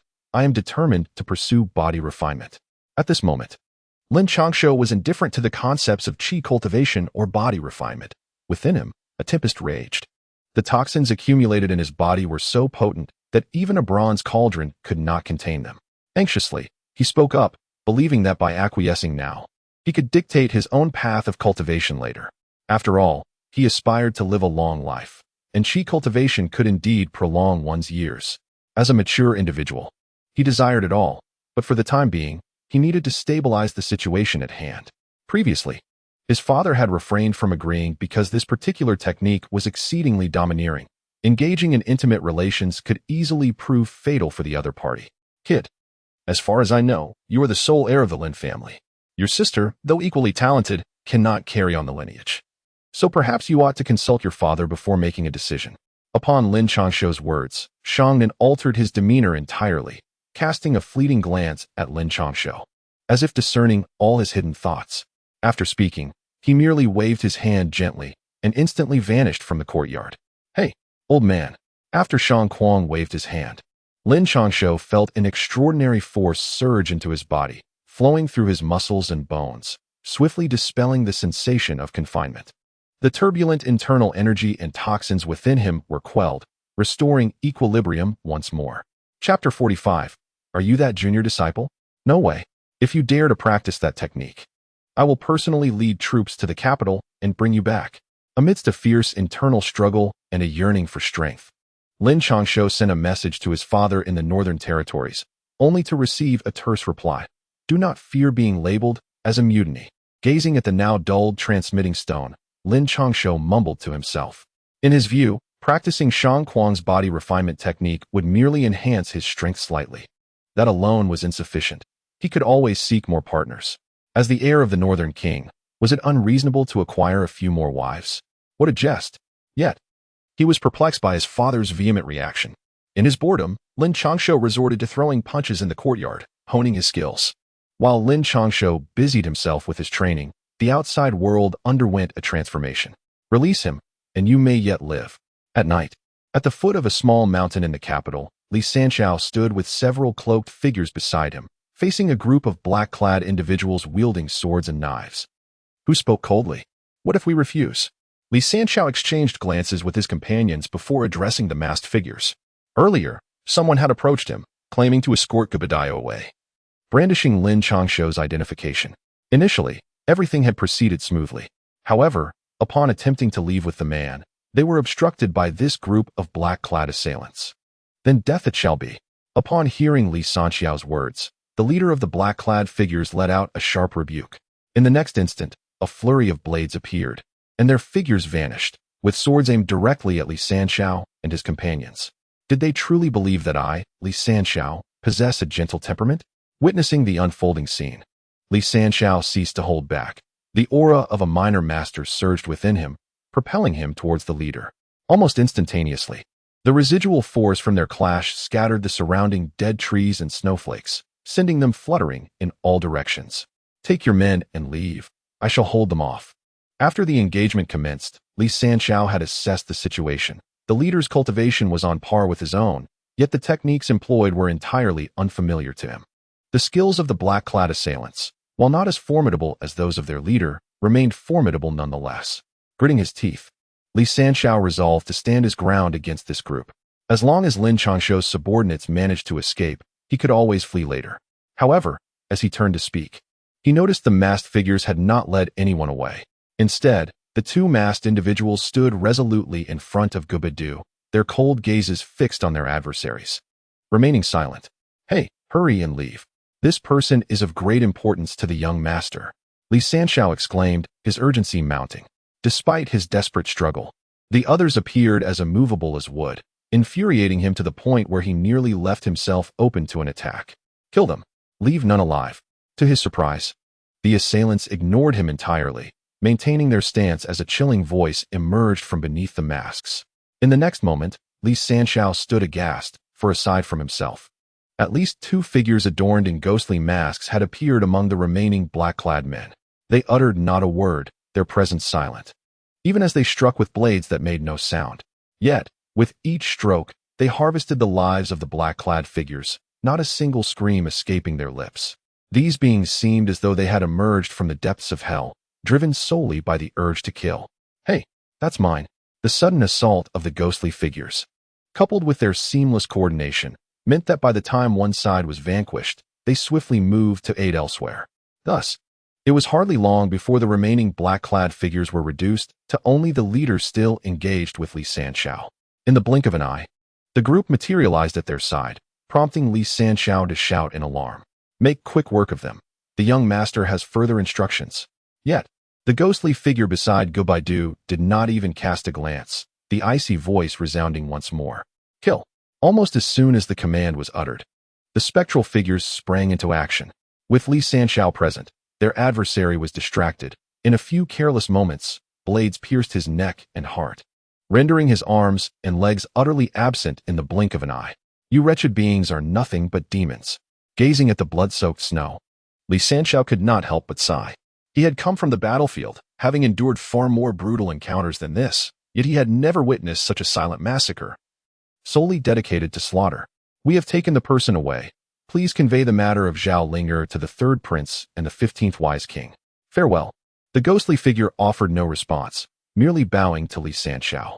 With a single command, everyone, including Gubadu, who had been incapacitated, vanished into thin air like a gust of wind. With the northern town army, how have you conjured such a band of malevolent spirits? What, dear heir, are you truly intending to accomplish? As he surveyed the ground littered with severed limbs and dismembered bodies, Lin Changshou couldn't help but reminisce about Lin Changshou's irreverent demeanor, murmuring softly. Meanwhile, Lin Changshou, far away in the academy, remained oblivious to his own intentions. The creation of the ghostly figure had stemmed from the insecurities of his past life. Now, all he desired was to indulge in a hearty meal, for without Dehei, the wild game had vanished, and he would soon devour every mouse in the courtyard. Young master. Just as Lin Changshou strained to find a mouse, a cheerful child's voice rang out, accompanied by a waft of delightful fragrance that reached his nostrils. Linger, be careful. Do not come in. Lin Changshou turned around and beheld Zhao Linger, joyfully bounding towards him. Instantly, a chill of fear coursed through him, causing beads of cold sweat to form. As a half-step minor master, he had been overwhelmed upon entering the small courtyard, and although the gravitational force was not as oppressive now, it was still not a realm where an untrained child could tread. As he contemplated this, Lin Changshou prepared to execute a previous maneuver, summoning every muscle and sinew in an instant, ready to rush forward. Linger, slow down, be careful not to fall. At that moment, a gentle voice resonated, and a figure clad in crimson attire, barefoot, appeared beside Zhao Linger. Grasping Zhao Linger's small hand, she stepped into the courtyard. Observing Zhao Linger's bright, lively eyes, Lin Changshou couldn't shake the sensation of the invisible gravity, leading him to believe that the oppressive force had indeed vanished. Are you the little junior disciple that the master spoke of? As Lin Changshou was reflecting upon the gentle demeanor of women, he certainly did not possess delicate feet. It was merely a matter of coincidence that his gaze fell upon them. Suddenly, a soothing voice reached his ears, and upon looking up, he met the narrowed eyes of a woman observing him intently. Cough, cough, cough. I am not the disciple of that mad old merchant. Lin Changshou's rare blush betrayed his embarrassment, as he dared not meet the gaze of the woman before him. He, who said it was Senior Shang. I was referring to the dean. The woman smiled sweetly, akin to a blooming flower, as she spoke. Chapter 46. Sister Morwen the dean? You mean Dean Shin? When did this happen? How come I was unaware? Lin Changshou was momentarily taken aback by the woman's words. If it were about Shang Kuang, it might be plausible. Considering this gravity-defying academy, there was also that large black dog, which had previously indicated a desire to teach him. Yet, as for Dean Shun, he had never even caught a glimpse of her, let alone heard her voice. It seems you are still in the dark. This little one insisted on meeting her noble brother, so I brought her here to see you. With a playful tone, she added, by the way, my name is Morwen. You should address me as Sister Morwen. Upon hearing this, Morwen smiled gently. Although her master was renowned across the lands, many matters remained shrouded in mystery. Greetings, Sister Morwen. Upon hearing this, Lin Changshou promptly clasped his hands in a respectful gesture. Fortunately, he had acclimated to the gravitational pull of the small courtyard. Otherwise, such an action would have surely elicited laughter. Elder brother, these delicacies were prepared by Linger and Master Xian Nu. Do have a look and see if they are to your liking. Zhao Linger, seizing a rare opportunity, diligently brought over a food box, eagerly opening it while casting expectant glances at Lin Changshou. Linger is truly the best. My heartfelt thanks to Sister Mo Ran. Linger is but a pitiable child. Your care brings me great peace of mind. As the food box was unveiled, a delightful aroma wafted towards Lin Changshou's nostrils, causing him to swallow involuntarily after days of tasteless fare. He quickly expressed his gratitude to Mo Ran. It's no trouble at all. I find myself rather bored alone in the back mountain. With such a delightful companion as Linger, I could not be happier. Do taste it. She prepared this herself. Mo Ran smiled gently, her gaze towards Zhao Linga filled with affectionate warmth. With a soft chuckle, she gestured towards the food box, a playful glint in her eye. Not at all. It was Master Xian Nu who assisted Linger in creating this. Linger exclaimed, her cherubic cheeks flushed, as she discreetly peered at Lin Changshou from behind Mo Ran. Haha, splendid. I shall sample Linger's culinary skills. Indeed, staying in this small courtyard has made one easily forget the essence of fine cuisine. Upon witnessing the scene, Lin Changshou chuckled heartily. In the small courtyard, devoid of any stone benches or tables, he simply sat on the ground and began to eat from the food box. Truly delectable. Is this meat sourced from the back mountain? After savoring the first bite, Lin Changshou felt a warm current spreading within him, prompting a comfortable groan. He looked at Moran in surprise and remarked, indeed, the academy is a place rich in spiritual energy in the back mountain. Being close to both the teachers and our cultivation area, along with the formation in this courtyard, ensures that the beasts there produce meat that greatly benefits cultivators over the years. Moran nodded slightly, her demeanor remaining calm and gentle. From Lin Changshou's perspective, her bare feet appeared crystal clear, and more importantly, they seemed to hover above the ground. Sister Moran's cultivation is truly awe-inspiring. At this realization, Lin Changshou was momentarily taken aback, silently acknowledging that the academy was indeed a gathering place for prodigies. Even for a master-level practitioner from the outside world, achieving such effortless levitation would be exceedingly challenging. If only my junior brother could diligently cultivate, his future achievements would surely rival ours. Moran gently patted Linger's head, her eyes seemingly aware of Lin Changshou's subtle movements, her smile conveying an enigmatic meaning. This compelled Lin Changshou to lower his head and continue eating, his gaze no longer daring to wander. He was unsure why he felt this way.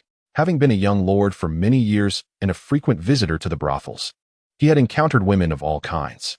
Even with someone as aloof as Lu Qingran, he remained unflustered, having grown up alongside Mei Yang, whose enchanting figure and gaze were irresistible to many. Yet, in the presence of the serene and unassuming Sister Moran, he found himself instinctively bowing his head, as if fearing she might discern his innermost thoughts. and he dared not entertain any improper notions. If one were to compare her aura to someone he had interacted with, it would be his mother, whom he had known for just over a year, but with her, he felt more guilt and the warmth of maternal love. Originally, Lin Changshou expected her to say something, considering she was a master-level expert and a direct disciple of Dean Chun. It seemed unlikely that she would come to visit him without reason. However, until the end, Sister Moran appeared lost in thought, her gaze either fondly resting on Zhao Ling or drifting towards the back mountain. "Sister, are you really leaving just like this?" Lin Changshou finally could not contain his curiosity as he saw Moran take Zhao Ling's hand and prepare to exit the courtyard. "Focus on your cultivation. Although this small courtyard may not compare to the blessed lands, it is certainly a rare opportunity for many to cultivate here." Senior Shang's postnatal tyrant body technique, while exceedingly domineering, can indeed be balanced with energy and physical strength to address its shortcomings. Upon hearing these words, Moran paused, her voice gentle yet composed as she spoke. "Thank you, Sister Moran." Upon hearing this, Lin Changshou could only clasp his hands in a gesture of respect, secretly reflecting that it seemed he had been overthinking. "Indeed, your sister is quite formidable, capable of matching our senior brother, albeit he was not at his peak during that encounter. Do not let us down." The silence was as if she possessed eyes at the back of her head, fully aware of Lin Changshou's every movement. After a brief pause, she spoke once more before vanishing from his sight, taking Zhao Linger with her. "The body dominance technique, is it? And my elder sister truly is a fierce tigress."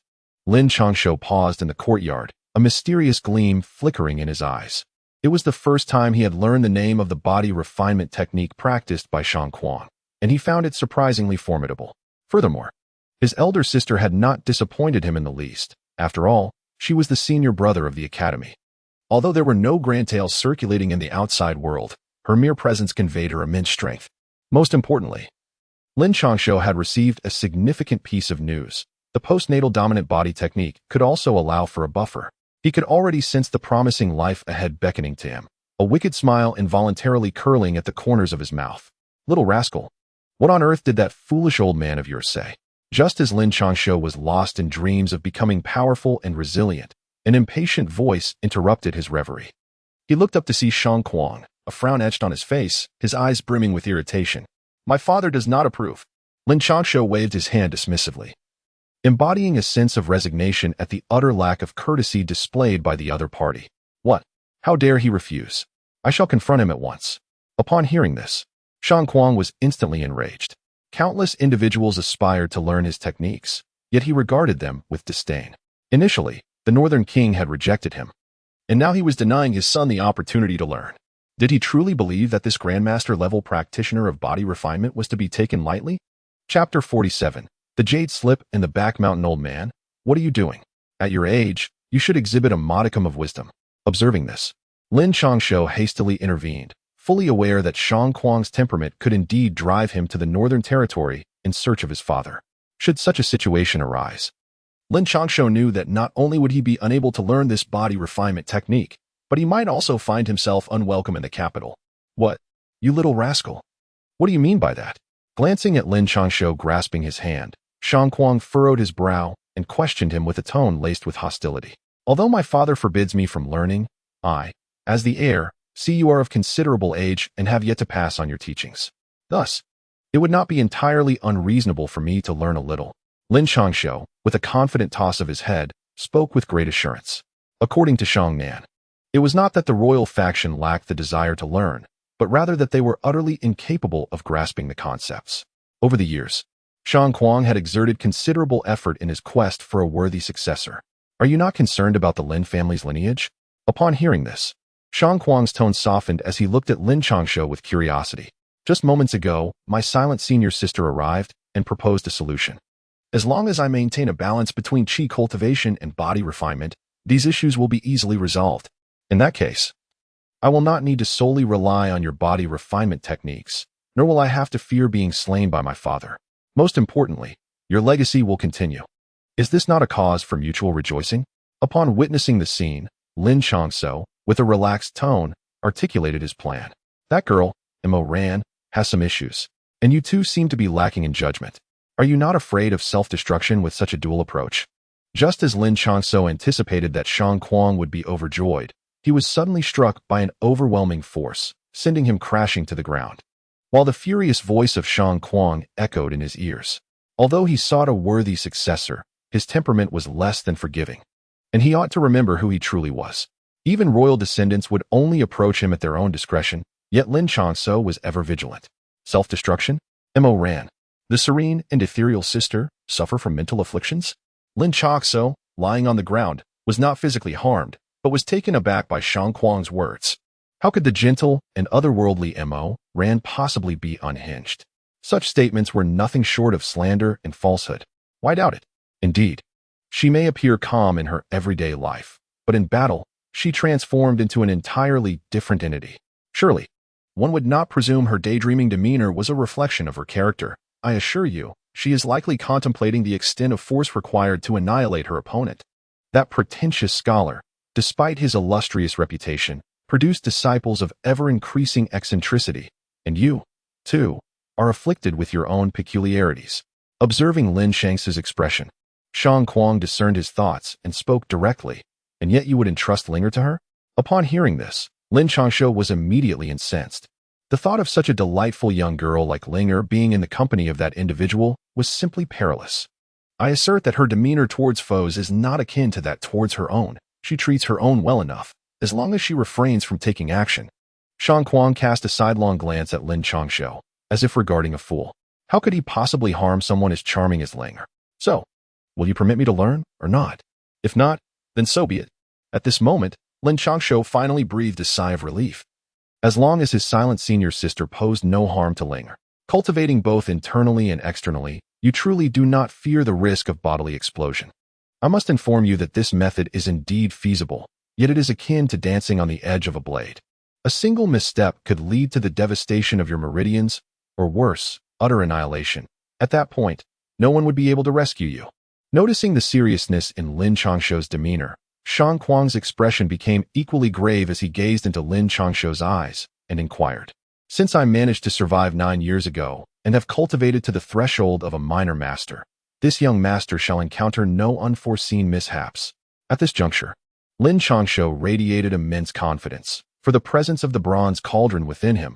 Although the toxins had yet to be entirely purged, it was merely a matter of time. Coupled with the dual cultivation of both internal and external practices, what harm could come? Most importantly, he sensed that advancing further in his cultivation would be exceedingly challenging. Had he maintained his previous pace, he would have already attained the minor master realm. However, now it felt as though an impenetrable wall stood before him, adorned with lethal toxins. The moment he sought to progress, he would be besieged by the poison once more, leaving him with no choice but to proceed cautiously. Presently, Shang Kuang's postnatal tyrant physique technique served as an excellent means to enhance his cultivation. When both of them reached the threshold of a minor master, it would mark the day the barrier obstructing his progress shattered, heralding Lin Changshou's moment of explosive growth. He firmly believed that on that day, his cultivation would leap forward in rapid succession. This is your own choice. Very well, I shall observe just how far you can go. Upon hearing this, Shang Kuang's eyes flickered with uncertainty, and finally, with a determined bite of his teeth, he tossed a jade slip towards Lin Changshou, stating, "What is this?" Grasping the jade slip, Lin Changshou felt a refreshing power swirling within it. He recognized this jade slip. He had encountered many such items within the Northern King's manor, typically used by sects to document core techniques. They not only recorded cultivation methods, but also layers of insights, saving future generations considerable time and detours. The drawback was that there were limitations on usage, as it required the original creator to transmit it periodically. However, such items had long since vanished from existence for over 10,000 years, with each sect treating them as treasures. Most importantly, wasn't it said that Shang Nin had created his own technique? How could there be a jade slip? Does he truly believe I am a genius? I found this item in a secret realm, but regrettably, it only contains the first half, so I can only be considered half a creator. This technique encompasses myriad concepts, and each individual's understanding will differ. I hope you can forge your own path and not bring shame to it. Shang Kuang's face flushed with embarrassment. He had indeed claimed to others that he had crafted this technique, yet he had never admitted to only creating half of it. After Lin Changshou exposed his secret, he sheepishly retorted, "Rest assured, I shall not tarnish your reputation, master." Lin Changshou waved his hands repeatedly, even abandoning the term old man to directly address him as master. Go on, go on. I am not your master. Your master is that pretentious scholar. Now focus on your cultivation. You may leave this small courtyard. Here is a piece of advice. If you truly wish to enter the path, it would be best to venture to the back mountain and confront those wild beasts, purely through physical prowess. Upon hearing the word master, Shang Kuang disdainfully waved his hand and turned to leave, yet the smile that danced at the corner of his mouth was impossible to conceal. This old man could indeed be quite endearing at times. Lin Changshou seized that smile, choosing not to expose him, and with a jade slip in hand, he gazed toward the back mountain, smiling. Chapter 48. The Perilous Back Mountain. The back mountain of the small courtyard serves as the dividing line of the entire academy. In front of the back mountain lies the place where ordinary students cultivate and study. However, beyond the back mountain resides the realm of the academy's headmaster, Headmaster Chun, along with his 5 disciples, including Shang Kuang. This is akin to the distinction between direct disciples and core disciples in a sect, albeit the academy lacks any formal classification of core and outer disciples. As the dividing line of the academy, the back mountain, combined with the spiritual energy accumulated over the years in the small courtyard, has resulted in exceedingly fierce beasts inhabiting it. Legends speak of some having reached the pinnacle of mastery. Though their veracity remains uncertain, this place is a trial that every direct disciple must face. It is said that only upon traversing the back mountain can one meet the academy's headmaster and become the 6th direct disciple. Unfortunately, in over 100 years, only 5 individuals have achieved this. How about this? If you let me pass, I shall offer you something delicious. At this moment, Lin Changshou had already spent 2 days in the back mountain, and he was in a pitiful state. His once splendid white coat was now tattered. His body and face bore numerous scars, and he gasped for breath as he leaned against an ancient tree, addressing a wild wolf the size of a calf before him. A woo. Little did he know, while the wild wolf was pacing back and forth in silence, the instant he spoke, a howl erupted from the creature. And in the next moment, it transformed into a blur, lunging at Lin Changshou with its gaping maw wide open. Hey, I was negotiating with you. Don't be so ungrateful. After deftly evading an attack with a roll, Lin Changshou, slightly vexed, could only sense the oppressive stench and the menacing teeth of the wild wolf. Gritting his teeth, he clumsily dodged while searching for an opportunity to strike. With a resounding thud, he finally landed a punch on the wolf's ribcage, but not without paying a price. His arm bore yet another fresh wound, blood gushing forth. Let me tell you, this young master has allies in these mountains. Over the past 2 days, Lin Changshou had been embroiled in battle almost incessantly. Despite his body being utterly fatigued, his internal energy remained abundant. However, having promised Shang Kuang to rely solely on his physical prowess, he found himself devoid of any offensive capabilities beyond his fists. To make matters worse, the techniques contained within the jade slip were inscribed in characters from over 10,000 years ago, an antiquated script that few could decipher. Yet, this was not beyond Lin Changshou's capability, for he had encountered it during his time in the Northern Territories. However, while he could recognize individual characters, he was utterly perplexed when they were strung together, unable to grasp their meaning. Is this never-ending? Frustrated, Lin Changshou once again evaded the wolf's onslaught. These past 2 days had been a relentless cycle of combat or the journey to it. Often, just as he finished dealing with one adversary, another would spring forth to ambush him. This relentless assault forced him not only to contend with the wolf before him, but also to remain vigilant for lurking beasts. Just last night, due to a moment of carelessness, he had nearly been bitten in the neck by a massive black bear. As Lin Changshou spoke, prepared to fight with all his might, the wolf let out a furious howl and lunged at him. Amidst the fierce wind, he heard another sound that sent chills down his spine, rendering him unable to resist as his muscles instinctively tensed. In the next moment, he pushed off with all his strength, creating a deafening impact that left a deep crater in his wake, causing Lin Changshou to vanish from sight. Almost instantly, the wolf appeared at the site of the crater, accompanied by a colossal figure that shot forth like an arrow. With a thunderous crash, blood erupted, and debris from shattered stones and trees flew in all directions. Once the chaos settled, the scene revealed itself. The once mighty wolf, now barely clinging to life, was ensnared by a giant python. The ominous sound of bones creaking under pressure echoed through the silent mountains, sending shivers down one's spine. Phew! Thankfully, this young master is astute. Otherwise, that blow could have been fatal. However, Lin Changshou, who was supposed to be besieged, found himself perched upon a tree 100 meters away, gazing at the unfolding scene with a sense of trepidation. The force that had erupted moments ago enveloped him in a mist, far more potent than what he had experienced in the small courtyard. At the very least, it did not cause his internal energy to surge uncontrollably, yet it left him utterly drained of strength. As Lin Changshou fixated on the giant python constricting the wild wolf, absorbing spiritual energy through his physical form, he remained under constant observation. On the other side of the mountain, within the secluded courtyard of Director Chun, both Shang Kuang and Mo Ran were present, their attention riveted on the water surface that revealed Lin Changshou's current state. Sir, if the little junior brother relies solely on his physical cultivation, it will be arduous for him to emerge from the back mountain, Mo Ran remarked, his fair forehead furrowing with concern after a prolonged observation. He is currently practicing your technique. What do you believe is the best course of action?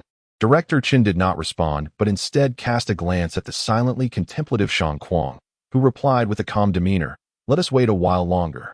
When I first acquired the technique, I emerged from the vast wilderness after facing numerous battles, ultimately achieving the pinnacle of physical cultivation. His talent is exceptional. I do not wish for the postnatal body technique to be squandered."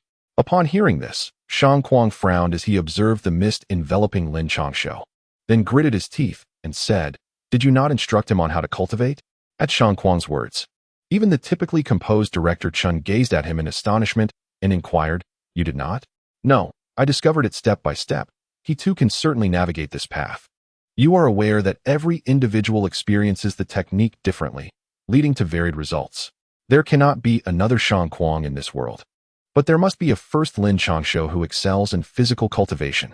Shang Kuang hesitated momentarily, his eyes filled with conflict, before nearly grinding his teeth as he declared, "Throughout his life, countless individuals have aspired to learn his physical cultivation, yet only 3 have truly captured his attention. The first is Lin Changshou's father, but alas, that young man, recognizing his inability to pass on his lineage, outright refused. The second is Lin Changshou's sister, whose talent is the finest I have encountered. Yet being a woman, she cannot pursue physical cultivation. The third is Lin Changshou himself, a person whose foundation has been tainted by poison yet continues to thrive, even rivaling some of the external prodigies in his cultivation. It is fair to say that Lin Changshou is the one I hold in the highest regard, the individual most likely to complete the postnatal body technique. I am eager to discover the nature of Lin Changshou's interpretation of the technique and whether it can ultimately resolve the issue of lifespan." Chapter 49. A transaction from years past. I disagree. The little junior brother's cultivation is insufficient as it stands. Not only is he unable to restrain those beastly creatures, but he is also lacking even against the master-level beings. He is about to become the youngest disciple of our academy, and I do not wish to entrust the life of my junior brother to the so-called fate due to your selfishness, Senior Shang. Upon hearing Shang Kuang's words, Mo Ran fell silent, exuding an icy aura, and gazed at Shang Kuang with cold eyes, saying, "Do you not realize how difficult it is for Lin Changshou to advance his internal power?" Shang Kuang appeared unfazed, harboring no doubts that he might have spoken amiss, causing this ethereal Mo Ran to take action. While others may fear him, whether due to his status or cultivation, the third disciple of the academy before him was not intimidated in the least. "What do you mean?" Mo Ran furrowed his pristine forehead upon hearing this, then glanced at the taciturn Dean Chun, followed by a look of confusion directed at Shang Kuang. That young man must have endured considerable hardship over the years. Although he has survived and even cultivated to the threshold of a minor master, the toxins within him have not been entirely purged. Just a few days ago, in the gravity courtyard, he nearly perished due to an outburst of toxins triggered by his inability to suppress his cultivation. Shang Kuang curled his lip. Lin Changshou was his most favored candidate and the most suitable choice at present. He had long been aware of Lin Changshou's physical condition. Throughout these years, each breakthrough must have come with the peril of bone scraping, and reaching the minor master level is a watershed in cultivation. Now, to break through to the minor master level, he would undoubtedly risk death from the toxins that could erupt, and Shang Kuang's postnatal body refinement technique is currently his best recourse. Not only could it strengthen his muscles and meridians, but if he could fully comprehend that half of the jade slip, future breakthroughs would undoubtedly become significantly easier. seeing Mo Ran still emanating an icy demeanor. Shang Kuang scoffed and signaled to Din Shen. Observing this, Din Shen silently chuckled and gradually spoke, but we cannot allow him to risk his life for this. That great demon still resides within.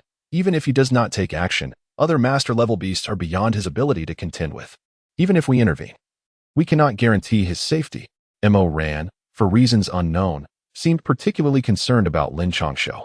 After Din Shen finished speaking, he continued to frown, saying, I am well aware of the situation on the back mountain.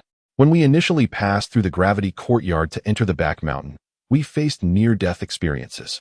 Those who begin without cultivation, upon reaching the master level, all venture to the back mountain for trials. However, Lin Changshou has not even reached the minor master level. Between life and death lies great peril, as well as great opportunity. I have already spoken to that great demon. Those above the master level will spare his life. Observing Mo Ran's concern, Din Shen calmly stroked his white beard and remarked, rather than worrying about your junior brother in the back mountain, you should be more concerned about the several formidable monks who are coming. They will not hold back their strikes out of consideration for us. As for me and Scholar Swan, we are currently preparing for the city of Tianbian and cannot afford to act recklessly. Those two remnants have already sent people to intercept, but they are no match. Upon hearing the words, Shang Kuang cast a somewhat surprised glance at Din Shen, as he distinctly remembered not having exchanged any greetings. Yet, the unspoken understanding developed over the years allowed him to respond seamlessly. Those ascetic monks? How dare they venture out? Upon hearing this, Mo Ran paused in silence, her beautiful eyes flickering as she turned to Din Shen. Noticing his nod, she murmured, Lin Changshou is an unpredictable variable. When the princess of the northern town was besieged, and he was poisoned, yet managed to survive. That madman of a northern prince still managed to maintain stability for his sake. However, if something were to happen to him in the capital now, one can only imagine the wrath that would be unleashed. Moreover, with my foolish junior deeply enmeshed in poison, chaos would inevitably ensue in the Great Shang, which is precisely what they are aiming for. Though Shang Kuang appeared rugged, his thoughts were remarkably meticulous. Observing Mo Ran's confusion, he elucidated the current situation. The throne and religious sects? Mo Ran grasped the concept immediately, understanding the intentions of those behind the scenes. Initially, we were ensnared by the affairs of the City of the Sky, and by the time we sought to intervene, it was already too late. The first incident of Lin Changshou being poisoned, followed by the assassination of the Northern Prince's consort. All we can do now is ensure the Great Shang remains stable. Rather than engaging in direct transactions, we must intercept any formidable figures outside the Great Shang once the culprits are identified. He guarantees that chaos will not arise from them. The Northern Prince's reciprocation was that young lady's enrollment in the academy years ago, which was essentially a trade of information. We initially believed she would be the key figure. Who could have anticipated her departure? She must now be in the City of the Sky, while Lin Changshou has arrived. Upon recognizing the latent dangers surrounding Lin Changshou, we understood the Northern Prince's demands. He requires us to save two individuals. First, to eradicate the poison threatening Lin Changshou, and second, to shatter Lu Qingran's soul. This explains why we turned a blind eye when the ragged Taoist interfered with Lu Qingran's sword technique. Once Lin Changshou breaks through, it will be time to act. After the resolution of these matters, the Northern Prince will lead his men to guard the City of the Sky, while we will depart, leaving Lin Changshou to continue as the Northern Prince. After slowly sipping his tea, Din Shen finally disclosed the transaction made with the Northern Prince years ago. I shall seek out those monks immediately. They cannot enter the capital. Upon hearing this, Mo Ran's eyes sparkled, being a unique entity. She possessed knowledge that even surpassed Din Shen's. Upon comprehending the situation, her gaze darkened profoundly, and after speaking, she vanished into the small courtyard. TSK. She has truly become consumed by her emotions. Mo Ran is genuinely concerned for Lin Changshou. However, dear scholar, you clearly did not instruct that beast to hold back. Are you not afraid that your disciple's transformation into a demon will turn against you should a crisis arise? As I watched in silence, the figure of Director Chun, calm and composed, addressed the ever-enthusiastic Shang Kuang. If I had not intervened, that girl, Mo Ran, would undoubtedly have taken action against you. By the time she returns, Lin Changshou should have arrived at the small courtyard. Before Mo Ran comes back, you must ensure that Lin Changshou remains unharmed. Otherwise, not only will Mo Ran seek vengeance, but her companions will not spare you either. Director Chen cast a sidelong glance at Shang Kuang, then issued a warning. After speaking, his figure gradually began to fade, on the verge of disappearing entirely.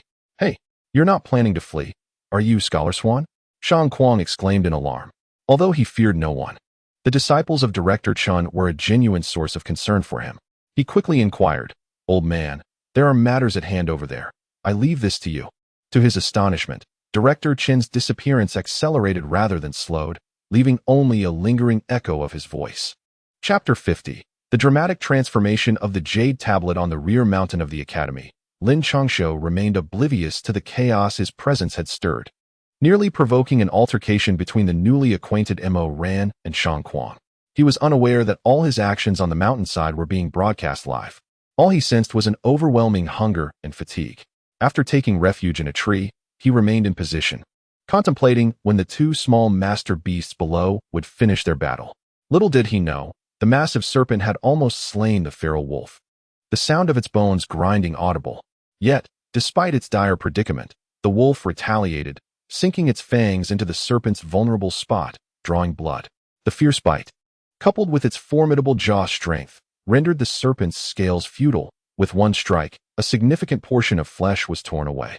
Thus began a fierce battle of vitality and endurance, with the wolf's bone-crunching sounds growing louder and the serpent's blood pooling increasingly at its vulnerable spot. Lin Changshou was paralyzed with fear, too terrified to move, lest he attract the attention of either combatant. He could barely manage to evade one, but facing two, even in their injured state, would spell his doom. As time passed, the stench of blood thickened in the air, and Lin Changshou could sense numerous beasts lurking in the vicinity.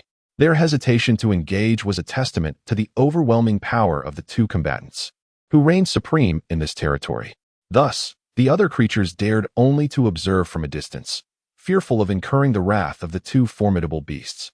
The night deepened swiftly, casting an ominous shadow over the rear mountain, with only the faintest moonlight filtering through the branches. The already blood-soaked landscape became even more daunting, as distant roars and the wails of dying beasts echoed throughout the area.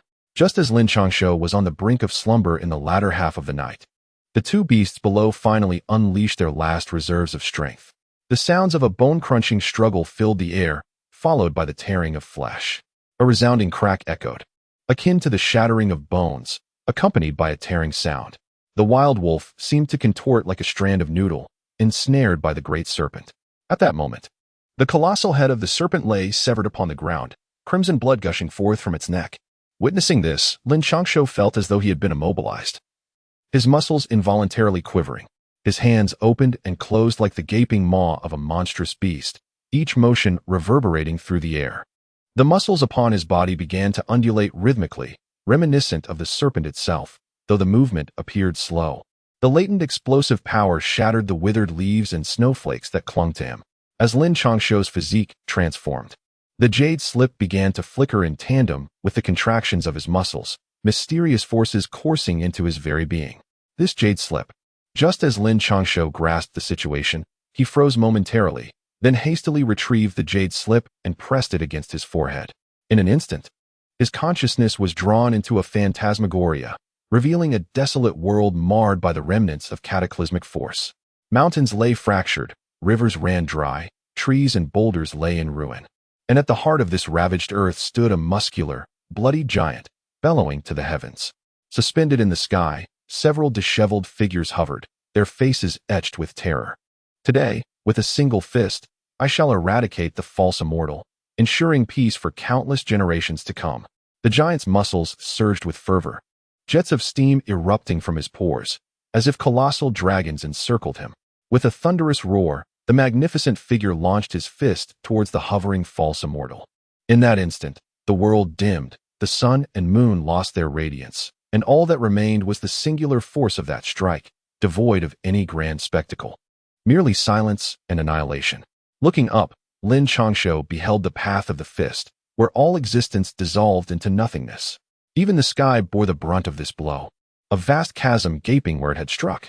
As Lin Changshou regained his composure and turned to regard the magnificent figure, their fierce gaze met his, sending a jolt of fear through him. Yet he fought to quell the dread, yearning to witness more. Junior, I am the body saint. Today, I bestow upon you the postnatal tyrant body technique. Remember, do not tarnish my name. What follows is beyond your comprehension. Depart.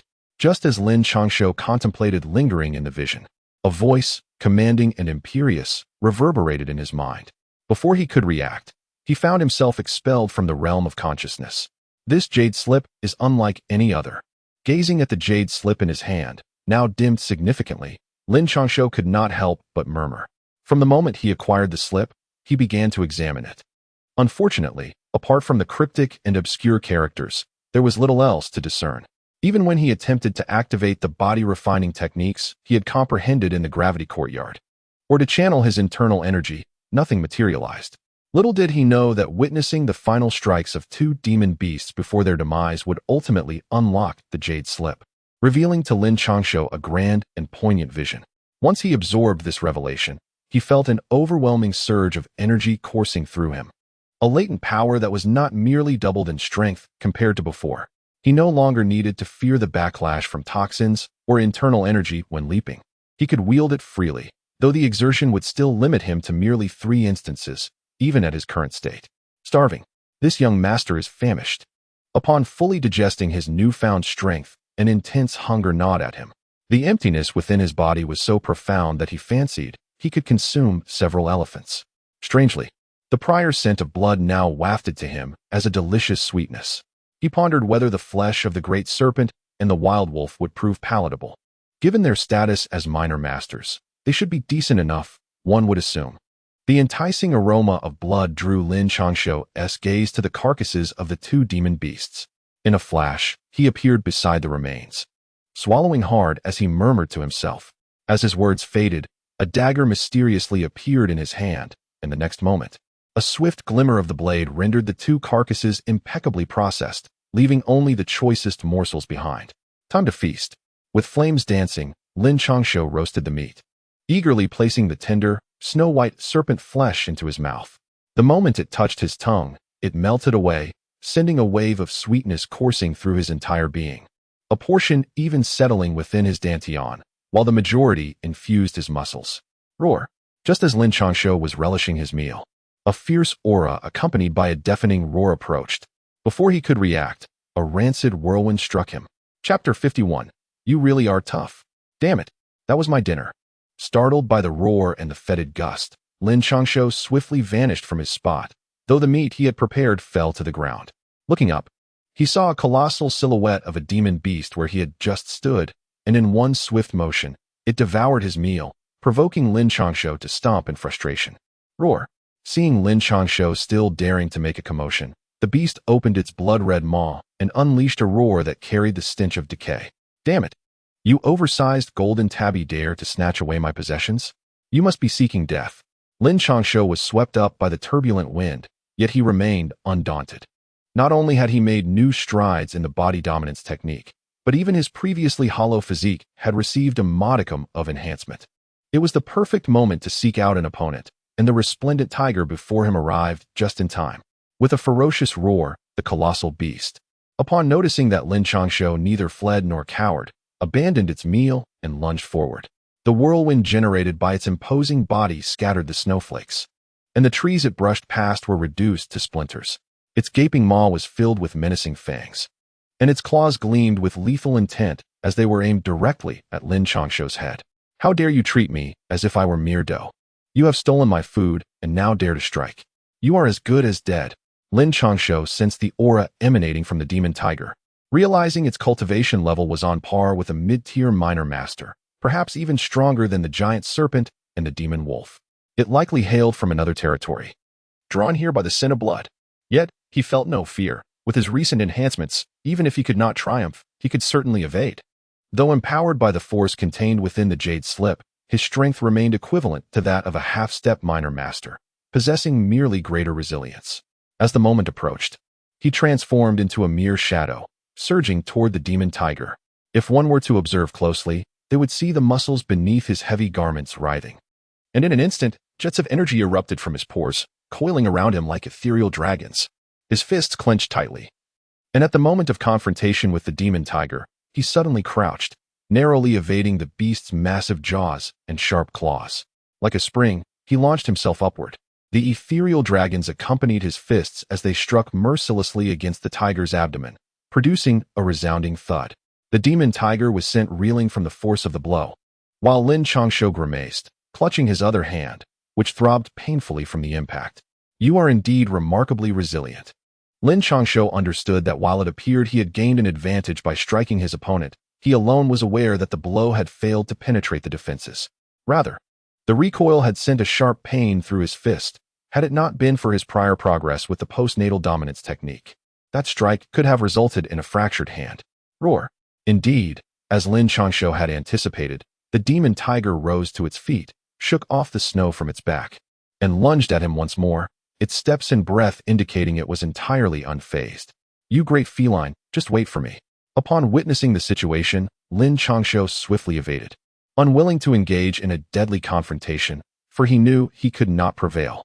However, the demonic tiger had no intention of letting Lin Changshou escape. With several leaps, it charged directly towards his head. "Are you not yet satisfied? I have offered you my flesh, and yet you continue to pursue." Upon witnessing the scene, Lin Changshou was immediately engulfed in fury. He swiftly turned, delivering a powerful punch while bending low, striking the demon tiger squarely in its ribs. After executing this blow, Lin Changshou dared not linger, hoping to leverage the recoil to make his escape. However, before he could endure the agonizing pain in his wrist or muster strength in his legs, a fierce rushing sound assaulted his ears. With no time to react, he could only muster all his strength to shield his vital points, and then came the ominous crack. Lin Changshou was sent flying by the tail of the demon tiger, crashing heavily against a tree, his defending arm now fractured. "How dare you? Do you truly believe this young master lacks temper?" Lin Changshou gritted his teeth and rose to his feet, emanating an aura of icy coldness, as streams of energy surged forth from his pores. With a fierce roar, the demon tiger cautiously advanced, its blood-red eyes fixated intently on Lin Changshou's neck. "Prepare yourself." Lin Changshou's energy peaked, and with a thunderous shout, the surrounding trees and snowflakes were sent swirling into chaos. The demon tiger, sensing the shift, displayed a flicker of apprehension in its gaze and retreated a step. Although Lin Changshou's fists had not breached its defenses, the pain was undeniably real. Yet, after a prolonged wait for an attack that never came, the demon tiger sensed something amiss. Its nostrils flared as the snowflakes and shattered wood settled, revealing the absence of Lin Changshou. Even the beast meat on the ground had vanished without a trace. The demon tiger's fur bristled as it unleashed a roar towards the heavens. Throughout its existence, aside from a few formidable foes hidden deep in the mountains and a particularly arrogant large black dog, no one had dared to toy with it in such a manner. In that moment, even its hunger dissipated, leaving only seething anger. The massive tiger prowled through the mountains, driven by the scent of that detestable human. Lin Changshou fled in a state of disarray, while in the courtyard of the rear mountain, Director Chun and Shang Kuang watched with rapt attention. "Are you not going to take a look? That little tiger is capable of awakening the bloodline of the white tiger. Changshou is no match for it." Director Chun observed Shang Kuang, who was still munching on seeds, and a fleeting expression of concern crossed his face. No, did you not see? Even those two lowly beastlings could compel him to activate the jade slip, and it responded as well. Now this little tiger is just perfect. I am genuinely curious to see the extent of that little rascal's potential." Shang Kuang shook his head vigorously, leaving unsaid the fact that the jade slip had shown no reaction throughout the years it had been in his possession. He had only managed to cultivate the acquired overlord body technique through sheer serendipity, merely sensing the aura inscribed upon it. One could say he had received but a fraction of the true inheritance. Meanwhile, Lin Changshou was now in possession of what should be the genuine legacy, making it impossible for him to interfere. Indeed, after all, I am but a mere incarnation at present. Once more in returns, there will be much to discuss. Upon hearing this, Director Chun nodded slightly, then his figure dimmed, not affording Shang Kuang the opportunity to respond before vanishing from sight. "Damn it, you pompous scholar. Morin should not be finishing up so soon, considering those monks are quite formidable." Watching Director Chun disappear, Shang Kuang was momentarily taken aback, then muttered to himself in a bid for consolation. Chapter 52. This path is impassable 100 miles outside the capital. Continuous heavy snowfall nearly concealed the entire road. Even when a few horse-drawn carriages occasionally passed by, their tracks were quickly buried by the accumulating snow. In such weather, not only humans, but even horses were reluctant to venture out. Yet, at the end of the road, several figures could be seen trudging forward. They were clad in tattered ropes, each appearing emaciated, their garments hanging awkwardly on their frail frames. Their heads were entirely bald, save for the conspicuous scars of their vows. As the snow continued to fall, the path became increasingly treacherous, yet they persevered, their feet encased in straw sandals, taking deliberate steps forward. This path is impassable. It would be wise for the masters to turn back. Just as they reached the middle of the road, over a dozen figures suddenly emerged from both sides. Mounted upon steeds, clad in armor, exuding a menacing aura. At the forefront stood two figures, a middle-aged man missing an arm and an elderly man resembling a weathered farmer. Who was the one to speak? Ba, it seems we have encountered the remnants of the Northern Defense Army. The poor monk pays his respects. The leading monk halted his steps, seemingly oblivious to the murderous intent emanating from the soldiers flanking him. His expression one of sorrowful tranquility as he pressed his palms together in greeting. Master Baiku, the prince spared you initially because you refrained from participating in the sordid affairs of Buddhism. Within the vast realm of the great merchant, you are among the few who have managed to survive until now. It is not too late to retreat. Uncle Leg's expression grew solemn as he gazed at Master Sadness, stating that within the vast realm of the Great Shang, there are but two individuals whose prowess could be deemed invincible beneath the Grand Master level. One is the tattered Taoist, and the other is the ascetic monk before him, Master Sadness. Faced with this monk, both Uncle Leg and Uncle Knife felt an overwhelming uncertainty. Esteemed generals, the monk began, I was born into Buddhism and practice its doctrines. In the past, I refrained from intervening due to their excessive actions. Today, I take a stand because they have acknowledged their wrongs and suffered their just punishments. Even if the path ahead leads to boundless hell, I shall proceed without hesitation. Upon hearing this, Master Sadness displayed no visible emotion, merely casting a fleeting glance at Uncle Leg and his companion before clasping his hands together, radiating waves of golden light. You foul monk, do you truly believe I cannot vanquish you? Had I not been injured, dealing with you would be an effortless task. You presume yourself a paragon among those bald-headed fools, yet you appear, in truth, to be nothing more than a hypocrite, cloaked in false virtue. Though our young lord may possess minor flaws, he has never humiliated the common folk. Should you dare to leave today, I swear that every monk within the Great Shang shall be met with death. Uncle Knife, intolerant of further delay, summoned his blood-red spear. Its formidable presence emanating a chilling aura as he glared at Master Sadness and bellowed in rage. Ba, young benefactor Lin is destined to our Buddha. When the day of his success arrives, I shall personally erect a monument for him and chant the rebirth mantra for 3 years. Master Sadness responded, his eyes cast downward. Though he recognized the wrongness of his actions, he bore no regrets. Ba, our Buddha is compassionate. As Master Sadness's words faded, the remaining monks exhibited expressions of pity and compassion, their hands clasped together in silent prayer. Kill. Leave not a single one alive. Uncle Leg commanded, exchanging a glance with Uncle Knife. With a wave of his hand, the entire Northern Town army unleashed a volley of crossbow bolts, while the two men charged towards Master Sadness. Ba, if the esteemed generals were uninjured, I would concede that I am no match for you. Yet now, with your foundations shaken and wounds still festering, why squander your lives in vain? Master Sadness lamented, his sorrow deepening as he sighed. The golden light surrounding him surged intensely as he observed the advancing duo. Damn it, bald fool. Spare me your words. Even if I must forsake my life today, I shall not allow you to pass. Uncle Knife roared, his spear transforming into a sinuous dragon, lunging towards Master Sadness's throat. Kill. Uncle Leg's countenance hardened as he brandished a Northern Town blade, vanishing from sight only to reappear behind Master Sadness, striking fiercely at his neck. Ba, even the Buddha possesses the wrath of the Vajra. As the two individuals, Uncle Leg and Uncle Knife, disregarded his words, a profound despair flickered in his sorrowful eyes, revealing an expression of helplessness and regret.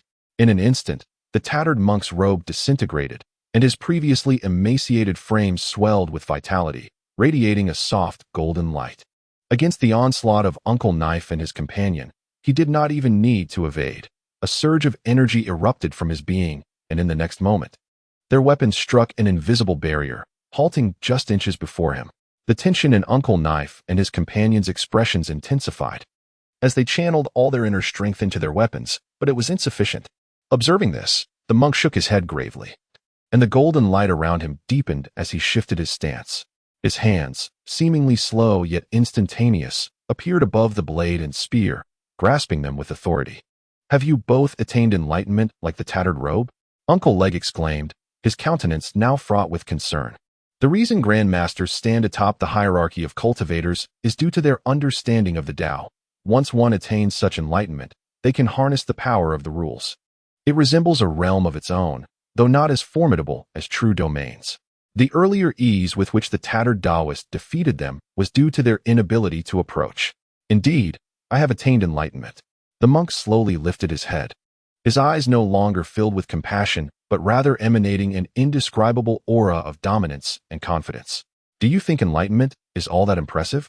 I can achieve it as well." Witnessing this, Uncle Knife felt his blood surge, and his spear transformed into a deep crimson. An overwhelming killing intent surging forth as if it were a tangible force. With this murderous intent, phantoms of spears materialized around him, causing the monk's grip on the spear to tremble. Even the golden barrier began to waver as the spear lunged directly towards his throat. Soon, cracks began to appear on Uncle Knife's skin, blood seeping from the fissures. "You're courting death, having already fallen in rank. Forcing your way into enlightenment will only lead to your own destruction." The monk struggled to maintain his grip on the spear, his hand shaking as he voiced his confusion. "Monk, the reason we were able to lead the Northern Army to make you weep was twofold: our cultivation and our fearless resolve." Uncle Knife remained silent, yet Uncle Leg, positioned behind the monk, suddenly let out a cold laugh. As his words fell, he seemed to vanish, and the blade grasped by the monk also disappeared, reappearing at the monk's throat, leaving a deep gash. Chapter 53. Self-crafted golden body. My esteemed benefactors, the monk shall now retaliate. As the ferocity of the assaults from the two adversaries escalated, bitterly aware that his protective barrier would not endure for long, he fixed his gaze with a piercing intensity and uttered a sharp command. In the next instant, his aura surged dramatically. Where there had once been a suffocating pressure, there now arose an overwhelming force. The long spear wielded by Knife Uncle bent almost instantaneously, his exposed skin marred with cracks that spread like a web across his body. In that fleeting moment, Knife Uncle appeared akin to a figure drenched in blood, yet he remained silent, as if the fissures in his skin and the blood flowing from them were not his own. His crimson eyes glowed with fervor, his entire essence coalescing into a singular focus, intent on delivering a lethal strike to his opponent. Leg Uncle, concealed in the shadows surrounding Bitter, coughed up a mouthful of blood, compelled to reveal himself by the force of Bitter's presence.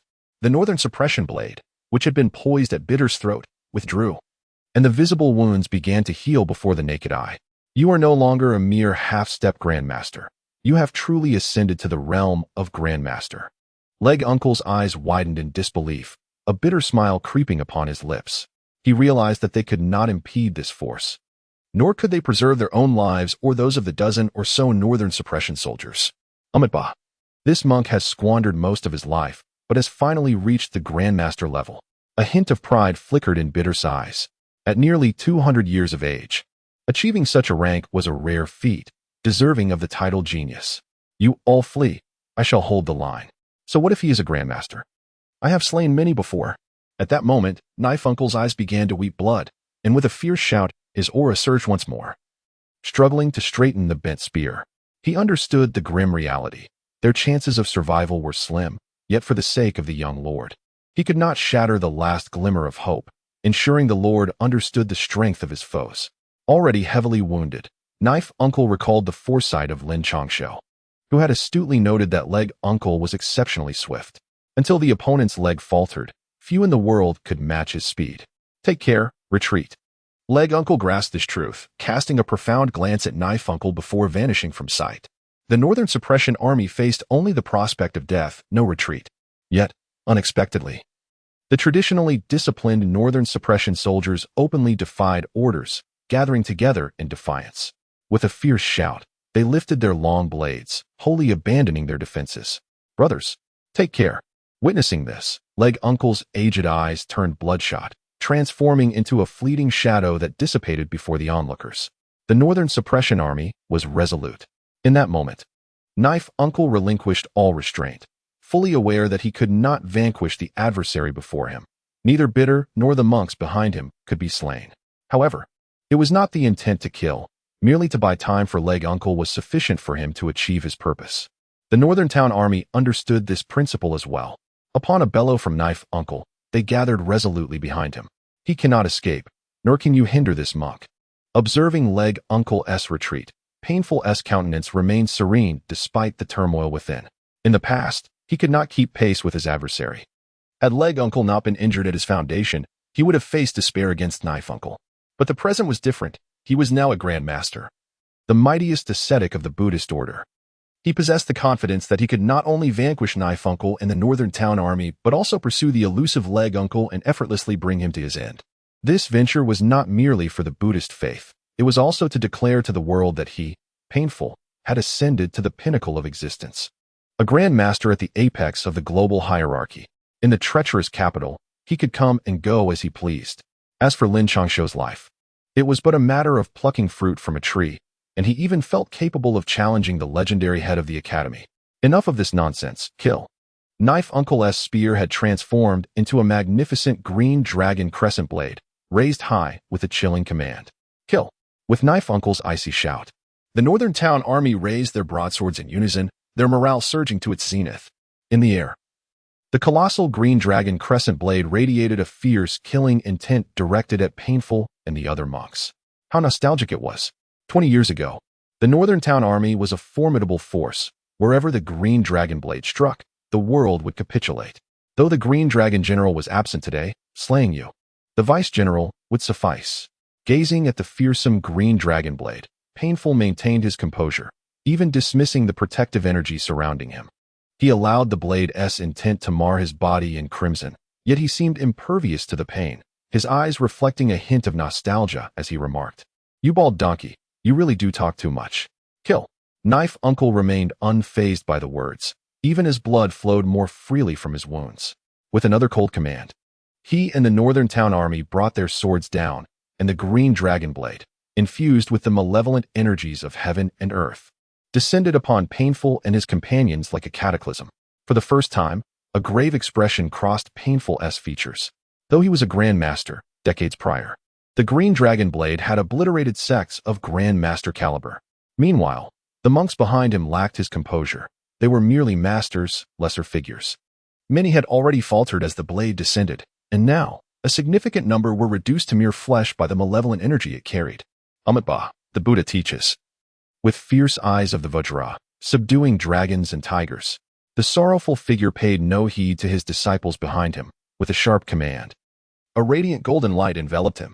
In an instant, a colossal golden Buddha appeared behind him, and upon closer inspection, its visage bore an uncanny resemblance to his own.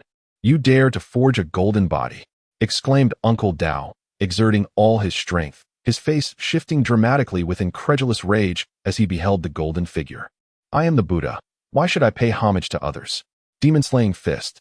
As Uncle Dao's astonished cry echoed, all eyes were irresistibly drawn to the immense Buddha, while the monks flanking the sorrowful figure displayed expressions of shock and fury. The act of self-creating a golden body was, to the Buddhist sect, an utter sacrilege. They could hardly fathom that the ascetic, known for his benevolence, would dare to undertake such a transgression. Yet, the sorrowful figure remained unfazed. In his eyes, this secret was no longer worth concealing. Although he harbored a fear of the ancient masters of the Buddhist order, he believed that if he could eliminate them all before entering the capital, he would soon be free of his troubles. As his words fell, he slowly extended a fist towards the azure dragon blade suspended in midair, and the gigantic Buddha behind him mirrored his action, unleashing a mighty blow that seemed to resonate with the very essence of heaven and earth. Chapter 54. You have seen nothing. The golden fist darkened the skies, annihilating all in its path, and soon the blade met the golden punch in midair. There was no earth-shattering roar, no grand spectacle, only an eerie silence as the two forces clashed. The sorrowful figure maintained a neutral expression, unwavering in his stance, while Uncle Dao and the Northern Army contorted in agony. After a few breaths, a faint sound echoed, akin to the shattering of swords. Raising their heads, they beheld the azure dragon blade completely fissured. In the next moment, The massive blade shattered into fragments, scattering through the air, and the weapons in Uncle Dao's grasp were violently flung away. The overwhelming force sent them all flying, their bodies resonating with the sound of cracking bones, while blood erupted from them like a torrent. Yet, the fist merely dimmed to half its brilliance, its ferocity undiminished, hurtling towards the defenseless Uncle Dao and his companions. Those who insult the Buddha shall perish. With a calm demeanor, the sorrowful figure uttered in a low voice, intensifying the momentum of his punch. Is it you who seeks to slay my junior disciple? Just as Uncle Dao and his companions were on the verge of being reduced to mere pulp, a figure materialized before the colossal fist. Clad in azure robes, barefooted and floating in the air, she appeared as insignificant as an insect compared to the fist, yet her expression bore no trace of panic. Instead, she glared coldly at the sorrowful figure. The seemingly world-destroying golden fist halted before her, unable to advance further. Lady Benefactor, I advise you to refrain from meddling in matters of the Buddhist order, lest you forfeit your life, which would weigh heavily on my conscience. As he witnessed his fist being obstructed, the sorrowful figure regarded the woman with a grave countenance. I ask you, are you the one who intends to kill my junior disciple? The young woman, arriving silently, grew even colder at the words spoken. Her elegant brows furrowed, and her tone shifted to one of impatience. Uncertain of the identity of the young lady's junior disciple, the monk sensed a misunderstanding brewing. The figure of sorrow, shrouded in despair, began to amplify his efforts, yet his fist remained motionless, causing him to be inwardly alarmed and cautious as he inquired with a benign expression. Is it your intention to harm our young master, my junior disciple Lin Changshou, you old bald donkey? The young woman gestured towards the bloodied and weakened figures of Uncle Dao and the others, then pointed to herself as she spoke. Lin Changshou, the little benefactor, is indeed your junior disciple? Yet, is not that individual an ill-fated one? The Lin family has insulted the Buddha and deserves to descend to the 18th level of hell. Sorrow raised his long brows, and upon internally comparing himself, he realized he might be slightly inferior to the woman, but certainly not by much. After all, he had not heard of such a young grandmaster. Moreover, how formidable could Lin Changshou truly be? Even if his senior sister were immensely powerful, it was unlikely to surpass the capabilities of a master. If it were Lin Changshou's master, he would have turned and fled immediately. But it was evident that this was not the case. Insulting the Buddha? So you are indeed the one who seeks to kill my junior disciple. The young woman nodded. And in the next moment, the golden fist vanished entirely, leaving no trace of its presence. You misunderstand. Upon realizing that his formidable strike had been rendered utterly ineffective, and sensing the absence of the opponent's aura, Sorrow felt regret and hastily exclaimed, I too have insulted the Buddha. Let me see you cast me down to the 18th level of hell. However, his voice had no effect, for he was met with a chilling response. Before he could react, the immense golden form became enveloped in pitch-black inner power, and within moments, it visibly withered and perished. Sorrow's entire being began to darken in tandem with the colossal golden figure, starting with his arms, swiftly engulfing his body. Rebirth. Recognizing the peril, Sorrow dared not hesitate further and let out a cold cry, transforming himself into a mist of blood, vanishing from sight. As the blood mist passed by the monks, their faces turned ashen, and once the mist had flowed by, they were swept away by the wind, scattering like dust in the breeze. Rebirth blood shield? How could he possibly possess such a technique? Observing the direction in which the blood mist had fled, the young woman's beautiful eyes momentarily widened in astonishment. Yet her murderous intent intensified. With a swift step, she prepared to pursue. However, as she took less than a step, her body began to shimmer with an inky light, revealing countless iron chains. Perish. With her progress halted, the young woman's murderous aura became palpable as she raised her head and shouted coldly.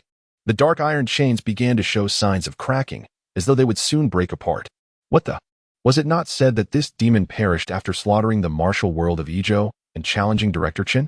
I cannot believe that after 80 years, he has become the third master of the academy. Just as Mo Ran was on the verge of madness, a shadowy figure unexpectedly appeared beside Uncle Dao and the others. After administering pills and channeling inner strength into each of them, the figure clicked his tongue and addressed the frenzied Mo Ran in midair. Damn it, I'm curious too. But could you refrain from pressing on my wounds? That Buddhist inner strength is excruciating. Uncle Dao, leaning against Uncle Leg, gazed up at the figure with a mix of shock and intrigue, though primarily, he was in pain. Apologies. Let us hasten our departure. It is said that this individual is truly merciless. Uncle Leg, upon hearing this, quickly withdrew his hand from Uncle Dao's shoulder, eager to assist him to his feet. Where do you intend to go? Before they could make any further movements, an icy sensation enveloped them. The Northern Army soldiers still lying on the ground shook their heads vigorously. Just as they were about to flee, a chilling voice echoed. That is to say, Senior, we merely wish to return and meet with the young master. Uncle Leg and Uncle Dao exchanged glances, cold sweat beading on their foreheads.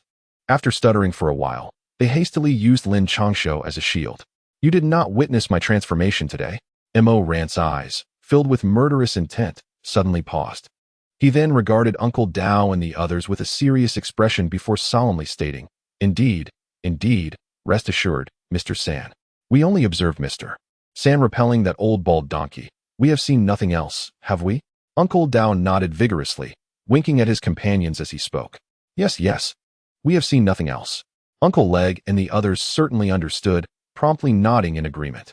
Just as slippery as the little junior brother. With a mind as devious as Lin Zhan, Mo Ran cast them a few glances before muttering under his breath. In the next instant, his figure vanished from their sight. Your Highness, do your best. We shall not follow you. After waiting for a while to ensure Mo Ran had departed, Uncle Leg and the others exchanged glances and sighed. Achu, who was speaking of this young master behind my back? Never mind, Big Cat, do you dare not to pursue? Meanwhile, Lin Changshou, in a state of disarray as he fled, suddenly sneezed several times for reasons unknown. Not far behind him, a tiger's roar echoed, prompting him to hasten his steps and dash deeper into the mountains. Chapter 55, An Unusual Pursuit. Roar. In the tiger's roar town, a resounding cry echoed through the mountains, sending a tremor across the entire hillside. It was now the third night, a time when the nocturnal beasts should be most active. Yet, an unusual silence enveloped the area, persisting for 3 consecutive days, all due to a near-master-level tiger demon relentlessly pursuing its foes. The malevolent aura emanating from it compelled many creatures to retreat. Even those few who deemed themselves formidable met with a tragic end. A 2-meter-tall monkey of master rank emerged, only to be thoroughly vanquished by the tiger. Initially, the tiger struggled against the agile monkey, which exploited its dexterity and tremendous strength to force the tiger into retreat. However, the tiger showed no sign of yielding. Each time it appeared on the brink of defeat, it would summon hidden reserves of strength, reigniting its ferocity in battle. Ultimately, when the tiger seemed truly overwhelmed, a human with a rather insolent demeanor would materialize. Despite lacking in cultivation, the human exhibited remarkable agility and a ruthless approach, seizing opportunities with precision, whether executing lethal maneuvers or hurling boulders imbued with internal energy, compelling the beasts to withdraw. Ironically, the tiger, while pursuing the human, consistently arrived just in time to confront any attacking beasts, either dispatching them or driving them away. Following this, yet another clash would ensue between the tiger and the human, culminating in the chilling sounds of the human's frantic flight mingling with the haunting roars of the tiger. Oh, great cat, it has been 3 days. How long must you continue this chase? How many times have I assisted you? Do you possess no sense of gratitude? Lin Changshou sat breathlessly atop the great tree, having long discarded his white bear coat, leaving only a thin long robe clinging to his form. Yet, even in this state, the robe hung in tatters upon him, revealing the bearskin beneath, marred by a series of ghastly scars, some still oozing blood. Below him lay the white tiger, equally disheveled, having just battled ferociously against those monstrous beasts. Its pristine fur bore numerous vicious wounds, some still bleeding, and as fatigue flickered in its fierce eyes, it let out a roar upon hearing Lin Changshou's voice, then sprawled on the ground to rest, showing no concern for Lin Changshou's potential departure. Hey, I'm speaking to you. How about this? I am rather hungry, and it seems you haven't eaten either. If I come down, promise you won't attack me. I'll gather some food, and we can share it together. Lin Changshou felt an overwhelming chill enveloping his entire being. Relying on his body-refining techniques, he had tirelessly practiced the postnatal dominant body art over the past 3 days, drawing upon the surrounding spiritual energy to replenish the deficiencies of his physical form. This endeavor took place in the secluded mountains behind the academy. Had he been in the outside world, he would not have needed to endure 3 days of relentless pursuit by the great white tiger. It is likely that he would have perished from excessive strain on his body on the very first day. Roar. The great white tiger seemed to comprehend Lin Changshou's words, its eyes gleaming with anticipation. With a mighty call, it vanished from sight in an instant. Was it off to procure sustenance for the esteemed young master? Indeed, the young master was dashing and charismatic, prompting even such a ferocious creature as the great white tiger to run errands on his behalf. Upon witnessing the scene, Lin Changshou absorbed the surrounding spiritual energy to nurture his physical form, all while murmuring in a rather disdainful manner.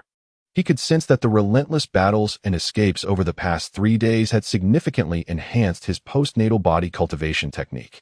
In fact, during his previous confrontation with the obstructive beast, which was at the threshold of a minor master in cultivation and possessed a physical prowess that reached the master level, he had managed to shatter several of its bones with a single punch, forcing it to flee with its tail between its legs. Now, should he engage in combat with that same wolf-like beast once more, he felt a surge of confidence that he could vanquish it, no longer reduced to a state of frantic retreat. Roar. As Lin Changshou was savoring the elevation of his cultivation, a resounding roar of a tiger echoed nearby, followed by the mournful cries of a beast. Shortly thereafter, a peculiar and towering deer was seized by the neck and dragged forth by the demon tiger. Observing its robust musculature and colossal form, Lin Changshou discreetly reconsidered his earlier inclination to confront the beast. With a powerful roar, the demon tiger deposited the deer's lifeless body onto the snowy ground, casting a glance at Lin Changshou, seemingly pleased that he had not fled. With its massive paw, it nudged the carcass and let out a call. "Do not rush. I am merely lacking in strength at the moment. Wait, for I shall prepare a grand feast for you, one that shall broaden your horizons." Lin Changshou sensed a tinge of urgency and anticipation in the gaze of the white tiger. With a hint of annoyance, he shot a glance at the creature before gracefully descending. After assessing the immense deer, a flash of steel illuminated his hand as a dagger, glinting coldly, materialized. Roar. Upon seeing the dagger, the demon tiger instinctively leaped back, its fur bristling, and it let out a fierce growl, baring its menacing fangs. "What are you roaring about? I am not here to fight you. This young master has matters to attend to. You should remain still." Upon witnessing the scene, Lin Changshou's lips curled into a subtle smile of triumph. His earlier actions had been deliberate, a response to the recent torment inflicted upon him by the formidable white tiger. Roar. The demon tiger, seemingly comprehending the sentiment, exhibited a less reactive demeanor.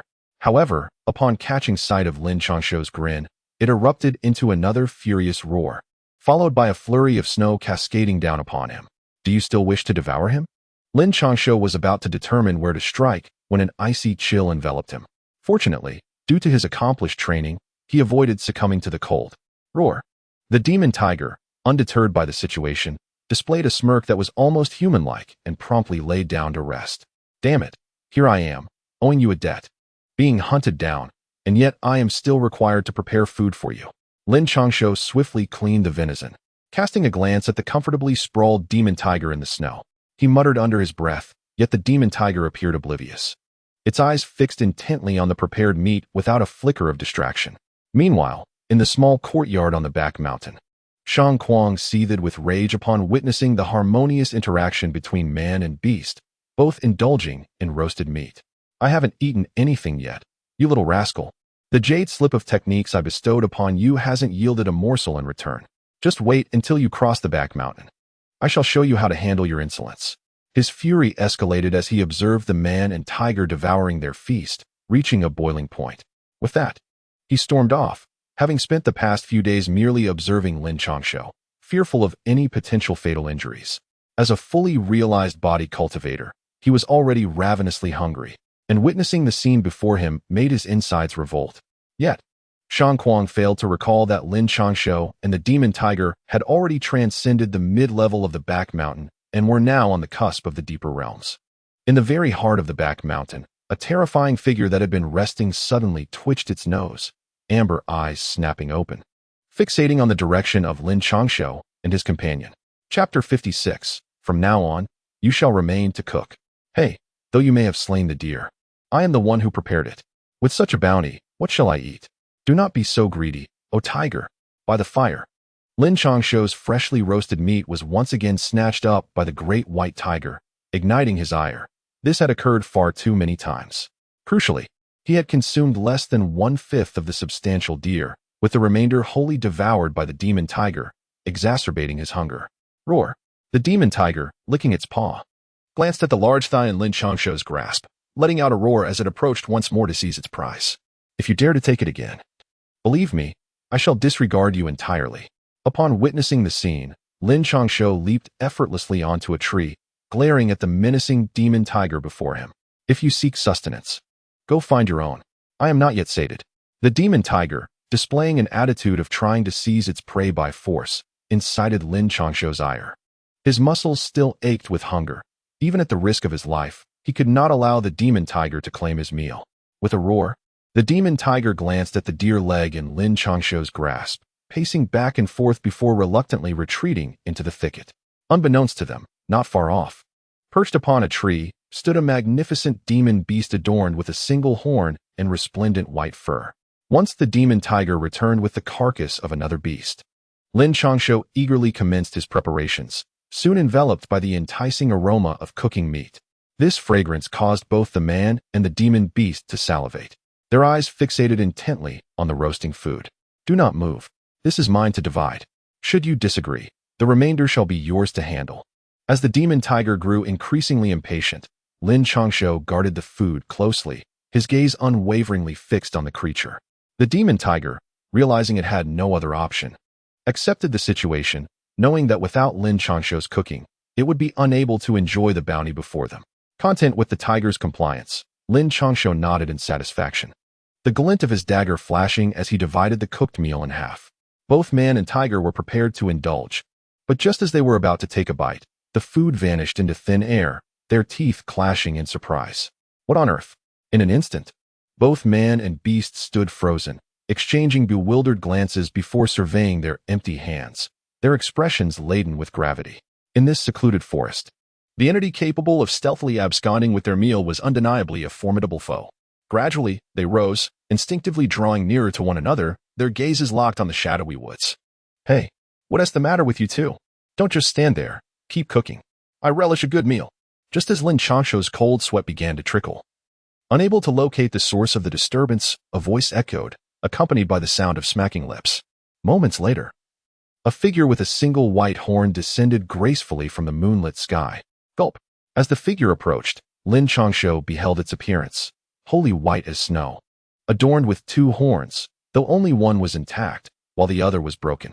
With the physique of a lion and goat-like whiskers, ethereal white wings were visible along its flanks.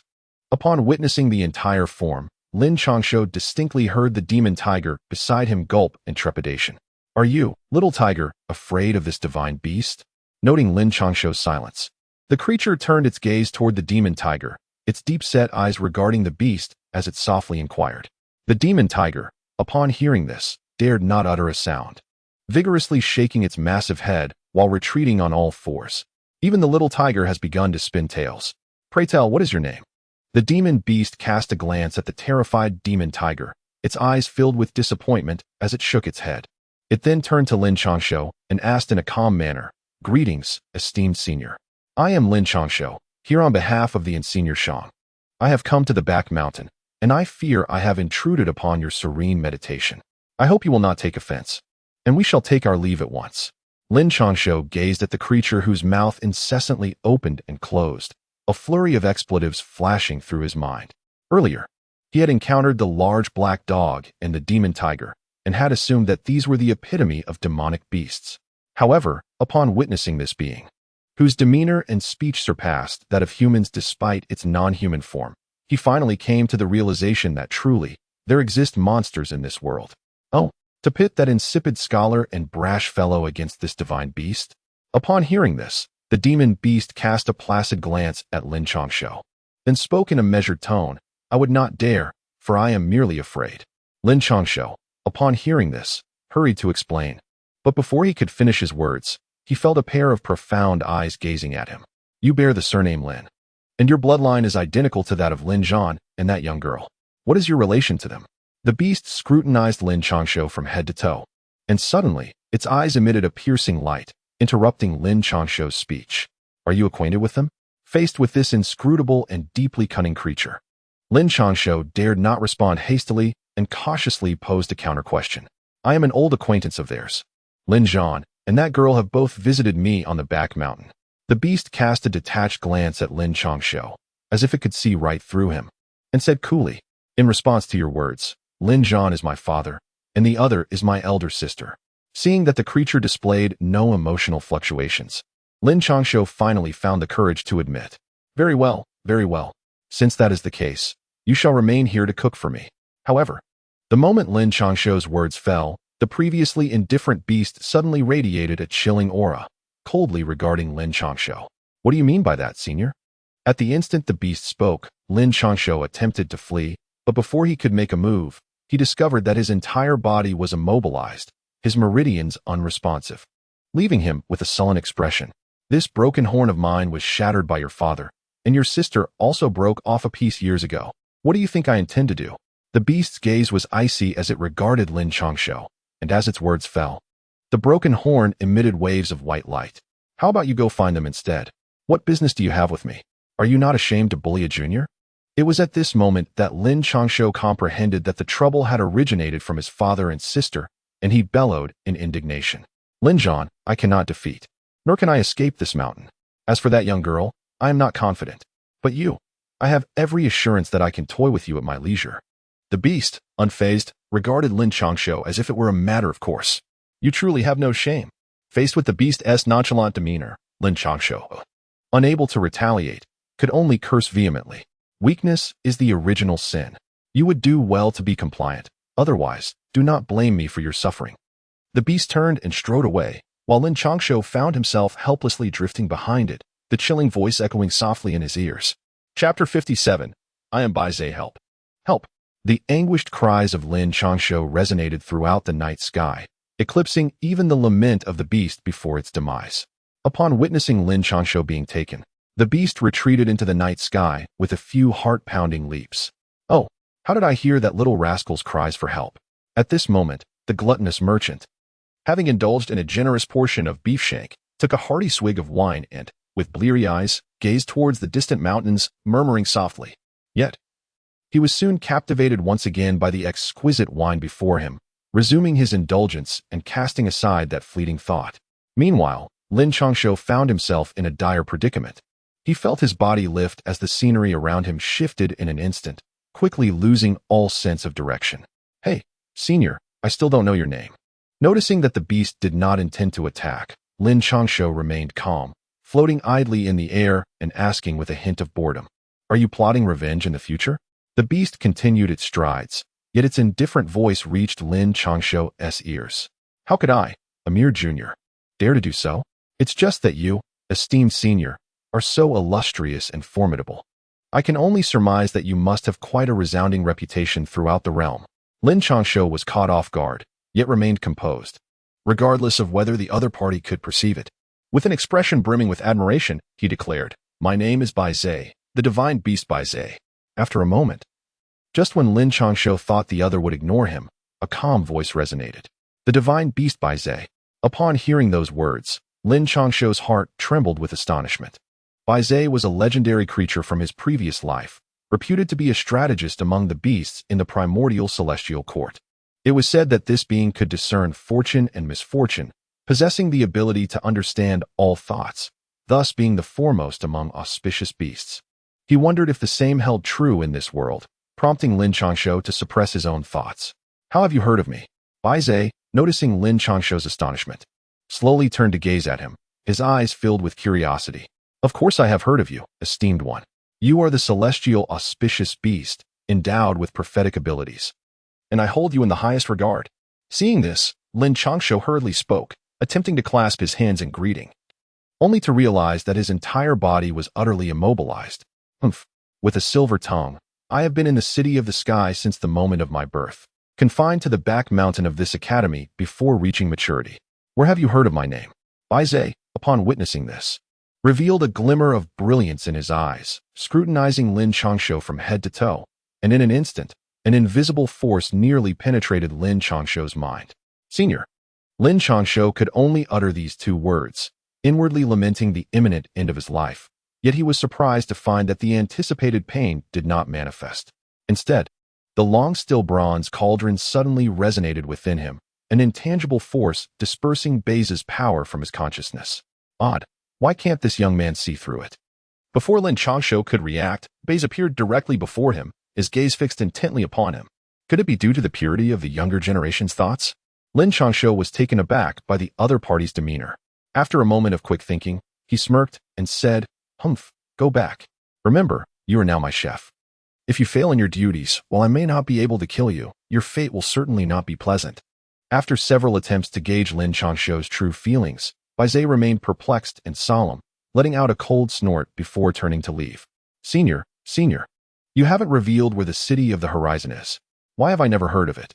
As he watched Baize walking away into thin air, Lin Changshou hastily called out, having spent many years in the Northern Territory and read countless books. Yet, he had never encountered any mention of this so-called city of the horizon. He felt that the city might unveil the mysteries of the world. At such a young age, one should not indulge in excessive curiosity. Otherwise, it would be a great pity if you were to meet an untimely demise. Baize did not respond, his chilling voice lingering in the air. Time passed, and Lin Changshou began to doubt the disparity between the rear mountain he had seen and the present moment. From the outside, the mountain appeared to be merely a large hill, not particularly impressive. However, ever since Baize had captured him, it felt as though he had traversed hundreds of miles. Just as Lin Changshou pondered this, Baize halted, lightly stepping in the air. Instantly, a ripple emanated from him. And in the blink of an eye, Lin Changshou was dazzled by a sudden brightness. The trees around him vanished, replaced by a tranquil garden. Devoid of the snowy landscape outside, strange flowers and plants adorned the space, their fragrances invigorating. However, Lin Changshou soon realized that there was no life present. Apart from him and Baize, not even an ant could be seen. "From now on, you shall cook for me here. As for the meat, the white tiger will deliver it daily." Just as Lin Changshou marveled at his surroundings, he felt the restraints around him dissipate, and he fell into a sea of flowers. Hearing Baize's cold voice echoing in his ears, "Senior," when Lin Changshou lifted his head in search of Baize's figure, he found that the space had already swallowed him whole, as if he had vanished completely. With no way to escape, and knowing he could not flee, Lin Changshou decided to begin his cultivation and recuperation. Until now, he had either been fleeing or fighting, leaving him no time to rest his body. Now, in this moment of tranquility, free from the threat of beasts, he could consolidate his gains and familiarize himself with his powers.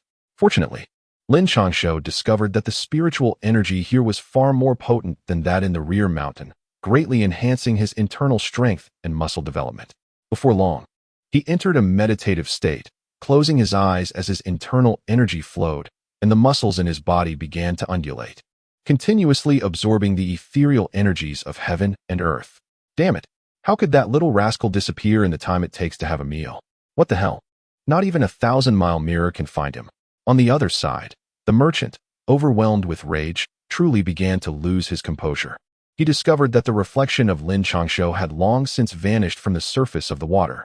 All that remained were the remnants of their recent feast and the carcasses of the beasts. In an instant, his mind erupted with a deafening roar. "Baize, how dare you steal my people?"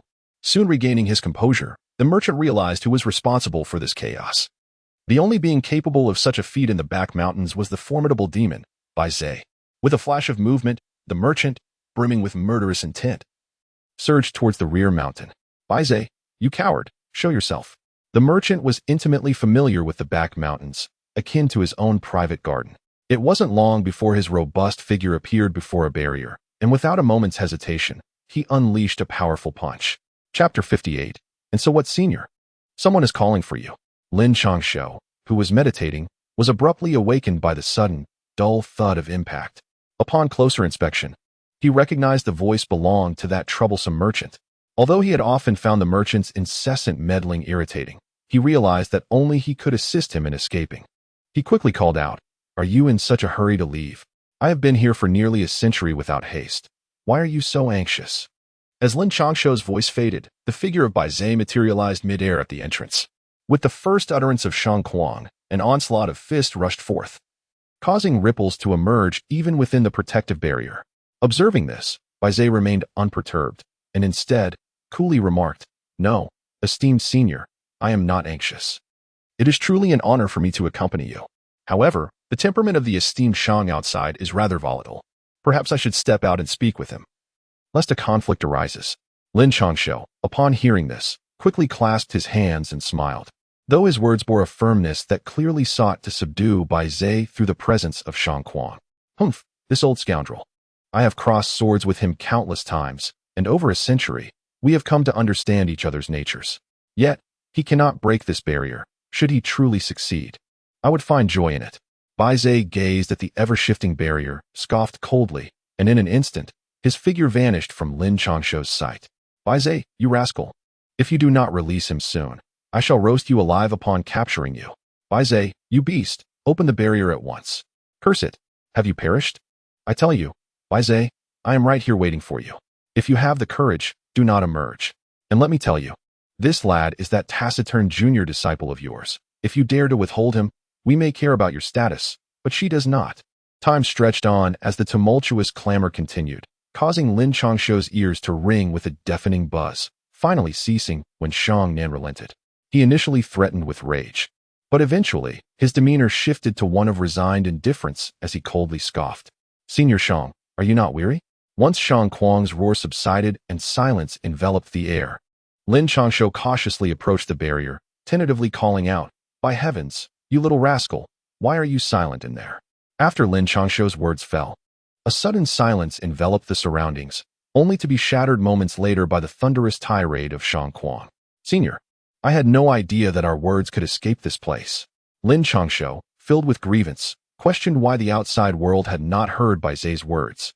Yet they had managed to overhear his own.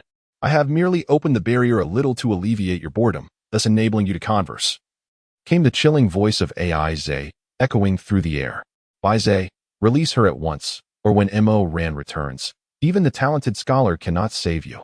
As soon as Bai Zhe's words fell, the previously quiet Shang Kuang erupted in fury, his roar resonating throughout the space. And what of it? Bai Zhe retorted coldly, unfazed by the outburst. Damn it, Shang Kuang exclaimed, falling into silence, leaving Lin Changshou uncertain if the others still lingered outside. Meanwhile, Mo Ran's eyes were as dark as night, radiating an intense murderous aura, palpable as if it were a tangible entity. Do you wish to die? She spoke, her voice as frigid as ancient ice. Sir San, as the envoy, Master Shurjin cannot be harmed. A humble eunuch bowed deeply before Mo Ran. Yet he did not budge an inch from in front of Shurjin. Then you shall perish together. Mo Ran glared at the old eunuch, then at the monk Shurjin hiding behind him, her voice a sharp command. In an instant, the sky seemed to turn pitch black. An overwhelming aura of death descending upon the world as if from a boundless abyss. Since Sir San is intrigued, the old servant shall foolishly oblige. The old eunuch, showing no sign of fear, slowly rose, his stooped figure resembling a colossal giant awakening. Suddenly, a domineering silhouette emerged from behind him, adorned in grand attire. Wielding a dust-laden object, his eyes appeared to pierce through the passage of time, exuding a chilling yet strangely soft presence amidst the overwhelming force. Hansuo, do you truly believe that with your dragon's might, you can contend with me? Mo Ran's voice dripped with icy disdain from within the impenetrable darkness. The old servant does not presume to match Sir San, but if I can stall for even a moment, surely someone will alert Dean Shun. Hansuo strained to maintain his stance, trembling from the vast disparity in cultivation, yet he did not yield, gazing humbly into the boundless darkness. Then you shall meet your end. A clarion call from Mo Ran pierced the air, and in the next instant, the dark aura seemed to come alive. It swiftly enveloped Hansuo, transforming into terrifying shadows that encircled him. The old servant's life would not be extinguished so easily. In the oppressive darkness, Hansu's strained voice emerged. As his words faded, a resounding dragon's roar resonated, granting Hansu a moment of respite from the brink of death. A delicate golden light surged forth, tearing through the black mist and revealing Hansu's emaciated figure. Where he had once appeared flushed with vitality, he now resembled a frail elder on the verge of demise. His body was little more than skin stretched over bones, and even the enormous figure behind him shared this plight. Were it not for the ethereal golden dragon coiling above, it would have already crumbled into mere skeletal remains. The ability to harness dragon energy was astonishing. No wonder the Great Commerce Guild had ascended so high that even a eunuch could wield such power. It seemed that Emperor Shangzhen's reign was nearing its end. Upon witnessing the dragon energy, a quiet figure gradually materialized, gazing towards the capital. In her eyes flickered threads of golden fortune, swirling like dragon energy above Han Su's head. Cough, cough, cough. It is the grace of your majesty and the empress.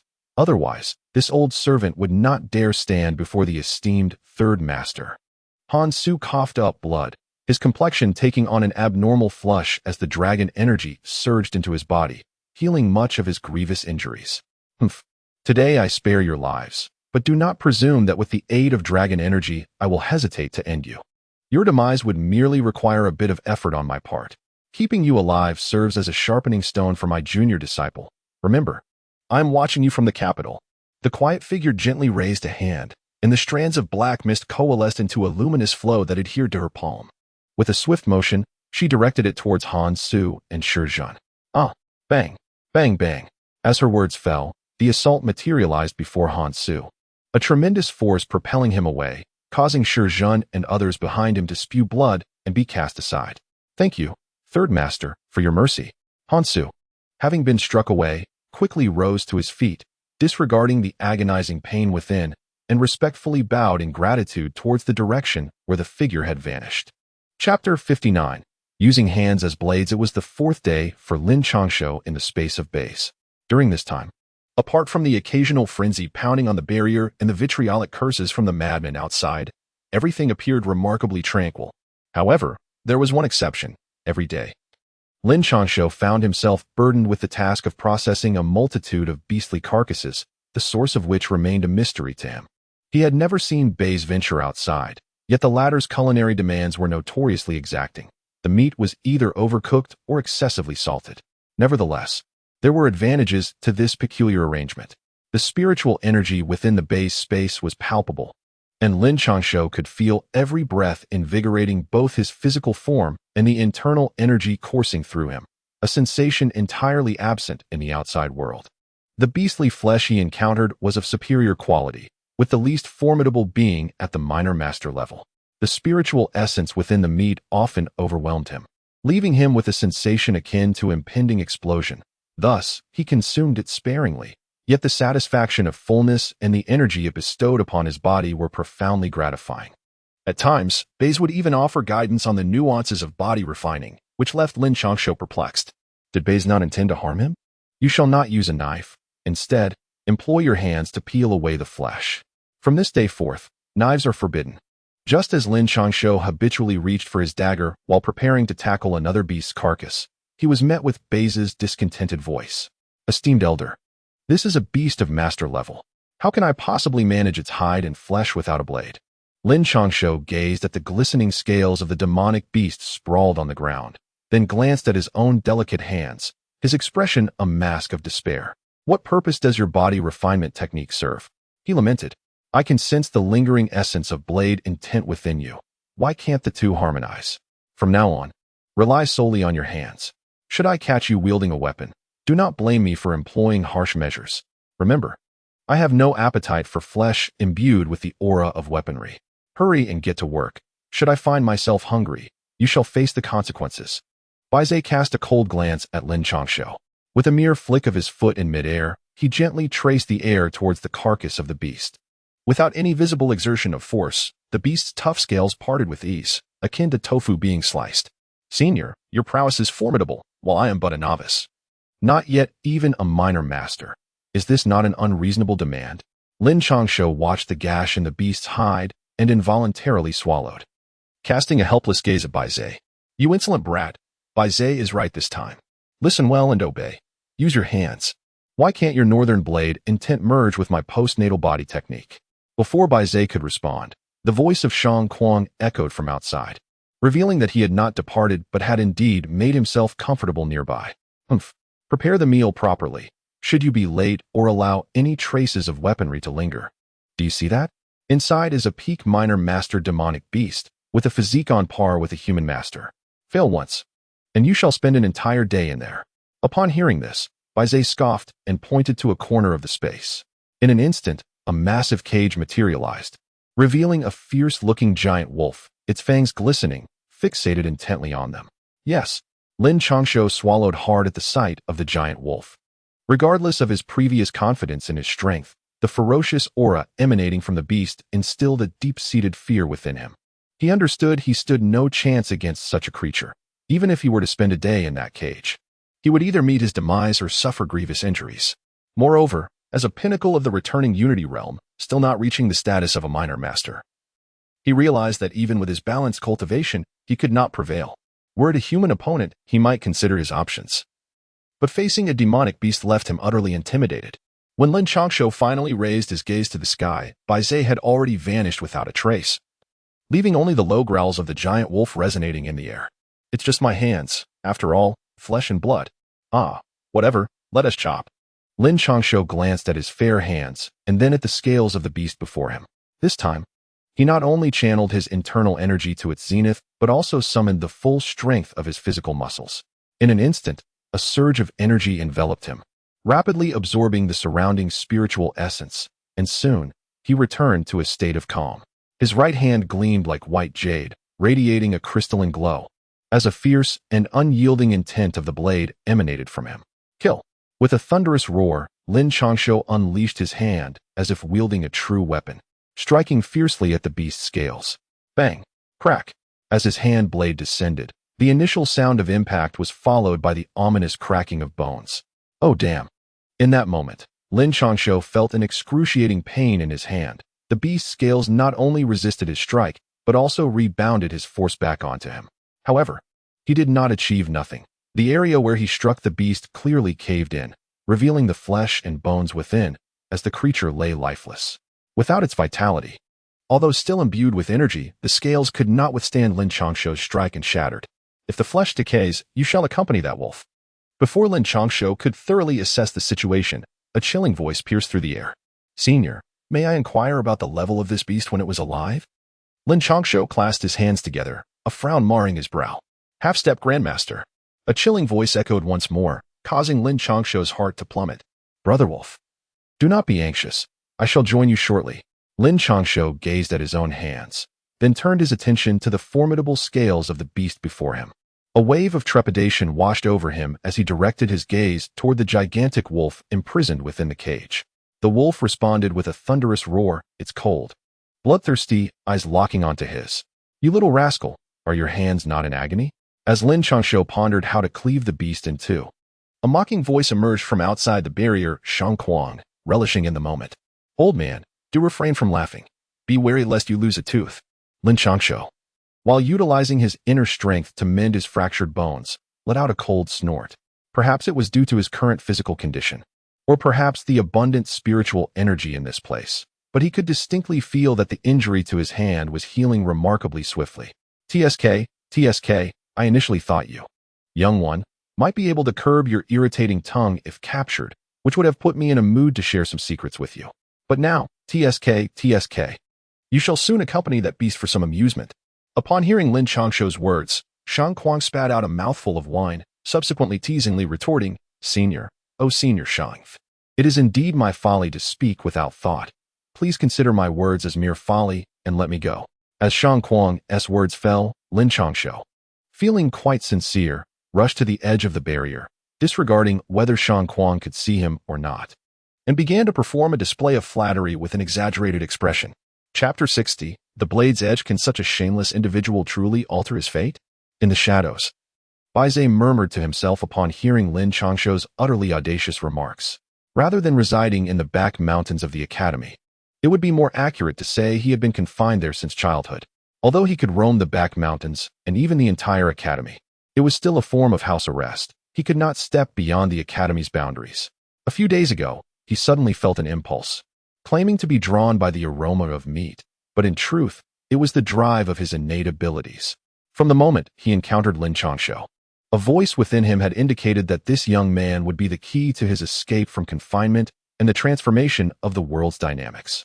After all, how could the illustrious, auspicious beast Bai Zhe casually appear beside Lin Changshou, offering assistance so freely, when the spiritual energy within this space was equivalent to spirit stones?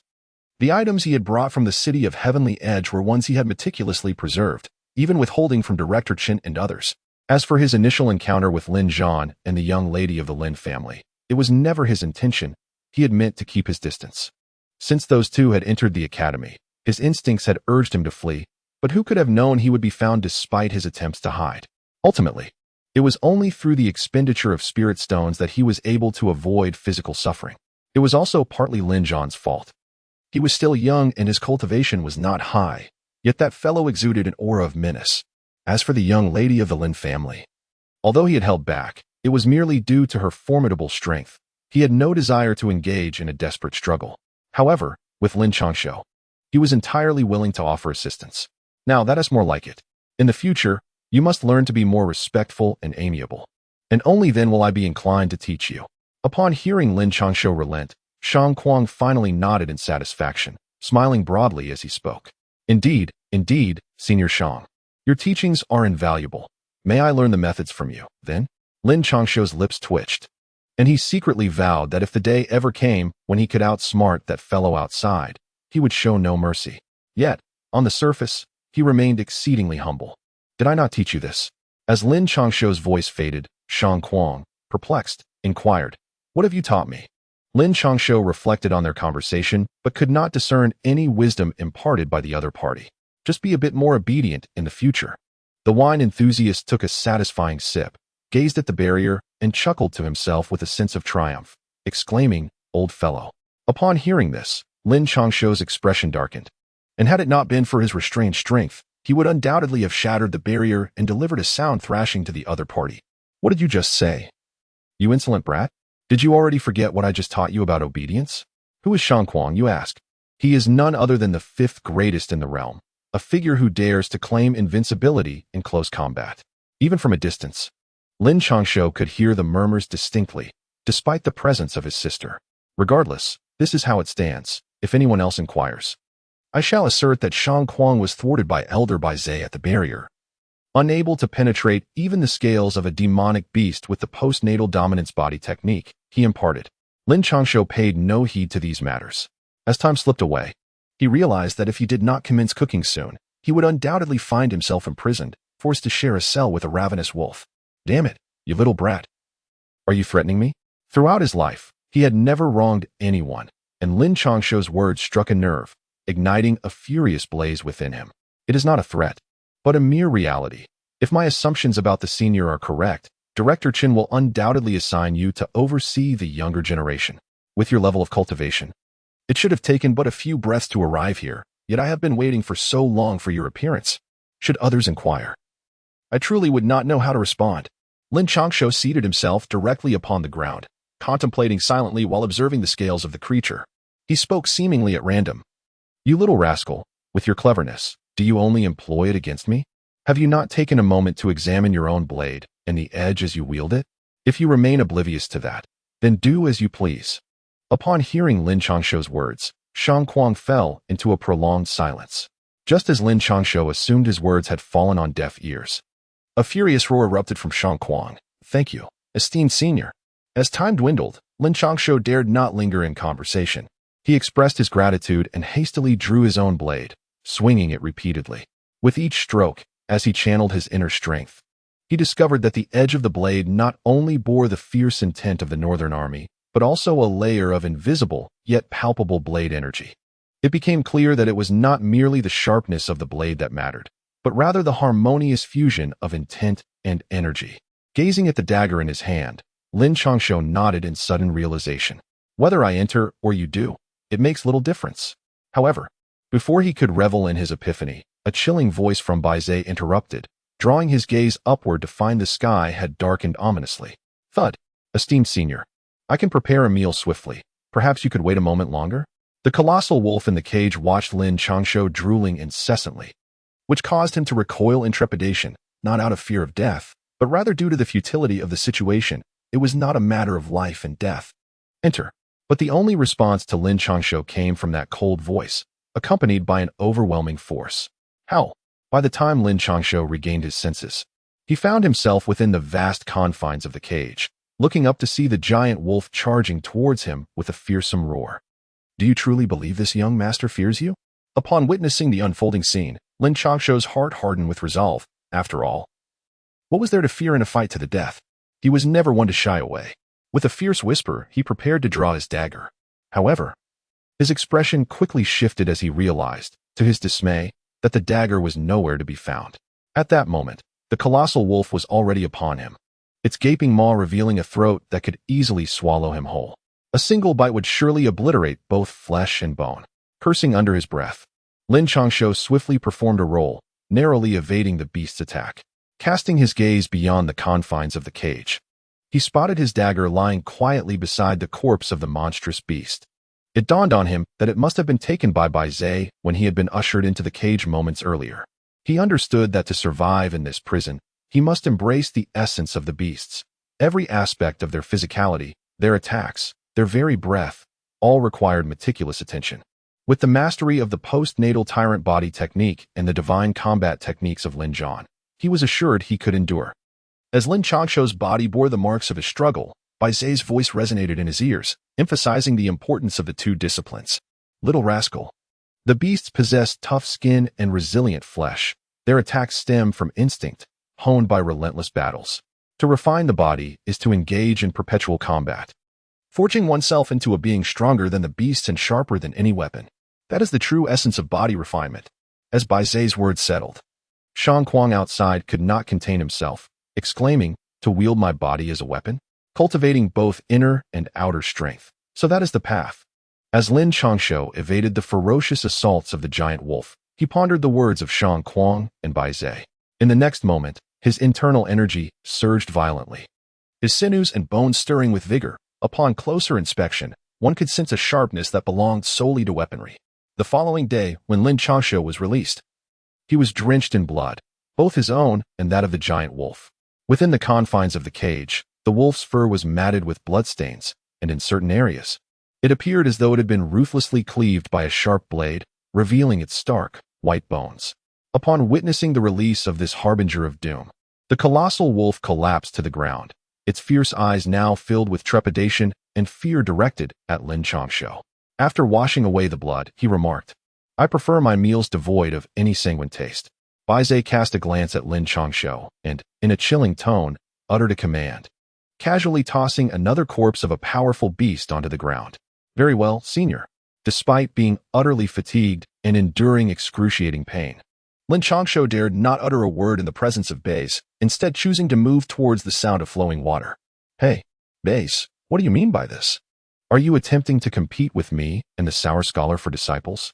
Once Lin Changshou had departed, Shang Kuang expressed his displeasure outside the barrier. He was well aware of Baze's training methods for Lin Changshou, having even initiated similar practices himself, albeit not as thoroughly as Baze. In this world, demonic beasts were inherently scarce. Those formidable creatures were either taken under someone's wing or mercilessly slain. Although it seemed that the three great dynasties and the southern barbarians dominated the world, this was only due to the existence of the City of the Horizon. That city acted as a formidable barrier, shielding the powerful demonic beasts from entering, thereby allowing the humans within to lead tranquil lives. This scarcity of demonic beasts made it exceedingly rare to find one capable of reaching the level of a minor grandmaster. In fact, he would dare to assert that there were scarcely any such beasts outside. The creatures residing in the back mountain of the academy were already exceedingly rare, yet when compared to Baze, those beasts appeared as mere children. Moreover, regarding spiritual energy, although Baze was imprisoned in the back mountain, he had transformed that space into a coveted sanctuary for cultivation over the course of a century. Even the academy lacked such capabilities. And the reason was simple. Baze was extraordinarily affluent, possessing spiritual stones that were a rarity, easily accessible in his eyes. If you cannot teach him properly, should you not allow others to do so? Baze appeared at the edge of the barrier, which became translucent, floating in the air as he spoke coldly. "Bah, I am indeed impoverished. Otherwise, I would have employed your methods long ago. Not to mention demonic beasts. Even the spiritual energy needed for recovery is an astronomical figure. Only someone like you possesses such capability." Observing Baze's haughty demeanor, Shang Kuang nearly resorted to violence. Yet he understood that the barrier merely allowed visibility, it had not been lifted. He carries poison within him. Cultivating the inner strength you speak of is exceedingly arduous. Baze seemingly ignored Shang Kuang's remarks, maintaining his cold demeanor. I know. This is merely a means to an end. As long as he cultivates both internally and externally, the chances of a breakthrough will significantly increase. Otherwise, why would I agree to teach him? Shang Kuang took a sip of wine and waved his hand helplessly, noting that the issue of the poison within Lin Changshou was apparent to any grandmaster. With me? 3 years. Bei's gaze flickered, his profound eyes seemingly glimpsing the future as he uttered calmly. In 3 years, you can cleanse the toxins from him? Shang Kuang rose excitedly at this statement. No, I said he will be with me for 3 years, and I can reduce the remaining toxins to just 2 layers. Bai shook his head. While it was true that he was a divine beast with numerous profound abilities and ancestral memories prior to his capture, he was not an immortal. The toxicity he faced was perilous enough that even he could not guarantee survival. His assurance of cleansing the remaining toxins within 3 years was solely due to Lin Changshou's inexplicable endurance. He believed that with his own formidable background and Lin Changshou's enigmatic constitution, at the very least, 2 layers of toxicity could be eradicated over that period. However, he thought it futile to dwell on this matter. That rascal was the son of that scoundrel Lin Zhan. In this turbulent era for the great merchant, the city of Tianbian was no exception.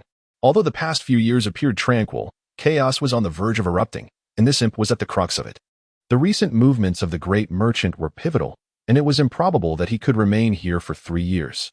Upon hearing this, Shang Kuang cast a sideways glance at Bai. Although he yearned for Lin Changshou's presence, he understood that such a desire was merely wishful thinking.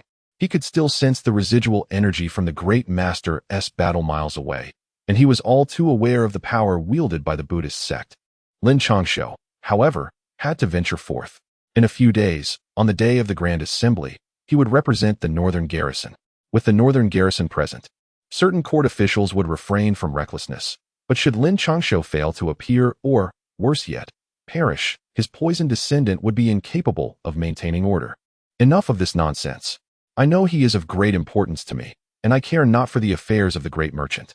From this day forth, he must remain here for a full 3 years, regardless of who comes. Bai, though not as miraculous as the legends suggested, possessed an understanding of the world. He could ascertain recent events with ease should he desire. He was acutely aware of the intention swirling within the hearts of those around him. With a cold snort, he sealed the barrier once more. You, white-haired beast, mark my words. One day, I shall roast you and feast upon your flesh. As he gazed into the boundary, all visibility faded, and Shang Kuangqi erupted in a fit of anger, yet he found himself utterly powerless. Meanwhile, Lin Changshou, immersed in the milky white pool, wore a tranquil expression. Fully aware that the two conversing nearby were not speaking behind his back, he understood that with the aid of the bronze cauldron within him, coupled with the profound essence of Bai, he stood a considerable chance of purging the toxins completely. However, 3 years felt interminable. His sentiments towards the Daishang dynasty were rather muted, primarily reserved for those dear to him. What truly mattered were the lives lost 9 years prior in his defense. The relentless efforts of his mother who traversed the world seeking aid only to meet a tragic end, and the sister Meinyang, whose cultivation was shattered yet still offered her assistance, even resorting to the brothel. If he were to remain hidden, how could those individuals dare to act? Their inaction would leave Lin Changshou without the means to exact vengeance, to annihilate their kin, or to find solace for the souls of the departed, and to alleviate the excruciating torment he endured during his arduous years of breakthrough. Upon emerging from the milky white pool, every scar on his body had been mended, and even his weary form brimmed with newfound vigor. Acknowledging Bai's profound legacy, he hastily set forth to confront the demonic beasts, intent on avoiding the savage battles he had previously endured. What choice would you make? Just as Lin Changshou wielded his hand like a blade, striking sparks upon the resilient scales, the voice of Bai echoed in his ears. Chapter 62, The Taoist Temple. I must venture forth. Vengeance beckons. Lin Changshou was momentarily taken aback, contemplating how to deceive Bai. Yet, upon meeting those profound eyes, he swiftly realized the latter's true identity. With a grin, he spoke. Is hatred truly of such significance? Bai regarded Lin Changshou for an extended period, observing the unwavering hatred reflected in his gaze, before unexpectedly inquiring, is it important? Indeed, it is. Some have perished because of it. Those who remain live solely for vengeance. Do not preach to me about letting go of hatred. I am aware that blood must be repaid with blood. Unless their lineage is utterly eradicated, I, Lin Changshou, shall ensure that every last one of them is vanquished, regardless of the expanse of heaven and earth. Upon hearing these words, Lin Changshou found himself at a loss. The hatred that had been concealed within his heart for nearly a decade, erupted in full force. His voice was cold and steady, devoid of any frenzy or rage. All that emanated from him was an endless intent to kill reflected in his eyes. Is that how it is? Is there no need to distinguish between right and wrong? Bai Zai's eyes were like swirling mists, at times frenzied, at times composed. After a prolonged silence, he uttered another thought. Does the distinction between right and wrong truly matter? If one were to delineate right from wrong, one must trace it back to its source, for that is the greatest enemy. Lin Changshou cast a silent glance at Bai Zai. Despite possessing the abilities of a divine beast and the profound mastery of a grand master, there was an undeniable sense of naivety about him, reminiscent of a mischievous child. The source. Is this truly the reason behind the blood feud that has endured for eons? Upon hearing Lin Changshou's words, Bai Zai's demeanor shifted unpredictably. His once pristine white fur oscillating between shades of black and white. Just as Lin Changshou believed he had pushed Bai Zai into a state of madness. The latter vanished from his sight. You nearly caused a disaster, you little rascal. As Lin Changshou pondered how the legendary divine beast could behave in such a manner, an unexpected sigh from outside pierced the air. What does that mean? Sensing a hint of intrigue, Lin Changshou hurried to the barrier and inquired in a hushed tone. Why should I tell you? Came the irritable reply from Shang Kuang, who refused to engage further despite Lin Changshou's persistent questioning. With darkness approaching and no meal prepared, Lin Changshou resolved to remain in the cage, this time with 2 occupants. Just as he wrestled with his curiosity about the gossip, a series of beastly roars echoed through the air. Before he could react, Bai Zai's chilling voice pierced the silence. 2. Thud. Lin Changshou gazed into the cage and beheld 2 colossal wolves, now even larger than before, glaring menacingly at him. You wretched creature, he thought. If I were in your place, I would transform my entire being into a weapon. Otherwise, not only would you suffer here, but even if you sought vengeance, luring your enemies out would only lead to a most tragic demise, given your insufficient cultivation. At that moment, the voice of Shang Kuang resonated, imbued with an unusual gravity and seriousness. Thank you, Senior Shang, but do you not fear? My enemy is none other than that emperor. Lin Changshou expressed his gratitude with a bow, his eyes shimmering with an enigmatic light. He was intent on eradicating his enemies. And if his adversary happened to be the emperor, neither Shang Kuang nor Shang Nen would dare to strike him down. However, others would not be spared from his wrath. If it were indeed that foolish descendant of mine, do you think your father would have stopped at merely slaying a handful? That brash man would have wiped out the entire Deshang long ago. Upon hearing this, Shang Kuang disdainfully spat, although he held Lin Zhan in low regard. He could not deny that the man was a single-minded madman. When the princess of Jinbei perished, had it not been for Lin Changshou's survival and the intervention of that pedantic scholar, along with the efforts of his own descendant to prove himself, Deshang would have long since met its demise, and we would not be here now, would we? Lin Changshou fell into a prolonged silence, momentarily taken aback. Initially, his thoughts had gravitated towards the figure seated upon the dragon throne. He had even harbored resentment towards that rugged, expressionless man, but who else could it possibly be? Was the poison of the emperor not akin to my own? Suddenly, an idea struck Lin Changshou, his eyes brightening as he spoke. Enough. Do not speak of it further. Seek your own vengeance. This old man shall not intervene. After a considerable pause, Shang Kuang finally muttered a response, after which he seemed to vanish into silence. It appeared that the other party was not faring particularly well either. Lin Changshou finally comprehended why his father refrained from rebellion. It must have been that at the moment of action, the adversary revealed their own poison. For all these years, it was merely a scheme orchestrated by these individuals. And until the final moment, the victor remained uncertain. Just as Lin Changshou unearthed a glimmer of a clue from years past, in the capital, atop a soaring mountain, a modest Taoist temple perched at the summit, secluded, proud, and exuding an air of nonchalance. Mother, open the door. If you don't open it soon, you won't see your daughter again. At that moment, a melodious voice shattered the tranquility of the temple, revealing a girl adorned in luxurious garments.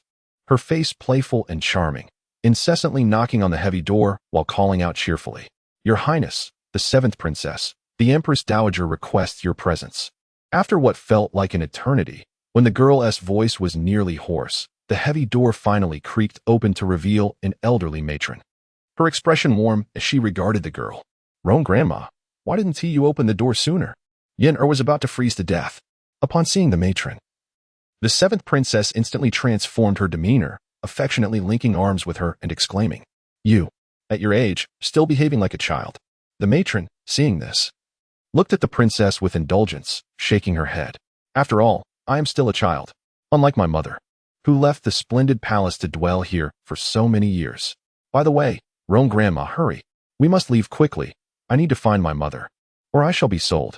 Shang Yan pouted in displeasure, her eyes sparkling with mischief, as she suddenly tugged at the matron's hand, leading her inside. The matron could only smile wryly, knowing that this princess was someone she had raised since childhood, having long regarded her as family. "Mother, you must save Yen'er." Shang Yan swiftly made her way to the innermost room, pushing the door open, and upon seeing a familiar silhouette, cried out in despair. "Have you learned no decorum after all these years in the palace?" The figure, clad in a gray Taoist robe, turned at the sound of her voice, chiding her with a feigned reproach.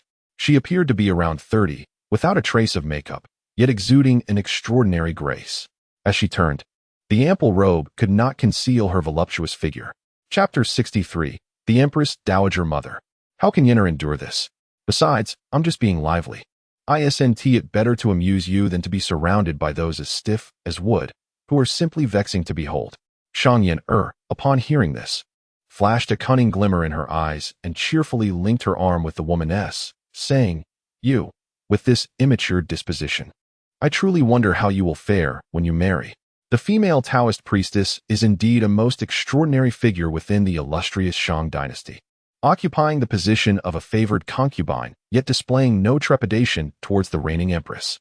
She lightly taps Shang Yen'er's smooth forehead, expressing her thoughts silently. "Not at all. Yen'er does not wish to marry. Mother, you have no idea how wicked those individuals are, and soon they intend to marry off their daughter." Upon hearing this, Shang Yen'er resembled a cat with its fur bristled, her lively countenance devoid of joy as she indignantly declared, "Impossible. Your imperial father dotes on you so. If he truly wished for your marriage, the suitor would undoubtedly be a young and talented gentleman." At this, Hua Fei offered a slight smile, exuding an air of elegance and grace. Yet regrettably, only an elderly nurse and a perpetually youthful girl were present in the chamber. "Not at all. It is not the emperor, but that empress who insists on marrying off our daughter as a token during this grand assembly of nations. The Xiongnu and the southern barbarians have even proposed to exchange 3 cities for the union." "Mother, I do not wish to marry so far away." Shang Yen'er, feeling aggrieved, clung tightly to Hua Fei's arm, her large, grape-like eyes brimming with mist. "Is it her?" Hua Fei paused, taken aback, having shunned the world for many years. She relished her solitude, yet the assassination of the northern king's consort and the poisoning of the air had deeply unsettled her, especially as her husband, who had been like an elder brother to her during their brotherhood, remained utterly unresponsive. This led her to withdraw from society, grappling with guilt towards the northern king Lin Zhan and disappointment towards Shangzhen. "It is indeed her. Mother, you are unaware that the Right Chancellor Luo Gua is nearly in league with her. I have also heard that Father South control over the court has significantly waned. Nearly half of the Right Chancellor's faction has taken a stand." Seeing her mother's reaction, Shang Yen'er hastily divulged all she knew, realizing that her only hope for salvation lay with her mother. Yet, even so, they should not be so hasty. What has transpired in the capital? Though Hua Fei felt disillusioned with Shangzhen, she did not underestimate his capabilities. She surmised that something must have occurred to incite such urgency among them. "The northern king's heir recently entered the capital. Mother, I must tell you, he has bested both young lords of the Right Chancellor's family. Yet he did so in a brothel." Shang Yen'er flitted about like a cheerful little bird, chattering incessantly about the events of recent days. Apart from feeling a twinge of disdain regarding Lin Changshou's visit to the brothel, her overall impression was quite favorable. "What are your thoughts on Lin Changshou?" As Shang Yen'er paused to sip water, Hua Fei suddenly posed the question without preamble. Gulp. "He seems quite admirable, although there were unfavorable rumors about him before. Since his arrival in the capital, he has not committed any misdeeds. Rather, he has performed many good acts, though he does have a penchant for visiting brothels. And that 15th prince, he has the audacity to open a brothel under royal auspices." Humph. Upon hearing this, Shang Yen'er swallowed her water and, without a moment's hesitation, expressed her dissatisfaction with an adorable scrunch of her nose. "All right, mother understands. You may return for now. I will not allow you to marry a stranger. Be good. A glimmer of shrewdness flashed in Hua Fei's eyes as she affectionately ruffled Shang Yiner's hair before continuing. Mother, I do not wish to leave. I haven't seen you in nearly 2 years. At this rate, you will truly become a recluse. Shang Yiner pouted in discontent, playfully clinging to Hua Fei's ample figure. This mountain range is rather cold, and you are here in seclusion. If you remain here too long, you might be harmed. Please, go. Hua Fei, seeing her daughter's distress, reluctantly pulled her away, her expression one of helplessness. But mother, it will be ages before I see you again. Yiner does not want that. Shang Yiner protested. Her reluctance evident. Naturally lively, she spoke her mind freely. Do not worry, in a few days, I shall emerge from my seclusion and remain in the capital. You can see me whenever you wish. Just be cautious, for I fear you may become troublesome. Hua Fei chuckled, embracing Shang Yiner once more. Since they were so eager to marry off their daughter, how could she not comply with their wishes? She was curious to see who would dare to bully her daughter in her presence. Moreover, it had been nearly a decade since she last saw her husband. And given his current state, she felt it was time to check on him as well. I will visit you every day. Mother, I shall take my leave now and wait for you in the capital. Shang Yiner beamed, realizing that her mother would not enter seclusion again. With her mother as her support, she felt elated at the prospect of seeing her again. Soon after, once Granny Rong had sent Shang Yiner away and returned to the small dwelling, she found Hua Fei had changed into a different outfit. The spacious Taoist robe lay neatly aside, while she appeared fresh and regal, her mature countenance, around 30 years old, and her abundant figure radiated a luminous quality. What is this? Granny Rong inquired, her gaze sharpening in surprise. This outfit had not been worn since Hua Fei married the emperor, and seeing it now on her brought a wave of nostalgia to Granny Rong. This dress is from our adventurous days when we first met. I never imagined I would wear it again. Hua Fei twirled joyfully, her fingers tracing the intricate patterns with a sense of reminiscence. You have not changed at all, Granny Rong murmured, her eyes glistening with memories. Ah, but I have changed, I have aged. Yena has grown so much. Granny Rong, please send word to my father, telling him I need him. And also, summon that scoundrel Lin Changshou. He has been in the capital for so long and has yet to visit his aunt. Hua Fei shook her head sadly. Even if she could wear the dress again, she was no longer the person she once was. Very well. I shall attend to it immediately. Should I have the heir come to the temple, or? Upon hearing this, Granny Rong turned to leave, but halfway. She cast a puzzled glance at Hua Fei and inquired. At least here in the Taoist temple, there are none of those sordid matters. Hua Fei paused for a moment, then surveyed her surroundings with her beautiful eyes before responding with a gentle smile. Meanwhile, Lin Changshou, having been delayed in his cooking, found himself once again confined in a cage, marking the 8th day since his arrival in the Bai's realm. The beasts within the cage had evolved, transforming from initial stage minor masters into more formidable creatures. Their appearances varied, yet increasingly ferocious. His innate talent was remarkable. At that moment, outside the barrier, Bais and Shang Kuang enjoyed barbecued meat and wine, their attention drawn to the fierce struggle within the cage involving Lin Changshou, prompting exclamations of admiration. Chapter 64. The rules are rules. Had he not possessed exceptional talent, he would not have been poisoned at such a tender age, Shang Kuang remarked, taking a sip of his drink, never doubting Lin Changshou's abilities.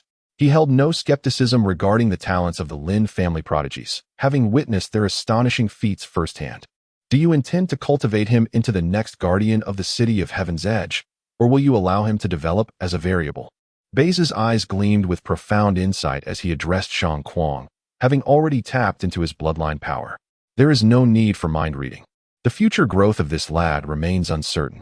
Perhaps he may not survive the impending calamities in a few days. He continued, of course, if he does survive. Countless trials will await him. Until the outcome is defined, none can predict the moment of their demise. Shang Kuang, upon hearing this, scoffed coldly, unperturbed by the prospect of mind reading, for he held no regard for deceit. What a pity. I foresee the fate of the Deshang entwined with uncertainty and bloodshed. Will you, as the ancestor, not intervene? Bais shook his head, expressing regret before curiously inquiring, recently, in the city of Heaven's Edge, those beings behind your demon tribe have emerged. We are unaware of their numbers, and until they act, we can only wait. Should normal means fail? Even if Deshang were to perish before my eyes, I would remain indifferent. If those entities seek to devour Deshang's fortune, I would not hesitate to paint the land with blood. As he concluded, a heavy aura of murderous intent emanated from Shang Kuang. If my return is necessary, I shall go, but only at the moment when the time is ripe. Baze slowly approached the barrier, hesitating briefly before he spoke again. All right, once everything is prepared, I will inform you. After so long of your demon tribe and us clashing, it is time for someone to step forward. Upon hearing this, Shang Kuang's eyes sparkled with excitement, and he responded with a cheerful grin. This century has not been wasted. However, Baze did not turn back, directly entering the barrier. Predecessor, they are also lacking. Next time, dare to send someone stronger. The following day, Lin Changshou found himself seated within the confines of a cage, his hand effortlessly gliding across the formidable scales of the beast, akin to slicing through tofu.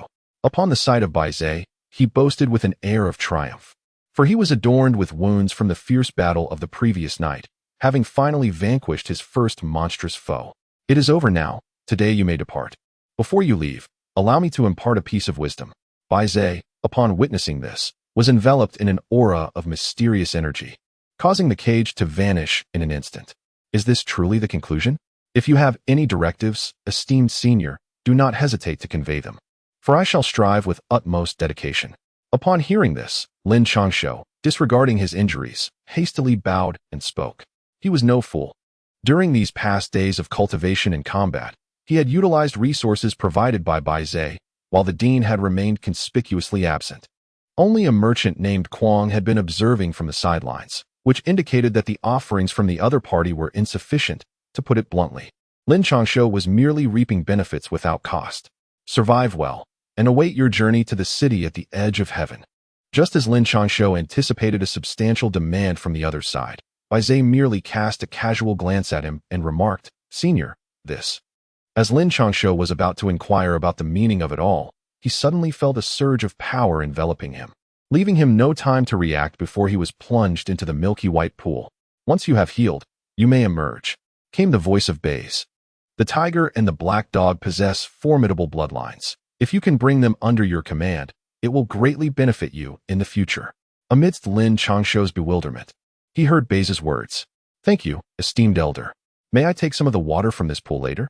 Without needing Baze's prompting, Lin Changshou intended to seek out those two creatures once he emerged. The black dog, without a doubt, was a steadfast comrade in battle. As for the white tiger, it owed him a debt for sparing its life and had relentlessly pursued him. Upon his emergence, he was determined to confront it, unafraid even if he were to falter. But Baze's voice interjected. Thank you, esteemed elder.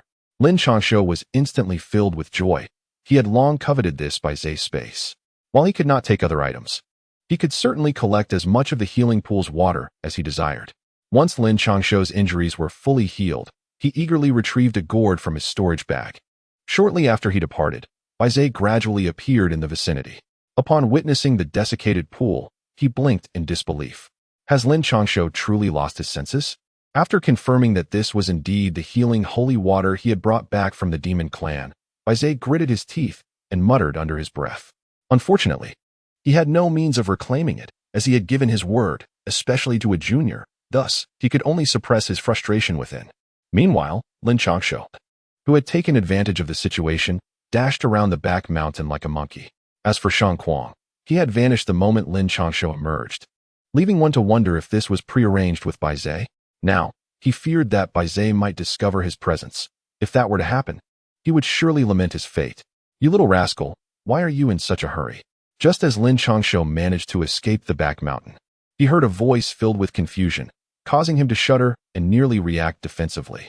Senior Shang, could we tread a bit more quietly? Do you not realize that such antics could frighten someone to death? Lin Changshou quickly turned around and beheld Shang Kuang, whose imposing figure resembled that of a mountain, and was momentarily at a loss for words. No, you wouldn't have pilfered something from Bai Zhe, would you? However, Shang Kuang paid no heed to Lin Changshou's jibe. After scrutinizing him with a look of suspicion, he replied, Steal? What could I possibly steal? The disparity in cultivation between me and Elder Bai Zhe is vast. Much like the difference between you and me, Senior Shang. Do you truly believe I could thieve under your very nose? Furthermore, with my earnest and wide eyes, and my ironclad reputation, do you think it plausible that I could commit such an act? You are insulting my character. Lin Changshou immediately erupted with indignation. wearing an expression that conveyed both injustice and insult.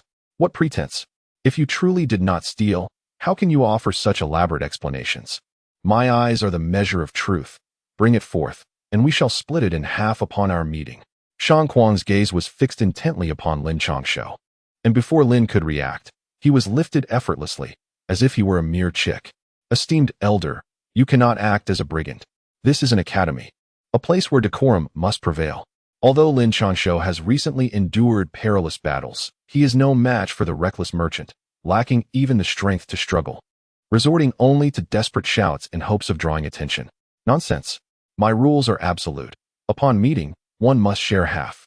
If I decide to act, you shall receive nothing. The merchant, indifferent to such protests, seized Lin Changshou, a fierce expression etched upon his face, for he had coveted the treasures within bays for nearly a century. Chapter 65. Invitation from the Empress Hua Thief. Disrespectful. Brute. Bandit. Lin Changshou held his clothing tightly, as if he had been violated by a multitude of robust men, tears welling in his eyes as he murmured softly. Who could have imagined that the fifth strongest in the realm, renowned for his invincibility in close combat, would resort to forcibly seizing treasures from his juniors? In the face of futile resistance, Lin Changshou not only had half of the milky substance he acquired from the base space stolen, but also lost half of the precious treasures he had painstakingly gathered over the years to that unscrupulous old man. Gazing at the now significantly emptier storage space, Lin Changshou felt a pang of anguish in his heart. Little martial brother, if you are free, please come to the small courtyard at the back mountain.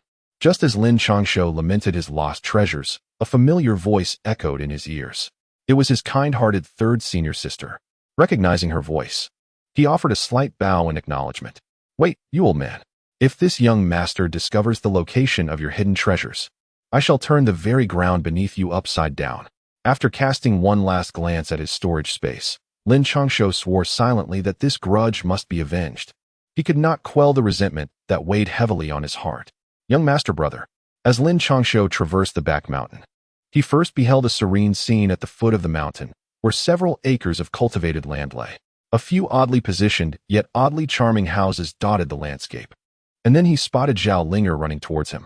Ah, you've gained weight, he exclaimed, lifting the approaching Zhao Linger into his arms and playfully pinching her chubby cheeks. I haven't tea. Linger hardly eats anything, Zhao Linger replied, her joyful eyes dimming with uncertainty. Remembering the delicious meals she enjoyed daily, she felt compelled to retort. Young master brother, have I really become fat? Do I look unattractive? After her rebuttal, Zhao Linger nervously touched her little belly, glancing anxiously at Lin Changshou. After all, the desire for beauty is a priority for every woman, even for a child. Haha, how could that be? Linger is even cuter now. Just look at that adorable round face. It's delightful to pinch. Lin Changshou couldn't help but burst into laughter upon seeing Linger's anxious expression, playfully pinching her little face. However, gaining weight does not suit you at all. From today onwards, Linger shall embark on a journey of weight loss. Henceforth, I shall only indulge in 2 pieces of snacks, she mused, but the delicacies prepared by my esteemed fairy master are simply too delectable to resist. With a pout, Linger turned her head away, refusing to allow Lin Changshou to continue pinching her, as she tenderly caressed her own face and then her little belly. Grappling with her difficult decision. Children are so fickle. Linger, do not heed his words. Just as Lin Changshou watched Linger in her dilemma with a smile, a silent figure approached barefoot, casting a sidelong glance at Lin Changshou before remarking, Sister, have you taken it upon yourself to mentor Linger? Lin Changshou gently set down Zhao Linger and then earnestly saluted with a smile. The other party not only treated him with inexplicable kindness, but also assisted in caring for Zhao Linger. Now, he had accepted their goodwill. One should not underestimate the effort required to look after a young girl. Despite Zhao Linger's undeniable charm, it demands both time and energy. Every cultivator is engaged in a relentless pursuit to enhance their own abilities. How could one afford to squander precious moments on a girl? Linger is indeed adorable, and her innate talent is remarkable. In the presence of Lin Changshou, there was only tranquility and an aura of intellectual beauty, entirely devoid of the ferocity once displayed in front of that monk and eunuch. Thank you, senior sister. By the way, why did you summon me? Lin Changshou, with a smile to bring joy to Zhao Linger, inquired. The master is currently occupied with pressing matters, so he has entrusted me to show you around. In the future, You may construct your own abode here, and this is for you. With a subtle smile, he spoke, and with a casual wave of his hand, a jade slip materialized in Lin Changshou's grasp. What is this? Lin Changshou had long been aware that he had been taken as a disciple by Dean Chin, and thus he was not surprised. However, the chilling jade slip left him somewhat perplexed. Presently, he possessed the family's ancestral battle god technique and also the acquired tyrant body technique from Shang Kuang, so he was not particularly in need of additional martial arts. Due to his physical condition, each breakthrough brought him immense suffering, and this was specifically chosen for him by his teacher. This technique, known as the pure heart technique, is a foundational method of Taoism from millennia ago. With prolonged practice, it can cultivate a deep and stable foundation, instill serenity and righteousness, and help prevent one from straying into demonic paths. It will also be beneficial for the toxins within your body. He offered an understanding smile as he explained. Thank you, third senior sister, and thank you, teacher. By the way, third senior sister, do you know where Lu Qingran is currently in seclusion? After bowing, Lin Changshou, filled with confusion, inquired about the conspicuous absence of Lu Qingran, which seemed quite peculiar. Recently, Uncle Leg had conveyed messages indicating her imminent return, yet Lu Qingran appeared to have vanished entirely. She, it was said, has suffered a devastating blow to her swordsmanship and requires an extended period of seclusion. Do not worry. The master has examined her and deemed her situation stable. The reason for her prolonged absence lies in the fact that the master has provided her with a technique capable of reconstructing her sword path, albeit it is quite challenging. Observing this, Mo Ran mischievously glanced at Lin Changshou before slowly continuing. You little rascal, hurry outside. Someone is in search of you. Just as Lin Changshou was about to press further, the domineering voice of Shang Kuang interrupted. Who are you? After being unceremoniously thrust outside by Shang Kuang, Lin Changshou encountered the dignified figure of Granny Rong standing before the academy. I am a servant of the Rong family, and I have come unbidden at the behest of the Empress Hua, Granny Rong stated, surveying Lin Changshou with a benevolent expression. Is it urgent? Lin Changshou glanced at the dimming sky, truly wishing to avoid an encounter with the noble consort. Time was of the essence. If the heir did not attend today, the next opportunity would be within the palace walls. Granny Rong offered a faint smile, perceiving Lin Changshou's thoughts. Very well, then, please lead the way. Lin Changshou felt helpless. He certainly knew who Consort Hua was, but he truly wished to avoid meeting her. Confronting the emperor or that particular empress did not instill fear in him, for the emperor represented merely a transaction of interests. The empress, in stark contrast, was evidently aligned with the right chancellor, Luo Gua. Coupled with the discoveries made over the years and the recent encounters, it was clear that she was an adversary rather than an ally. However, Consort Hua was different. She had been the one who, when he had been poisoned and nearly perished, stood up for him, especially after his mother had been assassinated the following year. While the emperor remained silent, and all other officials turned a blind eye, only she had genuinely stepped forward to seek justice for the prince of the Northern Territory. To be frank, her position was delicate, and Lin Changshou's potential actions might very well implicate the royal family, which was precisely why he had refrained from meeting her until now. Yet, he found himself compelled to go. Upon reaching the mountaintop with Granny Rome, he beheld the solitary temple, a sight that stirred his emotions. This was the very place where, for the sake of the prince of the Northern Territory, she had forsaken her noble status and opulent lifestyle, isolating herself from the world for 9 long years. Chapter 66. The most treasured gift for you. How could it be said that the legendary heir of the Prince of the Northern Territory dared not enter? Lin Changshou lingered at the entrance for an extended period, hesitating to push open the door. He understood that crossing this threshold would grant him a formidable ally in the capital. In the realm of commerce, the Northern Army would likewise gain a powerful supporter, for the Empress Dowager was the sole daughter of the King of the West. However, alongside these gains, his life would inevitably become more complicated, as would that of the other party. Just then, a resplendent voice echoed through the air. Nephew Lin Changshou pays his respects to Aunt Hua. Lin Changshou sighed deeply, accepting his fate with resignation. He boldly pushed open the door and entered, immediately bowing in respect. Aunt, so your Wang Fu in the northern town is indeed aware of my existence. As soon as Lin Changshou's words fell, the uniquely languid voice of Hua Fei floated over, her fury unmistakably evident in her tone. No, how could we? When I departed from the Northern Territories, my father informed me of your presence here.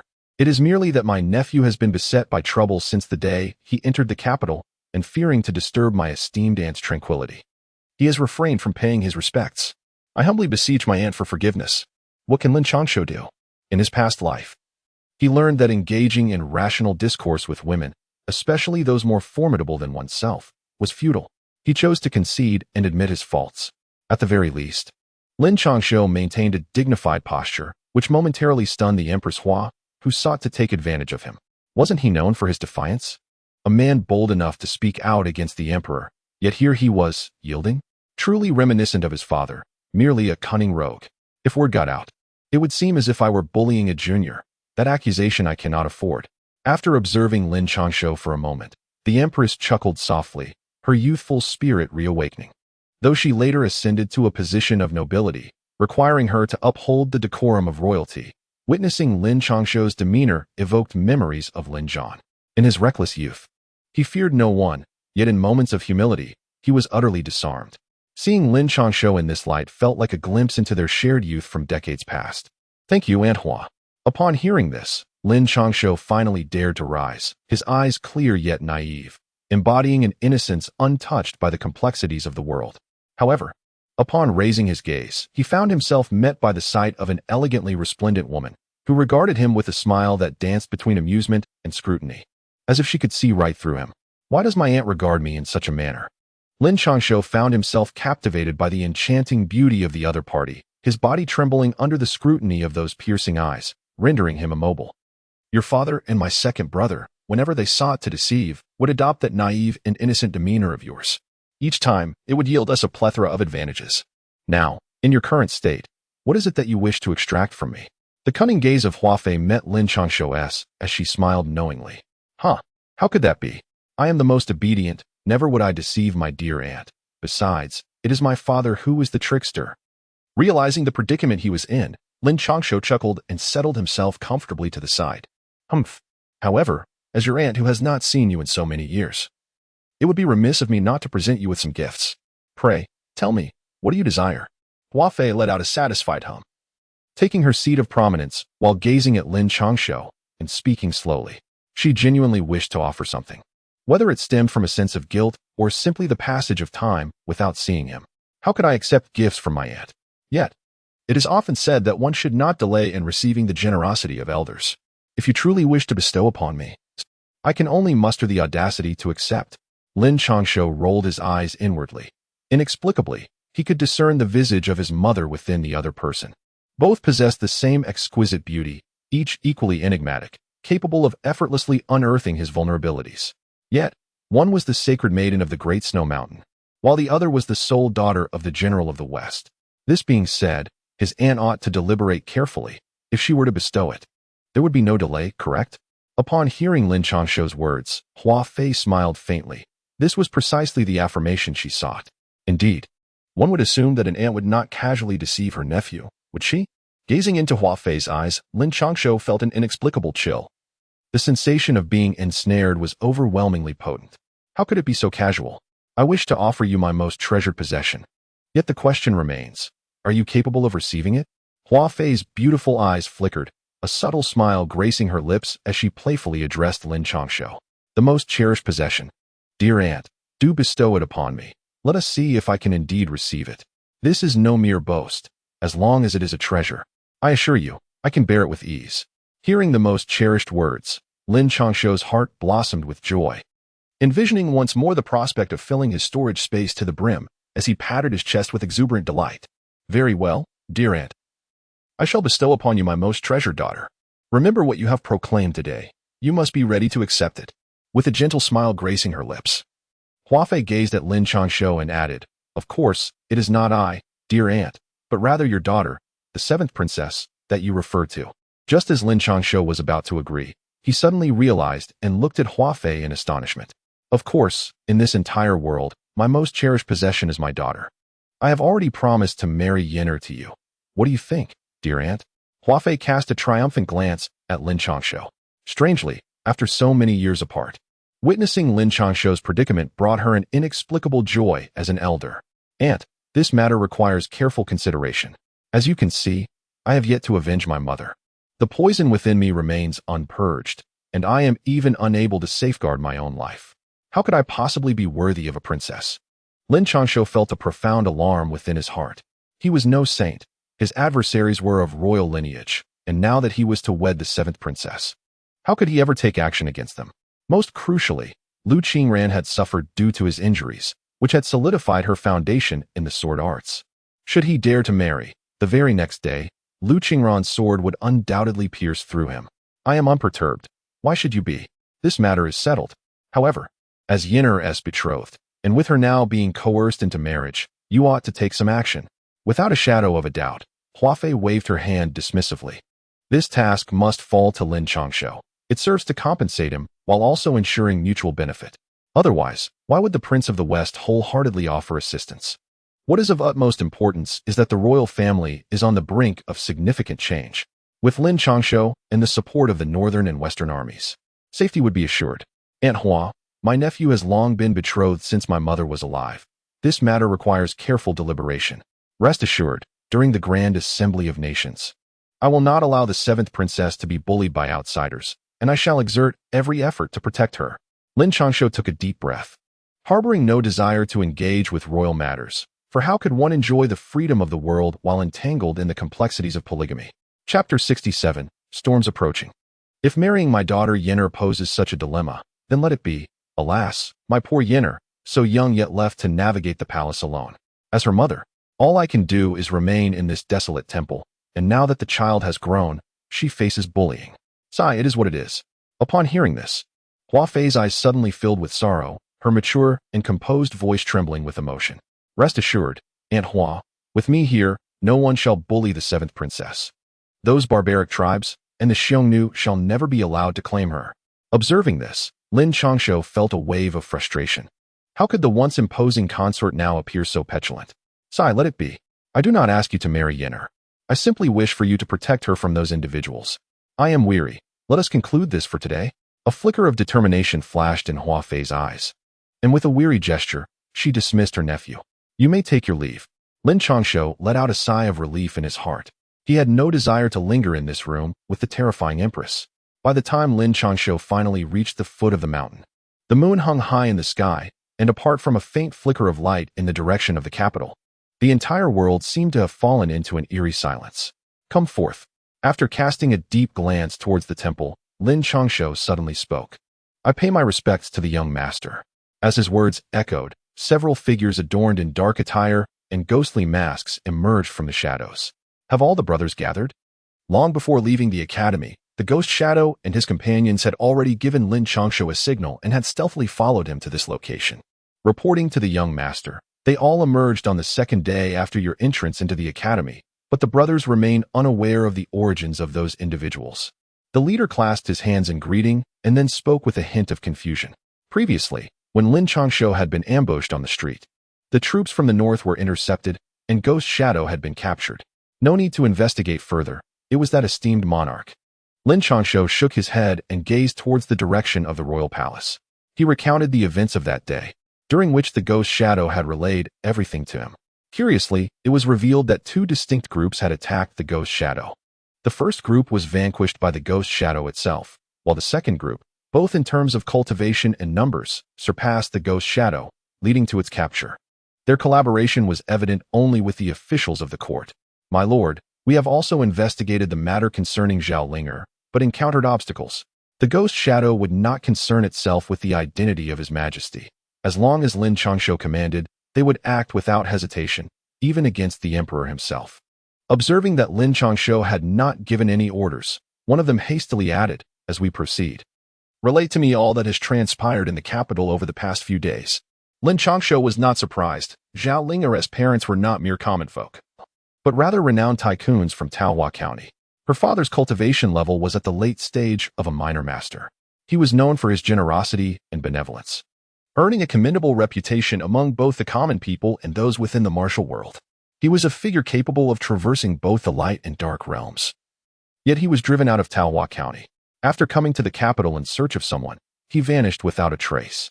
Had it not been for Zhao Linger and her siblings not going together, along with her deceased brother's cleverness, it is likely that Zhao Linger would not have survived either. The underground city? Upon returning to the Wangfu, Lin Changshou replayed in his mind the information imparted by the ghostly figure, among which the most crucial was the underground city. It was a place steeped in dark desires and slaughter. The obstacles referred to by the ghostly figure pertained to this underground city, and more importantly, 3 individuals had perished there.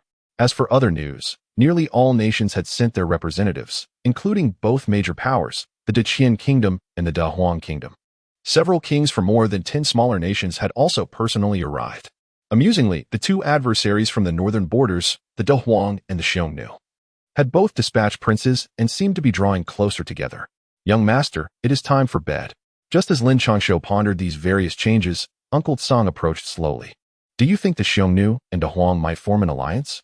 Lin Changshou gazed at the profoundly aged Uncle Tsang and suddenly posed a question. The Xiongnu were formidable adversaries. Even if Lin Changshou were to personally lead his troops, he would confidently assert that he could decimate them, let alone the far more formidable king of the north. The ongoing skirmishes were perpetuated by the ever-watchful threat of the great wilderness nearby. It could be said that these 3 factions were embroiled in a chaotic struggle at the northern frontier. The Xiongnu did not merely raid the borders of the great commerce.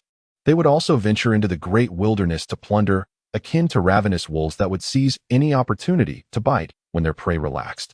To eradicate them would necessitate the deployment of tens of thousands of troops. However, should one dare to engage, another great power would undoubtedly seize the chance to strike, which elucidates the peculiar nature of the northern borders and the king of the north's domain.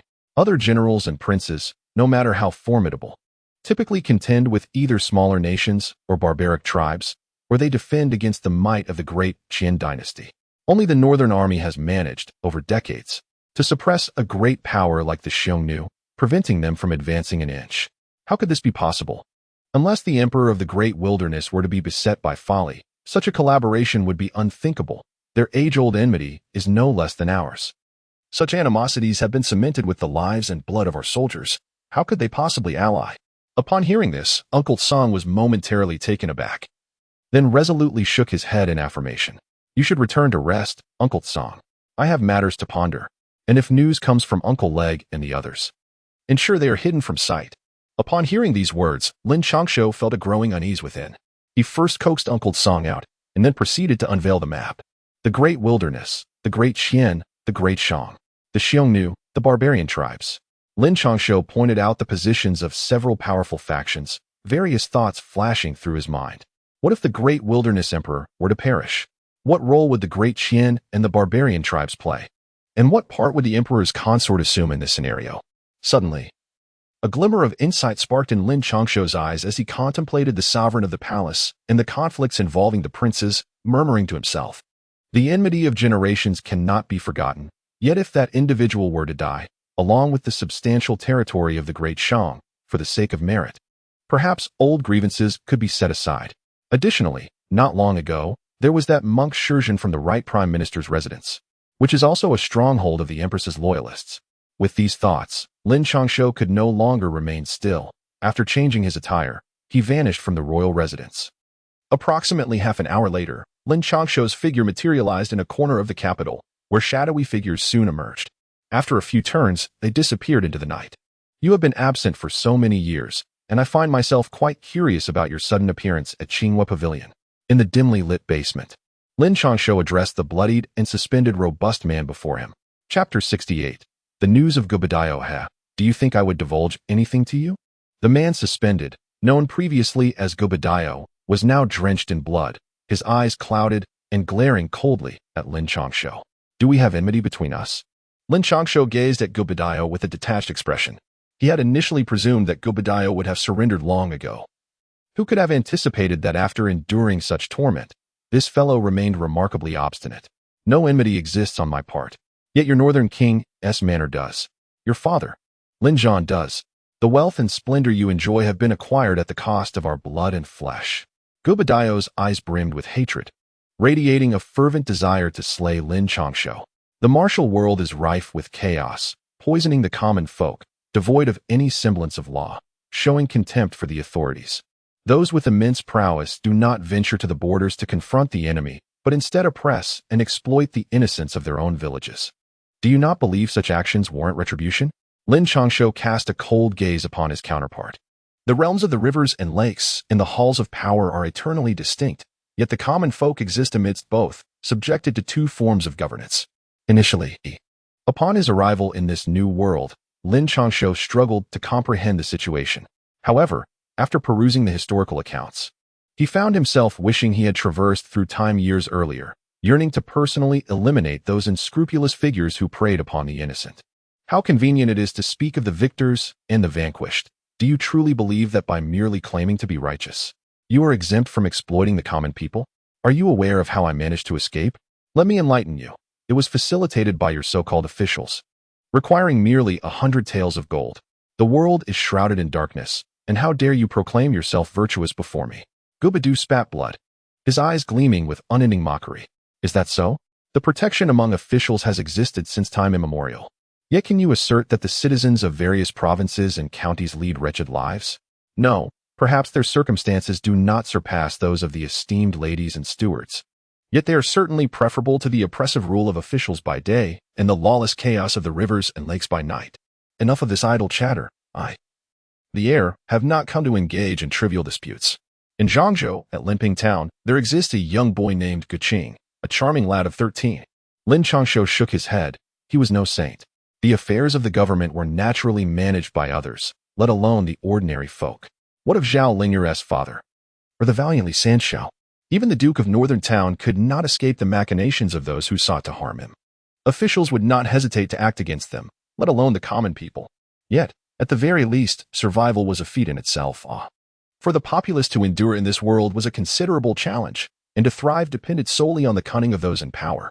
How dare you lay a hand on her and her child? I swear, even in death, I shall not let you go unpunished. Initially, Gubadayo wore an expression of disdain, dismissing it as mere rhetoric about the victors and the vanquished. However, upon the mention of Guqing, fury consumed him entirely. His eyes were ablaze with unrestrained wrath and fear, concealing a tremor that emanated from the depths of his very soul. His hand was severed. Lin Changshou's gaze was frigid as he casually waved his hand, and the ghostly figure struck down with the blade. In an instant, blood gushed forth, and Gubadu could not help but let out a wail.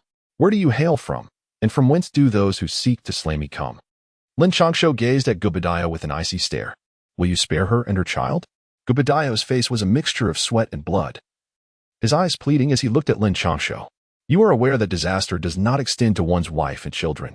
What were you thinking when you committed the heinous act of violating his wife and mercilessly slaughtering an entire family of 18, sparing not even the infants? Lin Changshou smiled, bewildered by Gubadayo's audacity in requesting mercy for his family. I have divulged everything you need to know. I beseech you to spare them, mother and child. I, Gubadayo, shall atone for my sins with my own life. Lin Changshou, I implore you. Gubadayo trembled uncontrollably, uncertain whether it was pain or fear that gripped him, his eyes pleadingly fixed on Lin Changshou. But Lin Changshou cast a fleeting glance at Gubadayo and finally spoke with indifference. I place my trust in your Northern Town army, and I hope you will not deceive me. No, if I divulge this, the children will perish as well. I demand your solemn oath to ensure their survival. Trust me, I possess knowledge that pertains to the entirety of the Great Shang. Gubadayo first exhaled in relief, but then his expression shifted to one of sheer terror as he exclaimed, This young master can guarantee their lives, but why should I assist you in preserving them? Merely based on your information? Lin Changshou smirked. He was neither a saint nor a virtuous man. Why should he extend his assistance to a villain?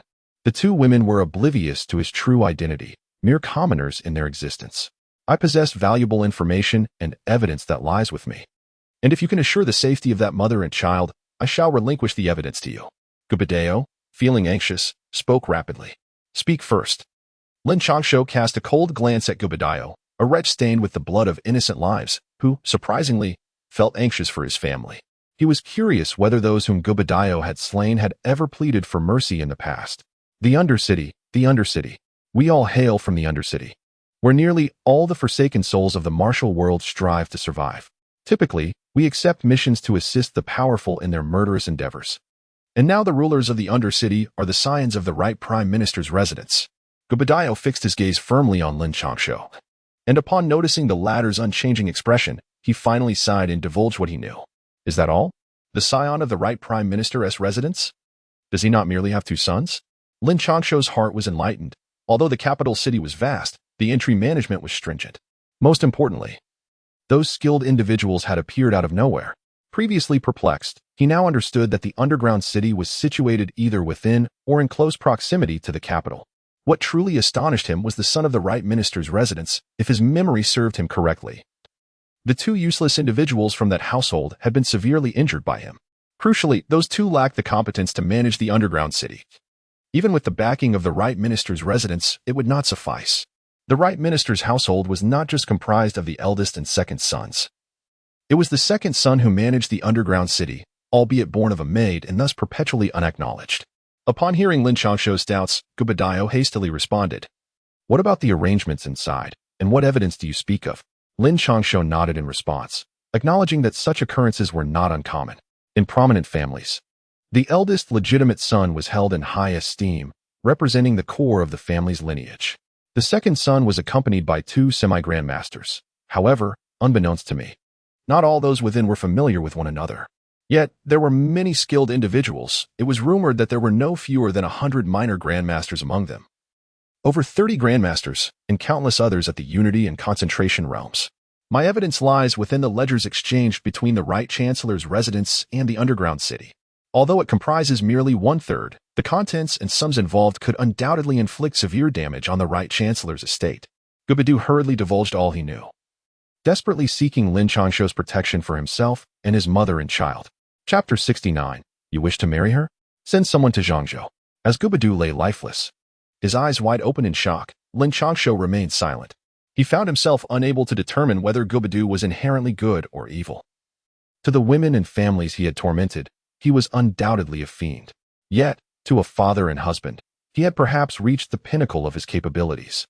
Few could endure the torture inflicted by the ghost shadow and survive until the end. Even Lin Changshou felt a tinge of admiration for Gubidu's willpower. As he had managed to hold on for so many days without uttering a word, merely waiting for Lin Changshou's arrival. Your Highness, we are short on manpower, Ghost Shadow remarked after a moment of silence, his eyes betraying a hint of inner conflict. Short? Indeed, your true fighting strength is by my side. Thus, you need only leave 5 in the capital. Upon glancing at the troubled Ghost Shadow, Lin Changshou realized that although Ghost Shadow's numbers were substantial, only a handful possessed real combat prowess, and many had already perished. The remaining members were merely gathering intelligence through their webs of information, while adept at evasion. Their combat capabilities were insufficient even against those at the Unity realm. That won't suffice. Your safety is paramount, and we cannot leave. For the first time, Ghost Shadow defied Lin Changshou's orders, his gaze resolute as he addressed him. In the capital, there is presently no one who would seek to kill me. Even if there were, my cultivation surpasses yours. Lin Changshou replied, casting a glance at the leading Ghost Shadow, then surveying the others. Noticing their steadfast expressions, he sighed softly.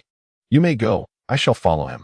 Just as Ghost Shadow and the others were embroiled in their dilemma, a cool, clear voice echoed through the air. Upon hearing it, Ghost Shadow immediately tensed, drawing their weapons. Stand down. Qingran, you've emerged from seclusion? Lin Changshou waved his hand in exasperation, turning to face the elegantly clad Lu Qingran, her face partially obscured by a veil. The envoys from all nations are arriving. Lu Qingran did not respond directly, but rather fixed her gaze on Lin Changshou with utmost seriousness. You are to set out immediately. Rest assured, with your matriarch present. Do you fear for my safety? And do take care of the bodies. Upon hearing this, Lin Changshou's gaze revealed a sense of emotion, and he subsequently addressed the phantom shadows without a hint of doubt. However, upon hearing his words, Lu Qingran cast a glance at Lin Changshou with her bright eyes, exuding an air of charm, yet only let out a cold snort without contesting the title of Lady Master. Farewell, young master and young mistress. As Lin Changshou and Lu Qingran slowly exited the underground chamber, the phantoms respectfully bowed in unison. Yet, unbeknownst to them, Lin Changshou's face bore a distorted expression, and Lu Qingran's delicate hand was still playfully twirling around his waist. Hiss! Hey! Men and women should maintain a respectful distance, at this rate. You might as well marry me, the dandy young master. Observing that they had already walked a distance, Lin Changshou feigned a lecherous demeanor and glanced back, only to find that her petite hand had yet to release its hold. Pa, who would want to marry you? A dog's mouth cannot spit out ivory. Upon hearing this, Lu Qingran's cheeks flushed beneath her veil, even her fair neck tinged with a hint of pink. Your swordsmanship? Captivated by Lu Qingran's bashful demeanor, Lin Changshou found himself entranced. When caught staring, he cleared his throat and inquired with curiosity. Much improved. There was something within me previously, and this time, no pain, no gain. Although my swordsmanship isn't as swift as before, it is indeed more solid. If anyone else dared to gaze at her in such a manner, Lu Qingran would have long since dispatched them with a sword, yet for some reason, Lin Changshou's demeanor instead filled her with a sense of pride. After twirling her long hair, she softly replied, "That's good to hear. Let us return to the royal residence. If Uncle Tsang knows of your arrival, he will surely be delighted." Lin Changshou let out a sigh of relief. Although he had previously been informed by Shang Kuang that Din Chun was assisting Lu Qingran, witnessing it firsthand was undeniably different. Upon hearing his words, Lu Qingran remained silent, yet the corners of her lips imperceptibly lifted beneath her veil, though no one was there to witness it. The moonlight was hazy, elongating their shadows as they appeared to stroll hand in hand through the thick, falling snow. The following day, before Lin Changshou had even risen from his slumber, he was roused by a cacophony of noise. "Lin Changshou, hurry up. The sun is already high in the sky." The jarring sounds pierced his ears, igniting a surge of irritation within him, prompting him to leap from his bed. "Shang Nan, what on earth is wrong with you?" Without donning his outer garments, he dashed out of his room barefoot, glaring furiously at the exuberant Shang Nan. "How can you speak to your good brother in such a manner after such a short separation?" Noticing the fury in Lin Changshou's eyes, Shang Nan instinctively recoiled, retreating behind Uncle Tsang with a sorrowful expression. "If you do not reveal what you know today, I shall not care whether you are a prince or not. I will ensure your face is adorned with blossoms, and your surname is written backwards." Lin Changshou rolled up his sleeves, gritting his teeth as he glared at Shang Nan with a fiery aura, causing even the bodyguard, Ada, to silently retreat a considerable distance. "Hey, I am still a prince. At least show me some respect." After a brief silence, the two found themselves seated in a pavilion. Lin Changshou remained barefoot and without outer garments, while Shang Nan's eyes bore the dark circles of a panda as he expressed his dissatisfaction. Disturbing someone's peaceful dreams is akin to murdering their parents. That I have not broken your legs is a mercy. Now tell me, what brings you here at such an early hour? Merely mentioning the topic reignited Lin Changshou's anger, and he fixed a hostile gaze upon Shang Nan. Wait. In just a few days, the kingdoms will gather for the grand court. I came to ask if you are prepared." Seeing Lin's wrath, Shang Nan swiftly conceded, waving his hands in a gesture of surrender. He was all too aware of Lin's temperament. In their youth, Lin had not hesitated to confront him with fists. Back then, they had exchanged blows and banter, gradually becoming inseparable friends. However, now, not only was there no back and forth, but Shang Nan could hardly muster any form of resistance. "What can I do? The Grand Court is a matter for your royal family. It has nothing to do with me, the heir of the Northern Realm. I suppose I can at least pay attention while I watch the spectacle." Upon hearing this, Lin Changshou casually tapped his ear, displaying an air of nonchalance. "Are you certain?" he retorted. "But I have heard that you intend to assist the seventh princess. Is it not true that you have taken a liking to her?" In response, Shang Nan was momentarily taken aback, gazing at Lin Changshou with a look of bewilderment. "Indeed, I am here to support her. But anything beyond that is of no concern to me." Lin Changshou let out a disdainful cold snort. Merely standing on the platform to prevent those individuals from marrying the princess. Beyond that, he cared little. "Are you not aware that this is a marriage proposal? Now, in the great lands of Qian, the vast wilderness, and among the tribes, the Xiongnu have gathered, all vying for the hand of the seventh princess. If you have no affection for her, why then do you take the stage?" Upon hearing this, Shang Nan grew more perplexed, glancing at Lin Changshou, whose expression did not suggest deceit. Furrowing his brow, he inquired, "Do you intend to marry her?" Just as Lin Changshou was about to reveal matters concerning Hua Fei, a voice, cold and piercing, accompanied by a chilling aura of intent, interrupted. Chapter 70. A clean break. Shang Nan, just wait. Upon sensing that intense murderous intent, Lin Changshou's expression turned to one of shock, and then he glared fiercely at the bewildered Shang Nan. "I ask you, do you wish to marry the seventh princess?"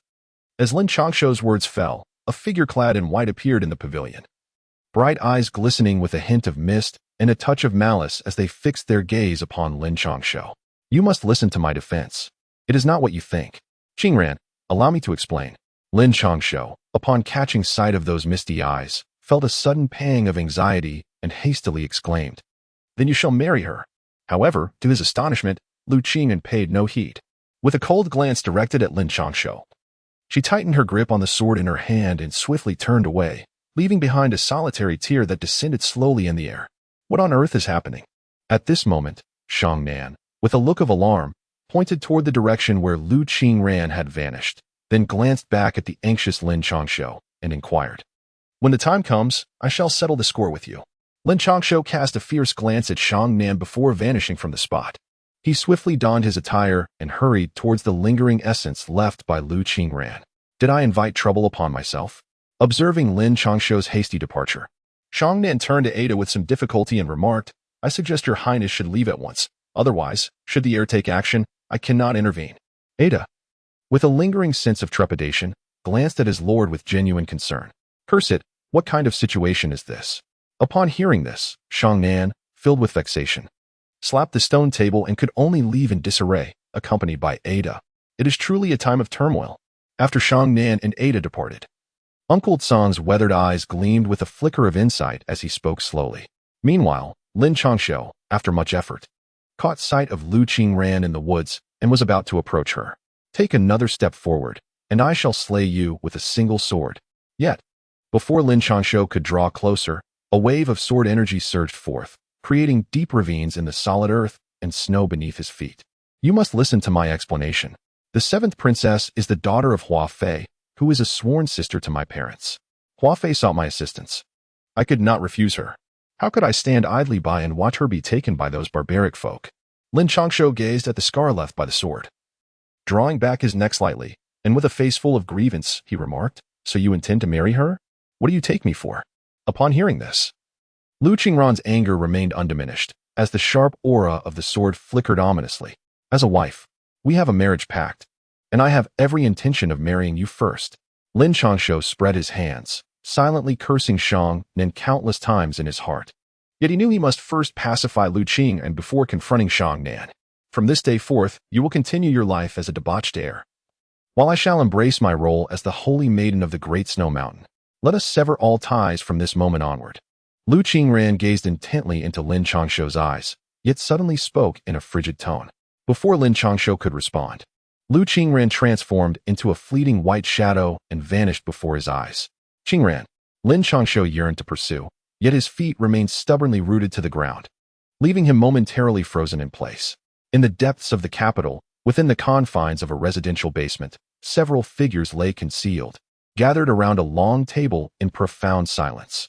The specter had departed. The two remnants of warriors in the northern army were no longer present in the capital.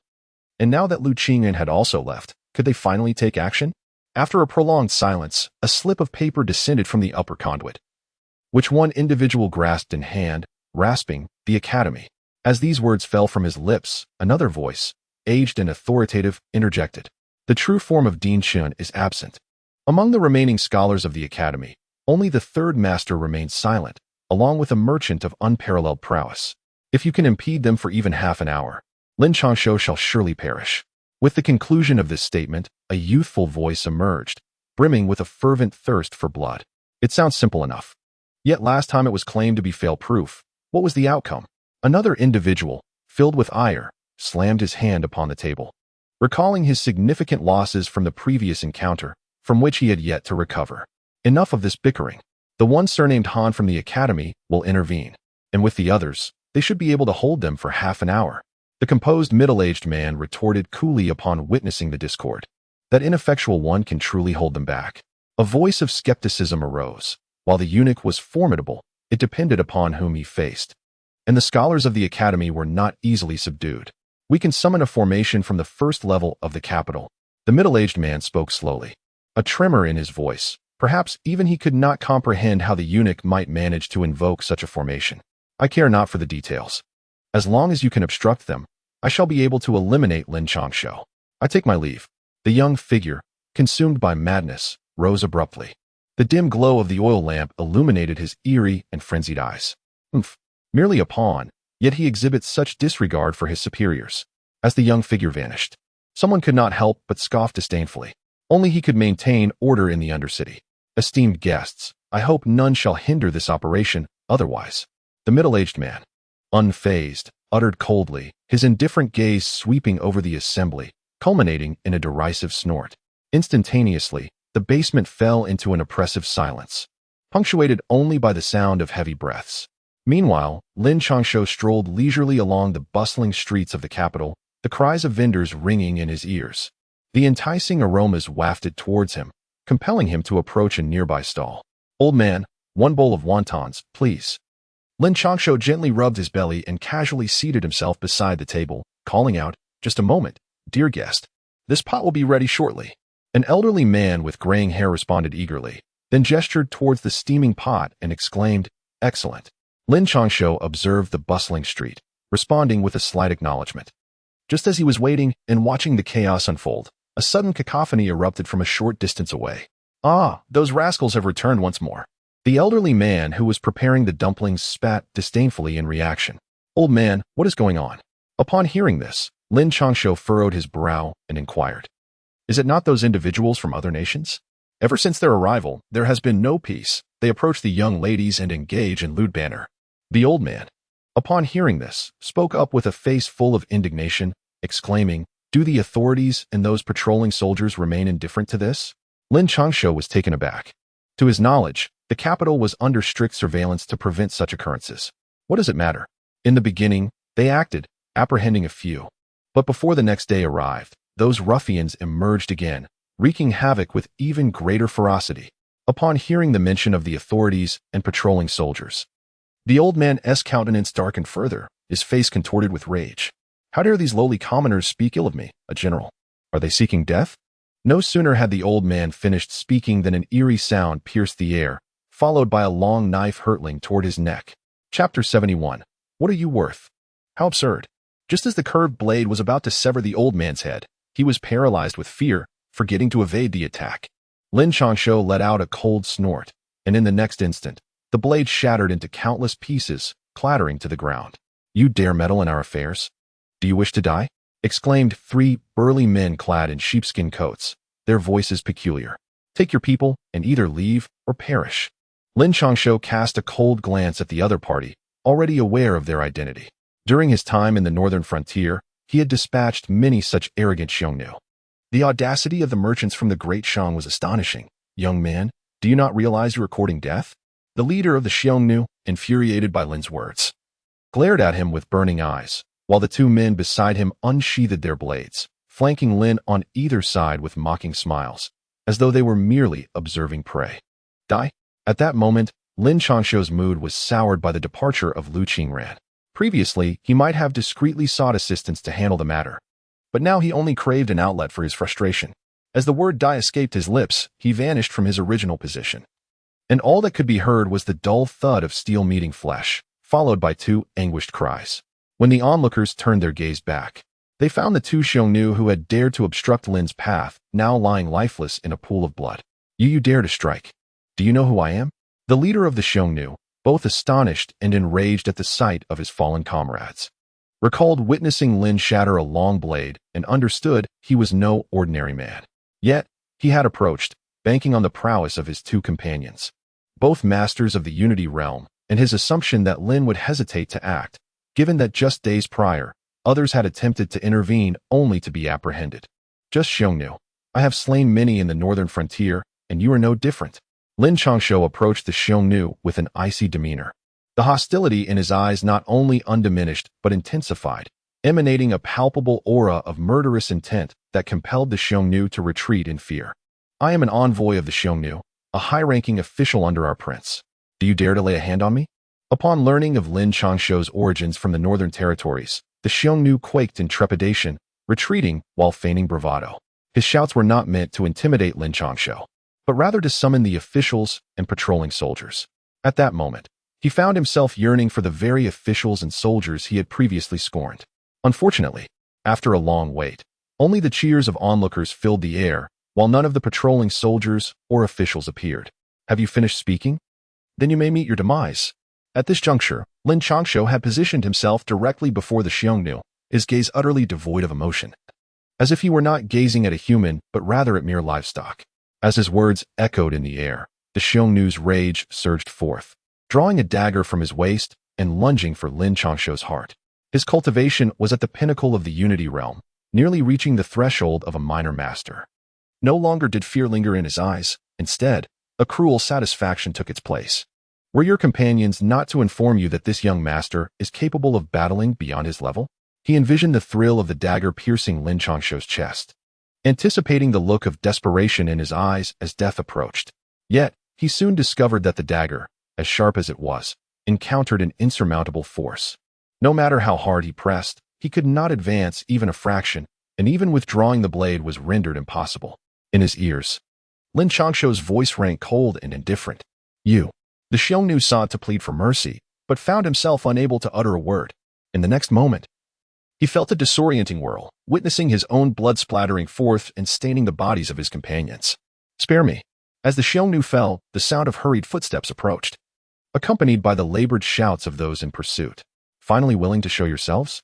As Lin Changshou observed the hastily arriving constables and patrolling soldiers, a glimmer of sharpness flickered in his eyes, accompanied by a cold smirk. Long before the adversary made their move, Lin Changshou had sensed the inevitable, recognizing the peculiar coincidence. After all, it was no simple matter that he had ventured out for a humble meal, only to be confronted by the Xiongnu, who would provoke him so brazenly. Greetings, Your Highness.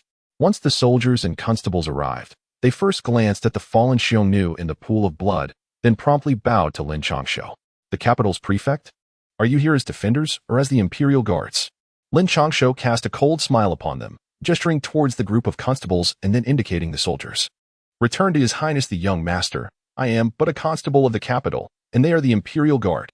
Upon witnessing this, the leading constable promptly spoke, his demeanor perfectly humble. Oh, then I shall leave that to you. This young master is weary. Upon hearing this, Lin Changshou cast them a meaningful glance before turning to leave. Your Highness, the envoy has arrived. If you depart in such a manner, I shall have no way to account for it. Yet, before Lin Changshou could take his leave, he noticed the individual blocking his path, who continued to bow humbly and inquired. And so, Lin Changshou found the situation amusing and mockingly addressed the man. I kindly request Your Highness to accompany me to the yamen. The man, unable to meet Lin Changshou's gaze, steeled himself and replied in a low voice, Huh? What are you? Even if this son of the world were at fault today, do you think the magistrate and the commander of the Imperial Guard would dare to prevent me from entering the yamen? Upon hearing this, Lin Changshou, consumed by rage yet smiling coldly, struck the man across the face, sending him sprawling to the ground. He then coldly admonished, I may not dare. But this matter pertains to the diplomatic relations between our two nations. I implore Your Highness to accompany me back to the yamen for the sake of accountability. The fallen constable, wiping the blood from the corner of his mouth in a disheveled manner, still managed to bow and replied solemnly, How intriguing. Our northern town army slays countless Xiongnu daily, yet I have never heard of the great merchant establishing diplomatic relations with them, while we fight valiantly. Where are you worthless scoundrels to proclaim such alliances? Lin Changshou, consumed by rage, seized the opponent's neck with a fierce grip, his voice cold as ice, the aura of lethal intent radiating from him unabashedly, as if to convey that a single misstep would lead to the opponent's demise. Your Highness, what tremendous authority you wield. It is truly astonishing to witness such audacity in the capital. As he observed the constable, who appeared more depleted than invigorated, a resounding clap echoed, followed by the arrival of several guards escorting the fifth prince. Previously, Lin Changshou had pondered what individual could instill such unwarranted confidence in these buffoons. Upon seeing you, he finally comprehended the source of their arrogance. Gazing at the ambiguous smile on the third prince's face, Lin Changshou understood why a mere constable dared to confront him and why those few Xiongnu were so foolish. Chapter 72. Obey, lest you provoke my wrath. Oh, Your Highness has misunderstood. This prince merely happened to pass by and, upon witnessing your altercation with an official, felt it was my duty as a prince of the great Shang to intervene. The third prince maintained a facade of mirth while his eyes flickered with indignation. Of noble lineage, he was the most esteemed among princes, second only to the exalted emperor and empress. When had anyone dared to speak to him in such a manner? He was even willing to contend for the throne. Aside from the two other princes, he was destined to be the future sovereign of the great Shang. What right did Lin Changshou have to challenge him? Very well, then. I shall take my leave. Lin Changshou cast a fleeting glance at the third prince, intending to turn away, for in his eyes, the distinction between princes and heirs to the throne was negligible. However, just as he was about to depart, he heard a sharp call from the third prince. Accompanying this command, several guards swiftly appeared before Lin Changshou, blocking his path. Do you intend to strike? Upon realizing the situation, Lin Changshou unleashed his formidable aura, an icy killing intent directed squarely at the third prince, devoid of any pretense. You. The third prince was taken aback by Lin Changshou's audacity to exude such malevolence. Born into privilege, he had never encountered such a confrontation. And he felt a tremor course through him, instinctively retreating 2 steps, staring incredulously at Lin Changshou. I ask you, do you wish to fight? Lin Changshou regarded him with disdain. What prince is he? In this state, he is inferior even to the most lowly soldier of the Northern Expeditionary Army. He is merely fortunate in his birth. This prince demands that you wait a moment. After all, you have slain the men of the Xiongnu, and at the very least, we must await the arrival of their rightful leader. Otherwise, would our illustrious Deshang not be reduced to the status of a barbarian? The third prince seethed with indignation, wishing fervently to see Lin Changshou suffer 1,000 tortures. Yet, he was compelled to suppress his fury, disregarding all semblance of dignity, and coldly declared, if you are dissatisfied, come to the northern prince's mansion and confront me. This heir has no time to wait for you.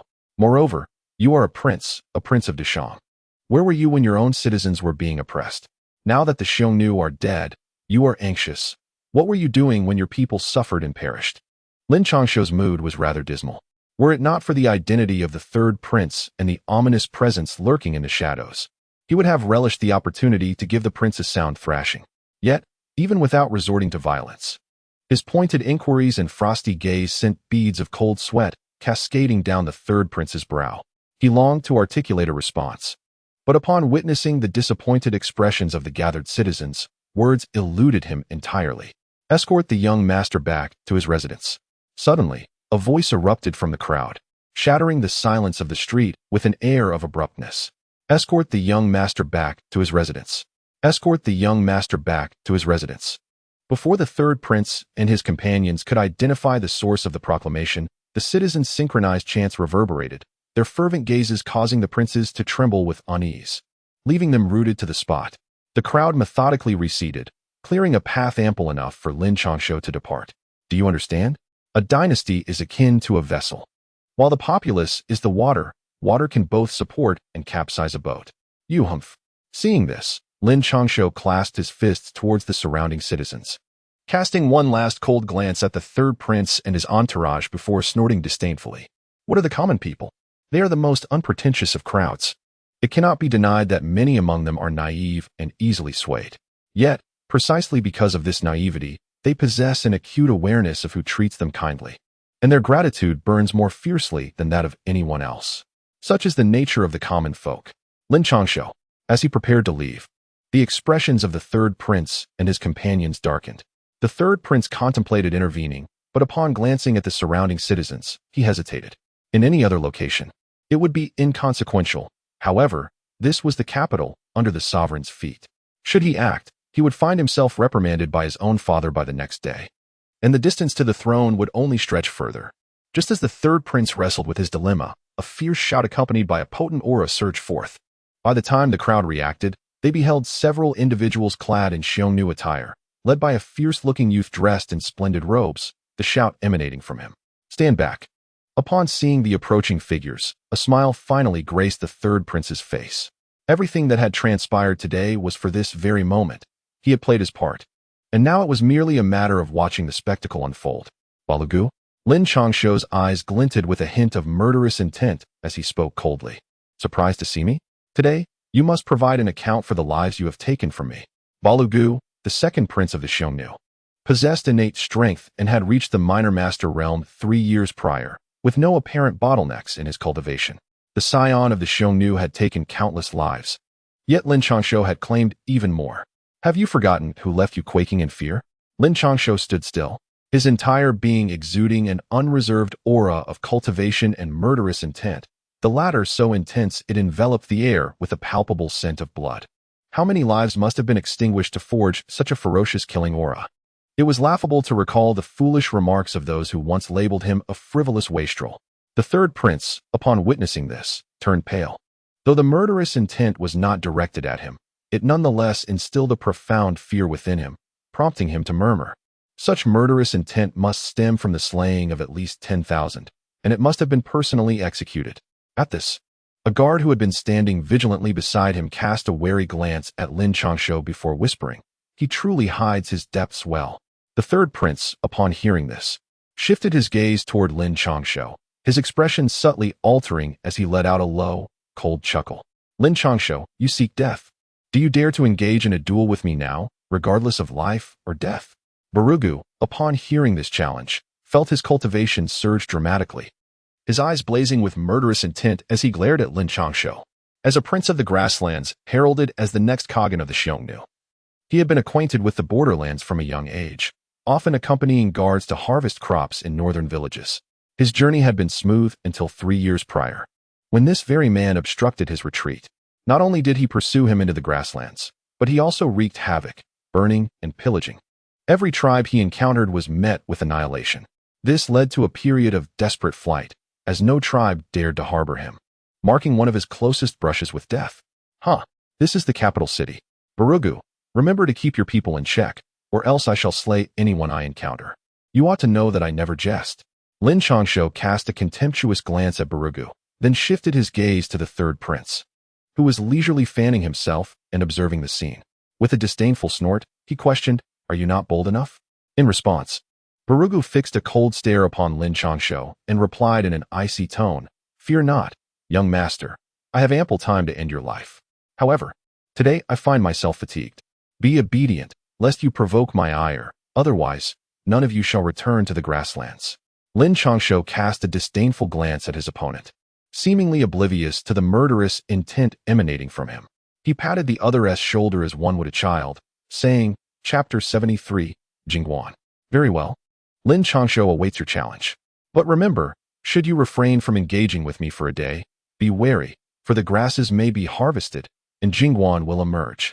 Barugu, his entire being surging with tumultuous energy, felt the air tremble with his palpable killing intent, yet he managed to suppress it. With a sinister grin directed at Lin Changshou, he declared, "Rest assured, should you dare to make a move, I, the heir, shall repay you in kind. Furthermore, I stake my very life on the promise that you shall not return to the grasslands." Lin Changshou paused upon hearing the words, his indifferent gaze fixed upon Barugu. Observing the latter's body quivering with rage, Lin Changshou emotionlessly turned to depart, his attire of white garments exuding an aura of elegance. "I bid farewell to His Highness the Crown Prince as he returns to his residence." As Lin Changshou withdrew, the common folk collectively bowed, their voices resonating like a thunderous dragon soaring into the heavens. "You should have acted." Moments later, the third prince sat at his desk, his expression darkened, facing the equally somber Barugu. "I am not a fool," Barugu retorted coldly, casting a disdainful glance at the third prince. He had come to wed the seventh princess, seeking to offer the Xiongnu a fleeting breath of respite through this alliance, while also negotiating cooperation with the influential figures behind the right minister. Engaging in a confrontation on the streets of the capital now would not only jeopardize his life, but would also result in his expulsion, a fate he sought to avoid at all costs. "Are you truly willing to endure this, Prince Barugu? That is your most capable general." The third prince's countenance darkened. Yet recalling the significance of Barugu in their scheme, he restrained his emotions, pouring a cup of tea for the latter, sighing as he spoke. This prince understands what you seek and does not mind being your bait, but it hinges on whether you are willing to part with it." Barugu smirked coldly at the third prince, his eyes filled with a savage, murderous intent and mockery. He held the other in contempt, yet could not deny that the very leverage the third prince possessed was exactly what he required. In fact, should the third prince agree, he might even anticipate the latter's success in seizing the throne, thereby allowing the Xiongnu to genuinely contemplate entering the bounteous lands of the Great Shang. "What do you intend to do?" The third prince, sensing an ominous premonition, furrowed his brow as he regarded Barugu, whose demeanor resembled that of a wolf. "Do you not wish to eliminate Lin Changshou? If you would use this prince as your weapon, I shall oblige. I can even facilitate Lin Changshou's departure from the capital, provided you are willing to pay a price. Of course, this prince will also dispatch some individuals as bait. It remains to be seen if you dare to proceed." Barugu coldly declared, his proposal a dual victory. Should Lin Changshou venture forth, his demise would be inevitable. Let not the casualties be excessive. The third prince, gazing into Barugu's bloodthirsty eyes, Inhale deeply before speaking in a chilling tone. Rest assured, it is merely a few hundred stalks of grain. However, your cooperation will be essential. For within the territory of the Great Shang, my forces cannot contend with the Imperial Army. Realizing the third prince was no longer playing the fool, Barugu inwardly scoffed, a teasing expression gracing his features. To the south, a village lies 300 miles away, with 300 souls. The army cannot reach it. As long as you depart within 2 hours. The third prince leaned back against his chair, his teeth nearly clenched as he spoke. As a prince of the great merchant and a future emperor, he was meant to protect his people. Yet, to obliterate the obstacle that was Lin Changshou, he deemed it necessary to sacrifice a mere 300 individuals. Everything was for the grand plan ahead. Once he ascended the throne, he would compensate them generously. The third prince banished the last remnants of his reluctance.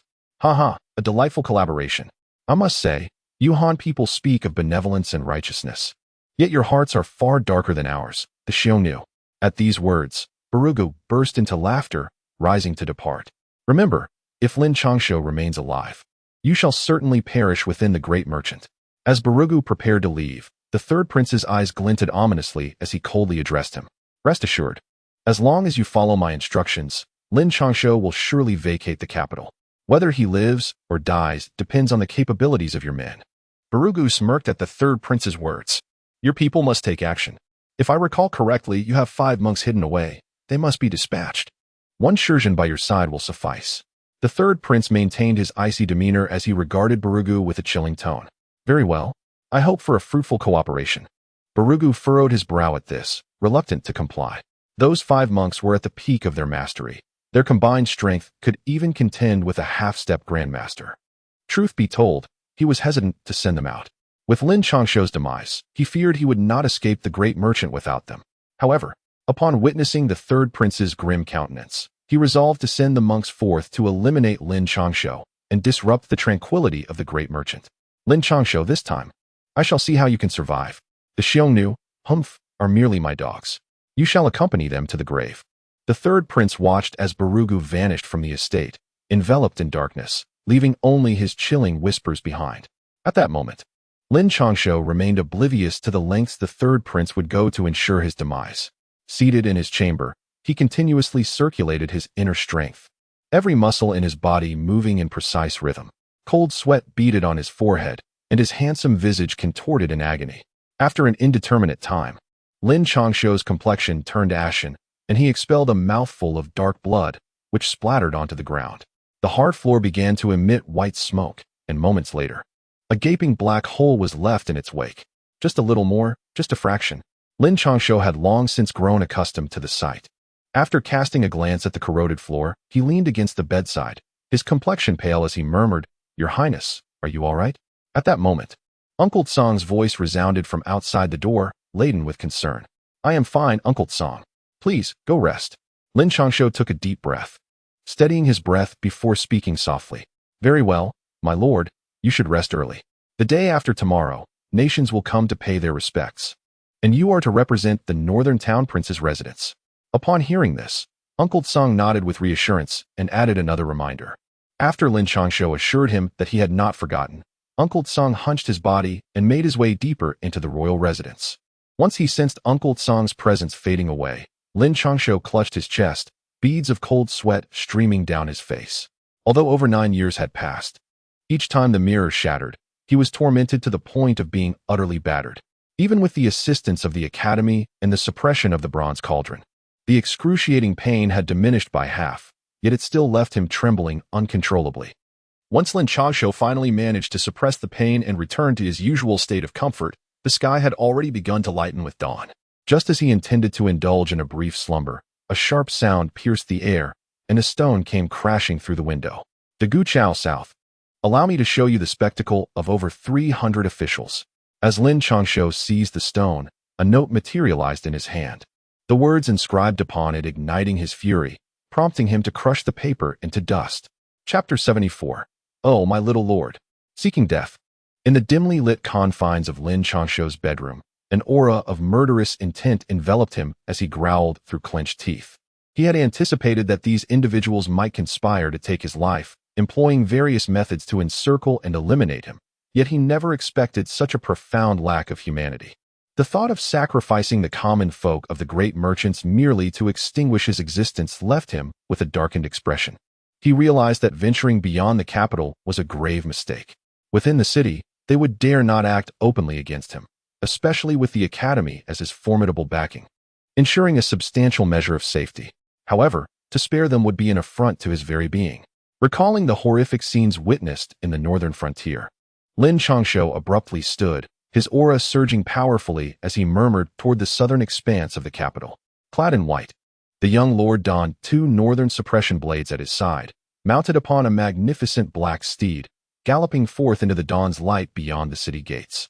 In a shadowy basement, several figures lurked in the dark, their only sound the flickering of an oil lamp and the barely audible breaths they took. Suddenly, the sound of something scraping through the pipes pierced the silence, causing their eyes to snap open, fixating on the piece of paper that had fallen onto the table. Lin Changshou has ridden out of the capital. A hoarse voice broke the tension, and a collective exhale echoed through the room. What a pity for the over 300 innocent souls. Another voice lamented. To exchange over 300 lives for Lin Changshou's singular existence, indirectly ushering in chaos. Such a transaction seems advantageous. A third individual spoke with an emotionless tone. This realm is already strewn with bones. It is an honor for these lowly folk to pave the way for us. Don't tell me you aren't eager to partake in the chaos. A cold laugh emerged from the shadows, followed by a dismissive remark. The Xiongnu must perish. The hoarse voice declared suddenly. They will die, though the plan requires modification. Who shall we entrust the 7th princess to, De Qian, De Huang, or the barbarians? The middle-aged man's tone remained unperturbed, as though he were discussing mere commoners. Let them contend amongst themselves. We have already done enough. The outcome will dictate our fate. Should that royal figure succeed, our family will flourish exponentially. Henceforth, mutual assistance among you all is imperative. A somber voice echoed through the chamber, and in that moment, concern for the 300 lives vanished.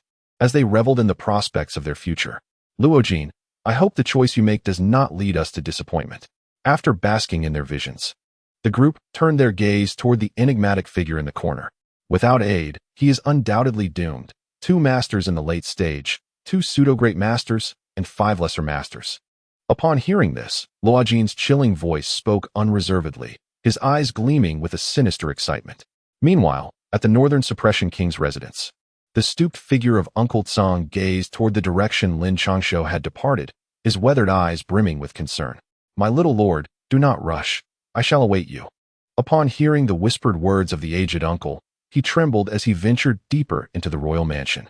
Once he unlatched the long-sealed door, his posture gradually straightened. The air of twilight that enveloped him seemed to dissipate, replaced by an aura of cold ferocity. The northern army, clad in armor and wielding long blades, slaughtered the Xiongnu, vanquishing one foe after another, all for the survival of the women and children behind them. Mounted on a steed, sword in hand, they charged forth, sending the Xiongnu fleeing in terror, their bodies stained with blood, striking down their enemies before returning to the city. The aged voice rose from a low murmur to a lofty, tragic crescendo, as the uncle donned a suit of battle-worn armor, gripping the blood-soaked northern blade. Your Highness, the young lord, the uncle has arrived. The uncle exuded vitality, casting aside any remnants of his previous frailty. With a thunderous shout, he galloped forth on his steed. Who is this? When did such a formidable master appear in the capital? The aura emanated from the Northern King's residence. Could it be that the Northern King has a hidden trump card? As the uncle's presence became evident, shocked gazes turned towards the Northern King's mansion, their astonishment palpable. This is dire. That aura belongs to a Grand Master.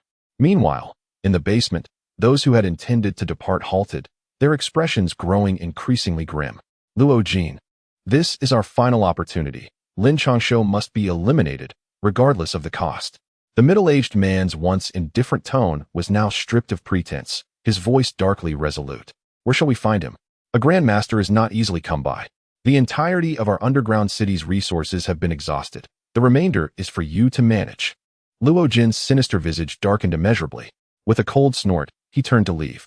He still had one Grand Master at his disposal, but that was the only trump card left to him by his mother, and he could not afford to reveal it. If he acted, his life would be forfeit. The reason he had survived these years and maintained control over the underground city was solely due to that card. Otherwise, he would have been slain long ago. You. The middle-aged man was taken aback by Luo Jin's audacity, gritting his teeth in fury. Luo Jin, do you not fear the wrath of the Right Chancellor? The raspy voice dripped with menace. Huh. Old man, do not underestimate me. Last time, due to your negligence, I lost half of my elite forces. Now that the underground city's resources have been laid bare, if you wish to eliminate Lin Changshou, do not think you can hide in the shadows. Luo Jin's expression was frigid as he regarded the assembly. Over the years, he had been termed the overseer of the underground city. Yet the reality was that he had merely served the interests of these powerful elites with his own resources. Enough of the bickering. Luo Jin is correct. For the greater cause, Lin Changshou must perish.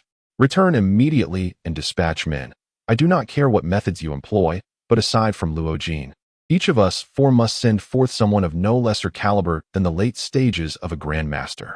We all possess this foundation. Let us not conceal it. I shall summon a great master to take action.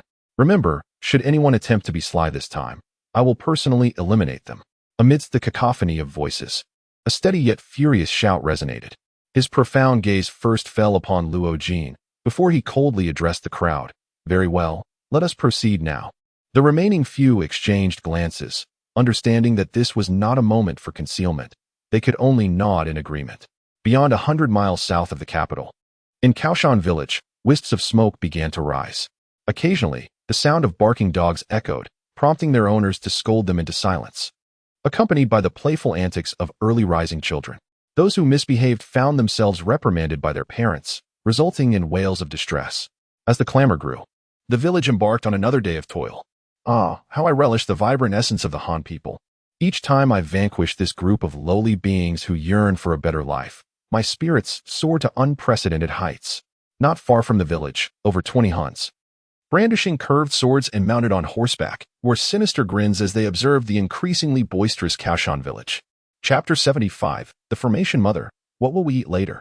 I no longer wish to have sweet potatoes. At the end of Kaoshan village, in a humble earthen dwelling, a boy of 7 or 8 furrowed his brow as he spoke.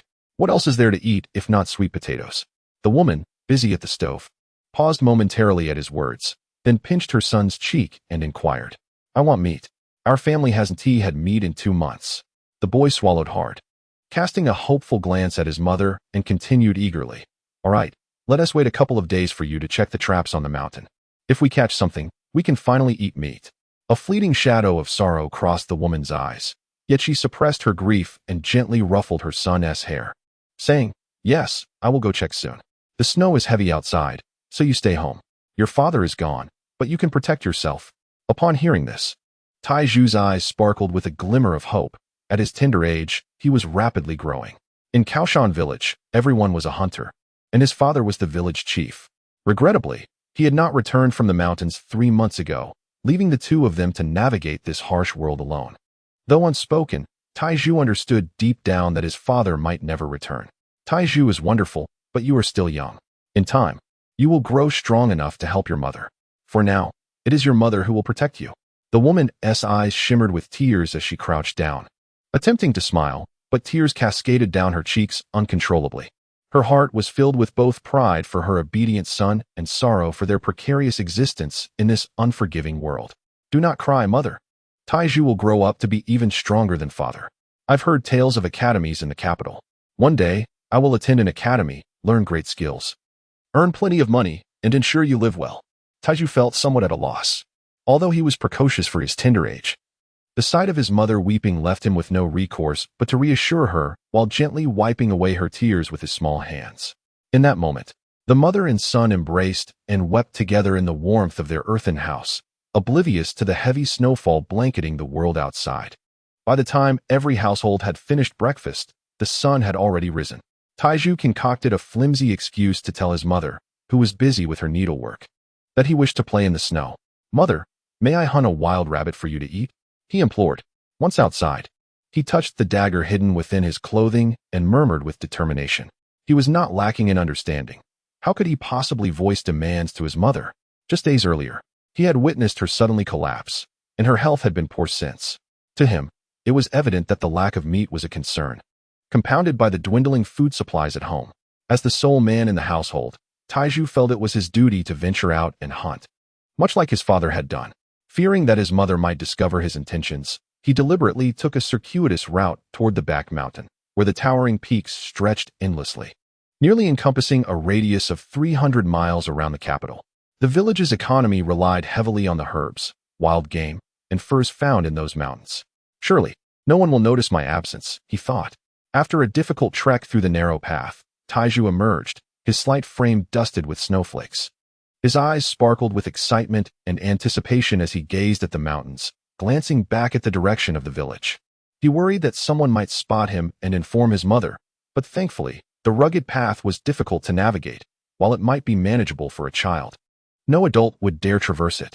Thus, a 6 or 7-year-old boy, clad in warm clothing and clutching a dagger, ventured eagerly toward the back mountain, driven solely by the desire to provide meat for his mother. The snow fell thickly, quickly burying Taizhu's footprints, and from a distance, he appeared as a solitary wight struggling onward.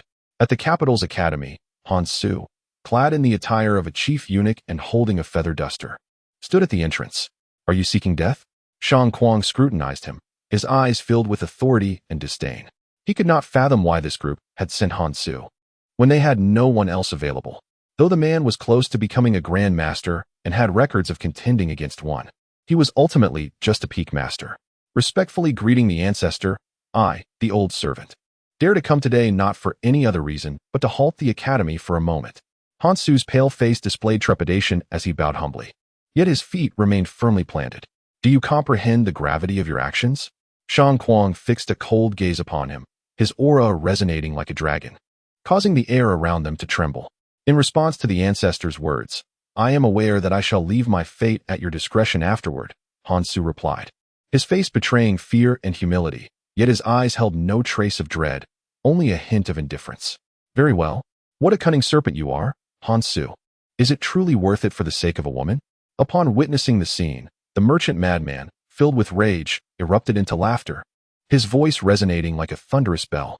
As his words echoed, he took a step forward. 1,000 deaths, without regret. Han Su, his eyes devoid of emotion, finally revealed a glimmer of turmoil, yet adeptly concealed it, his voice remaining submissive. "Since you are prepared for 1,000 deaths, then go ahead and perish." Hearing this, the merchant madman took another heavy step, instantly appearing beside Han Su, his fist charged with an overwhelming force aimed directly at him. He was renowned as the 5th strongest in the realm, invincible in close combat. Not even the top 5 grandmasters dared to engage him in melee. Yet, Han Su appeared oblivious to the might of that punch, merely casting a glance at the merchant madman, his eyes betraying a hint of anguish. Suddenly, a peculiar power manifested around him, and in an instant, his pale face turned ashen, his entire body beginning to tremble uncontrollably. With a soft pop, as that strange power enveloped Han Su, the merchant madman's fist, capable of shattering grandmasters, was halted. There was no explosive scene. It was akin to a gentle ripple, producing a faint sound, yet Han Su's expression remained one of suffering. However, the merchant madman's fist could advance no further, and instead, he found himself retreating, his countenance shifting to one of intense fury. "Shangzhen, are you dead?" Forced back to the entrance of the academy, the merchant madman roared in a fit of rage, his voice echoing throughout the sky. Meanwhile, Han Su seemed transformed, strands of energy rapidly materializing around him, swiftly enveloping the entire academy. "How could you possibly manipulate the star formation?" The merchant madman glared at the threads infused with the power of order, his eyes ablaze with fury. The star formation was the greatest trump card of the Great Shang, capable of harnessing celestial powers, with its intricate arrays spread throughout the capital. It served as the last line of defense for the Great Shang. Since the founding of the nation, extensive research had been conducted on its fragmented formations. Now, not even a grandmaster, nor any entity stronger than a grandmaster, could hope to escape this formidable array. Chapter 76. The Fireworks Erupt Ancestor. As long as the academy remains untouched for 2 hours, I shall accept any punishment you deem fit. The merchant madman's furious outburst received no response. Instead, Han Su, his complexion pale and trembling, uttered, "You are merely a eunuch. Even if you can wield a fraction of the formation's power, what good is it? Do you understand what it means to belong to royalty?" The merchant, his countenance darkened, roared in fury, his voice reverberating throughout the capital. The emperor within the palace could not possibly be unaware, yet no response echoed back. Two possibilities emerged. Either the opposing party had tacitly consented to the situation, refraining from intervention, perhaps even granting Han Su a modicum of authority, or, alternatively, Shang Jun had lost autonomy, being either confined or in a stupor. Regardless of which scenario prevailed, neither was an outcome that the merchant desired. As the emperor of the Great Shang, he could not afford any complications before the emergence of a successor. Likewise, Lin Changshou, as the heir to the Prince of the North, must not encounter any mishaps in the capital, not even as an unfortunate accident. Contemplating this, the merchant relinquished all restraint, his entire being radiating not only with the vigor of a dragon, but also with the potent aura of the dragon spirit. The unique fortune and bloodline of the Great Shang. Almost instantaneously, as he unleashed his bloodline power, the silk threads surrounding the academy began to retreat, albeit sluggishly under Han Su's insistence. The old servant had declared that no one could leave the academy for 2 hours today. With blood trickling from the corner of his mouth, Han Su's eyes, for the first time, shimmered with an air of dominance as he straightened his formerly bent posture. Behind him loomed a colossal figure clad in the attire of the chief steward, wielding a feather duster. The figure slowly turned, its eyes, indifferent yet commanding, fixed upon the merchant. Dragon aura? The bloodline of Shangjia? I am quite curious, Han Su. What exactly have you done, and what has that figure behind you accomplished? Upon witnessing this, the merchant's eyes widened in astonishment. He had previously heard from Mo Ran that there was a trace of dragon aura emanating from the opposing party. But now a bloodline unique to the royal family of the Great Shang had also manifested, though it was but a mere hint. The combination of both forces compelled the retreating silk threads to reassert their pressure. Each interval was marked by a droplet of starlight, resembling pieces on a chessboard, as a dense mist enveloped the academy, shielding it from external scrutiny. Grateful for the emperor and empress's favor, the old servant thought to himself that there might come a day when he too could savor the essence of dragon aura. Ancestor, I humbly acknowledge that I am not your match. Even this starlight formation in my hands could not withstand your presence for 2 hours, provided that I do not engage you directly. Han Su, with a look of gratitude, bowed towards the palace, then turned humbly towards the merchant, bowing once more. What do you mean by that? The merchant's expression shifted, ready to strike again, yet he was thwarted by the power of the formation.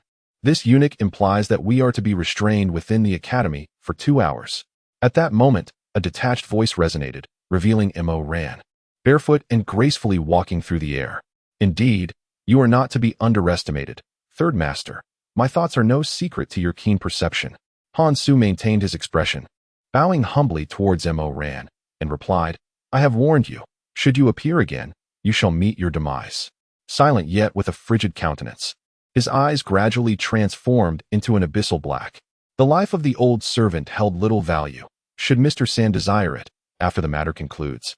The old servant would willingly bear the burden of guilt and accept the judgment of both the ancestral spirits and Mr. San. Han Su slightly bowed. Undeterred even in the presence of the foremost grandmasters of the realm, his steps unwavering. If you can endure the formation for an hour outside, I shall temporarily seal the great array. Yet, the silent figure did not cast a glance at Han Su, his obsidian eyes fixated coldly on Shang Kuang. However, upon hearing this, Shang Kuang's expression became conflicted.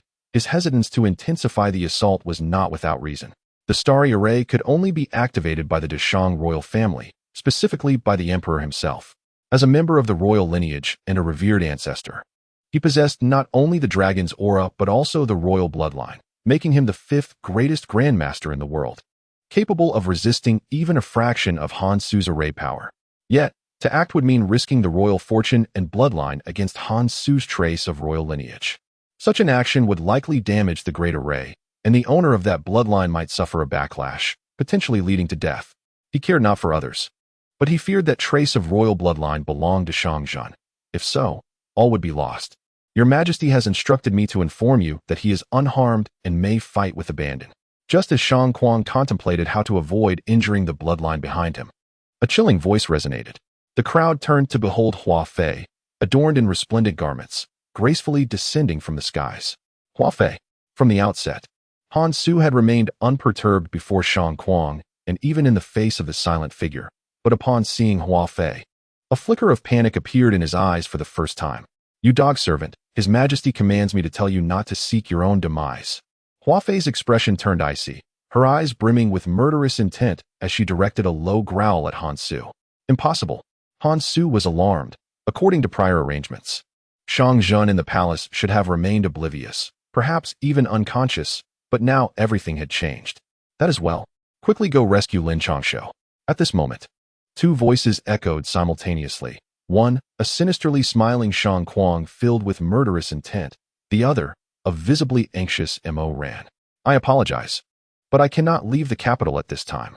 Hua Fei revealed a troubled expression. Her current appearance had come at a significant cost. "Thank you for your efforts. We shall handle the rest." Upon hearing this, Shang Kuang and Mo Ran exchanged a glance, both recognizing a shared gravity in their eyes. They understood that turmoil had erupted not only in the palace but throughout the entire capital. "Then I take my leave. I must return to oversee matters within the palace." Hua Fei nodded slightly, and after her words, she hurriedly transformed into a streak of light, racing toward the palace. "Han Su, today marks your demise." With a fierce roar, Shang Kuang's entire being surged with vitality, manifesting as ethereal dragon-like forms that accompanied his fist as he struck the array with immense force. Han Su, unable to afford any carelessness, exerted every ounce of his cultivation to sustain the formation, leaving him no room to retaliate. He felt like a mere punching bag, enduring Shang Kuang's relentless blows against the array, each strike causing a trickle of blood to escape the corner of his mouth. Yet, his gaze remained unwavering. Suddenly, his expression shifted. The silence of Mo Ran, who had just been at the academy's entrance, was now conspicuously absent. Boom.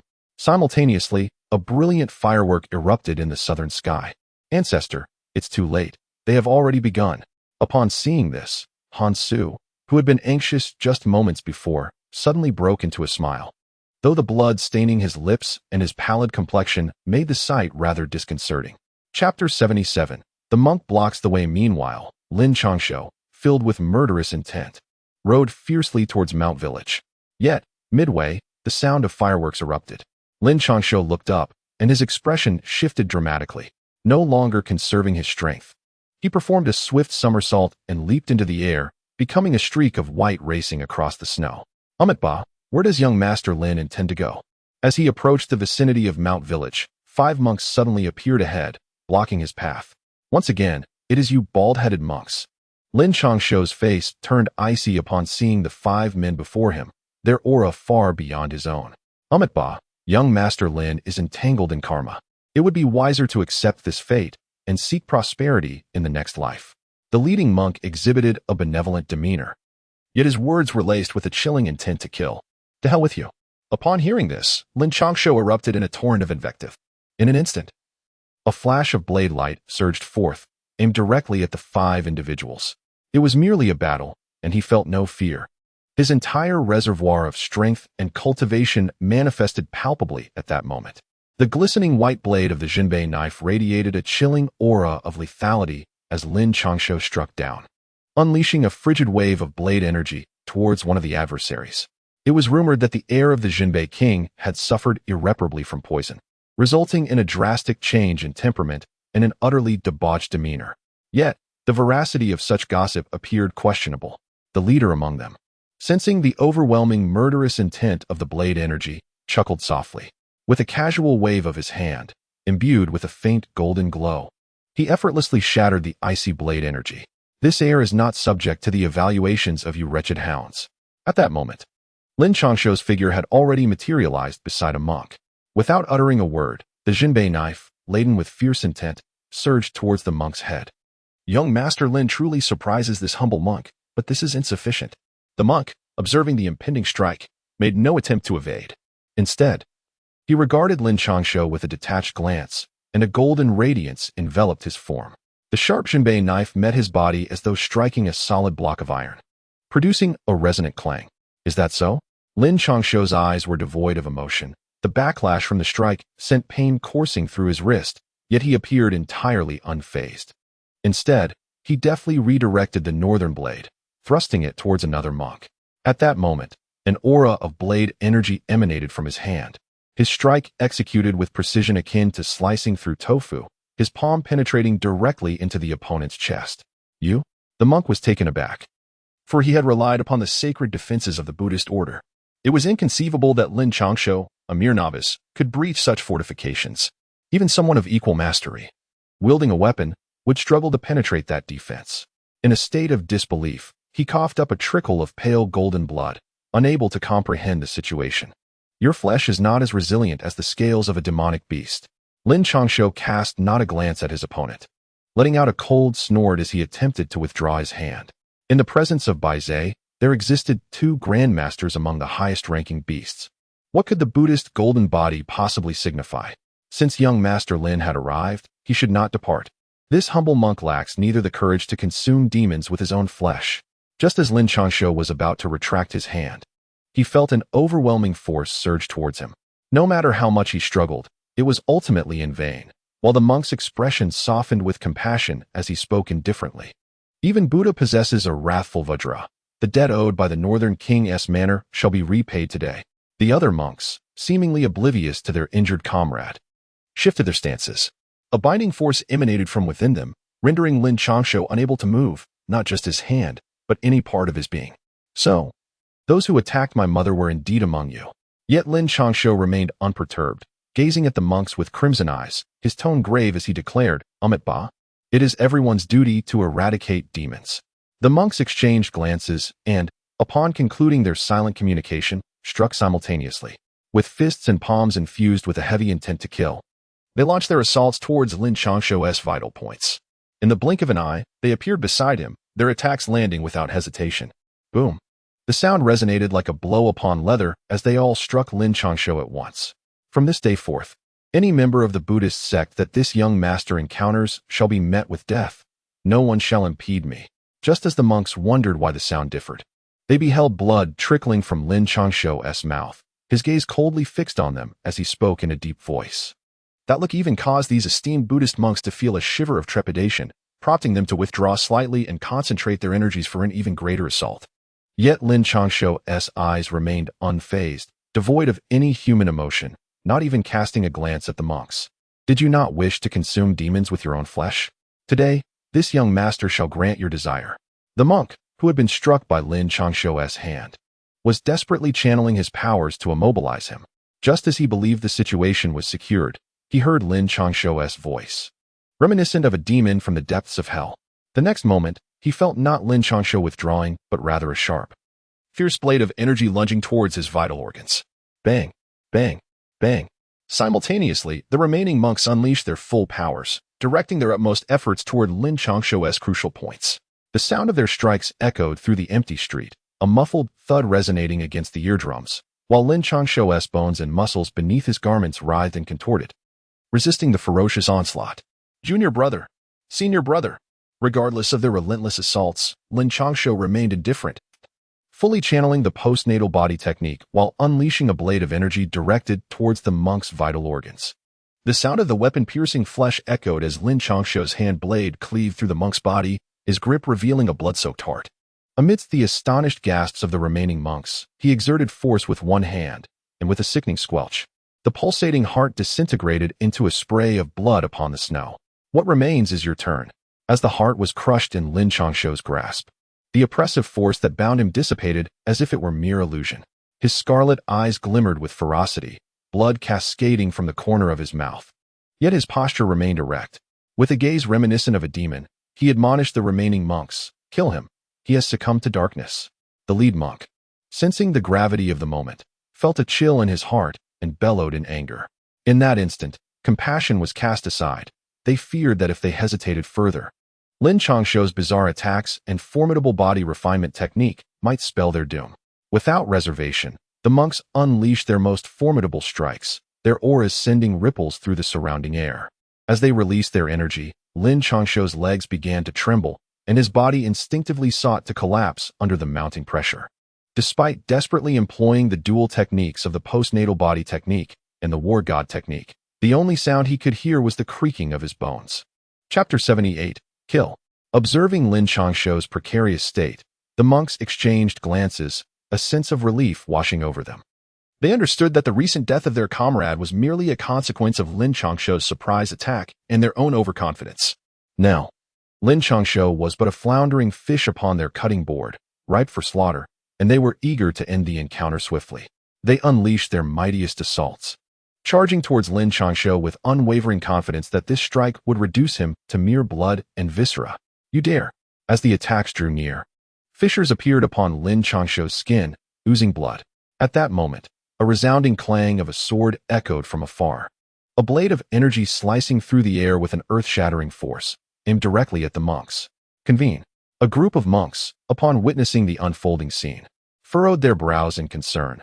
The menacing sword aura posed a significant threat, a sentiment born from their instincts as masterful warriors. Should they persist in their assault, they would undoubtedly suffer injuries from the sword's lethal energy. Even if they were to vanquish Lin Changshou, they would irreparably harm their own foundations. In such a case, not only would their plans be thwarted, but returning to the grasslands would become an insurmountable challenge. Exchanging glances, the leading monk issued a stern command, and their offensive transformed into a defensive stance. Almost simultaneously with their shift, the sword aura surged forth, accompanied by a series of piercing sounds reminiscent of metal clashing. The force of the sword repelled the monks, yet it could not breach their protective barrier. You have emerged too soon. Upon spotting the figure clad in white, Lin Changshou coughed up blood, his body succumbing to exhaustion and pain, nearly collapsing to the ground. Though the figure in white arrived just in time to intervene, Lin Changshou, inhaling a familiar fragrance, managed a wry smile. If I had delayed any longer, the fish you sought would not have appeared, and you, the angler, would have perished. The newcomer was none other than Lin Changran, who had previously stormed out of the capital in a fit of anger. Hearing Lin Changshou's words, she felt a tumult of emotions, both heartache and exasperation, as she retorted, "Cough, cough." Who could have anticipated their ferocity this time? I initially thought a couple of masters would suffice. Who would have guessed 5 decrepit old monks would show up right from the start? Lin Changshou felt an excruciating pain throughout his body. As he struggled to regulate his breathing, he spoke with a sense of grievance. He truly felt wronged. The individuals he had intended to entice were certainly not this group of monks. In fact, he had meticulously planned his departure, although circumstances had deviated from his expectations. The formidable opponents he anticipated would undoubtedly refrain from taking action, especially with the academy and even the imperial palace involved. Little did he know that everything spiraled out of his control the moment he beheld 5 monks, and he could sense an invisible hand insidiously devouring everything around him. Reflecting on the past was futile. The priority now was to devise an escape. Lin Changran continuously channeled her internal energy into Lin Changshou, her heart aching with both compassion and concern. Although she had undergone a rebirth of sorts, significantly enhancing her powers, there remained a considerable gap in their realms. Lin Changshou's unexpected ability to eliminate one of their foes was already miraculous, but now those monks were fully prepared, rendering any surprise attack impossible. In a direct confrontation, she and Lin Changshou would likely struggle to endure even 10 breaths. Contemplating this, her expression beneath the veil grew increasingly grave. Do not fret for now. Let me ask you something. That day, your performance was so convincing. Were you perhaps feeling jealous? Lin Changshou leaned against Lin Changran, appearing feeble. Suddenly, he turned his head and spoke. I certainly did not. How could that be? It seems you have recovered, so hurry and stand up. Lin Changran was momentarily taken aback by his words, even pausing her attack with the sword. Her face, hidden beneath a veil, flushed deeply. She forcefully pushed Lin Changshou away, glaring fiercely at him as she said, I am still an injured party. As she pushed him, the cracks on Lin Changshou's body began to bleed anew, prompting him to feign weakness. Could you not keep quiet? Lin Changran, witnessing this, felt a twinge of compassion in her eyes. Despite her firm words, her body instinctively moved closer, cradling Lin Changshou in her embrace. She continuously channeled her internal energy into him, the vibrant red blood staining his white garments. Yet her previously fastidious nature seemed to ignore the sight. It was said that Lin Changran's swordsmanship had been tainted by a rogue priest. Yet who would have thought that in such a short span, not only had her swordplay been restored, but it had also grown more formidable than before. Meanwhile, the attacking sword was subdued by the monks, returning dejectedly to Lin Changran's grasp. The elder monk at the forefront revealed a look of astonishment. Furthermore, she had not only regained her footing but had also successfully ascended to the realm of a minor master, becoming a true leader among the younger generation.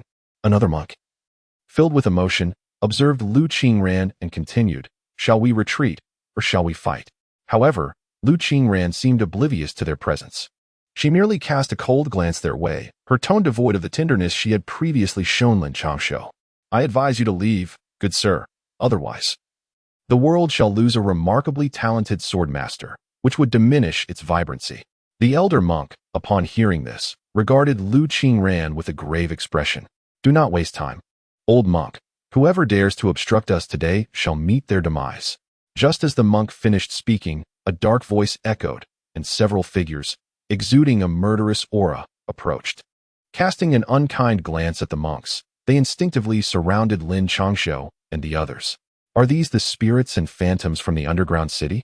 Upon seeing the masked figures wielding weapons, Lin Changshou recalled the group that had previously attempted to ambush him.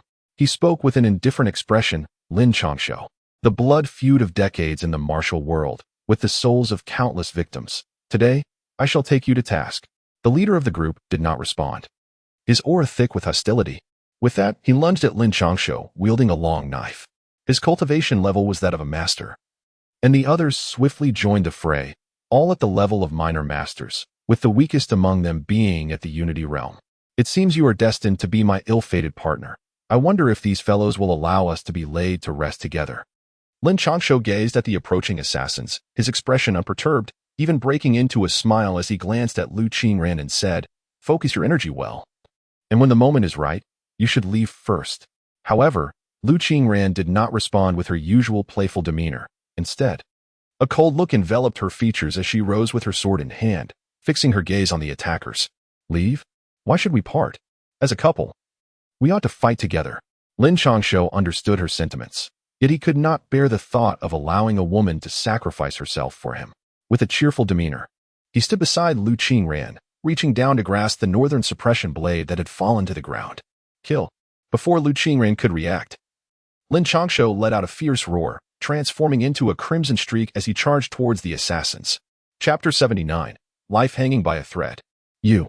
With a thunderous roar, Lin Changshou seemed to unleash the floodgates of carnage. Not only did he charge forward, but the aura of the assassins also grew markedly more formidable. Lu Qingran wished to assist him, only to find herself ensnared by the four monks. In her exasperation, she could barely utter a single word. The battle commenced the moment Lin Changshou engaged the first assassin. Blades clashed, and sparks danced in the air. Blood erupted at the very first contact. Lin's strikes were devoid of intricate techniques. Rather, they resembled the brutal skirmishes of the military. His focus was solely on the vital points of his adversaries, exchanging the minimum cost for their lives. This was a lesson he had gleaned from his years in the Northern Town Army, an approach most suited for the perilous situation at hand. With the advantage of his acquired dominant body technique, those of lesser cultivation could not breach his flesh. And even the minor masters, in their haste, could only inflict superficial wounds upon him. Meanwhile, he retaliated against his attackers, wielding either his blade or his hand to dispatch one enemy after another. The two masters, incensed, sought to pursue him, yet were thwarted by their own comrades, hesitating to unleash their full strength for fear of harming their allies. Consequently, although Lin Changshou appeared surrounded and in peril, the gravest injuries he sustained were inflicted solely by the monks. "Lin Changshou, do you dare to face us directly?" The two masters, witnessing their comrades fall, their eyes ablaze with fury, were acutely aware that their sect was dwindling. In their desperate struggle, the meager comfort they derived from their fellow disciples was fading. With only 2 or 3 left standing, they clung to the hope that their sect had not been obliterated. "Why would this noble son not dare? You are merely foolish, akin to your previous sect members, dull to the point of demise, and thus they perished." Lin Changshou had already sustained severe injuries from those monks. After such a prolonged battle, the internal energy that Lu Qingran had imparted was now completely exhausted. His body was drenched in blood, and even his heavy leather attire was soaked through, rendering him a figure of demonic ferocity. With an indifferent gaze, he coldly addressed the remaining foes. Despite the brief skirmish, he had managed to instill fear in those who had moments ago sought vengeance against him, causing them to retreat. Although his breath was ragged and his grip on the blade trembled, none dared to advance. "Stand aside. Today, I shall demonstrate to you the futility of any technique in the face of absolute power." Upon witnessing this, the two masters forcefully pushed aside their fellow disciples and confronted Lin Changshou, stating coldly, "Just as my father, accompanied by his uncles, shattered your sect and vanquished you traitors? Lin Changshou's internal energy surged wildly, and the postnatal body dominance technique continuously absorbed the spiritual energy from the air. Unfortunately, the spiritual energy in this place was exceedingly sparse. One technique alone was insufficient, let alone two. Lin Changshou could even sense the desiccated state of his dantian and the overwhelming hunger of his muscles. After such a long time, they had only recovered a little. Die! At these words, the two figures erupted with fury, and with a thunderous shout, they instantly vanished from sight, transforming into two fleeting shadows that raced towards Lin Changshou. Fool! Lin Changshou could sense the overwhelming pressure emanating from two formidable forces. Though not as powerful as the monks, they were certainly beyond his current capabilities. With a cold smirk, he infused his legs with internal energy, causing his muscles to swell exponentially. In the next moment, a resounding thud echoed as the snowflakes and the hard earth beneath him cracked. He vanished from sight, and almost simultaneously, two fierce attacks were unleashed upon him. The fractured ground was instantly shattered, and as the snow and dust settled, a deep pit was revealed. The two masters stood beside the pit, their eyes darting around in search of Lin Changshou. Do you know how to walk a dog? When I was in the Northern Territories, my greatest pleasure was walking dogs, especially the Xiongnu breed. Today, you should feel honored to be taken for a walk by me. At that moment, Lin Changshou's indifferent voice resonated as he suddenly appeared behind one of the lesser masters.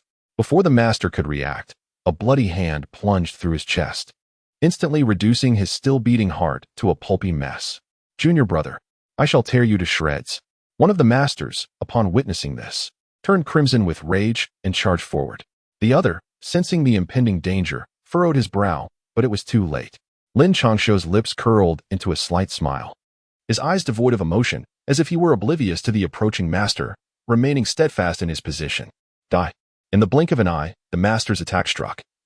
A fist imbued with the essence of heaven and earth, carrying an aura of annihilation, intent on reducing Lin Changshou to mere fragments. Excellent! Lin Changshou scoffed, reaching out to seize a half-step lesser master nearby, drawing him close. Positioned before Lin Changshou was the body of the master whose heart had been crushed. Bang!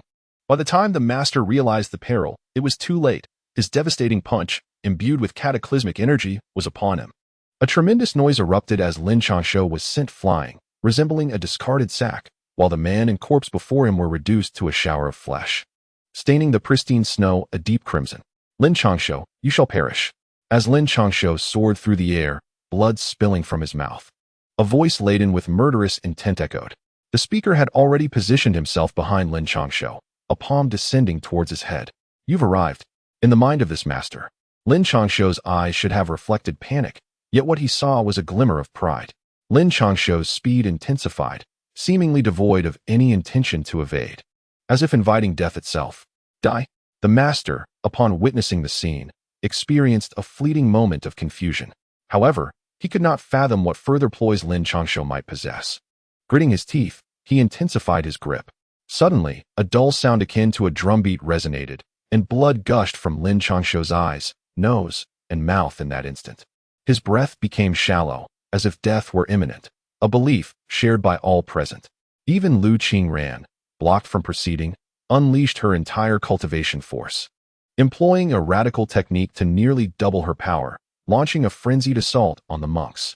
Yet, to those monks, although Lu Qingran was a prodigy, they were unwilling to engage her lightly, especially given the significant disparity in their realms.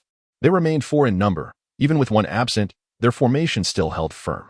They were confident they could withstand even a grand master, let alone a mere small master like Lu Qingran. Chapter 80. If not, this young master shall take a bath. Lu, why must you go to such lengths? For the sake of Lin Changshou, have you forgotten the teachings of the Great Snow Mountain? As Lu Qingran's attacks intensified, causing ripples within the formation, the leading monk furrowed his brow and glanced at Lu Qingran, whose mouth was bleeding profusely. Release the formation, or you shall perish. At that moment, a strand of white appeared amidst Lu Qingran's dark hair. Though she was a genius, standing at the pinnacle, facing 4 seasoned monks with a vast realm difference was a formidable challenge. Even with her secret arts amplifying her power, it was but a drop in the ocean. Yet now, she was prepared to fight with all her might, for Lin Changshou, suspended in midair, had transformed into a figure drenched in blood. His aura, barely discernible, resembled that of a corpse, his breath nearly imperceptible. Ba, in our previous discourse at the Great Snow Mountain, the monks and I have shared a bond. Out of respect for our past, Lu, if you would only wait a moment, Lin Changshou shall soon be beyond saving, and you may then depart. The leading monk. Noting the crimson rage in Lu Qingran's eyes and her increasingly erratic aura, adopted a more serious tone. You old bald donkey, release the formation now, or I, Lu Qingran. Thou that from this day forth, whenever I encounter a member of your Buddhist sect, I shall annihilate them, and the blame shall rest upon your heads. Lu Qingran's once dark hair had now turned 1/5 white, her aura growing increasingly violent, causing even the formation to tremble. Cough, cough, foolish woman. Your husband is not yet dead, why risk your life? Cease this at once. As Lu Qingran gritted her teeth, intent on elevating all her secret techniques, a feeble voice broke through her concentration. She looked up in astonishment to find Lin Changshou, who had been on the brink of death moments before, now reclining in the embrace of the master, casting an irritable gaze at her. Beneath him, the master was left with only half a head, while Lin Changshou's arm had pierced cleanly through his neck. Hurry and retract the secret techniques. It would be a shame to waste all this black hair. You are destined to become a white-haired sorceress, Lin Changshou urged, observing that Lu Qingran was still staring at him, her once lustrous hair gradually turning white. Oh, I understand. In that moment, Lu Qingran resembled a delicate woman. Her earlier fierce demeanor, intent on annihilating the Buddha, completely vanished. She did not even react when Lin Changshou referred to her as a spendthrift. As she gazed at Lin Changshou, still gasping for breath, her heart finally felt a sense of relief, and tears began to well in her eyes. Prompted by Lin Changshou, she finally remembered to cease her secret techniques, and a jet-black stream of blood erupted from her mouth. Those old monks had better pray that I die here today, otherwise I will settle the score. As for my lady wife and her head full of black hair, I care not for the other monks, but I shall lead my troops to your grasslands and obliterate your lineage. Upon witnessing this, Lin Changshou cast a triumphant smile at Lu Qingran. Then, trembling, he managed to rise to his feet, blood pouring from his body like a torrent. The crimson liquid seeping from his garments instantly transformed the snow beneath him into a scarlet expanse, and he appeared as though he might collapse at any moment. Were it not for the Junbei knife that he wielded for support, even standing would have seemed an unattainable luxury. Should you survive today, the name of Lin Changshou, the prodigy, shall reverberate throughout the realm. Never before has anyone at the threshold of a minor grandmaster slain 2 masters, let alone with so many minor grandmasters assailing him. Upon hearing this, the leading monk revealed a flicker of apprehension and regret in his eyes. Had they united in their attack, Lin Changshou would undoubtedly have perished, alas. It was now too late. Old bald donkey, you have erred in one regard. If this heir survives today, it shall be you who meet your demise. The world will not echo the praises of this heir's genius. Rather, it will resound with the loyalty of my Junbei army towards this so-called waste of a noble heir. Blood continuously trickled from the corners of Lin Changshou's mouth, and his body began to tremble involuntarily, yet his tone and gaze remained sharp as ever. The world had underestimated the North and, indeed, the Lin family's prowess. Today, even if this humble monk were to descend into the depths of hell, he would ensure that you are forever ensnared in its grasp. Upon hearing these words, a flicker of terror flashed in the old monk's eyes. He comprehended Lin Changshou's intent. He wished to continue concealing his true strength. Such a declaration would prompt those of profound cultivation to disdain engaging him, while those who dared to act would undoubtedly be no match for him. By the time others realized the gravity of the situation, Lin Changshou might already be beyond the need for time. It would be the moment he revealed his true capabilities, just as today, when their dismissive attitudes had resulted in significant casualties. Even their junior brothers and those slightly less skilled were all vanquished by Lin Changshou, who viewed them as feeble adversaries before striking decisively. He chuckled softly, "This young master awaits you at any moment." Lin Changshou, upon hearing this, grinned widely, revealing his blood-red teeth and lips stained crimson, which rendered him exceptionally sinister. Did you kill him?" At that moment, another master, filled with astonishment, had just realized his own grave error in slaying a comrade. He lifted his gaze and beheld his slightly stronger companion being slain, utterly unable to comprehend the reality before him. Cough, cough. No, he merely fell asleep. Would you care to keep him company? Lin Changshou took a deep breath, and as he began to speak, he was seized by a fit of coughing, appearing as if he were on the brink of death. He looked at the man and said, "What are you waiting for? He is already at the end of his strength. If you all attack together, there is no chance of his survival. Do not forget that you are a master." Seeing this, the old monk furrowed his brow. Once their formation was established, while it ensnared the enemy, it also entangled themselves. To free their hands, they would require a certain amount of time. Otherwise, within, Lin Changshou would seize the opportunity, and the backlash from the formation would inflict severe injuries upon them. Indeed, heed the words of those bald-headed monks. Act swiftly, or this noble heir shall perish, and it will be your lives that are lost. Lin Changshou revealed a devilish smile at the corners of his mouth, his indifferent gaze fixed upon the terrified individuals before him. Unbeknownst to them, fine powder continuously fell from his hand, remnants of spirit stones that had lost their vitality. Initially, the master who had intended to act upon the old monk's words halted in his tracks. Casting a glance at his fellow disciples and the lifeless body of the slain master, a flicker of ruthlessness crossing his eyes. "You all go. He has already lost his inner strength. Whoever slays him will become the greatest benefactor of our sect. I will propose that he be made the sect leader," he declared vehemently, pointing at the few who had lost their master. Yet, those individuals hesitated, unwilling to advance, having been thoroughly intimidated by Lin Changshou. Previously, he had appeared on the verge of death, yet he had killed a master. Instead of advancing, they instinctively retreated a few steps. "If you dare not approach, then I shall." Lin Changshou scoffed disdainfully, and, without further ado, he retrieved a wooden tub from his storage space, poured a milky liquid into it, and jumped right in. Chapter 81. Dare to make a deal. Snowflakes drifted down, blanketing the earth in a silvery sheen. Yet beneath this pristine layer lay a gruesome scene, with bodies strewn about, mangled and bloodied. Vivid crimson blood transformed the pure white snow into a macabre sight, as several monks encircled a young girl with graying hair and blood trickling from her mouth. A group of assassins, wary and apprehensive, hovered around the wooden tub, within which a blood-soaked youth reclined comfortably. "A bunch of useless fools. If you do not act soon, he will have fully healed." As Lin Changshou lay blissfully in the tub, the assassins dared not make a move, fearful of a trap. Just as the tension mounted, a sudden roar pierced the air. Startled, the crowd turned towards the source of the voice, where they beheld a white-haired elder, his body marred by wounds, soaring towards them. The furious shout had emanated from his lips. The assassins and monks, typically the CRME de la CRME of their time, were accustomed to being treated with utmost respect, cautious not to utter a single word amiss. Yet, after being harshly berated by this elder, they acted as though they had not heard, bowing their heads in shame, unable to meet the gaze of his icy eyes. For the aura he exuded was that of a grandmaster. In the entirety of history, how many grandmasters existed? These individuals were the elite of their time. Capable of causing rivers of blood to flow, they were not to be challenged by mere masters, lesser masters, or even those at the Unity realm. "Oh, who are you? Old man, I have never heard of you before."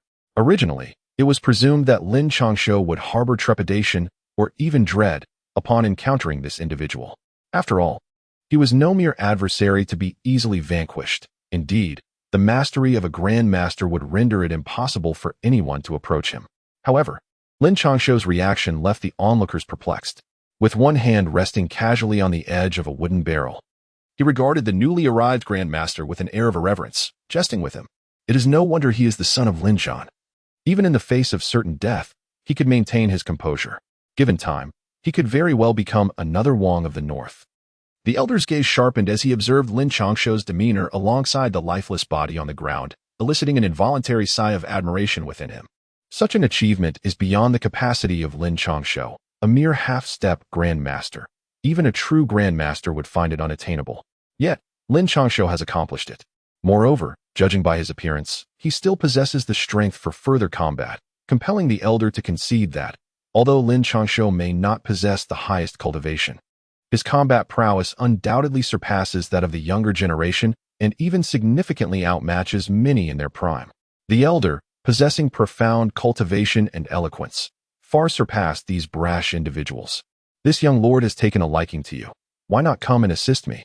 A life of splendor and wealth awaits, along with the finest martial arts secrets. Give it some thought." Lin Changshou's other hand remained unyielding, as the fragments of spirit stones in the milky white liquid continuously mended his injuries and rejuvenated his withered internal energy and sinews.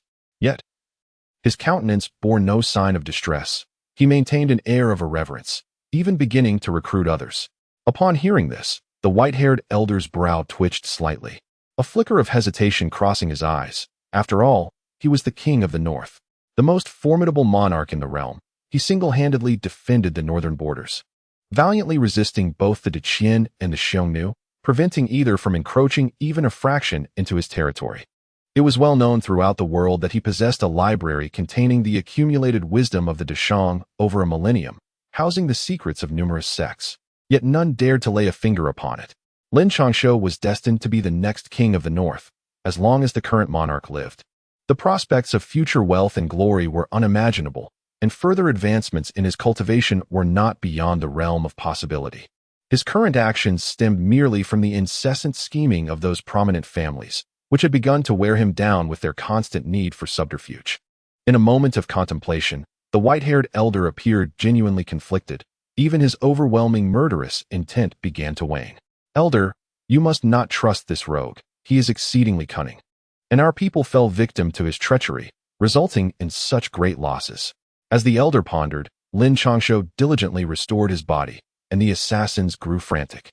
The presence of Lin Changshou alone had nearly obliterated their ranks. Should another master-level expert appear, survival would be a mere fantasy, much less escape. Amitabha, benefactor. Achieving the master level is no small feat. I can only surmise you have weathered the trials of the king of the North's Iron Cavalry. The brutality of the cavalry and the sight of your comrades being slain. These memories must weigh heavily upon you. Today, after arduous effort, you have attained the pinnacle of strength. If you allow this youth's words to sway your resolve and forget the tragic fates of your fellows, the foundation of your hard-earned enlightenment may easily crumble. The assassin's words elicited no reaction from the white-haired elder, yet his killing intent continued to diminish. Observing the elder's ambiguous demeanor, the monks exchanged glances, and the leading monk spoke up with a benevolent expression. As his words echoed through the air, the white-haired elder suddenly opened his eyes, the previous hesitation vanishing entirely. Instead, the nearly extinguished murderous intent surged back with renewed vigor, enveloping the atmosphere in a stifling force. The intensity of this aura shattered Lin Changshou's makeshift barrier, causing him to leap out, drenched, and spew forth a mouthful of blood. His previously flushed visage reverted to a pallid hue reminiscent of gold leaf. That wretched bald donkey. If I survive this ordeal, I shall vow to eradicate every monk from your sect, ensuring your lineage vanishes from this world.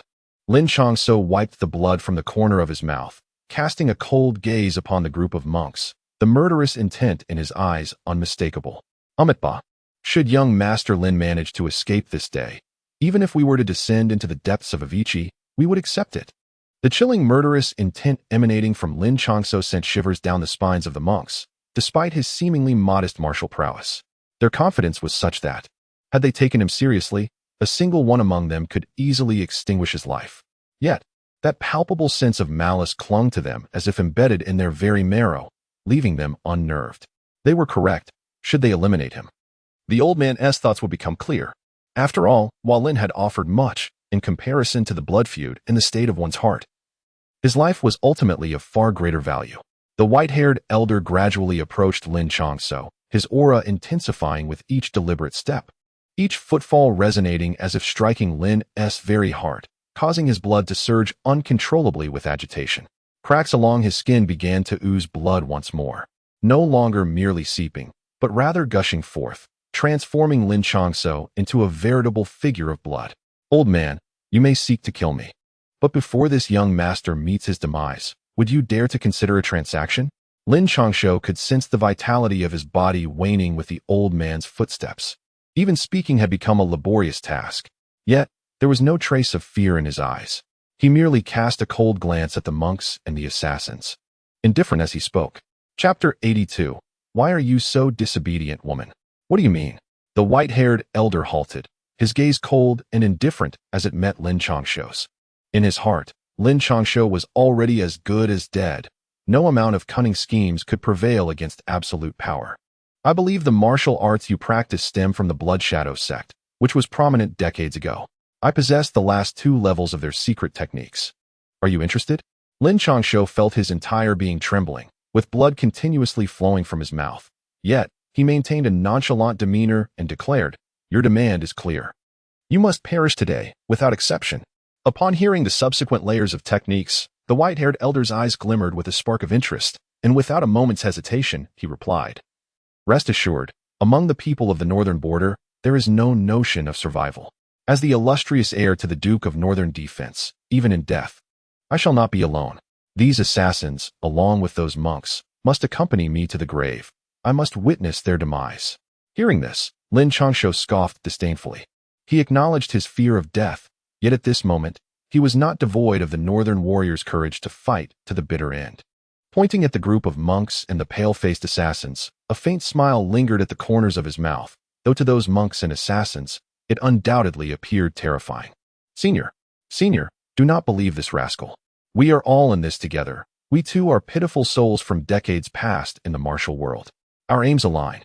We seek to ascend to the Northern King's residence," exclaimed the assassin master, unable to withstand the elder's gaze any longer, swallowing hard as he spoke.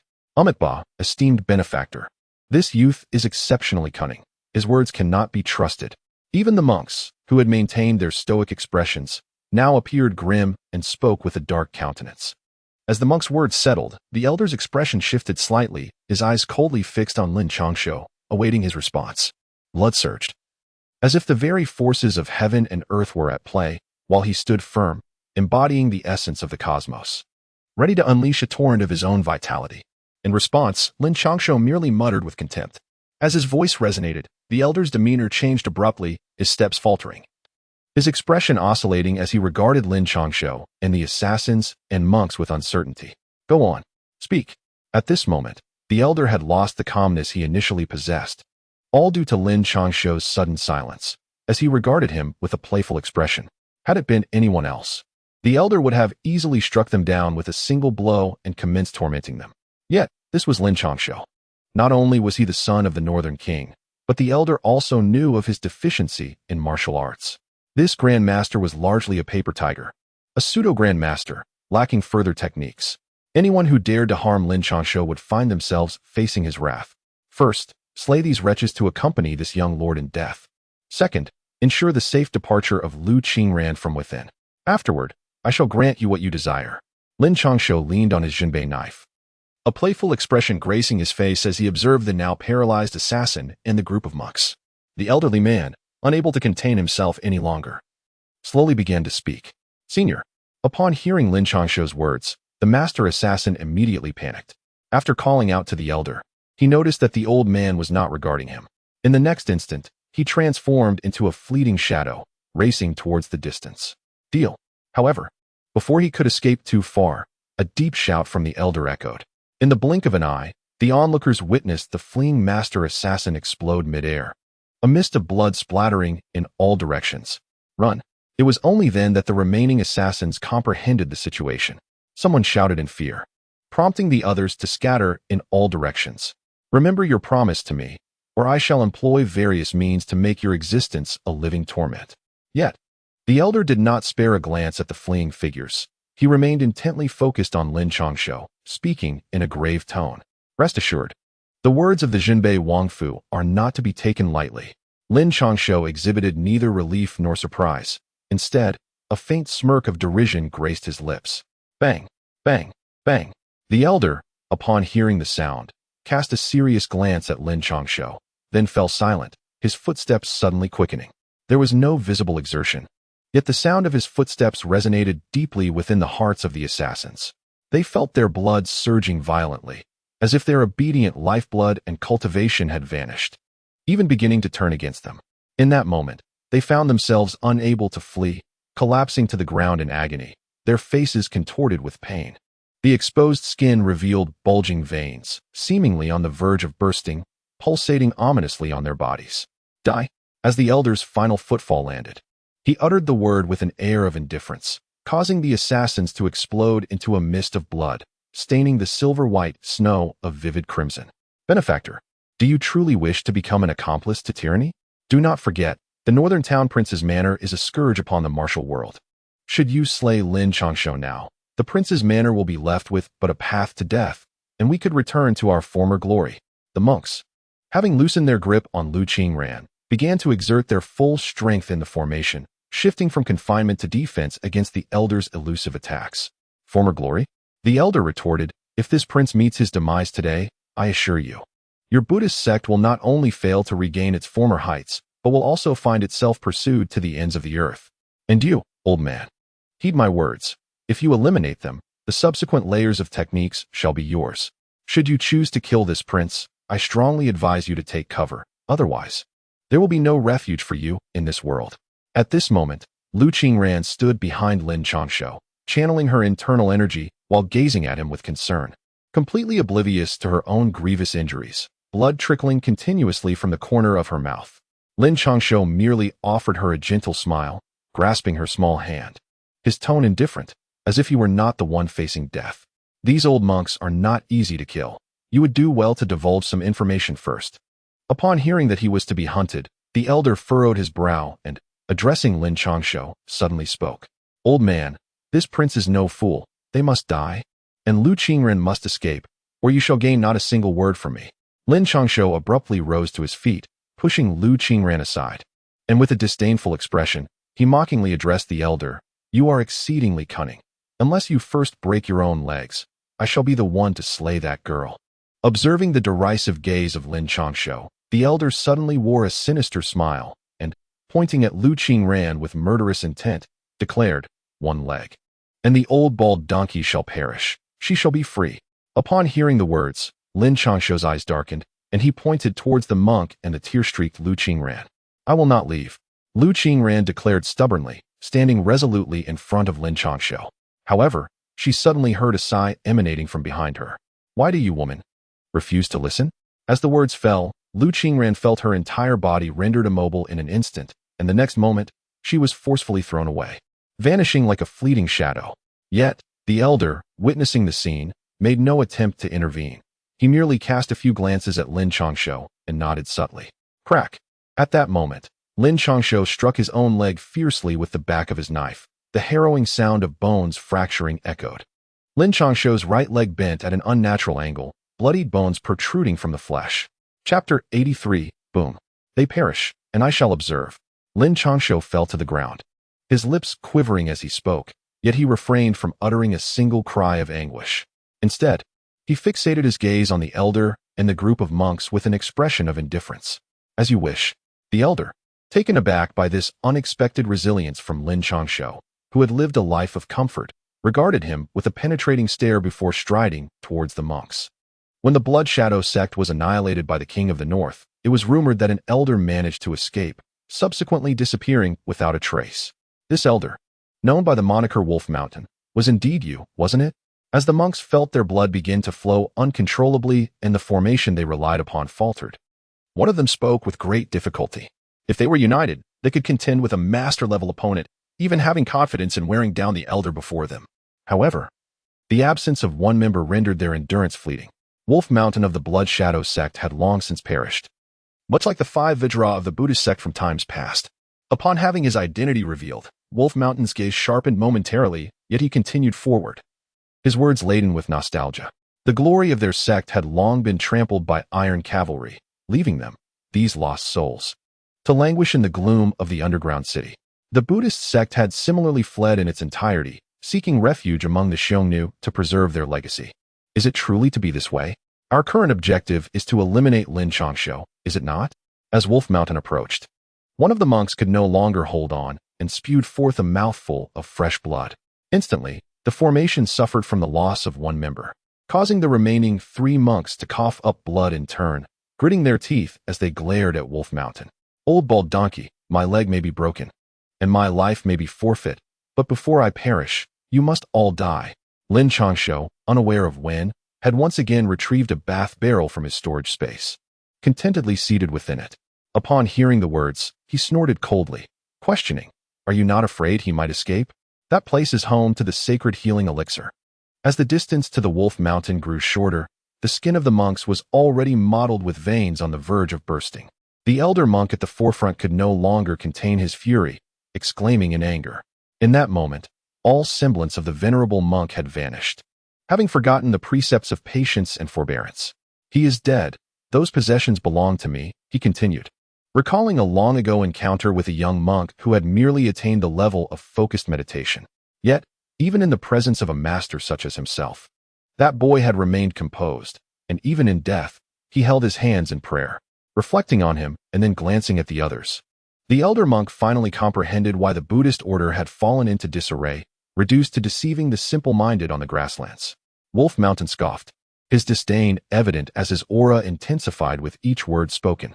Suddenly, a tremendous crash echoed as one monk could no longer withstand the pressure.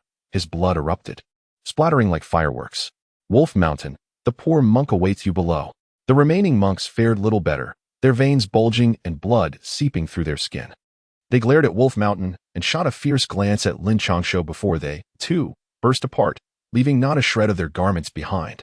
Coughing violently, Wolf Mountain felt his vigor waning, blood trickling from the corners of his mouth as his steps grew unsteady. Despite facing a true grandmaster, the loss of one monk did not diminish the truth that he himself was merely a pseudo-grandmaster. His ability to slay his opponent was merely a matter of exploiting the chaos within the formation. Why do you not flee?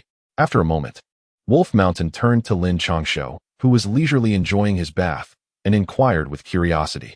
Though I may be a scion of extravagance, I am no fool. You are gravely injured, yet I am not without my own strengths. Besides, I am but a minor master. Do you truly need to be at your peak to take my life?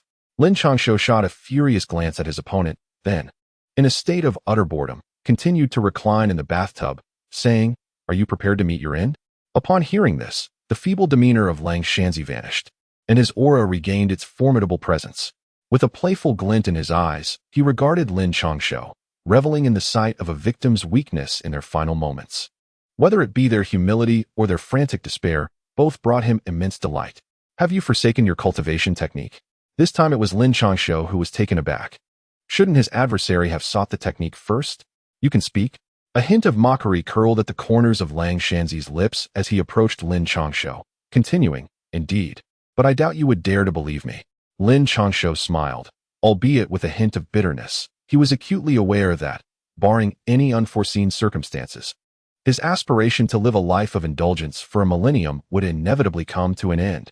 He had initially contemplated deceiving his counterpart, believing that a person ensnared at the level of a grandmaster would, upon acquiring the martial arts techniques, be unable to resist the urge to practice immediately. That would present him with the perfect opportunity, much like the infamous Ouyang Feng from his past life. Unfortunately, his opponent proved not only to be astute, but also cunning, unwilling to be deceived. "Nevertheless, you shall reveal to me the true techniques." Lin Changshou approached Lin Changshou gradually, relishing the moment, particularly enjoying the sight of his adversary in a state of utter confusion. "Then why do you still choose to eliminate them?" A chill coursed through Lin Changshou's heart, as vivid images of torture and the harrowing sensation of a fate worse than death flooded his mind, even igniting within him a desperate urge for self-destruction. The act of soul-searching must remain concealed from others. At that moment, Lin Changshou had approached Lin Changshou's side, his tone gentle and devoid of any murderous intent as he spoke. "What does this mean?" Lin Changshou suddenly awoke, and as Wolf Changshou approached, he swiftly thrust the jinbei knife through the wooden barrel, aiming directly for his adversary's heart. At the same time, a hand transformed into a blade, fiercely targeting Wolf Changshou's neck. This was a meticulously planned strike. "I am no mere fool. Before me, all your struggles are futile. You would do well to let me glimpse your memories." Yet, the invincible jinbei knife, along with Lin Changshou's hand blade, was thwarted by an overwhelming force, halting mere inches from Wolf Changshou's body, as if separated by an entirely different realm. Wolf Changshou smirked contemptuously, his palm gradually changing color, moving inexorably toward Lin Changshou's head. An enigmatic power surged into Lin Changshou's mind, causing the images of his memories to flicker incessantly. His eyes began to glaze over, becoming increasingly vacant as the hand drew nearer. Observing this, Wolf Changshou's lips curled into a smug smile. This soul-searching technique was his trump card. Chapter 84. Who dares to harm my family's heir? Boom. Just as the hand was about to make contact, an ancient bronze sound, resonant and weighty, echoed in both their minds. It was the Jiuzhou Ding. Wolf Changshou felt a massive, archaic bronze cauldron expanding within his consciousness, and upon discerning the engravings upon it, terror filled his eyes. Who dares to harm my family's heir? At the moment when Wolf Changshou felt himself immobilized, unable to summon even a fraction of his proud power, a furious shout broke through. A formidable killing intent enveloped him, and as he attempted to turn, he could only move his eyes. With a sharp sound, a blade sang through the air, and in an instant, Wolf Shanzi felt an excruciating pain in his chest as the force restraining him vanished. How could you be so swift? He gazed at the Jinbei knife piercing his chest, sensing the violent energy coursing within him, and with great effort, he turned to face the blood-soaked elder, who held a severed head in his hands. Uncle Song. At that moment, Lin Changshou regained his senses, his mind swirling in confusion. Upon seeing the familiar figure, he was filled with both joy and bewilderment, elated that he would not perish, and that his secrets would remain undisclosed, yet puzzled by how the elder, who had previously been severely weakened, could exhibit such formidable prowess. That was a grandmaster, and though the head he held was lifeless, the lingering aura of its former strength was unmistakable. It belonged to a grandmaster-level warrior. Ha. So it is. Even if I, Wolf Shanzi, must perish, I shall take you, fortunate one, along with me. As Wolf Mountain glanced at the swiftly approaching Uncle Song, and then at Lin Changshou's bewildered expression, he erupted into a fit of laughter, spitting blood in the process. With that, his hand struck directly towards Lin Changshou's head, even in his near demise, as a mere pseudo-grandmaster. He possessed the capability to shatter Lin Changshou's skull with a single blow. Dare you? Uncle Song exclaimed, his eyes wide with rage as he quickened his pace. Yet, no matter how fast he moved, he could not match the speed of that impending strike. Lin Changshou felt his blood freeze. Immobilized as he was locked in by that terrifying aura, he watched helplessly as the hand descended, the force of its wind already severing his hair. Cracks appeared on his forehead, blood trickling forth, uncontrollably drawn towards that looming hand. Bang! As Lin Changshou felt his very lifeblood being siphoned away, teetering on the brink of death, a thunderous voice reverberated within his mind. In an instant, his ensnared body regained vitality, the blood that had flowed out returned, and even the hand poised to strike was halted mere inches from his brow. Cough. Remember, when the day of return arrives and the central planes are restored, you, Lin Changshou, owe our blood shadow sect a resurgence. The voice was also heard by Lang Shanzi, who, with blood trickling from his mouth, cast a gaze filled with fluctuating emotions upon Lin Changshou. With a final sigh, his hand transformed into a sword-like finger, poised at Lin Changshou's forehead. You. Lin Changshou managed to utter but a single word before being overwhelmed by the immense power that enveloped him. Straining every ounce of his strength, he activated the War God technique and the postnatal dominant body technique, desperately drawing in internal energy. I am the son of the 11th generation leader of the Blood Shadow sect, inherently benevolent and unwilling to take lives to master the Blood Shadow technique. Ultimately, he resigned himself to the position of elder, stagnating for a century. When the time came to traverse the martial world, he ventured forth in search of a secluded cave, where he discovered a fragmented scroll that explored the cosmic forces for personal gain. By harmonizing it with the Blood Shadow technique, he could launch a spiritual assault, disrupting the very essence of blood without resorting to murder. Today, I shall use my dying body to alleviate your dual poison. The remainder shall assist your ascension. Should you betray the Blood Shadow sect upon your return to Central Continent, may your soul endure a curse of eternal suffering, a fate worse than death. As the overwhelming power surged within him, the voice of Wolf Mountain echoed in Lin Changshou's mind, yet he found himself unable to articulate a single word. The energy not only entered his dantian, but also commenced an assault on the toxins that clung to his entire being, transforming his body into a battlefield. The icy sensations alternated, akin to being sliced and pulled, and had it not been for the enduring strength emanating from the bronze tripod within, anchoring Lin Changshou's essence, he might have perished at the hands of his own internal forces. He awoke. The esteemed Elder Changshou has awakened. It was uncertain how much time had passed, but Lin Changshou finally managed to restore balance among the tumultuous energies and toxins within him. His eyes fluttered open slightly, and before he could fully comprehend his surroundings, a joyous voice reached his ears. Ah, my little young master, you have finally awakened.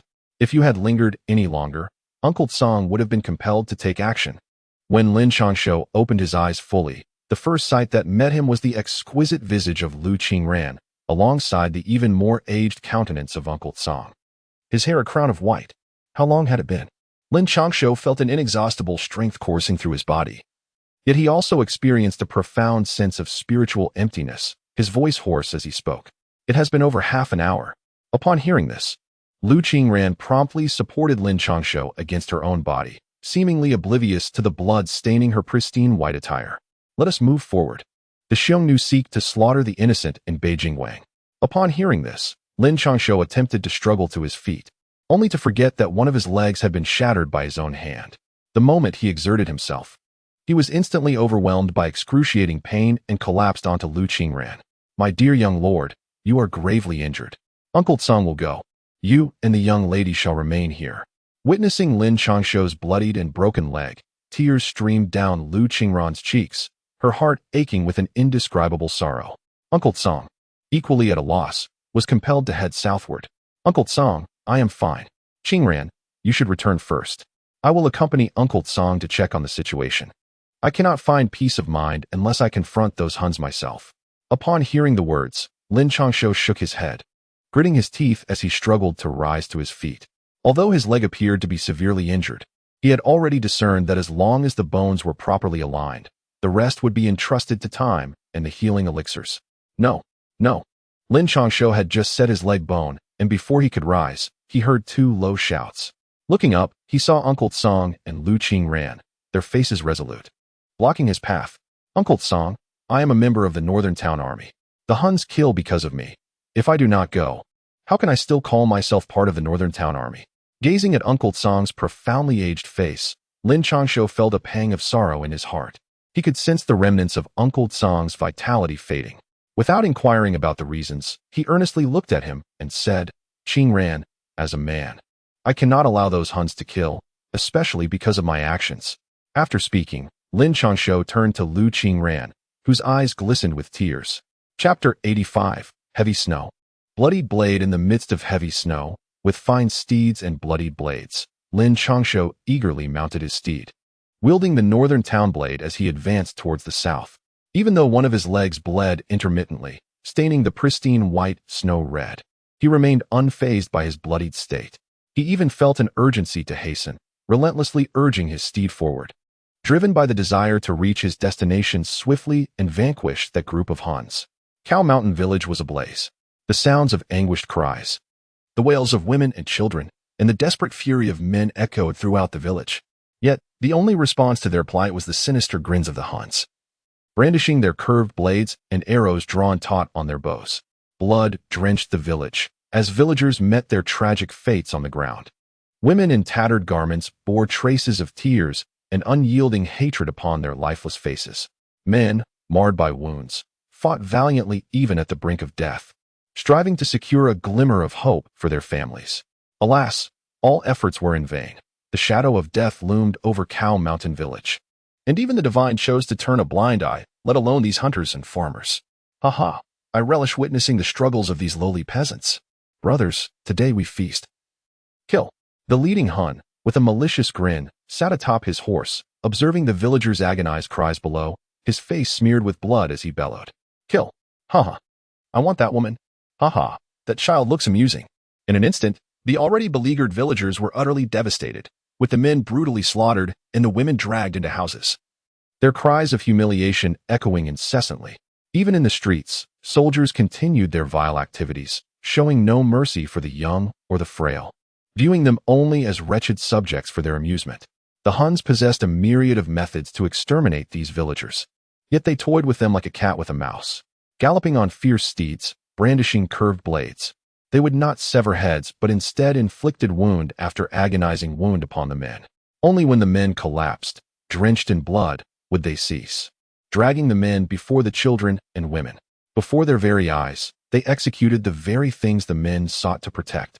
The anguished roars of despair resonating through the air, yet it served no purpose but to witness their own helplessness. May you all meet a wretched end. One man bellowed, blood streaming from his eyes as he glared at the Huns. And what of it? Do you understand why today I can so easily slay you? A Hun retorted, because you are nothing but a rabble of peasants. Your patrols and officials dare not approach, for there are orders from above. You exist solely for our cruel amusement. The Hun, adjusting his trousers, seized the man's hair, compelling him to meet his gaze with disdain. You, the man exclaimed in disbelief. They were citizens of the Great Tang, residents near the capital, initially hoping for rescue. Yet now, nearly an hour had passed, and all they faced was the horrid demise of their fellow villagers. In that moment, his faith crumbled, and he yearned to voice his thoughts, but a flash of steel silenced him as his head was severed. His crimson eyes gazing toward the capital in the snow, as if silently questioning. Before these souls departed, revealing the most brutal truths. Relishing in their shattered beliefs and soulless shells was precisely what the Huns reveled in. A cacophony of screams and anguished roars spread across the village. They could not comprehend why they had been forsaken, nor why the great Tang had abandoned them to the Huns. A day of revelry, as they beheld the gruesome scenes. The leading Hun wore a look of delight, swinging his blade to decapitate yet another man. Amidst their revelry, atop a distant hill, a small figure, drenched in blood, emerged at the foot of the mountain, clutching a lifeless rabbit in his hand. "Mother, soon we shall feast on meat, and I, Tai Zhu, shall protect you." As Tai Zhu ambled along, he murmured softly, a grotesque wound visible on his small frame, nearly penetrating his entire being. It was sheer willpower that had propelled him out of the mountains, rendering him oblivious to the distant village's flickering lights and anguished cries. Guided by the memories of his body, he retraced his steps along the narrow path towards home. However, as he approached the threshold, his once joyful and numb eyes froze in disbelief. "Mother," he gasped, for there, before the modest dwelling, lay a woman, stark naked, collapsed in a pool of blood. Her eyes, however, were fixated on the looming mountains behind her, as if silently conveying an unuttered message. The rabbit he had been clutching fell into the snow, and in a daze, he lunged forward, collapsing at her side in a fit of grief-stricken rage. Yet, no response came. Her heart had long ceased to beat, her body now rigid. Only when Tai Zhu fell upon her did her bloodied eyes finally close, surrendering to eternal silence. How can there still be a survivor? Bring him here. Amidst the chaos of battle, the Xiongnu warriors, who were relentlessly severing heads, heard the tender, anguished cry. The leader furrowed his brow and gestured, prompting a soldier to rush forth. They must pay for this. Meanwhile, Lin Changshou and his companions finally caught sight of Kaoshan village, illuminated by flames. Their cultivation allowed them to witness the horrific scenes unfolding within the village. Lin Changshou's hands instinctively tightened around the Jinbei blade. His eyes filled with a deep-seated murderous intent as he muttered, "How dare they?" Even the cold-faced Lu Qingran could no longer suppress the bloodlust in her gaze, coldly asserting, "Power truly corrupts. Young master, young mistress, wait here. I shall slay these beasts." Song Shu's aging figure became increasingly apparent, his body more stooped than ever.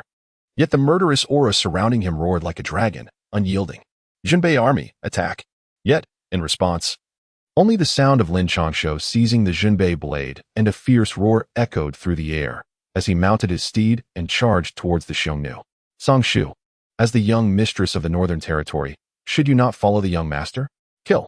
Just as Song Shu sought to intervene, he heard Lu Qingran call out, "Song Shu." She then appeared like a fairy amidst the snow, her body exuding a fierce aura as she followed in Lin Changshou's wake. Indeed, within the Jinbei Wangfu, there is no one beyond our reach. "Jinbei army, attack!" Song Shu, witnessing this, felt a wave of satisfaction wash over his weathered face, his roar resonating like 1,000 galloping steeds as he charged forth.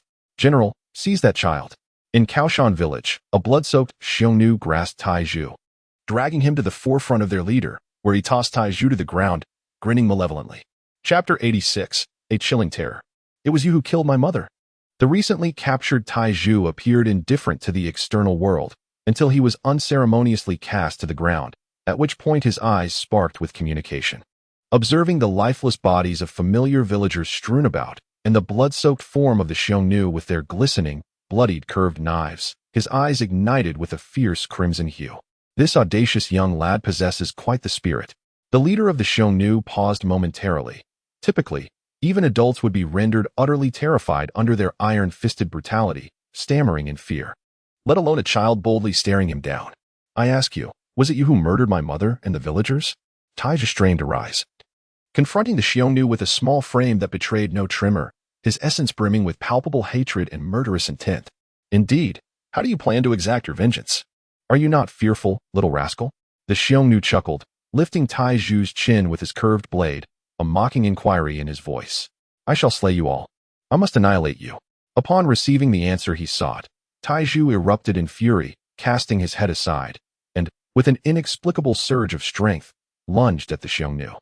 The force of his attack momentarily staggered the Xiongnu, and before he could register his astonishment, a sharp pain coursed through his calf. Glancing down, he was astonished to see the young Han boy had plunged a dagger into his thigh. Seeking death, the Xiongnu's wrath ignited instantaneously, discarding any previous amusement. He seized Taizhu's clothing and hurled him aside, crashing heavily to the ground. Cough, cough, cough. I will kill you. I must kill you. Taizhu felt as though his entire body had been shattered, yet he remained undeterred, struggling to stand, disregarding the wound inflicted by the curved blade.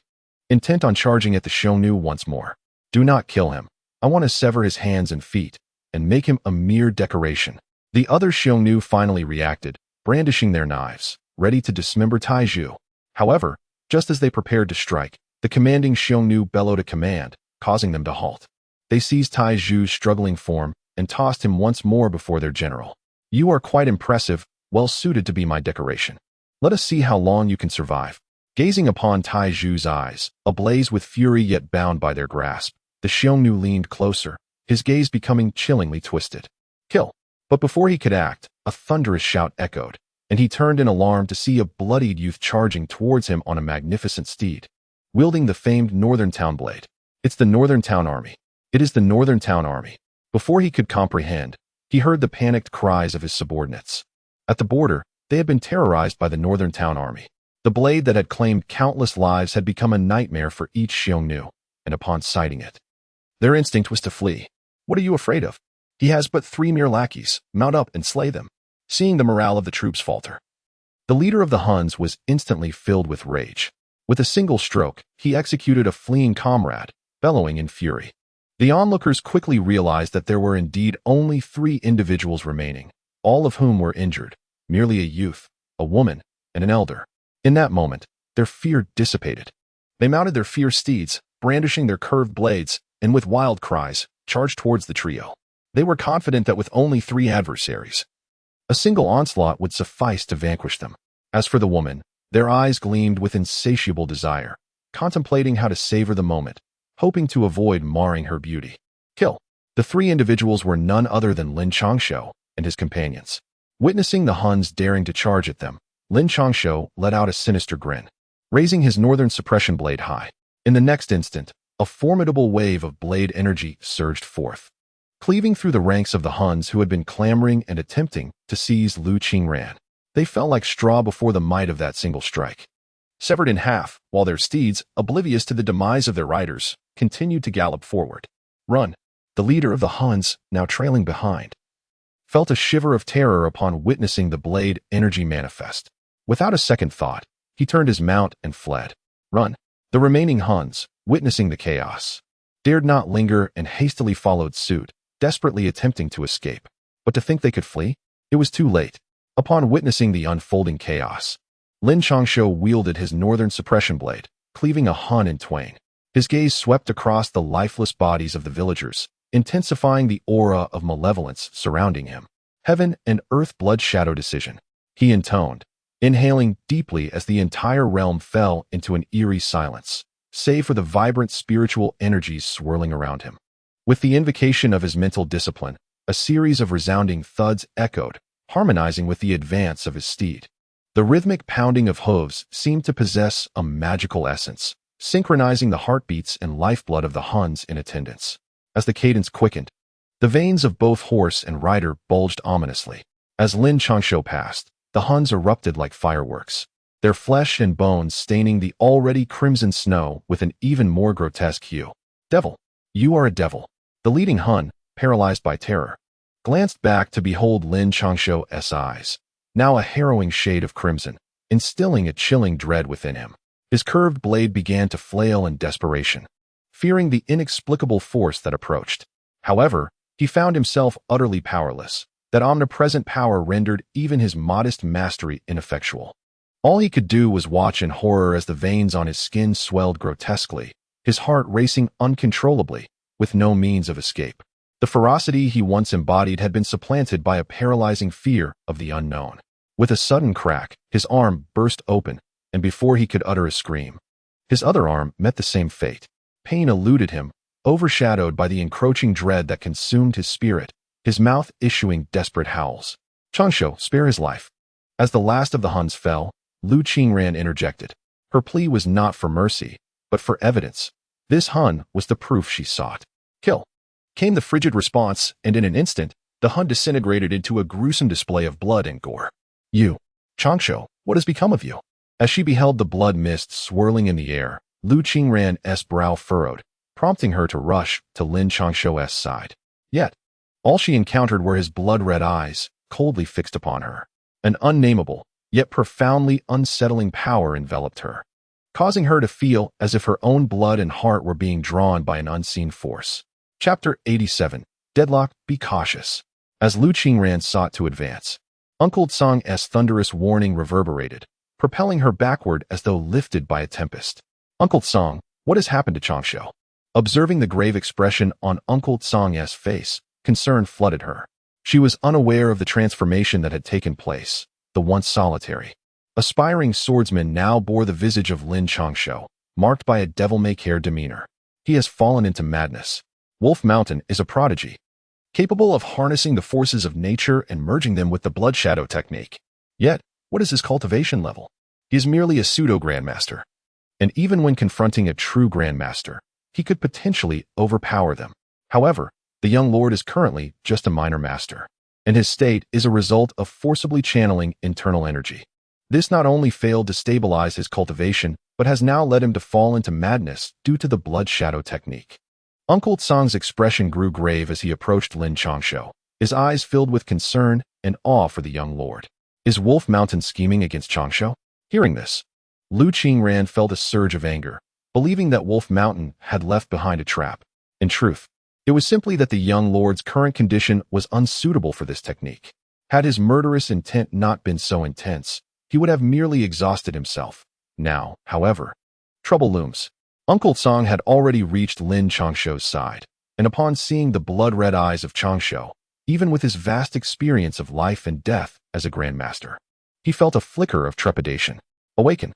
Without waiting for Lin Changshou to act, Uncle Tsang bellowed, his voice resonating like an ancient bell in Changshou's heart. Instantly, a glimmer of clarity appeared in his eyes as he gazed, somewhat bewildered, at Uncle Tsang and his surroundings. "Do not speak. Channel all your strength into the war god technique and the methods taught by the academy, calming the murderous intent within.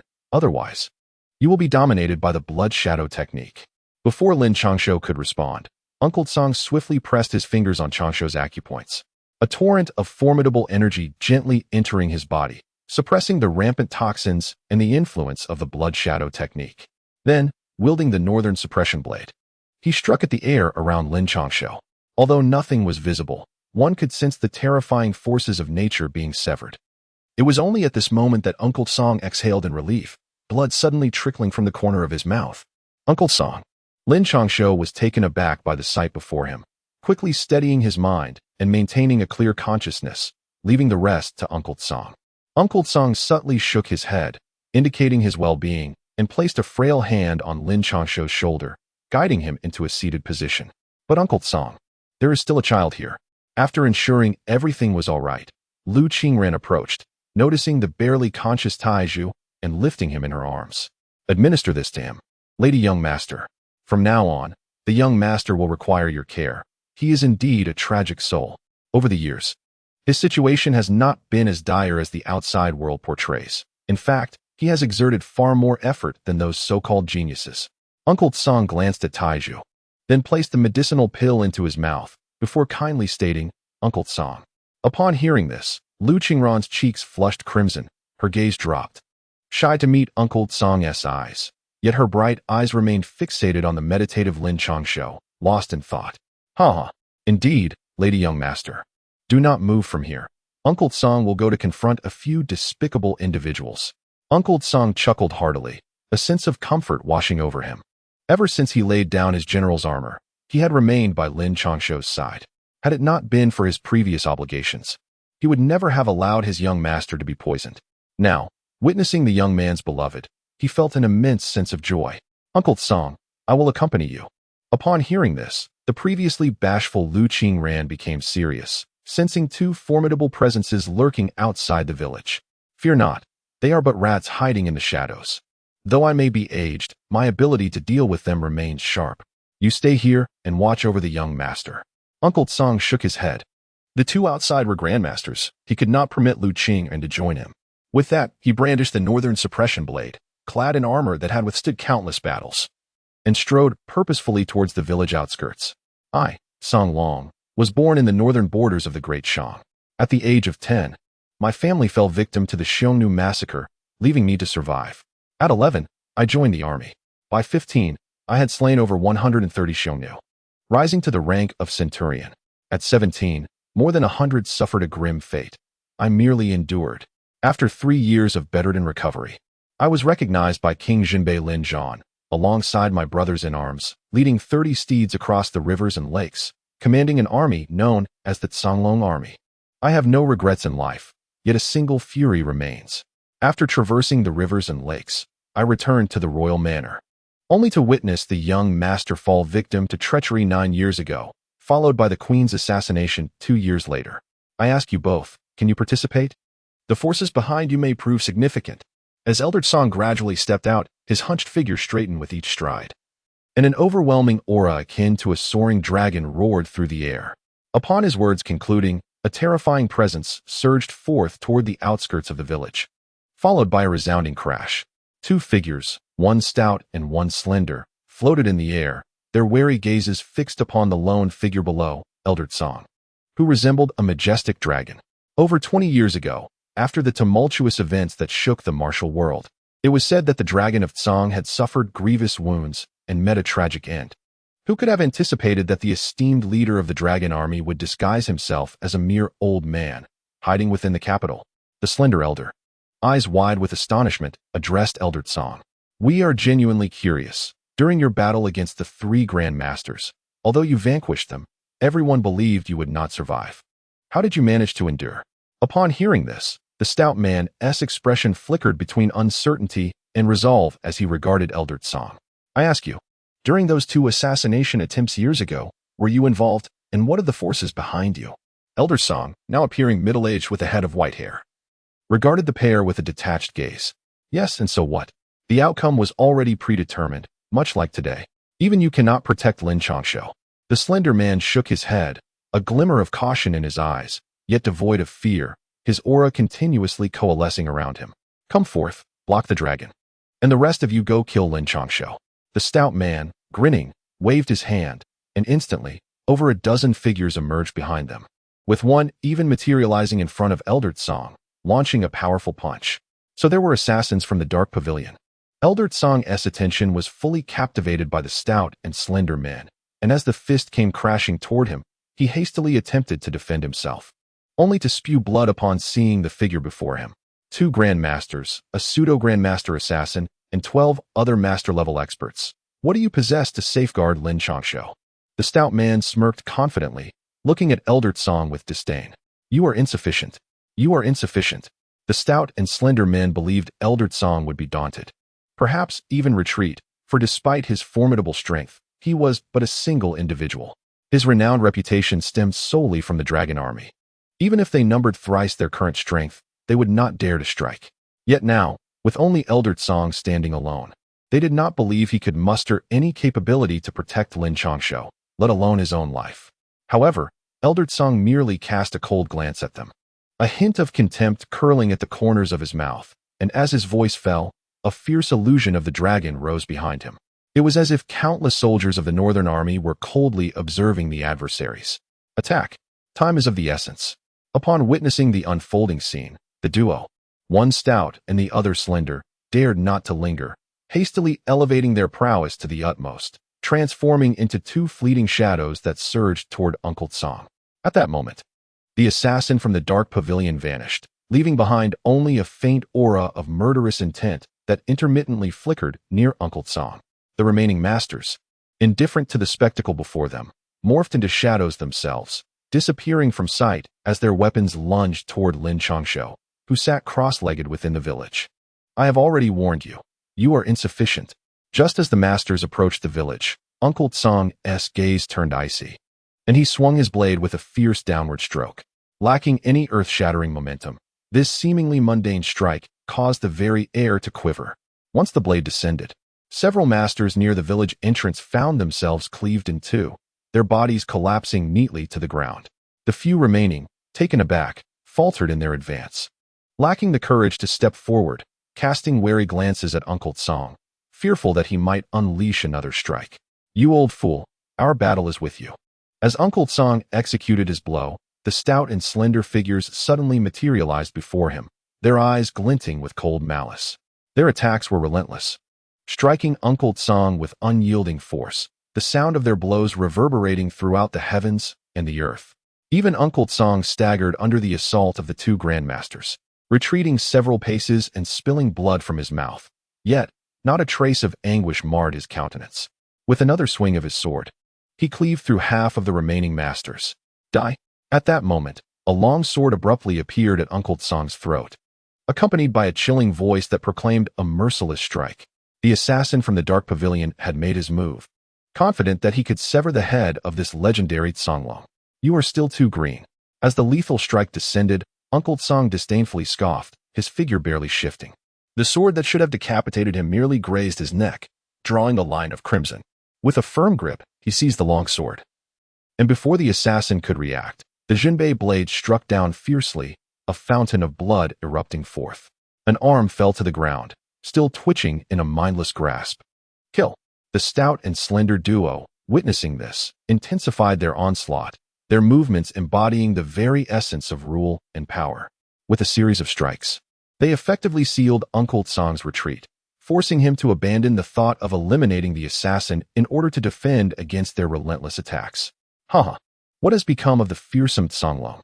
It seems that not only have you aged, but your strength has waned considerably. The tales of your demise alongside that grandmaster appear to hold some truth. After several assaults, the stout and slender duo felt assured in their dominance. Songlong was indeed Songlong. Yet he was not the formidable figure he once was. He had lost not only his Songlong army, but also suffered severe damage to his cultivation and foundation. In their clash, they could sense Songlong's overwhelming sense of helplessness. "I have had enough of you worthless trash."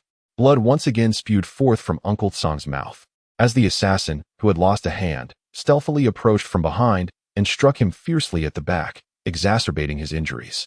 "Oh, let us see how this broken dragon manages to slay us." The corpulent man chuckled, his laughter radiating with a sinister delight, though his eyes betrayed a chilling intent. This was soon followed by a more ferocious onslaught from the trio, threatening to shatter Uncle Song's already battered armor. With each attack, the armor visibly caved in and cracked, while the remaining three masters, no longer hesitating, rushed towards the village with the intent to eliminate Lin Changshou. "I warned you that you are insufficient." As the three masters approached the village entrance, Uncle Song's indifferent voice echoed. In the next moment, disregarding the attacks from the hefty duo and the assassin, he withstood their blows and appeared beside the three masters, delivering a single stroke that extinguished their lives. Simultaneously, a dagger, thrust through the breach in his armor, found its way into his body, wielded by the handless assassin.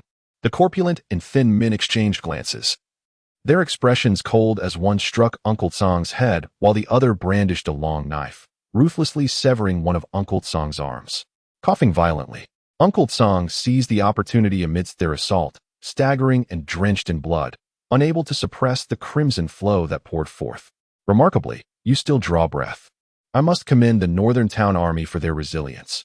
You are no less formidable than the Northern Town Princess." Witnessing Uncle Song still standing, his fighting spirit unwavering, the duo's eyes widened in astonishment. They understood that had it not been for their aim to prevent the masters from entering the village, they would not have succeeded so swiftly, and even in the event of slaying Songlong, they would have faced casualties. "Did you orchestrate the attack on the princess?" Uncle Song, who had been quietly recovering and barely breathing, felt his killing intent surge upon hearing the words of the corpulent and thin men. "Not only us, but many others as well. The number of those who came today is not fewer than yours. As a prosperous merchant, I admire your Northern Town Army. But as a man of the martial world, I harbor a deep-seated hatred for you. The scenery here is splendid and does not diminish the reputation of your Northern Town Army. Onward." Upon hearing this, the thin man's eyes reflected a hint of terror. The last ambush had claimed lives before he had even reached the Grandmaster level. 5 Grandmasters and 20 to 30 Masters had perished. Even 7 false Grandmasters had fallen, leaving only 7 survivors. Ah, Princess, today I, Tsang Long, shall avenge you. Who knows that after listening? Uncle Tsang merely cast a blank glance at a few individuals, then took a deep breath. It is unclear where he summoned the strength from, nearly exhausted. Yet he charged forward with an indomitable ferocity towards the stout and slender figures, intent on annihilation. Chapter 89. What madness is this? As Uncle Tsang's aura surged violently, his eyes turning crimson, the 3 figures exchanged incredulous glances, both evading and shouting in anger. In such a state, Uncle Tsang must have burned his essence. Today, Lin Changshou was likely doomed. However, as a master of the highest caliber, Uncle Tsang could not be hindered by the 3 of them should he choose to flee. Yet, it appeared that he was resolved to fight to the death, refusing to retreat even an inch, which caused concern among them. Under these circumstances, their aim to eliminate Lin Changshou effortlessly was likely to encounter unforeseen complications. The Northern Town Army fears not death. Today, should anyone dare to harm my family's heir, I shall ensure they are shattered into 1,000 pieces. With his essence ablaze, Uncle Tsang's prowess surpassed even his peak, and the Northern Town blade in his hand transformed into a streak of lethal light. In mere moments, the hidden assassin attempting to ambush Lin Changshou was cleaved in 2 by a single strike, writhing in agony upon the ground. An ordinary person might have a 1% chance of survival, yet as a pseudomaster, his vitality was many times that of an average individual. Ensuring his survival was almost certain, though he could only cling to life, suffering as the blade's energy stirred within him, subjecting him to relentless torment. Kill me! Kill me! The assassin could no longer endure. As a skilled killer who had slain masters before, he found this state unbearable and pleaded desperately to the stout and slender duo. Killing is merely a nod of the head. The stout and slender figures, witnessing this, displayed a hint of hesitation, undeniably. Uncle Tsang had gone mad enough to disregard his own life. Even they risked death in this confrontation, and seeing the assassin in such distress, the slender one felt a pang of compassion and attempted to deliver a killing blow, only to be thwarted by Uncle Tsang's swift counter. You are unworthy. Uncle Tsang coldly regarded the 2, his movements unrelenting, his attacks growing more ferocious.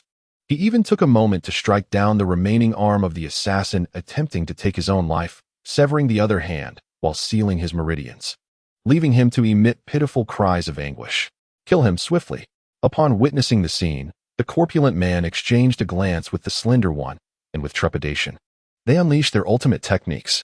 Regrettably, in the face of the relentless Uncle Tsang, who was fueled by his burning essence and whose prowess had surpassed the pinnacle of mastery, their efforts proved insufficient. Uncle Tsang transformed into a crimson specter, darting back and forth between the 2, wielding his northern suppression blade with deadly efficiency, cleaving through flesh and bone with each strike. Unless the duo made a desperate retreat, they were destined to meet their demise at the hands of Uncle Tsang, a fact they were acutely aware of. Yet, Uncle Tsang clung to them like a vengeful spirit, refusing to relent even at the cost of his own wounds, ensuring they remained within his lethal reach.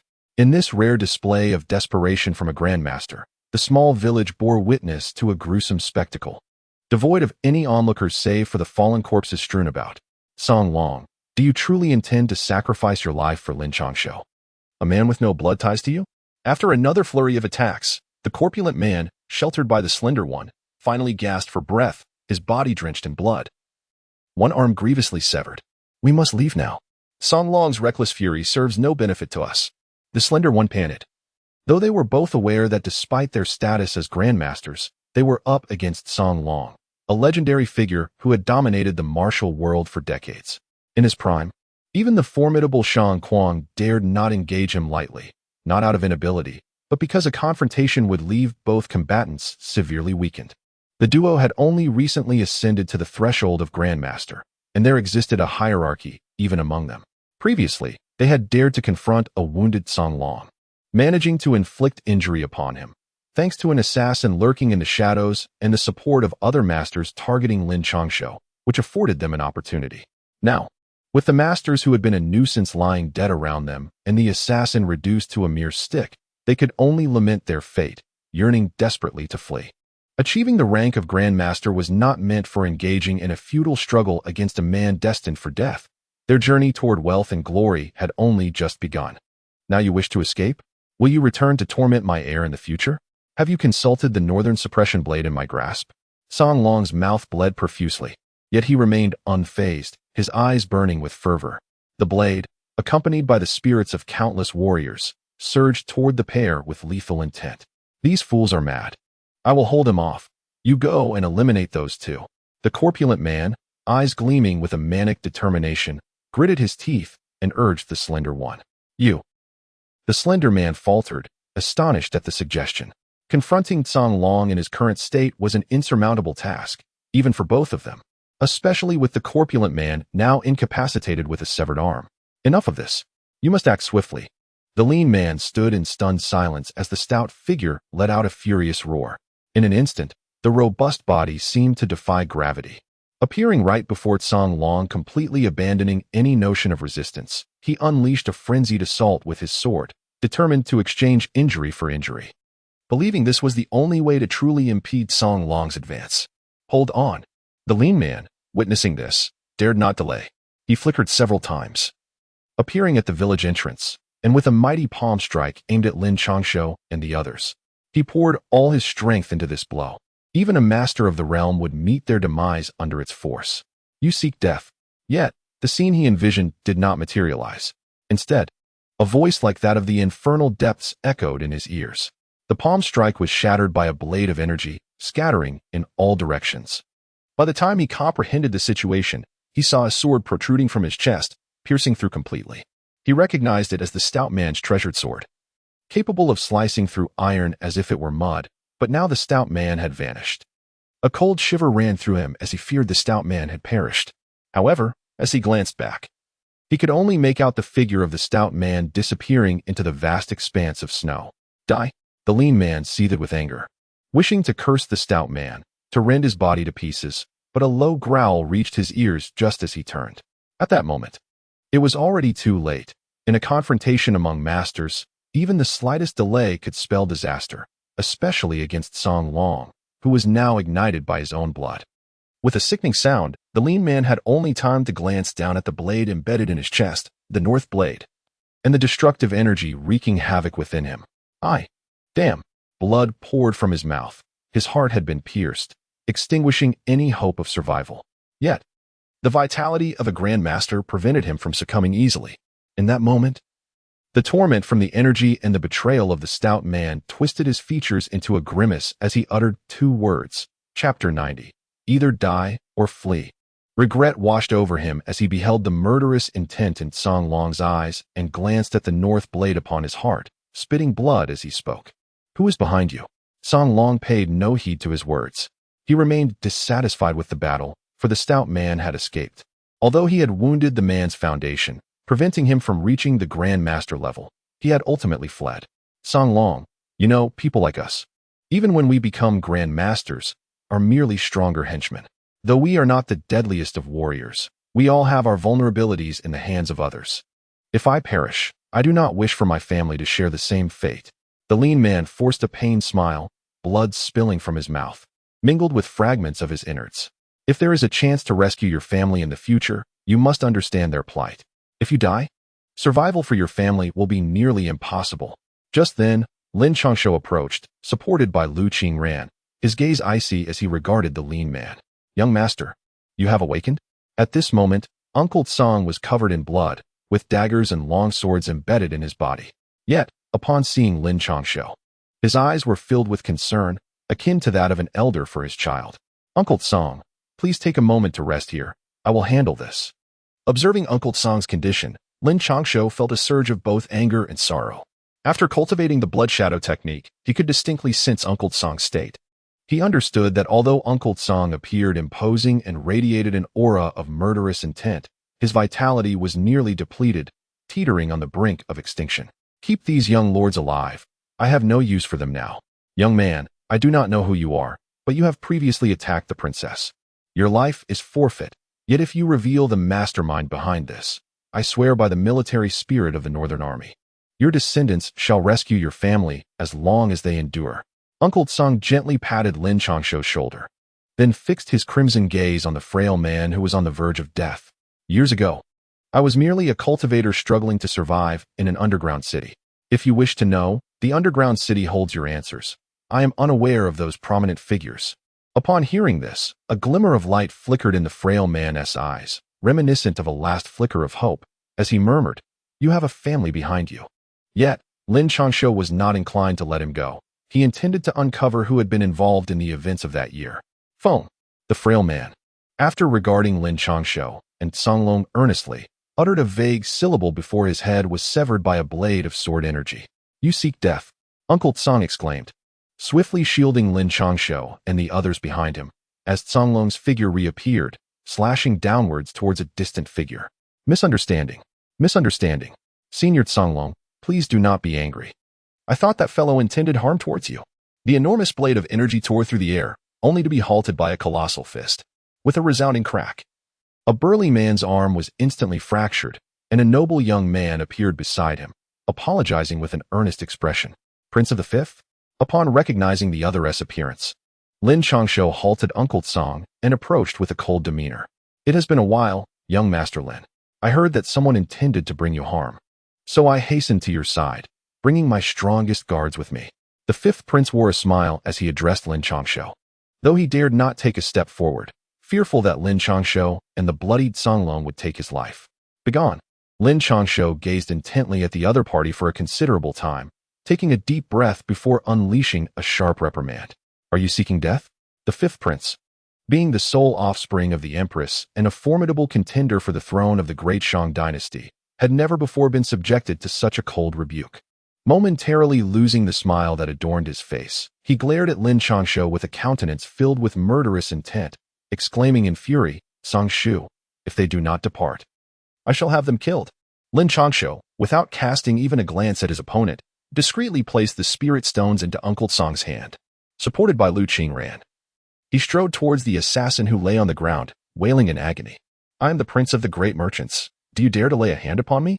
Are you not afraid of the annihilation of your entire clan?" As he felt the sting of being disregarded, his fear intensified upon realizing that his adversary was audacious enough to order his assassination. "I do not wish to kill you at this moment. But consider the countless lives in this village, the injuries sustained by Uncle Tsang, and the wounds borne by Qingran and myself. Do not provoke me. There are many princes in the great merchants, and I can easily spare one. Yet, there is only one prince of the northern town, and I, Lin Changshou, am the sole heir." Lin Changshou brandished the Jinbei blade, dragging it as he approached the assassin. His voice, initially deep, gradually morphed into a chilling roar imbued with murderous intent. This furious exclamation reverberated through the heavens, lingering long after he had ceased to speak. "What do you mean by that? How dare you slander this prince?" The fifth prince's complexion darkened considerably. Certain deeds may have been committed in secrecy, acknowledged by all. Yet without evidence, they could not be openly declared. This was the unspoken rule, the tacit understanding among those in power. Yet, Lin Changshou had audaciously voiced it. And though he did not name names, anyone who heard him would inevitably connect the dots. "Impudent. Lin Changshou, you dare to confront a prince. Your punishment should be death." At that moment, a pair of ghastly, skeletal hands emerged from the shadows, reaching for Lin Changshou's vulnerable back. Should he be struck, his heart would undoubtedly be torn from his chest. Due to his physical condition, Uncle Tsang had been focused on the brawny man with the broken arm, leaving no time for him to react, nor had Lu Qingran, who was closely following Lin Changshou, managed to respond. "A vile person dares to harm my junior disciple. You seek death." Just as Lin Changshou was on the brink of being pierced by the skeletal hand, a cold, indifferent voice rang out. In an instant, a striking figure appeared beside him, barefoot and clad in purple, exuding a potent aura of menace. The skeletal hand was seized by her delicate palm, rendered utterly immobile, accompanied by the unsettling sound of bones cracking. "Third Master." The fifth prince's expression shifted dramatically upon witnessing this development. He realized that the third master had arrived, and with Han Su blocking the academy's path, any attempt to harm Lin Changshou had now become impossible. All he could do was gaze down in frustration. "Are you not leaving? Do you wish to court death?" Lin Changshou raised his head, seemingly oblivious to the murderous intent lurking behind him, and regarded the fifth prince with an air of indifference. "These individuals attempted to assassinate the heir of the Northern King. It is my royal duty to escort them back to the capital for interrogation to unearth the masterminds behind this plot." Aware that eliminating Lin Changshou was no longer feasible, he felt compelled to confront the assassins and the captured Grandmaster. With a steely resolve, he declared, "Today, either you perish or you depart. You shall not take these individuals with you. Mark my words." Lin Changshou plunged his blade into the body of the gaunt figure, slowly twisting the hilt as he addressed the fifth prince. "Depart. I hope you remain this way, for otherwise, I shall be sorely disappointed." Faced with Lin Changshou's frigid gaze, the palpable killing intent emanating from Uncle Tsang, and the silent intensity of that pair of dark eyes, the fifth prince could only gesture to leave. Chapter 91. The Fallen Gift. As Lin Changshou observed the writhing assassin on the ground, a sudden exclamation from Lu Qingran pierced the air, causing his heart to lurch in trepidation, rendering him momentarily hesitant to turn around. "Master Sister." Lin Changshou felt a pang of anxiety and bitterness. He turned to the side, his gaze seeking solace in the now composed Mo Ran, his eyes pleading. The Tsang Long had forcibly returned to the Grand Master realm, yet now, burdened by injuries and the depletion of his own essence, he found himself devoid of any means for redemption. Mo Ran effortlessly immobilized the assailant, casting a glance at Uncle Tsang, a flicker of admiration crossing his eyes. "My little lord, fret not for me, though one has escaped today. I trust the adversary has sustained considerable injuries, rendering it arduous to dispatch another expert. Your safety is assured." At that moment, Uncle Tsang's complexion was ashen, cradled in Lin Changshou's embrace. Even the two long swords and dagger remained untouched, for Lin Changshou feared causing pain to the elderly man who had risked his life for him. "No, Uncle Tsang, you must continue to protect me. Just as you did in the northern region, just as you did when I ventured deep into the grasslands. I need your protection, since his arrival in this world." Lin Changshou had shed tears only twice. The first was upon the tragic demise of his mother, as Meng Yang, bloodied, had carried him away. Throughout his arduous journey, even amidst the pain of elevating his cultivation, he had not wept. Yet now, confronted with the impending loss of Uncle Tsang, tears flowed for the second time. Uncle Tsang had aged and was nearing his end. Otherwise, the brothers below would surely be angered. At that moment, Uncle Tsang had lost the commanding aura of a grand master, his hair stark white and his body reduced to mere skin and bones. After mustering a feeble smile, he spoke. "No, I cannot allow this. I command you in the name of your status as a lord. Uncle Tsang, you mustn't tea." Lin Changshou felt a heart-wrenching pain, yearning to embrace Uncle Tsang tightly, yet fearing to inflict any discomfort upon him. He could only grit his teeth and let out a low growl. But the word death lingered unspoken. "My little young master, I have grown old. I once thought I would pass away peacefully within the palace walls. Yet heaven has favored me, allowing me to die in battle. What greater honor could there be for a soldier? Do not weep. You did not cry even when gravely wounded on the prairie. Now, as an old man, why do you shed tears? Come closer. Uncle Tsang wishes to have a good look at my little young master." Upon hearing this, a glimmer of amusement sparkled in Uncle Tsang's eyes as he weakly raised his head to gaze at Lin Changshou. "Speak, Uncle Tsang." At that moment, Lin Changshou desired nothing more than to fulfill any wish of Uncle Tsang, even if it meant bowing his head for him to see clearly. "Indeed, my little young master has grown. This is the last time I shall deceive you. All I desire is for you to thrive in the future. This is my final act of protection for you." As Lin Changshou leaned closer, the once feeble Uncle Tsang swiftly touched his finger to Lin Changshou's brow. As swift as lightning, Lin Changshou was momentarily taken aback, realizing he was utterly powerless, unable even to utter a word. His gaze filled with urgency as he looked at Uncle Tsang. "Mr. San, please inform Director Chen of the Academy that my young lord is not merely a pawn.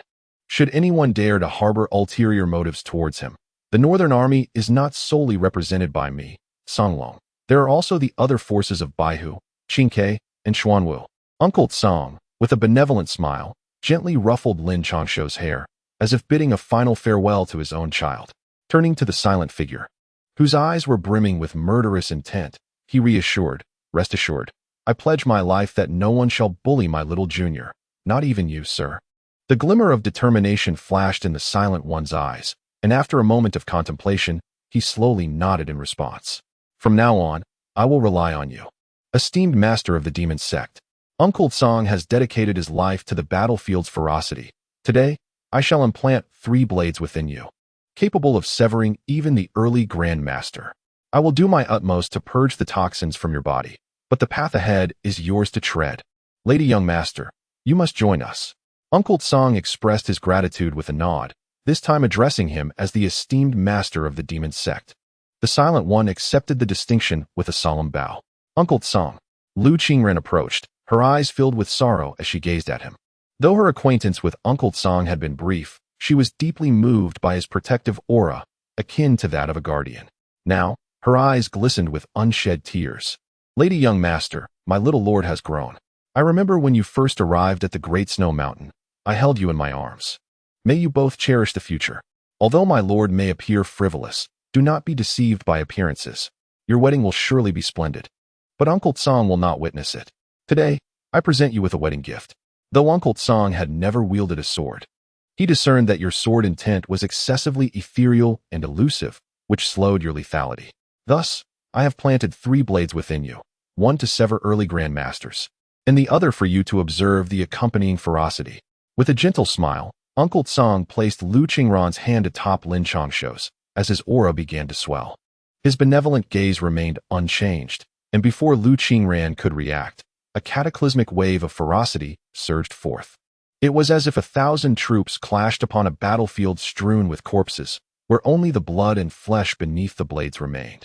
A testament to the indomitable spirit of those who fell, yet never surrendered. As Uncle Tsang's withered hair began to fall away, his very flesh began to dissolve gradually. By the time that force fully coursed into Lin Changshou and Lu Qingran, Uncle Tsang was left with little more than his skull, the rest reduced to mere bones. General, I shall take my leave first. Tsang Shu lingered, casting a glance at Lin Changshou and Lu Qingran, then at the silent figure bowing before him, before finally turning his gaze towards the northern frontier, as if envisioning the clamor of battle and the clang of iron. As his words fell, the head swiftly transformed into bones, and with a gust of wind, those bones disintegrated into fine dust, vanishing into the horizon. All that remained was a scarred northern suppression blade and a suit of armor marked by countless wounds. May General Tsanglong embark on a peaceful journey, murmured. With a solemn expression, he bowed respectfully in the direction where the ashes had dissipated. Meanwhile, Lin Changshou and his companion remained immersed in the depths of their beings, their eyes tightly shut as their auras surged increasingly.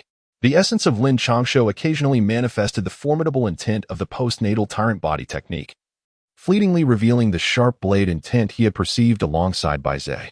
Moreover, the unique ferocity belonging to the Northern Town Army permeated the atmosphere, complemented by the enigmatic aura of the blood shadow technique of heaven and earth. Though not overwhelmingly potent, it seemed to linger omnipresently. How curious it is that with merely the cultivation of a minor master, he could grasp the threshold of such principles. Patience is a virtue. Allow for further maturation. Observing the aura surrounding Lin Changshou, I found myself furrowing my brow. The power of rules can only be wielded by grand masters, yet Lin Changshou, through his studies and the blood shadow technique, appeared to have touched upon that threshold. Meanwhile, the aura of Lu Qingran began to shift as well. The previously agile sword intent now intertwined with a primal, frenzied ferocity, slowly merging the two. With a sigh, I waved my hand, severing the energies of heaven and earth surrounding them. Otherwise, their minor master cultivation would be torn asunder by the forces of the rules. Chapter 92. What of entering the demon? As the sun and moon reversed, the moment Lin Changshou awakened from his meditation, he beheld under the moonlight the battered armor and the northern town blade. General Tsanglong had departed peacefully. I, remaining by Lin Changshou's side, noticed his furrowed brow in silence, thus spoke softly. Does the dean of the academy know? Lin Changshou did not specify the matter at hand. Yet both he and Moran understood that it pertained to the recent assault. The master should have been somewhat aware of it. However, you are different.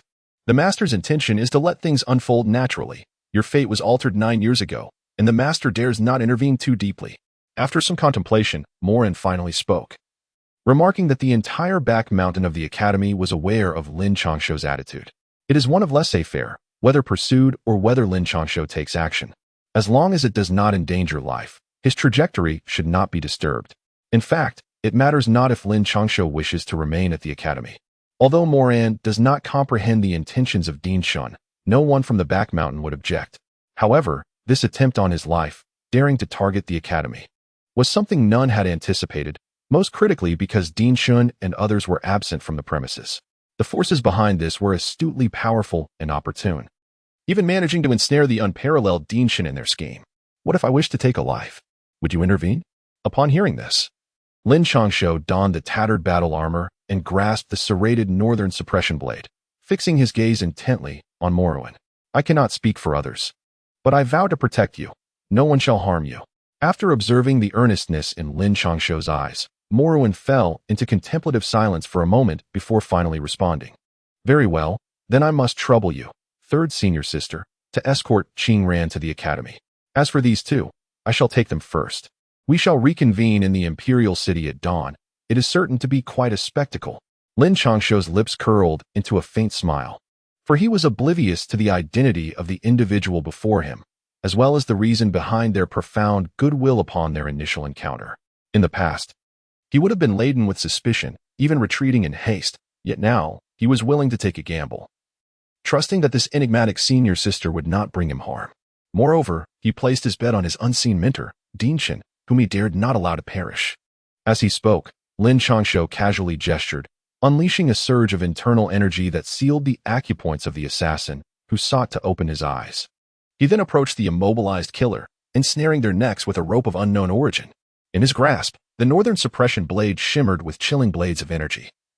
And in an instant, he transformed the two into grotesque figures, leaving only their torsos and eyes, while their mouths remained the sole source of their anguished cries. Ah! And the senior sister. He must also deliver that lad, the last of a few hundred villagers, the solitary remaining sprout. Lin Changshou seemed oblivious to the anguished cries, merely offering a silent smile. Your current state makes you susceptible to corruption. Observing Lin Changshou limping while wielding the Jinbei knife in one hand and a rope in the other, Emo Ran voiced her concern. If dark forces can leave those wretches in utter ruin, then what does it matter if I, Lin Changshou, succumb to madness? Upon hearing this, Lin Changshou halted, his eyes now a vivid crimson, speaking in a tone that was both detached and eerie. Emo Ran, witnessing this transformation, could only sigh as she watched Lin Changshou's figure fade, feeling at a loss for words, recognizing that their academy had failed to act promptly. Dark Pavilion? And you, Phone? Await my return. I shall ensure your eradication from this world. Lin Changshou, clad in tattered battle armor and wielding the northern blade, slowly vanished into the snowy expanse as his words echoed in the air. Shangzhen, why must you go to such lengths? Observing Lin Changshou's disappearance, a sigh escaped his lips as he gazed towards the capital, silently contemplating. With a firm grip on Lu Qingran and the unconscious Tai Zhu, he transformed into a fleeting shadow, trailing behind Lin Changshou without revealing himself. In the capital, within a lavish mansion, a portly man, drenched in blood, collapsed onto the ground. Unperturbed by his state, he clumsily rose to his feet, intent on making his way to the back courtyard. Where are you headed, my esteemed Grandmaster? At that moment, Luo Jin emerged from the shadows, observing the man's disheveled appearance with a soft voice. Luo Jin, what brings you here? The portly man, startled, realized that this was his hidden sanctuary, home to his family and descendants. He had returned with the intention of fleeing with them. Yet he had not anticipated Luo Jin's presence. Such words, my friend. Although you have ascended to the status of Grandmaster, even serving the great, you were once part of the underground city. As its master, it is only fitting that I visit an old friend. Luo Jin waved his hand, and immediately, several children were brought forth. With a smile, he gently caressed a young girl's face, speaking in tender tones. Had it not been for the formidable aura of your subordinates, this would feel like a reunion of old friends. What are your intentions? Do not forget that I am now a member of the Feng family. The portly man's expression darkened momentarily as he witnessed his descendants being ushered forward, glancing at Luo Jin with a chilling demeanor. Do you think I was informed of this residence by mere chance? Or do you wonder how those two esteemed individuals arrived? Luo Jin chuckled softly, gesturing towards the opulent house and then indicating behind the portly man. You all. The realization struck the portly man as he turned to find two imposing figures standing behind him, their powerful auras unmistakable. In the past, he would have never allowed them to approach, but now, weakened and severely injured, with the murderous intent of blades swirling within him, he found himself vulnerable. Concern for his descendants had rendered him susceptible, and he recognized one of the figures as a guardian of the Feng family and the other as a guardian of the Zhang family. We can locate you wherever you are, especially with those from the northern region on our trail. Therefore, how about we invite you to meet your demise? The two grandmasters remained silent, their energies fixated on the portly man, while Luo Jin continued to tenderly stroke the girl's cheek, a smile lingering on his lips. Can you spare my family? The portly man's face grew grim, yet ultimately, he slumped to the ground in despair. Had he still been a grandmaster, escape might have been feasible, but now he only wished for his family's survival. Luo Jin, vow that as long as you embrace your fate, I will not lay a finger on your family. Upon hearing these words, Luo Jin displayed no surprise on his countenance. Instead, his tone grew increasingly gentle. Even his gestures softened. I hope you will honor your word. The chubby man, upon hearing this, gazed longingly at his descendants before bringing his remaining arm down forcefully upon his head, shattering it like a watermelon, leaving fragments scattered about. Truly understanding, handle it cleanly. Luo Jin observed this scene, leisurely stretching before he sauntered outside, his voice turning cold as he spoke. As his words echoed, the sickening sounds of blades piercing flesh and anguished cries arose, and moments later, the entire estate was awash in blood. Chapter 93, The Madness of the Emperor. Quick! Move faster. Soon there will be no place left. As the gates of the capital swung open, the citizens surged forth, their mouths incessantly murmuring. Humph. Even if we enter now, there rests nothing left. Those prime spots have long been claimed by the townsfolk. Yet it is still better than being left out in the end. Today marks the gathering of nations, not only from neighboring realms, but also from distant lands. It is said that our capital's most beautiful maiden, the seventh princess, will choose her husband from among these nations. Choose. Nonsense. As for the nearby small nations, like the Great Wilderness and the Xiongnu, they harbor deep-seated enmity towards us. Were it not for the northern army stationed there, the northern territories would have long been obliterated. And as for the Great Qian, it is under the constant watch of the Western Army. While it may not be as bloodstained as the Northern Front, it is nonetheless a veritable meat grinder. How could that ever be plausible? Indeed, and let us not forget the Southern barbarians that the Southern Army guards against. I have heard that they face daily casualties. As the number of people entering the city increased, a cacophony of discussions arose, swiftly transforming from the topic of the princess's marriage to deliberations regarding several great nations. With the city gates wide open, the palace gates also began to slowly part, allowing the citizens to witness the grandeur of the imperial court, a rare privilege granted on this day of international assembly. This act not only strengthened the cohesion of the Deshang, but also marked it as a singular entity in the entire realm. In a moment, the vast palace gates, wide enough for horse-drawn carriages, felt a tinge of congestion due to the throng of commoners, merchants, officials, and martial artists. Fortunately, the imperial guards and the government worked in tandem to maintain order, preventing chaos from erupting amidst the crowding. Within the palace, Shang Jun sat pale-faced upon a soft couch, while beside him, Huafei furrowed her brow in deep thought. Not far from the two, eunuch Wang stood respectfully, bowing in anticipation of a response. Has Hansu perished? After what felt like an eternity, Shang Jun finally spoke. The old servant did not see his corpse. After the formation was broken, Hansu coughed blood and fainted. Just as our ancestor intended to act, a figure appeared and clashed with him before taking Hansu away. The head of Lord Wang bowed even lower as he contemplated his words, responding softly, "Understood. You shall go to the southern palace and convey my decree, informing her to rest within the palace and refrain from venturing out." And what of that fifth one? Shang Jun rubbed his brow and, after a brief pause, continued. What about the White Tiger Army? Just as Lord Wang was about to respond, he quickly realized the gravity of the situation and looked at Shang Jun with a serious expression, asking, this time, Lin Changshou nearly met his demise. There must be an outlet for our frustrations. Remember to inform the fifth prince to prepare. I find the southwestern region quite suitable for him to oversee. A hint of amusement flickered at the corner of Shang Jun's mouth, as if he had just recalled something entertaining. Upon hearing this, not only did Lord Wang appear stunned, but even Hua Fei, who had been lost in thought, exhibited an expression of disbelief. As one of the top contenders for the throne, the fifth prince, with this single utterance, was destined to be forever estranged from the dragon throne, forced to spend his remaining days in the southwest wilderness. Such actions will only drive the second prince into opposition. After Lord Wang departed, a throng of palace maids and eunuchs was dismissed, and Hua Fei finally spoke with a somber countenance. It is fitting. Lin Zhan has never been loyal to anyone. His son can aid me in selecting the crown prince, and I believe he would be quite amenable to that. Upon hearing this, Shang Jun's expression remained inscrutable, though his eyes deepened with intensity. When Hua Fei heard her husband speak thus, She felt as if she were encountering a stranger, her beautiful eyes wide with incredulity. My time is limited. I must utilize this time to identify the next sovereign, to extract the nails embedded in the heart of the great Shang. I would willingly sever flesh if necessary. Shang Zhan gazed at his true love, yet the warmth of affection had dissipated from his eyes, replaced by the coldness and dominance characteristic of an emperor. You are fully aware of who it is. Hua Fei, unable to contain her fury, fixed her gaze on Shang Zhan and exclaimed in a low voice. At that moment, he was no longer the emperor of the great Shang, nor the most illustrious sovereign in a millennium. He was merely her husband. I know the evidence, and Lin Zhan is aware as well. Yet without proof, the great Shang cannot afford to merely sacrifice flesh. It risks instant annihilation. The citizens of the great Shang, the foundations of our realm, do not permit me any missteps. Shang Zhan's eyes gleamed with a frenzied intensity, though his gaze was fixed upon the Empress Hua. It felt as if he were peering beyond her, traversing the grand palace, and surveying the entirety of the great Shang.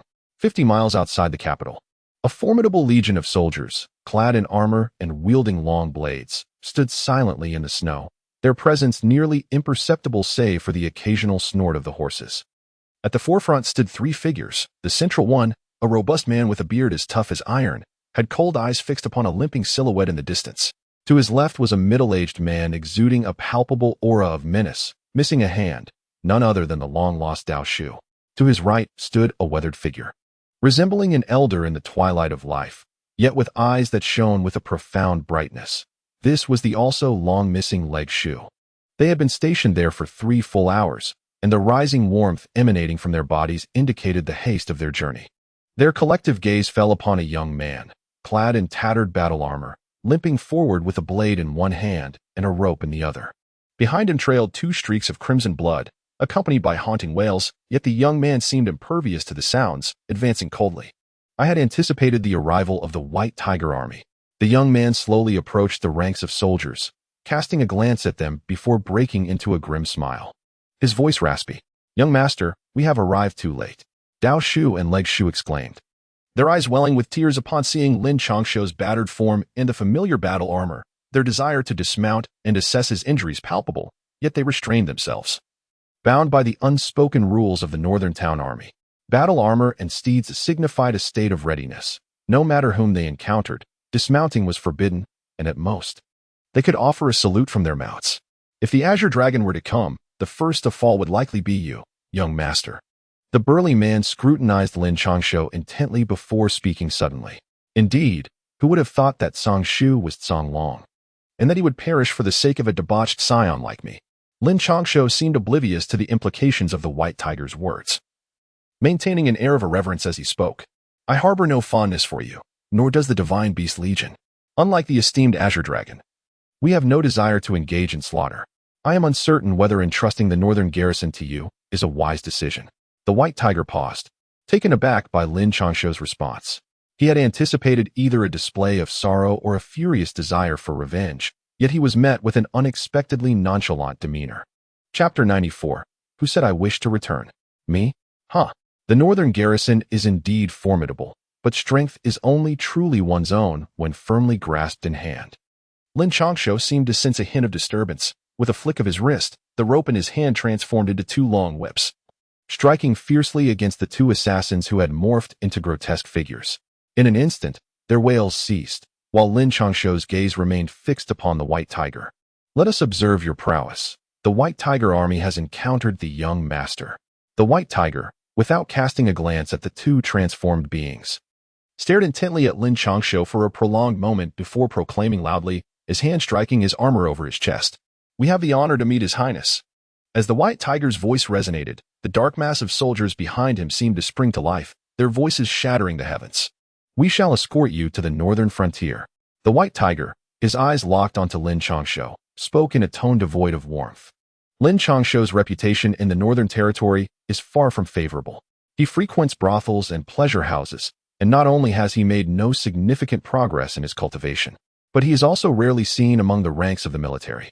In other regions, one might find some understanding of Lin Changshou's behavior, but in the north, where the struggle against the Xiongnu and the Great Wilderness serves as the frontline defense, such conduct is inexcusable. As the heir to the Lord of the North, He should embody the spirit of a warrior, one who thrives on the edge of battle and immerses himself in the martial arts. Even if his skills were lacking, he would still earn their respect. However, apart from a few rare instances of involvement, he is not engaged with military affairs, distancing himself from the veterans, such as the scarred general and the Azure Dragon. Consequently, most generals are utterly disillusioned with Lin Changshou, should it be possible. They would wholeheartedly endorse his sister taking command of the Northern Territory. In the meantime, the White Tiger has only been concerned with bloodshed.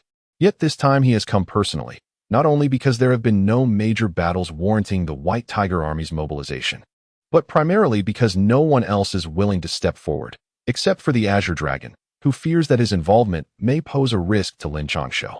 After all, rushing over from the Northern Territory only to escort the heir back home undoubtedly appears to them as a retreat, a disgrace to the North. Who said I intend to leave? Lin Changshou gazed at the White Tiger with a look of bewilderment, then turned to glance at the remnants of the generals on either side. He had initially sent someone back to summon help, but it was not for the purpose of escorting him home. What did that young lord mean by his words?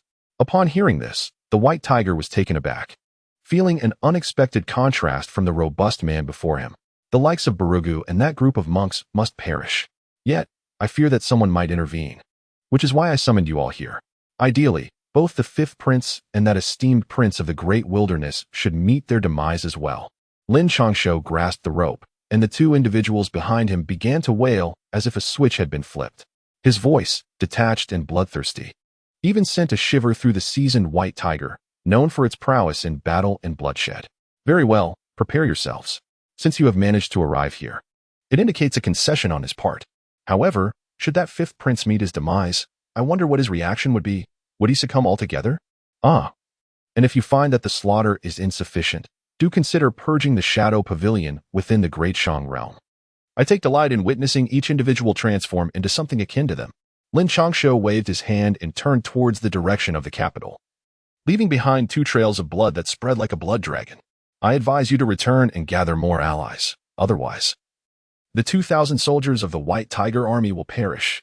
The voice, despite its formidable presence, quivered as it watched Lin Changshou's retreating figure. He is a prince, and 3 princes have already fallen at their hands. Regardless of the situation at the borders, even within the heart of the Great Shang, it remains uncertain whether these 2,000 men will make it back. Are you not going to intervene?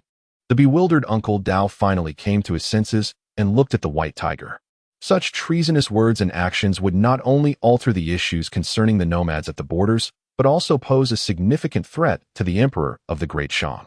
Should action be taken, the northern frontier would indeed break free from the Great Shang's control, staining the land with blood. I only concern myself with killing. I leave the strategizing to you. As for whether to seek help, that is up to you. Now let's go.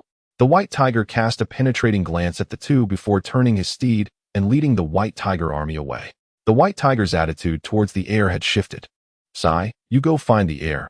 I shall seek out allies.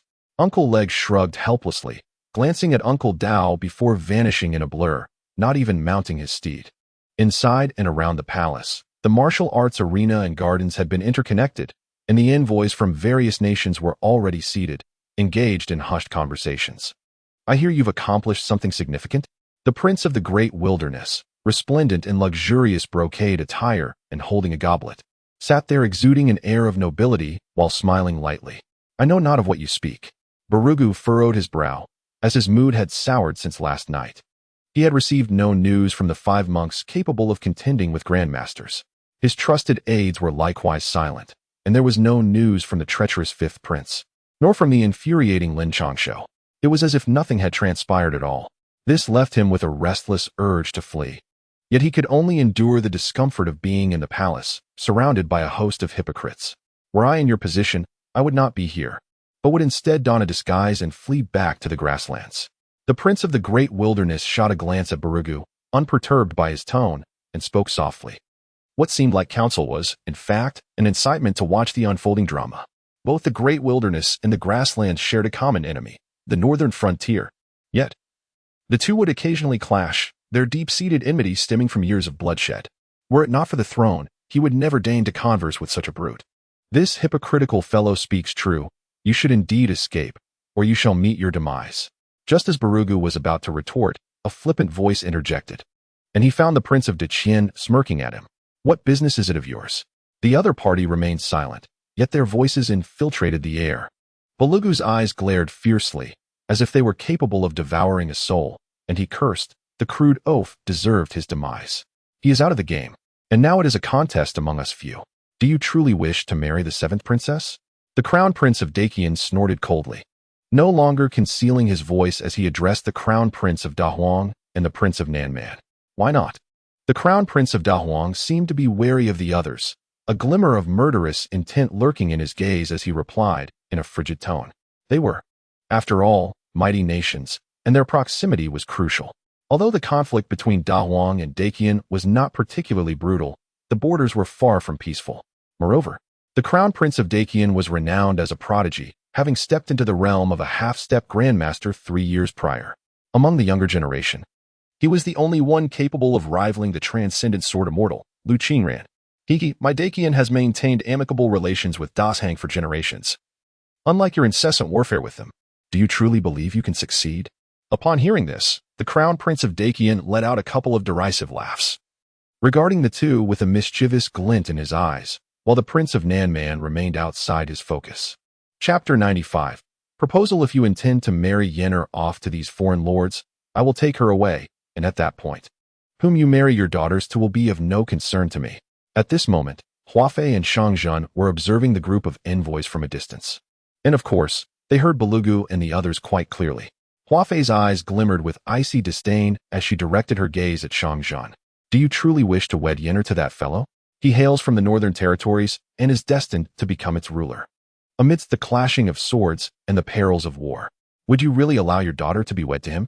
Now, Shangzhen, employing some unknown means, had transformed his previously pale complexion into a healthy flush, exuding an aura of unyielding dominance, as if he bore no injuries.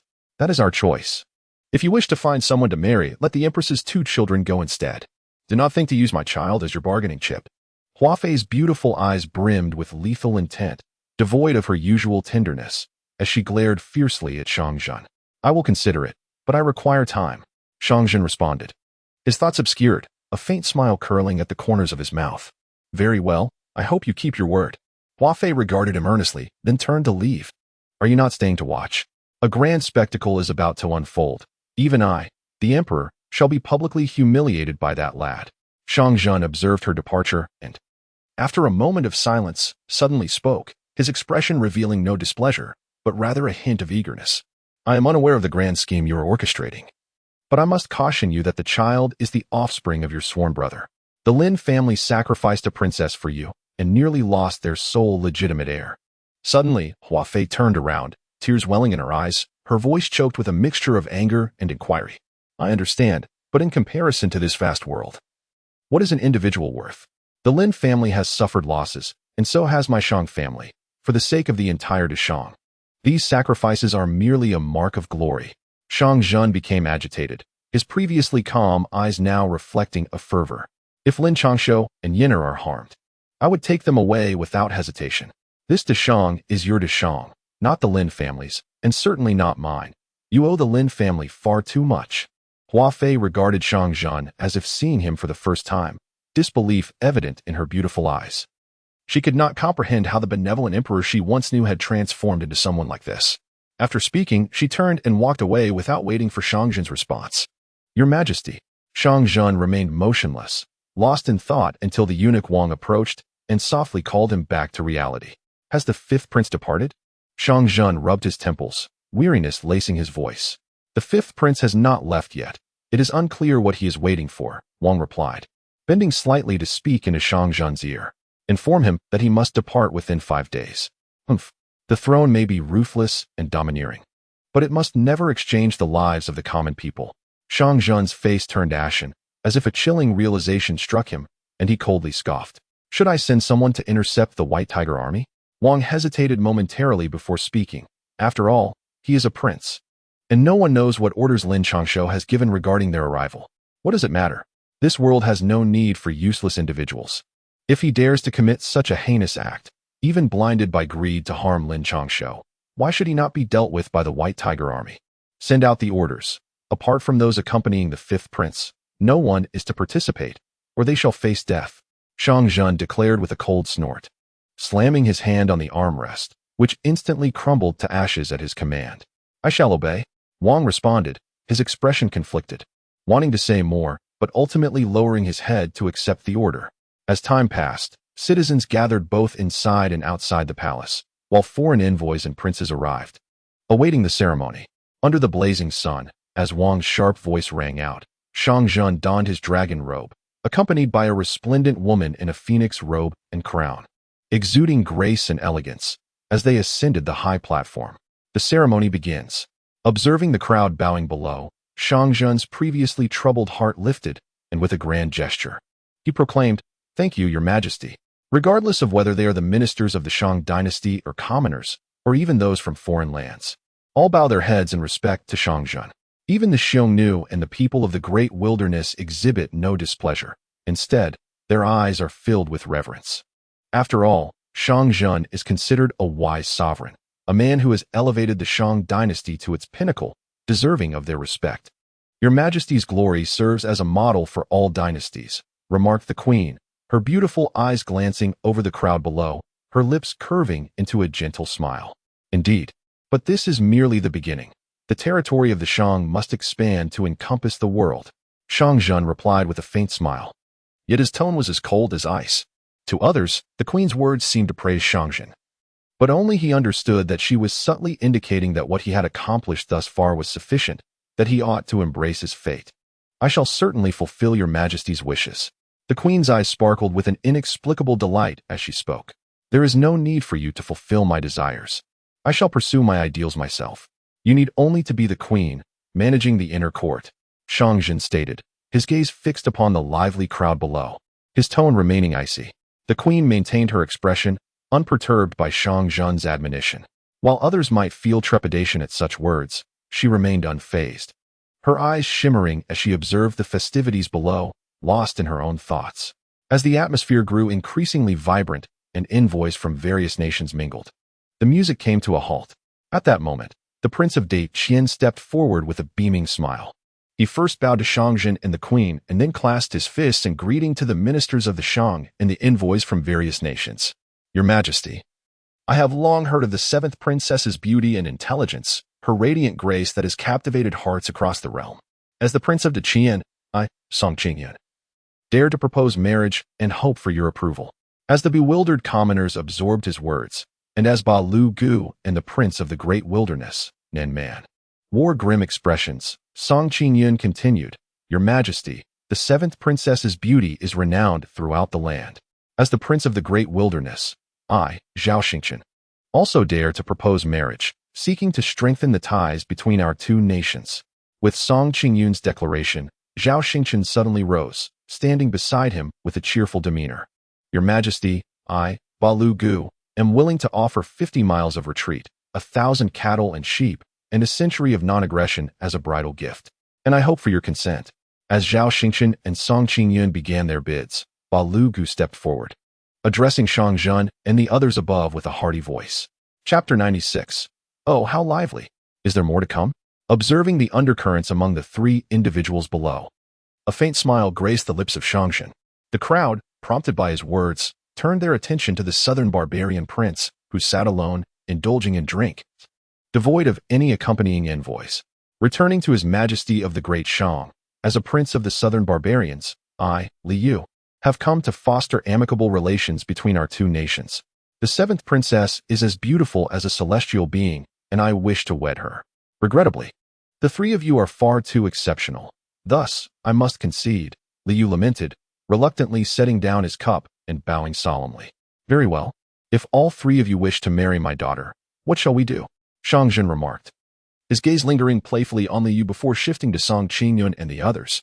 Your Majesty, historically, heroes and beauties are well matched. Let us engage in a contest. Song Qingyun proposed, a confident smile illuminating his face as he regarded Zhao Xingchen and the others with a dismissive glance. What say you two? Shang Zhen inquired, his expression betraying no surprise, as though everything lay within his control. Your Majesty, while martial prowess is one aspect, we are all princes of great nations. If we are to compete, we must consider our comprehensive conditions, Zhao Xingchen remarked darkly, casting a wary glance at Song Qingyun. He was well aware of the latter's formidable strength and recognized the futility of engaging in a direct confrontation. Despite his self-proclaimed status as a genius, he understood that even with Barugu, they might not stand a chance against Song Qingyun. Indeed, as princes of our respective realms, what purpose would it serve to engage in a mere brawl like commoners? Barugu interjected, fully cognizant of the situation. Then pray tell, what shall we compete in? The great Qian stands ready for the challenge. Song Qingyun retorted scornfully, casting a dismissive glance at the two. For great Qian, only the great Shang posed a true rival among the nations. Even the great wilderness was deemed inconsequential. After all, it was rumored that the sovereign of the great wilderness was nearing his end. Not long ago, scouts reported that he had not attended court for over half a month. The remaining princes would surely engage in a fierce struggle, rendering the great wilderness merely a plump target ripe for the taking. A betrothal gift. As a great nation, we should not be lacking in such offerings. Upon perceiving the disdainful gaze of his counterpart, Zhao Xingqian's eyes momentarily glinted with coldness before he spoke aloud. The predicament of the great wilderness is known to all. His father, the emperor, is regarded as a wise sovereign. However, the day his father departs from this world, the great wilderness will undoubtedly be viewed as a delectable morsel, with many eager to take a bite. To stabilize the great wilderness, as the most likely candidate for the next emperor, he must seek allies, and marrying the princess of the great merchants is a prudent choice. Although the two nations frequently engage in warfare, it has never escalated to the life-and-death struggle akin to that with the Xiongnu. Furthermore, it is rumored that the emperor of the great merchants harbors a deadly poison in his veins and does not have long to live. A union between their two nations would forge a powerful alliance to resist the advances of the Xiongnu and the great Qian, and might even lead to the downfall of the southern barbarians. This alliance could also mitigate the threat posed by the great Qian to the great wilderness, which is the primary objective of his visit.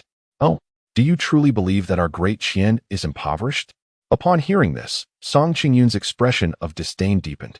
Regardless of whether he could marry Shang Yan'er, as long as he ensured that Zhao Xingqian could not, his mission would be deemed a success.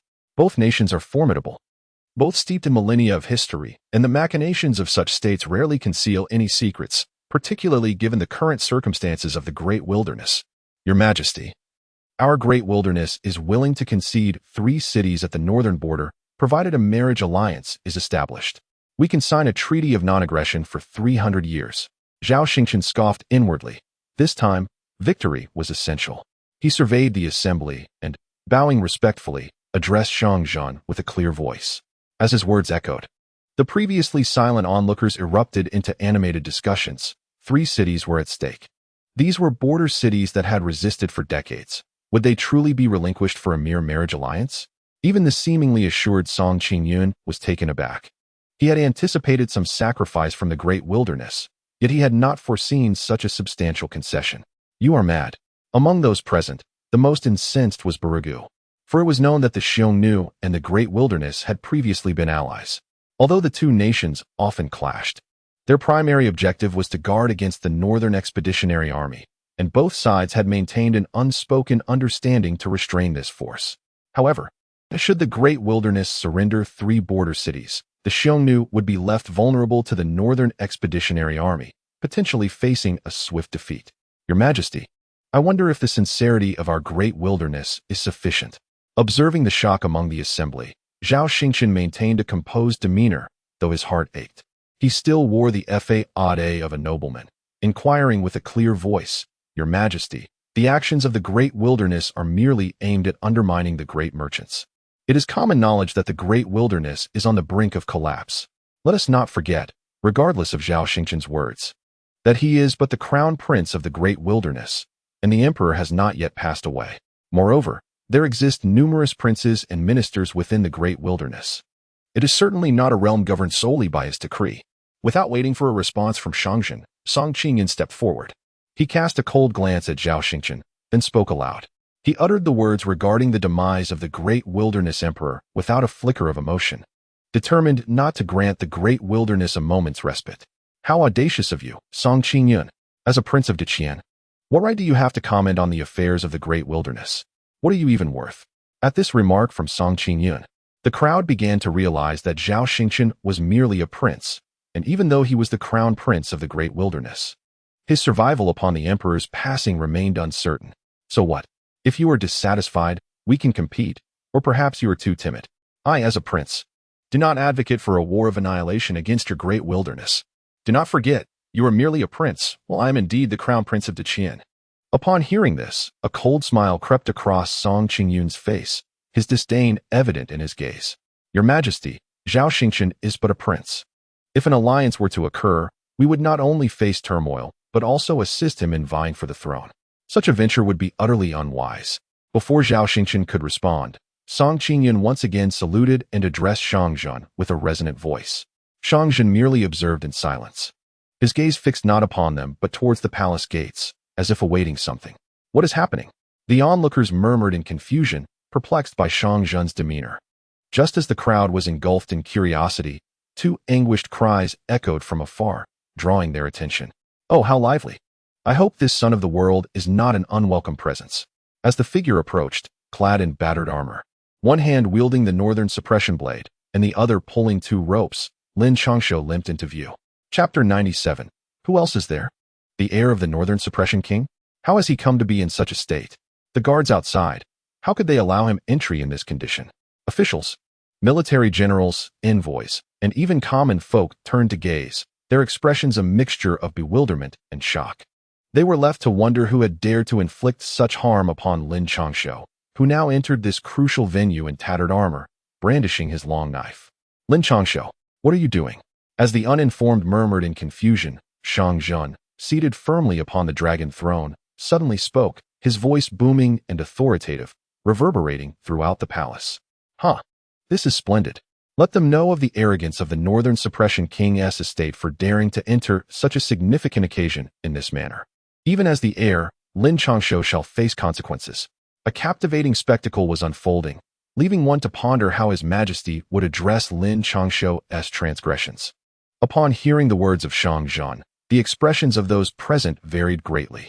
Some had already begun to envision the consequences for Lin Changshou, speculating that the situation had escalated to such an extent that perhaps an official complaint could be lodged, leading to Lin Changshou, the heir, being imprisoned. Such a turn of events would serve as a testament for those who disfavored the northern king's residence, and more importantly, would leave a favorable impression before His Majesty. Did no one inform you that today is the grand ceremony? How dare you arrive late? Just as the guards and imperial troops seemed poised to apprehend Lin Changshou, Shang Zhen's voice echoed once more. Though his words were laced with reproach, they seemingly disregarded the armored warriors and the gruesome sight of two bloodied corpses, omitting any mention of them entirely. Your Majesty, I have been unjustly accused. I intended to arrive earlier, but encountered a pack of dogs along the way that I had to deal with first. Please forgive me, Your Majesty. Lin Changshou limped toward his seat, lamenting his plight and uttering words of self-reproach, yet his demeanor betrayed no hint of remorse for his actions. Quickly seeking a place to sit, he exclaimed, "You truly vex me." To everyone's astonishment, despite Lin Changshou's blatant disrespect, Shang Zhen merely waved his hand dismissively, wearing an expression of disdain. "Very well. I shall take this seat, and you may all leave." Lin Changshou paid no heed to the astonished and shocked crowd, making his way directly towards the direction of the Xiongnu. Upon spotting Belugu's position, he cast a glance at the detestable Xiongnu, and with a cold voice, declared, "This is our position." A few Xiongnu and monks, wishing to express their anger, found themselves at an impasse due to their incongruous status, forced to remain silent. However, Belugu was undeterred. Lin Changshou's actions were a public affront to him. Should he show weakness, how would the world perceive Belugu and the Xiongnu nation? Upon his return, the Khan would undoubtedly condemn him to death. Do you wish to die now? Or do you believe that in this place, this noble heir would hesitate to end your life? Lin Changshou sat in his seat, taking a sip from the wine jug before casting a dispassionate gaze at Belugu. His voice bore no concealment. Anyone with cultivation in the vicinity could hear him clearly. "How dare you?" Upon hearing these words, Belugu's expression changed dramatically. He could hardly gamble on whether Lin Changshou would resort to violence. "Lin Changshou, in such a significant occasion, not only have you arrived late, but you are also filthy, armed with armor and blades, and now you threaten others. Do you have no regard for His Majesty? Do you not respect the laws and virtues?" Before Lin Changshou could raise his Junbei blade, A middle-aged man clad in a scholar's robe stepped forward under the watchful eyes of the Luo kingdom, delivering a resonant rebuke to Lin Changshou. The other officials from the merchant class observed with keen interest. Although this middle-aged man held merely a fifth-grade rank and wielded little power, he was a legitimate disciple of Confucianism, known for his steadfast integrity.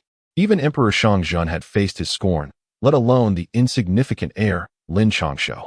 What do you think you are? Why should this heir heed your words? Do you believe that donning a Confucian robe and spouting your vacuous principles places you on a moral high ground? Where were you decades ago? As far as I know, several decades back, the Song dynasty treated you well, and those soldiers who perished on the battlefield showed you no small kindness. Even women and children, as well as officials, dared to take up arms against our Jinbei army, fully aware of their impending doom. I ask you, what were you doing at that time? Let me enlighten everyone on your activities. You were engrossed in your studies, residing in opulent homes, penning long letters of surrender, and documenting the alleged crimes of the emperor who thwarted your ambitions. Back then, you had tens of thousands under your banner. Yet those who dared to resist were fewer than 100. How did you attain your position? I will tell you. For millennia, you have thrived on surrender and betrayal. Where were you in times of chaos? Where were you during the establishment of the nation? Now, in times of prosperity, you emerge to reap the rewards? Let me make it clear. My identity and authority are forged by my father, the king of Jinbei, and the Jinbei army, through blood and steel. I possess the capital and the audacity. What are you? Begone!